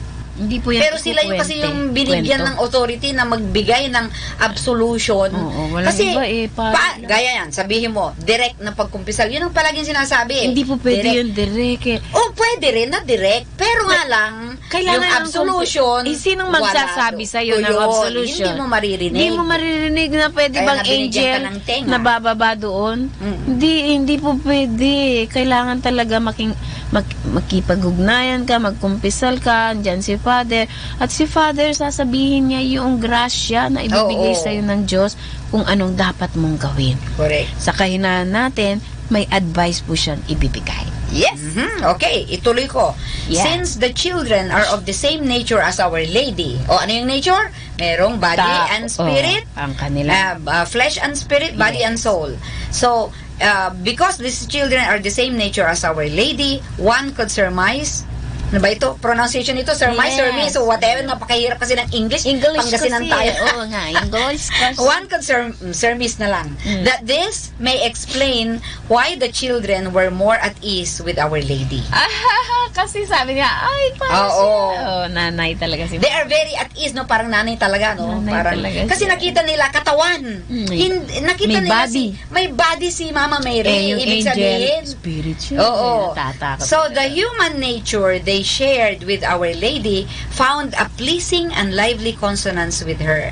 One could feel assurance, meron kang assurance, and confidence in Lucia's observation and experience that indeed Our Lady was assumed into heaven in both body and soul. A Ang dogma gandang klaro of the niyan. faith. Ganda. Kaya nung nag-appear si Mama Mary, talagang katawan at kaluluwa siya, parang buhay. Parang buhay. Alam niya na matatakot sila Oo. sa angel. Kaya ito yung si Mama Mary, sabi niya ganun, ako ito, your mother. Galing! Anong itsura kayo ng angel, ano? Na spirit lang. Ano kaya pag nakita mo yung Siguro, spirit lang siya? matatakot po ako kasi spirit siya eh. Kung hindi man nakakatakot. Sa bagay, siguradong magandang spirit ang angel. Kaya nga, pero nagulat din, maski na si Saint Joseph in a dream na yun maski na si Mama Mary, sabing ganun, di ba? The angel of the Lord declared unto Mary. Sabi ganun, who am I? Para bang magugulat ka rin kung makikita mo yung angel. Pero maganda sigurado siya. Hindi tumakbo si Saint Joseph. Hindi rin naman nadapa si Mama Mary na nataranta. Wow. Ngayon, narinig natin yung purgatory. Nandyan, may hamon sa atin ang Inang Maria na gagawin tayo. Ang sabi niya sa mga bata, at ito po yung susi na pwede nating baunin saan man tayo naroroon. Number 4 na po Number tayo. 4, the importance of prayer, penance, sacrifices, and mortification for the conversion of sinners. Okay, so while it is true that the above is the constant and recurring theme of Our Lady's Fatima message, it behooves Catholics to understand how and why it is so, especially in modern minds where the notion of mortification and penance is watered down or simply brushed aside as archaic or medieval. Parang nawala na yun kasi para Bakit sa ako atin, magmamortify? itong modern- Sasabihin Oo. nila, pwede naman. O sasabihin natin, ay, ang init-init. Ay, imortify mo. Ay, hindi. Doon ako sa air condition. Oo. O sasabihin nila, ay, ang init ng panahon, inom ako ng malamig na Coca-Cola. Ay, mag-mortify ka na lang para sa kaluluwa. Ay, bakit ako? Ay, sorry. Sorry. Ano na lang, juice. Pwede po ba? O, gatas na lang na malamig na. Halo-halo. Oo. Bakit ako gagawa nun? Mortify mo para sa kaluluwa. Ay, hindi. Kaya ko naman bumili ng malamig na nag-shake. Diba? Yung mortification po. Hindi, pwede namang tubig lang Bakit Tubig maghahanap lang. ka pa ng Malamig. na may flavor pa. May flavor pa. May ice pa. Ang nangyayari po kasi, ang tao sinasatisfy yung kanyang body. Oo. Sa lahat. Kaya ang ginawa ni Mama Mary, sabi niya, kailangan ng mortification. Correct. Nakakalimot na tayo ay kaluluwa. Okay. The gravity of the moral crisis pervasive in the world requires continued prayers, penances, and sacrifices, which prompted the three children, especially little Francisco and Jacinta, to practice them to an extreme and heroic degree. Wow! Napakabata pa nila pero sila yung pinakpractice talaga na. Practice talaga po sila. Oo. So at the height of their innocence, the two younger children understood their necessity and offered themselves admirably as expiatory victims. Sila yung parang victims para lang ma-save ang mga tao. But Our Lady's appeal for prayer and penance made to the children also applies to the rest of mankind. Dapat tayo rin, kung nagawa Nila Francisco, Jacinta at Lucia, kaya din natin gawin yon. Dapat gawin din natin. Yun ang hinihingi ni Mama Mary. Hindi lang para sa 2 bata yon o kaya 3 sila. Sa atin din. So, according to Father Frederick William Faber Didi in his book, ibig sabihin ito, Doctor of Divinity, in his book, Growth in Holiness, much is to be gained by us, lesser mortals, in the practice of mortification, for it tames the body and brings the unruly passions under the control of grace and our superior will. It increases the range of our spiritual vision and makes our conscience more sensitive to the discernment of these subtleties that separate not only those between venial and mortal sins, but also those between what is faulty and imperfect. So, the more talaga pala, sister, yan na i-mortify mo ang sarili mo. No, yung Yes, do not give in sa mga lahat ng pleasure. Halimbawa, nainitan ka, mag-swimming na lang ako. Yan, talagang mo. Pero, kailangan i-control mo. Maski na makakabuti sa'yo minsan, pero mayroon kang purpose para sa mga kaluluwa. Diba? O kaya, magbigay po ako ng example. Ang mga magulang, hindi kakain, hindi bibili na ng Jollibee, hindi na bibili ng magandang damit, o kaya, o hindi magandang cellphone. May purpose sila para pamasahin ang kanilang anak na nag-aaral. Pero kung ang gagawin po natin, lahat ng ating mga ginagawa is to save soul. Hindi na ngayon sasabihin mo para may pamasahe ang anak ko, kaya ako magtitipid. Hindi. Kakain ako ng simpleng pagkain, mortification ito, maski gustong-gusto ko yung lechon o fried chicken. Una, yung mortification ko, i-offer ko para sa mga kaluluwa sa purgatorio. Pangalawa, nakakabuti sa health ko. Pangatlo, nakakaganda para sa aking pamilya na makakasave ako. At saka pala, napakaganda nung epekto sabi nga dito yung conscience mo, magiging sensitive siya na alam niya, magiging sensitive na maalala, mas madali mong malaman kung ano ang tama at mali. Dahil ang kalooban ng Diyos ngayon ay makikita mo yun yung grasya. Kapag ikaw ay nag-mortify, maski na si Saint Teresa, naaalala ko yung Saint Teresa in her little way. Mother Teresa ba? Saint Teresa, Child Jesus. Child Jesus, okay. Yung mga kasama niya, mga madre o novices, huhugasan yung mga plato, dali-dali. Pero siya inuhugasan niya with great love. Isang kutsara para sa kaluluwa sa purgatorio. Isang plato na hugasan niya ng maganda para sa purgatorio. Para sa mga kaluluwa sa purgatorio. May intention siya lahat. Ngayon, nakikita niya ngayon yung grasya na ito ba yung kalooban ng Diyos? Tama. So, yun po yung grasya na hindi masusukat. Kasi remember, tayo po ay may ugnayan talaga sa Diyos, and prayer will help us to understand. Pero itong susunod, napakaganda. Tandaan natin ito. Yung lahat tayo may suffering. So, tinan mo, itong napakagandang sinabi dito. Suffering easily becomes power in the things of God. Tinan mo yan, I-post ko nga yan. Oo nga, i-post mo yan, Suffering easily becomes power in the things of God. For isn't it true that our Lord redeemed mankind through His bloody sacrifice and immense suffering on Calvary? Tingnan mo nga naman. Ito, tingnan mo yan. Mamaya, i-post mo yan, napakaganda. Sige. Sabi niya, leading mortified lives encourages us to persevere in prayer. Ay, isa pa rin yan. Gives us strength in resisting temptations. Diyos ko, kailangan natin talaga yan. Kailangan. So, makes us unworldly and frees our heart from earthly vanities and attachments. Kaya kung gusto mong maging ganyan, maging marasalin ka, magiging malakas ka sa laban sa mga temptation, tukso, at magiging unworldly ka na. Yeah. Importante yun kasi worldly kailangan. That is dying. You should learn how to mortify. Everyday na. Oo. Halimbawa, gustong-gusto ko ngayon ng ice cream. Oo. Hindi, mortify ko yung ice cream, maski gustong-gusto ko po. Mo, pero wag po kayong magpapadala sa Manawag, matutunaw na. Wag na po kayong magpadala dito sa studio. Ayan. Natin yun. So, ano po yung mga value na iyon? Ito po hindi naman dahil sa gusto mong magtipid o dahil gusto mong magpa-sexy. Una, sa intention mong makatulong sa mga kaluluwa sa purgatorio. At pangalawa, matularan mo ang ginawa ni Jesus sa kanyang pagpapakasakit. That is sharing with the salvific mission of Christ. When we suffer, when we experience a little of mortification, a little of penance, we are sharing in the salvific mission of Christ. In that sense, ikaw mismo may meritong natatanggap. Ano po yun? Nakakaya mong pigilan, kontrolin, at labanan anuman ang tuksong dadating. Yun po yung sikreto doon eh. Kapag gumagawa tayo ng mga maliliit na sakripisyo.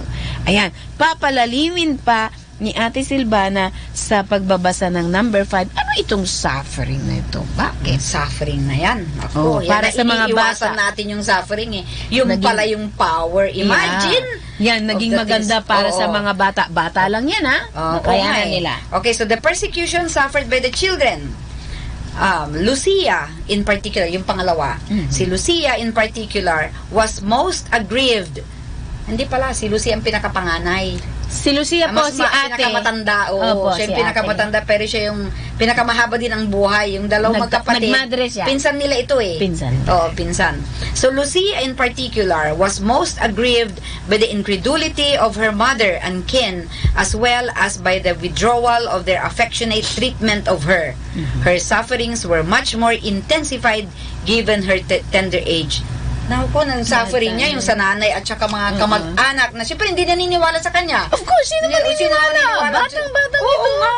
Kung ano yung mga pinag-iisip mo, nag-i-imagine ka na naman dyan. Parang gano'n, no? Mapapalo ka pa. Sige, papalo ka pa. Oo. So, Francisco and Jacinta fared better within their family, for their parents never held a hostile attitude towards the apparitions. So, mas tanggap ng mga magulang ni na Francisco at saka si Jacinta. Yet, they weren't spared from the jokes and wisecracks of neighbors and from the laughter and sneers of bystanders along the road. Pinagtatawanan din sila. Bully o binubully sila sa labas. Buti na lang may support ang family. So, the skeptical and secular media of their day were no less forgiving in subjecting them to ridicule and sarcasm. Kawawa talaga itong mga ito, ha? So nationwide, newspapers staged a bitter campaign of hatred and denigration to discredit the apparitions. Malaking suffering yan sa mga bata. Sufferings, pati media sinisiraan sila. Nasa media na, no? Media yan, Ayokong maging artista. Nevertheless, despite all this ill treatment and ano ba itong salitang ito? Vitriolic affronts, the children bore them with admirable patience and charity, always mindful of Our Lady's request to offer their sacrifices for the sake of poor sinners. Yan, kasi talaga pong may kahulugan yan, may value yung suffering natin. Pero, share it with the salvific mission. Nakakapagtaka kung paano nila kinaya ito. Nakayanan nila kasi na sila nakita. ay may pasensya dahil sa pagmamahal. Imagine yung... Siguro dahil na rin nakita nila ang purgatorio. Nakita nila si Mama Mary. Nakita si Mama Mary. Naniwala sila talaga na si Mama Mary nasa langit at merong langit. Imagine, nakikita nila. Kasi madaling maniwala rin pong bata, no? Yung purity of heart. At saka innocence nila. Innocence, Ay, naku. An edifying example one should emulate in the daily inconveniences one encounters every day. So, sila yung parang model natin, ha? Na kahit nag-aankahirap. Here, one is reminded of Saint Therese of the Child Jesus Little Way. Si Saint Therese. Sa nung bata pa siya. Malilit na bagay. Kwento mo ng konti ito, sister. Kung may alam ka kay Saint Therese of the Child Jesus. Napakabata po niya, 14 years old data siya nung gusto niyang magmadre. Na-inspired siya sa kanyang mga magulang. They live a holy life. Itong si mama at papa niya. Pagkatapos, marami silang magkakapatid. Mayroon ding ibang madre sa kanila. Pero si Saint Therese, at sa edad na, murang-murang edad, sabi niya gano'n, gusto niyang magmadre. At that time, sabi niya gano'n nung, sabi sa kanya ng mga madre, bata ka pa. Sige, kung payagan ka ng Santo Papa. Ibig sabihin, pag pupunta ka sa Santo Papa, very impossible na talagang makakapunta ka sa Santo Papa. So, ang ginawa niya, pumunta po talaga sa Santo Papa. Holy Father, gusto ko pong magmadre. Sige, magmadre ka. I'll give you the permission. Abay, pinayagan po siya. Maski ayaw magmadre ng mga magulang niya kasi bata pa, pinayagan na siya. Naging favorite kasi siya, Papa's girl po siya. Pero, sa mga maliliit na bagay, siya ang tinaguriang patrona ng mga mission. Bakit? Lahat po ng kanyang mga ginagawa ay punong-puno ng sakripisyo. Sa loob ng kumbento, malamig doon, hindi po nabigyan ng heater yung kwarto niya. Naku, ang hirap kaya niya. So, nilalamig po siya. Actually, namatay siya sa tuberculosis. Ay, parang si St. Faustina. Alam mo, may hawig silang dalawa. Pati yung pagpasok sa kumbento. Yeah. Si St. Faustina nung pumasok ng kumbento, sabi nung, hindi, bata pa rin. Kasi ano bang taon yun nung pumasok na siya. Stay tuned. God bless you.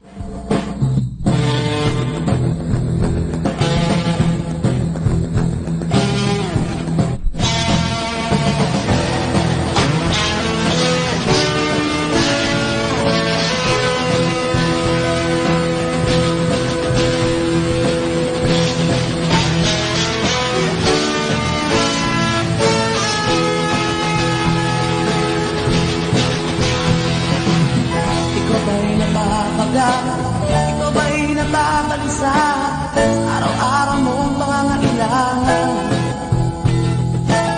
Pagkain at lamig, tirahan at salapi, ano man ang iyong minimit.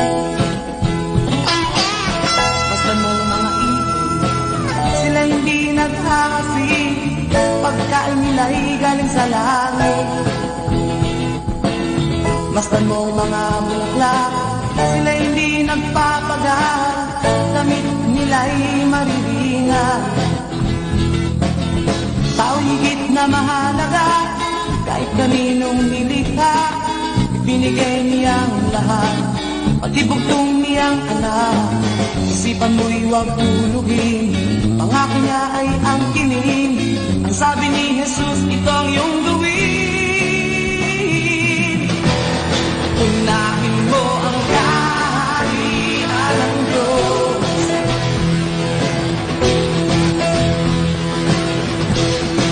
Lahat ng ito'y daragdag ko sa iyo.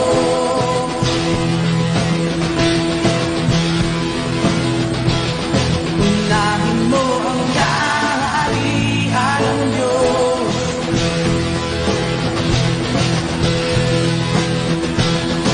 Lahat ng ito'y daragdag ko sa iyo.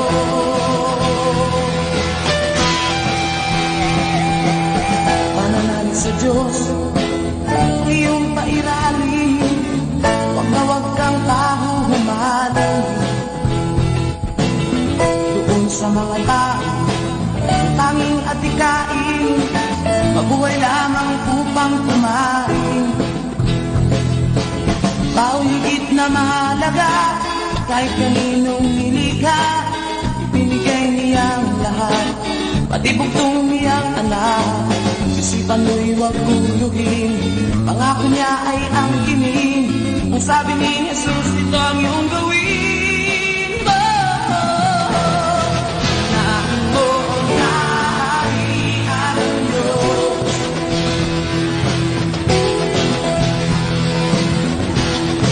Lahat ng ito'y daragdag ko sa iyo.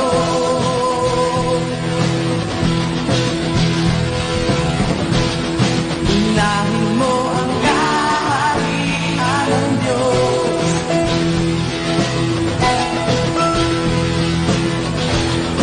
Lahat ng ito'y daragdag ko sa iyo.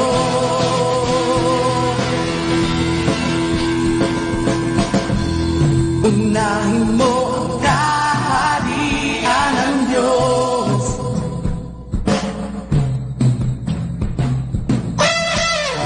Lahat ng ito'y daragdag ko sa iyo.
Isang mapagpalang pagbati po sa inyong lahat mula sa aming mga Dominikanong nobisyo dito sa Minor Basilica of Our Lady of the Rosary of Manawag. Kayo po ay nakikinig sa Binhi ng Buhay. Nais po naming ibahagi sa inyo ang bunga ng aming mga pagninilay sa Ebanghelyo ngayong 8 ng Marso, ang 2nd linggo ng Kwaresma. A reading from the Holy Gospel according to Matthew. 6 days later, Jesus took with him Peter and James and his brother John and led them up a high mountain where they were alone. Jesus' appearance was changed before them. His face shone like the sun, and his clothes became white as snow. Then suddenly, Moses and Elijah appeared to them, talking with Jesus. Peter spoke up and said to Jesus, "Master, it is good for us to be here. If you wish, I will make 3 tents, one for you, one for Moses, and one for Elijah." Peter was still speaking when a bright cloud covered them with its shadow, and a voice from the cloud said, "This is my Son, the Beloved, my chosen one. Listen to him." On hearing the voice, the disciples fell to the ground full of fear. But Jesus came, touched them, and said, "Stand up, do not be afraid." When they raised their eyes, they no longer saw anyone except Jesus.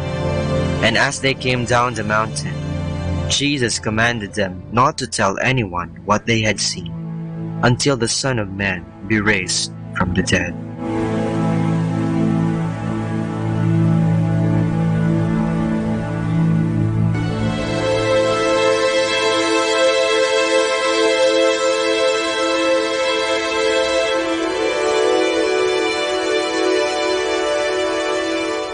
Gusto mo bang pumuti? Tayong mga Pilipino ay likas na mahihilig sa mapuputi. Hindi lang sa malilinis at mapuputing damit na ating isinusuot, kundi pati na rin sa mga mapuputing tao. Ang iba nga sa atin ay humaling sa K-pop, marahil dahil sa kaputian nilang taglay. Hindi talaga maikakaila ang pagkahilig natin sa pagpapaputi dahil ang mga programa natin sa telebisyon ay puno ng patalastas tungkol sa pagpapaputi. Naglipana din sa mga supermarkets ang iba't ibang klaseng mga produkto tulad ng sabon at lotion na may mga sangkap na kojic acid, glutathione at gatas ng papaya sa paniniwalang nakakaputi ang mga ito. Nagiging mabusisi din tayo sa pagpili ng sabong panlaba na makapagdudulot ng kaputian ating ninanais. Ngayong 2nd linggo ng Kwaresma, ang Ebanghelyo ay naglalahad sa atin ng pagbabagong anyo ng ating Panginoon o tinatawag na Transfiguration. Habang kasama ng kanyang mga alagad na sina Pedro, Santiago at Juan, ang kanyang mukha ay nagliwanag katulad ng sa sikat ng araw at ang kanyang damit ay nagningning sa kaputian. Pumuti ang Panginoon. Dito rin narinig ang tinig ng Ama na nagsasabing, "Ito ang aking pinakamamahal na anak, pakinggan ninyo siya." Sadyang nakakabighani ang tagpong ito. Marahil itong pangitain ang nagkumbinse sa kanyang mga alagad na siya mismo ang ipinangakong Mesiyas, na kahit sila man ay inusig sa kanilang pananampalataya sa kanya, pinili pa nila ang mamatay kaysa na siya ay itanggi. Talagang sinunod nila ang Ama. Talagang pinakinggan nila si Jesus. Tayo ba mga kapatid? Kumbinsido ba tayo sa ating paniniwala na si Jesus ang ating manunubos? Naniniwala ba talaga tayo na siya ay Diyos? Sinusunod ba natin ang kanyang mga paalala at tugon? Kung talagang siya ang ating pinakikinggan, bakit ang iba sa atin ay kinukwestiyon ang kanyang mga turo? Bakit natin sinusuportahan ang mga ideolohiyang taliwas sa kanyang mga turo at mga taong sumusulong nito? Bakit tayo bukas sa abortion, diborsyo at same-sex marriage? Bakit nga ba mga kapatid? Sa linggong ito, tayo ay tinuturuan kung paano ang mabisang pagpapaputi. Sundan lamang natin si Kristo na nagdingning sa kaputian. Tayo ay pinaalalahanan ng Diyos Ama na makinig sa kanyang mga turo nang tayo ay magkaroon ng pagbabago sa ating mga sarili at makaranas ng ating sariling transfiguration. Nawa, kagaya ni Jesus, tayo rin ay magnining sa kaputian, hindi dahil sa kung anong sabon at produkto, ngunit dahil sa ating mabubuting gawa, pagsisisi at pagtalikod sa ating kasalanan at mababang kalooban.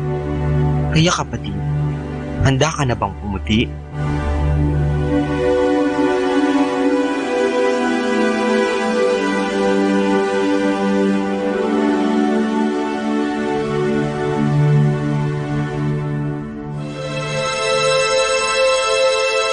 Mula po dito sa Minor Basilica of Our Lady of the Rosary of Manaoag, kami po ay taus-pusong nagpapasalamat sa inyong pakikinig.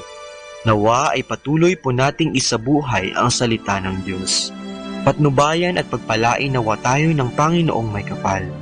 Hanggang sa susunod na linggo po dito sa Binhi ng Buhay.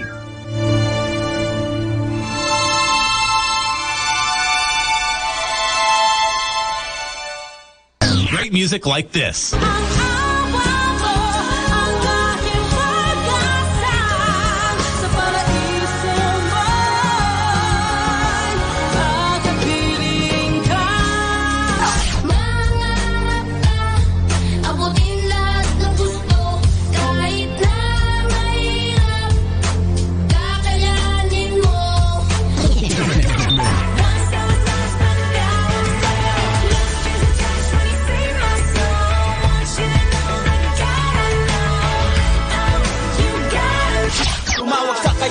At lumayo sa kasalanan. Tumawag ka kay Jesus at ikaw ay tutulungan. Tumawag ka kay Jesus at lumayo sa kasalanan. Tumawag ka sa kanyang pangalan upang maabot ang kaligtasan. Tumawag ka kay Jesus at lumayo sa kasalanan. Tumawag ka kay Jesus. Number 1 radio station. 102.7.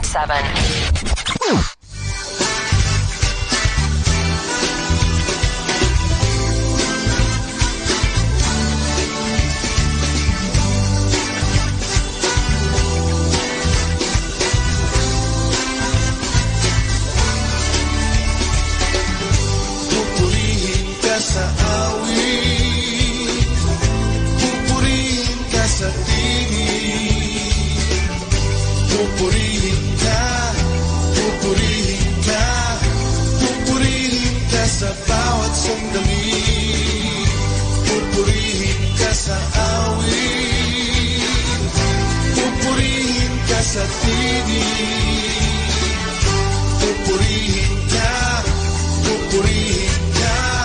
Pupurihin ka sa bawat sandali, pagsambay iaalay, buhay ko'y ibibigay, pag-ibig mo'y walang hanggan, doon ngayon at magpakailanman.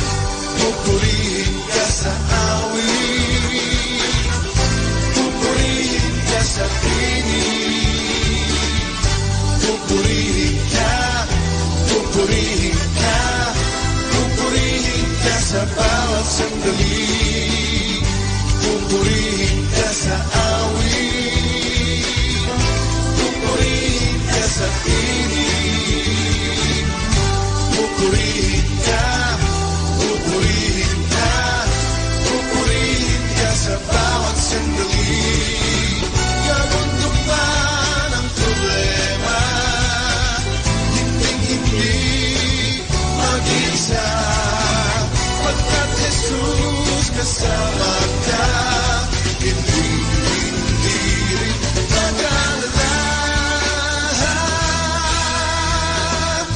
Pupurihin ka sa awit, pupurihin ka sa tinig, pupurihin ka, pupurihin ka, pupurihin ka sa bawat sandali, pupurihin ka sa awit,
sunshine and the storm. And my dreams are set in stone. And someday I'll be who I wanna be. But for now, I'll wait for the sun to shine again.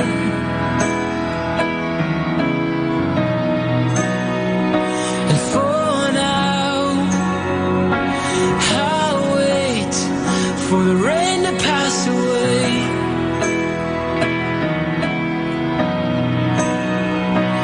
And I'm looking for the brighter days when all my hurts seem to fade away. I'm looking for the brighter days to come my way.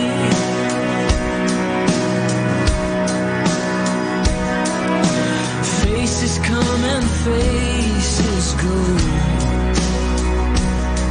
but none seem to look my way. And walls have stood and walls have fallen, but my heart seems to wait. For now, I'll sit at the end of the road.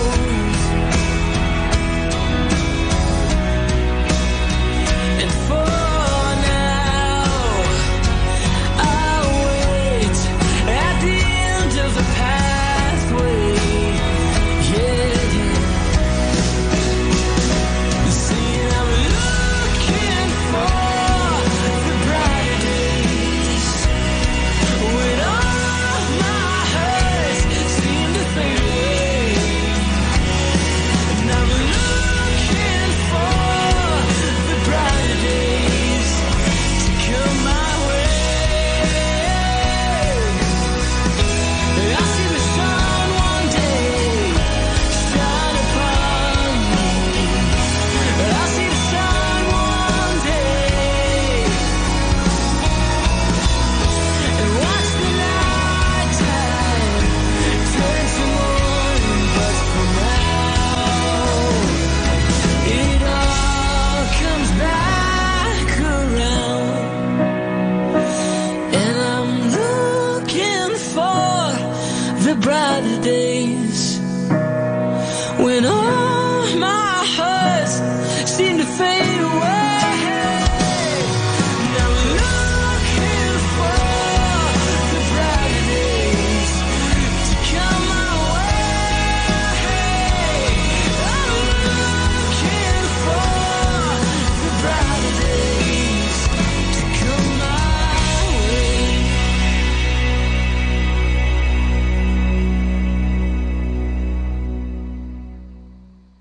Our station knows only God to change your life for better. You are never alone because You have Manawag Dominican Radio FM.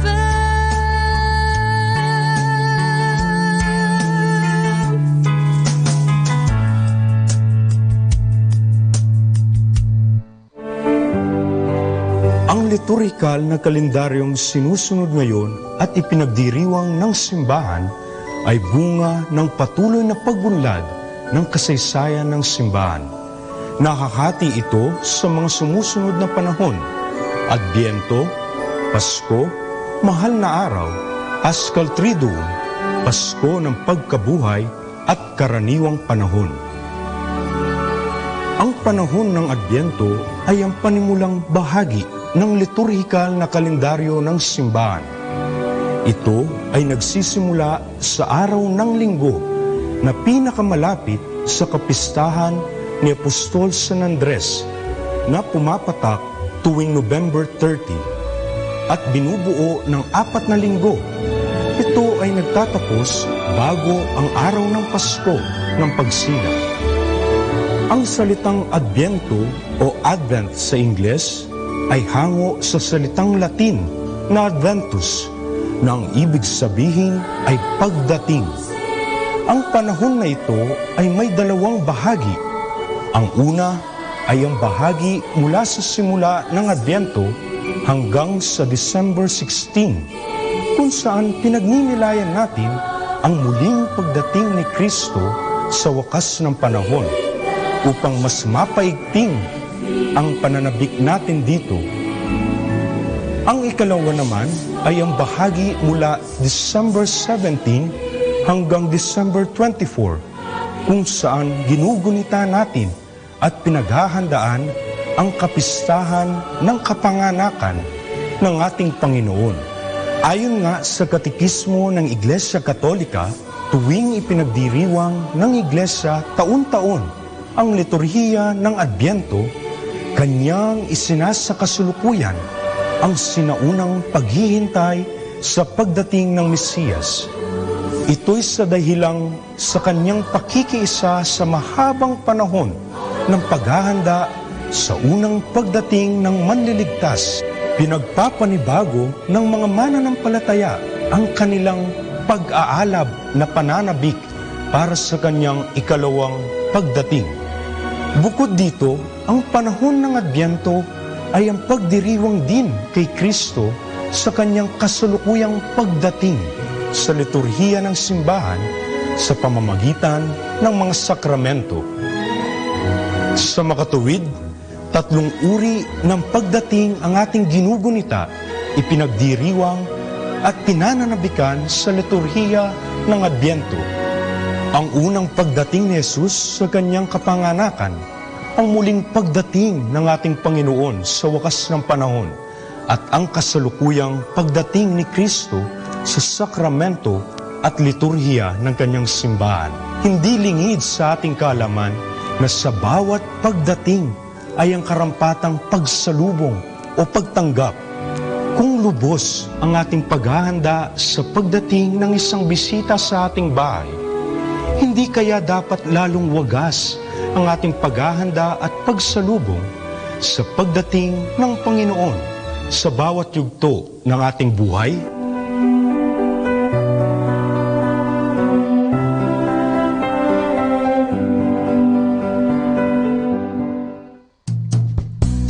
Happy Saturday. Study nature, love nature, stay close to nature. It will never fail you. Happy Saturday.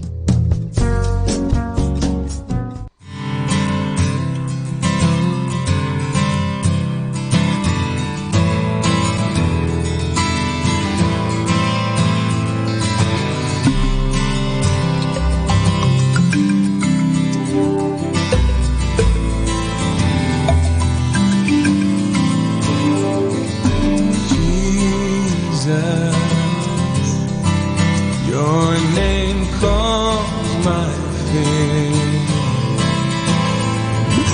Jesus,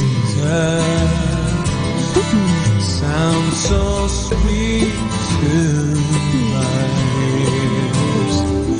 And oh, just to speak the words of your name that is above all names.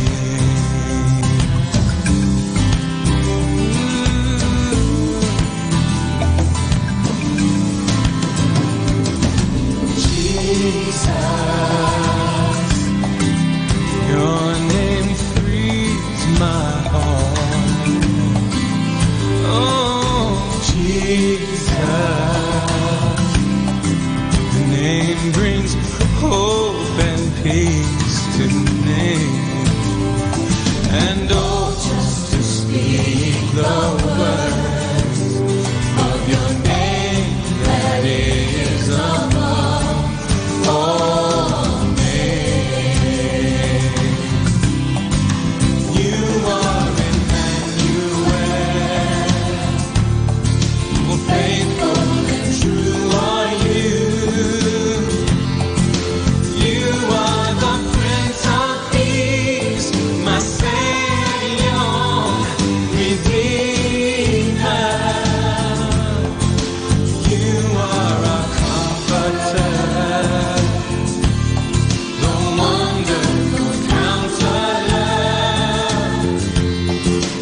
Damang-dama ang awit at ang pagpupuri sa Diyos na dakila. Sa Kanya ialay haing buhay, sa Diyos na tunay. Banal na pagsamba, iaalay ko, iaalay mo. At sa lahat, hiling at pagsamo ang ating nasa napagdapatin sa ating Diyos na Ama.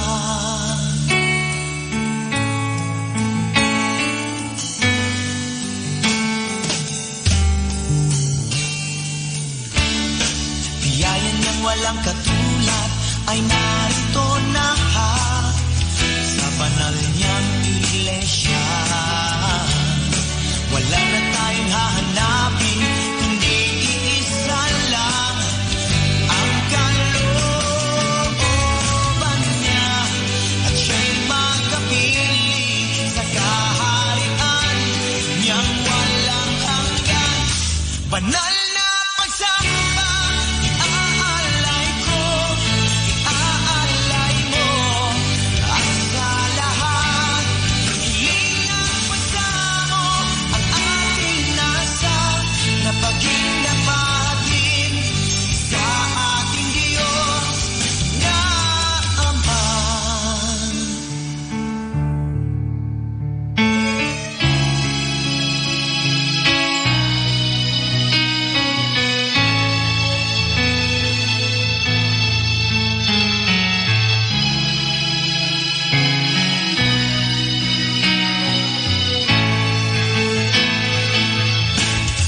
Banal na pagsamba, iaalay ko, iaalay mo.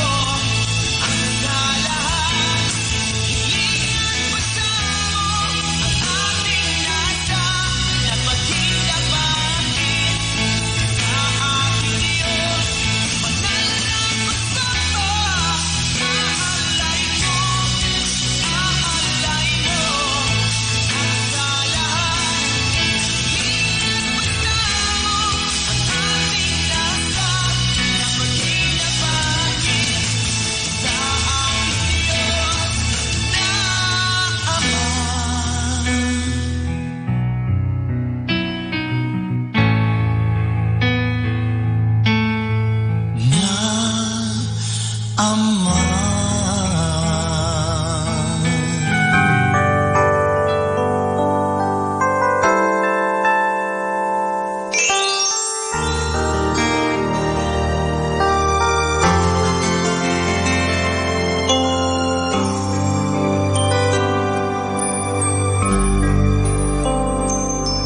patawarin mo, O Panginoon, kaawaan mo ang puso ko.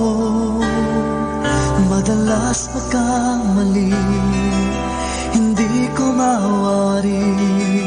Bakit sinasaktan, nagmamahal sa akin? Patawad po,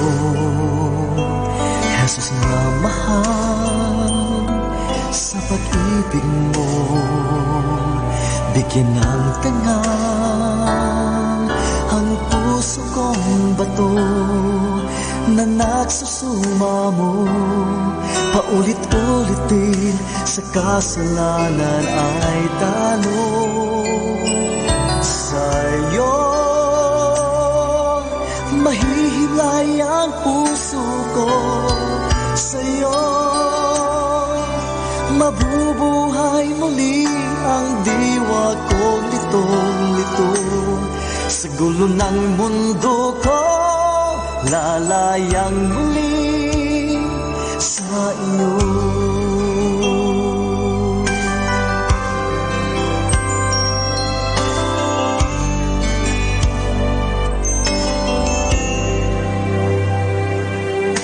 Aling daan ang tatahakin ko, pinili ikaw, itong ninais ko. Ngunit sa ningning ng mundo, sa ingay na taglay nito, nalilimutan kong ikaw ang sinusundan ko. Patawad po, Jesus na dakila, sa pag-ibig mo, ambunan ang awa, sa iyong pagpapala, lagi nang ipag-adya. Sa pag-ibig mo, ako'y muling lalaya. Sa'yo mahihimlay ang puso ko, sa'yo mabubuhay muli ang diwa kong litong-lito. Sa gulo ng mundo ko, lalayang muli sa iyo, Panginoon.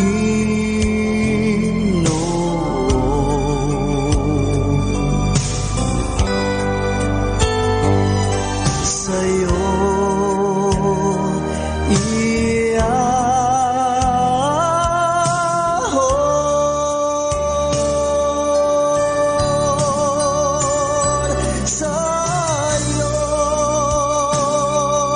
mahihimlay ang puso ko, sa'yo mabubuhay muli ang diwa kong litong-lito. Sa gulo ng mundo ko, lalayang muli sa iyo.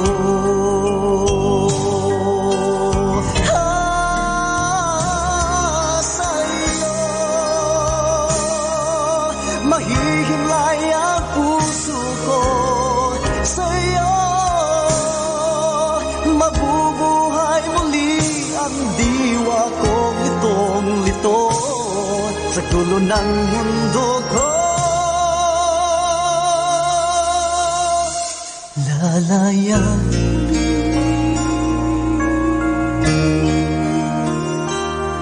sa iyo.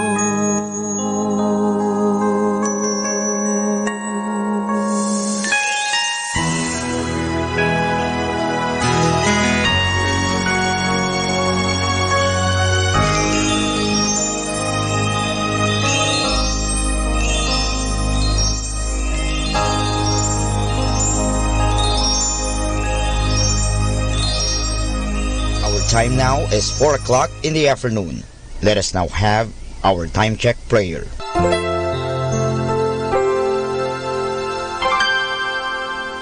Inaanyayahan ko po kayo na samahan ninyo ako sa panalangin sa oras na ito.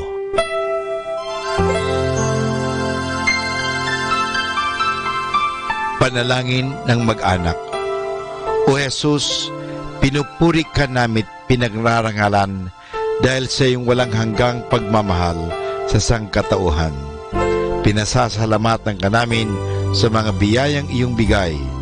Minsan pa, inihandog namin sa iyo ang aming sarili, sampu ng aming kagalakan at pagsubok sa buhay. Loobin mo, Panginoon, na ang aming tahanay pagharian ng pag-ibig, kapayapaan, pagkakaisa at kalinisan ng kalooban. Ingatan nawa ang pagpalain kaming naririto, pati na ang mga wala rito, kami mga nabubuhay at mga nasa kabilang buhay. Mahal na Birhen Maria, mapagmahal na ina na aming Panginoong Yesus at ina naming lahat, ipinapanalangin mo rin ang aming pamilya sa lahat ng aming pamilya, lalo na ang mga sanggol at mga kabataan. Mahal na Pintakasing Jose, gabay ni Jesus at ni Maria, ipanhik mo sa Panginoong Diyos na ingatan ang aming mag-anak at ilayo sa anumang kapamakan, upang sa gayon, sa piling mo at ni Jesus at Maria, ay mapanatiling buo ang aming pamilya. Amen.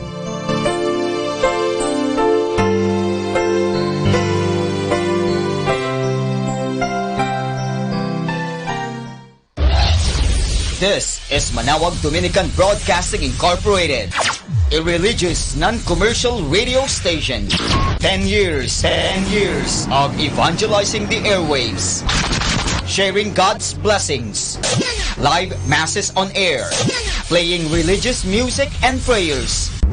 May kasama ka, si Jesus, si Maria, at kami. Our positive thought for this hour: it is better to be trusted than to be loved.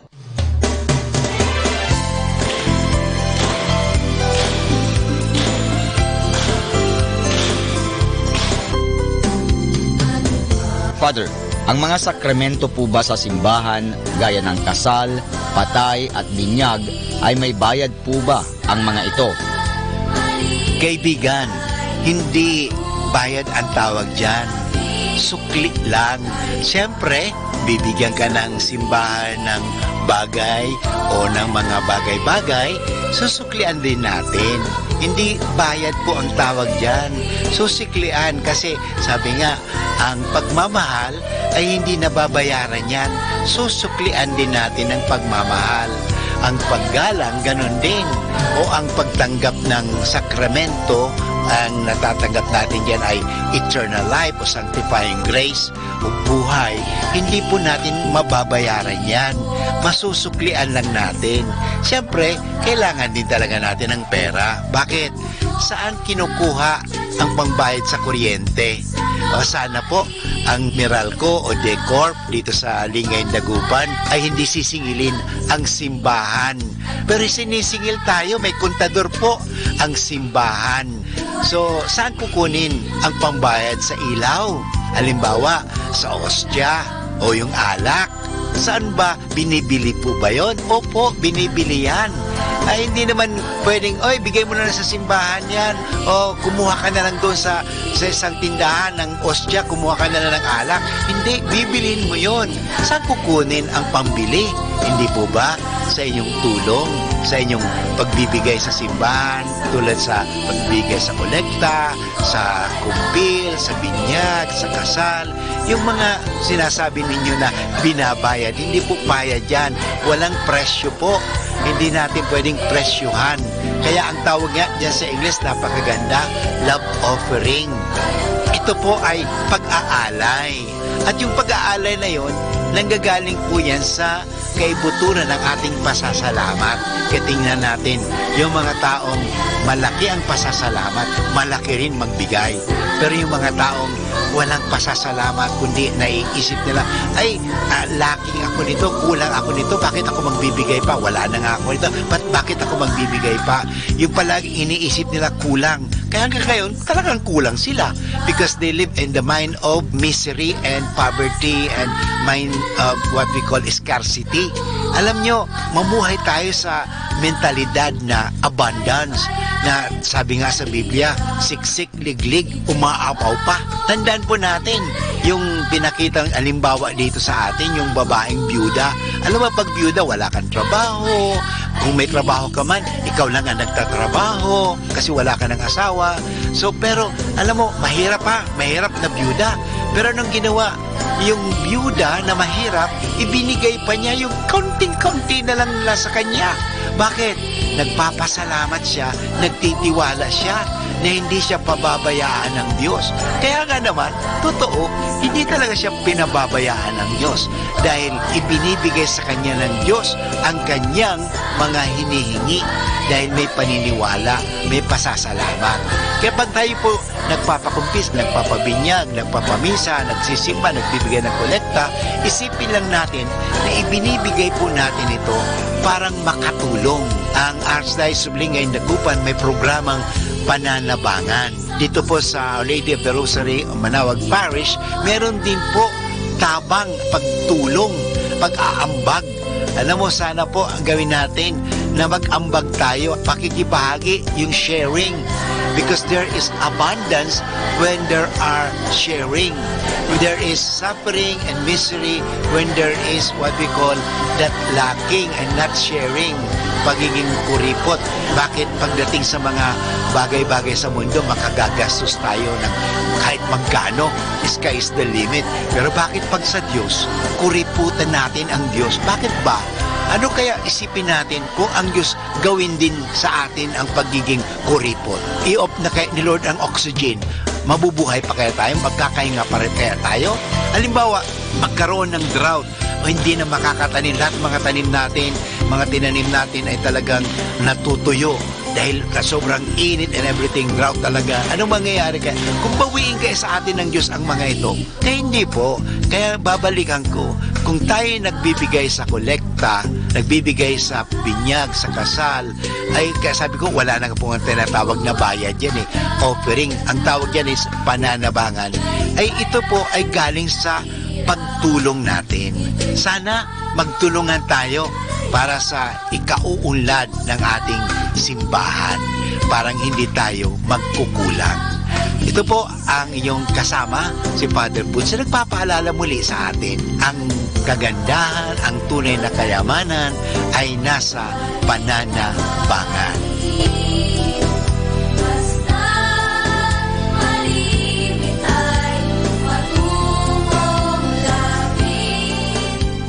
Atin pong pakinggan ang mga pasabi mula sa Basilica Minore ng Manawag. Every Friday during this Lenten season, there will be the Way of the Cross at 4 o'clock in the afternoon at the picnic area at the back of the church. Mass will be followed after the Way of the Cross. Thank you.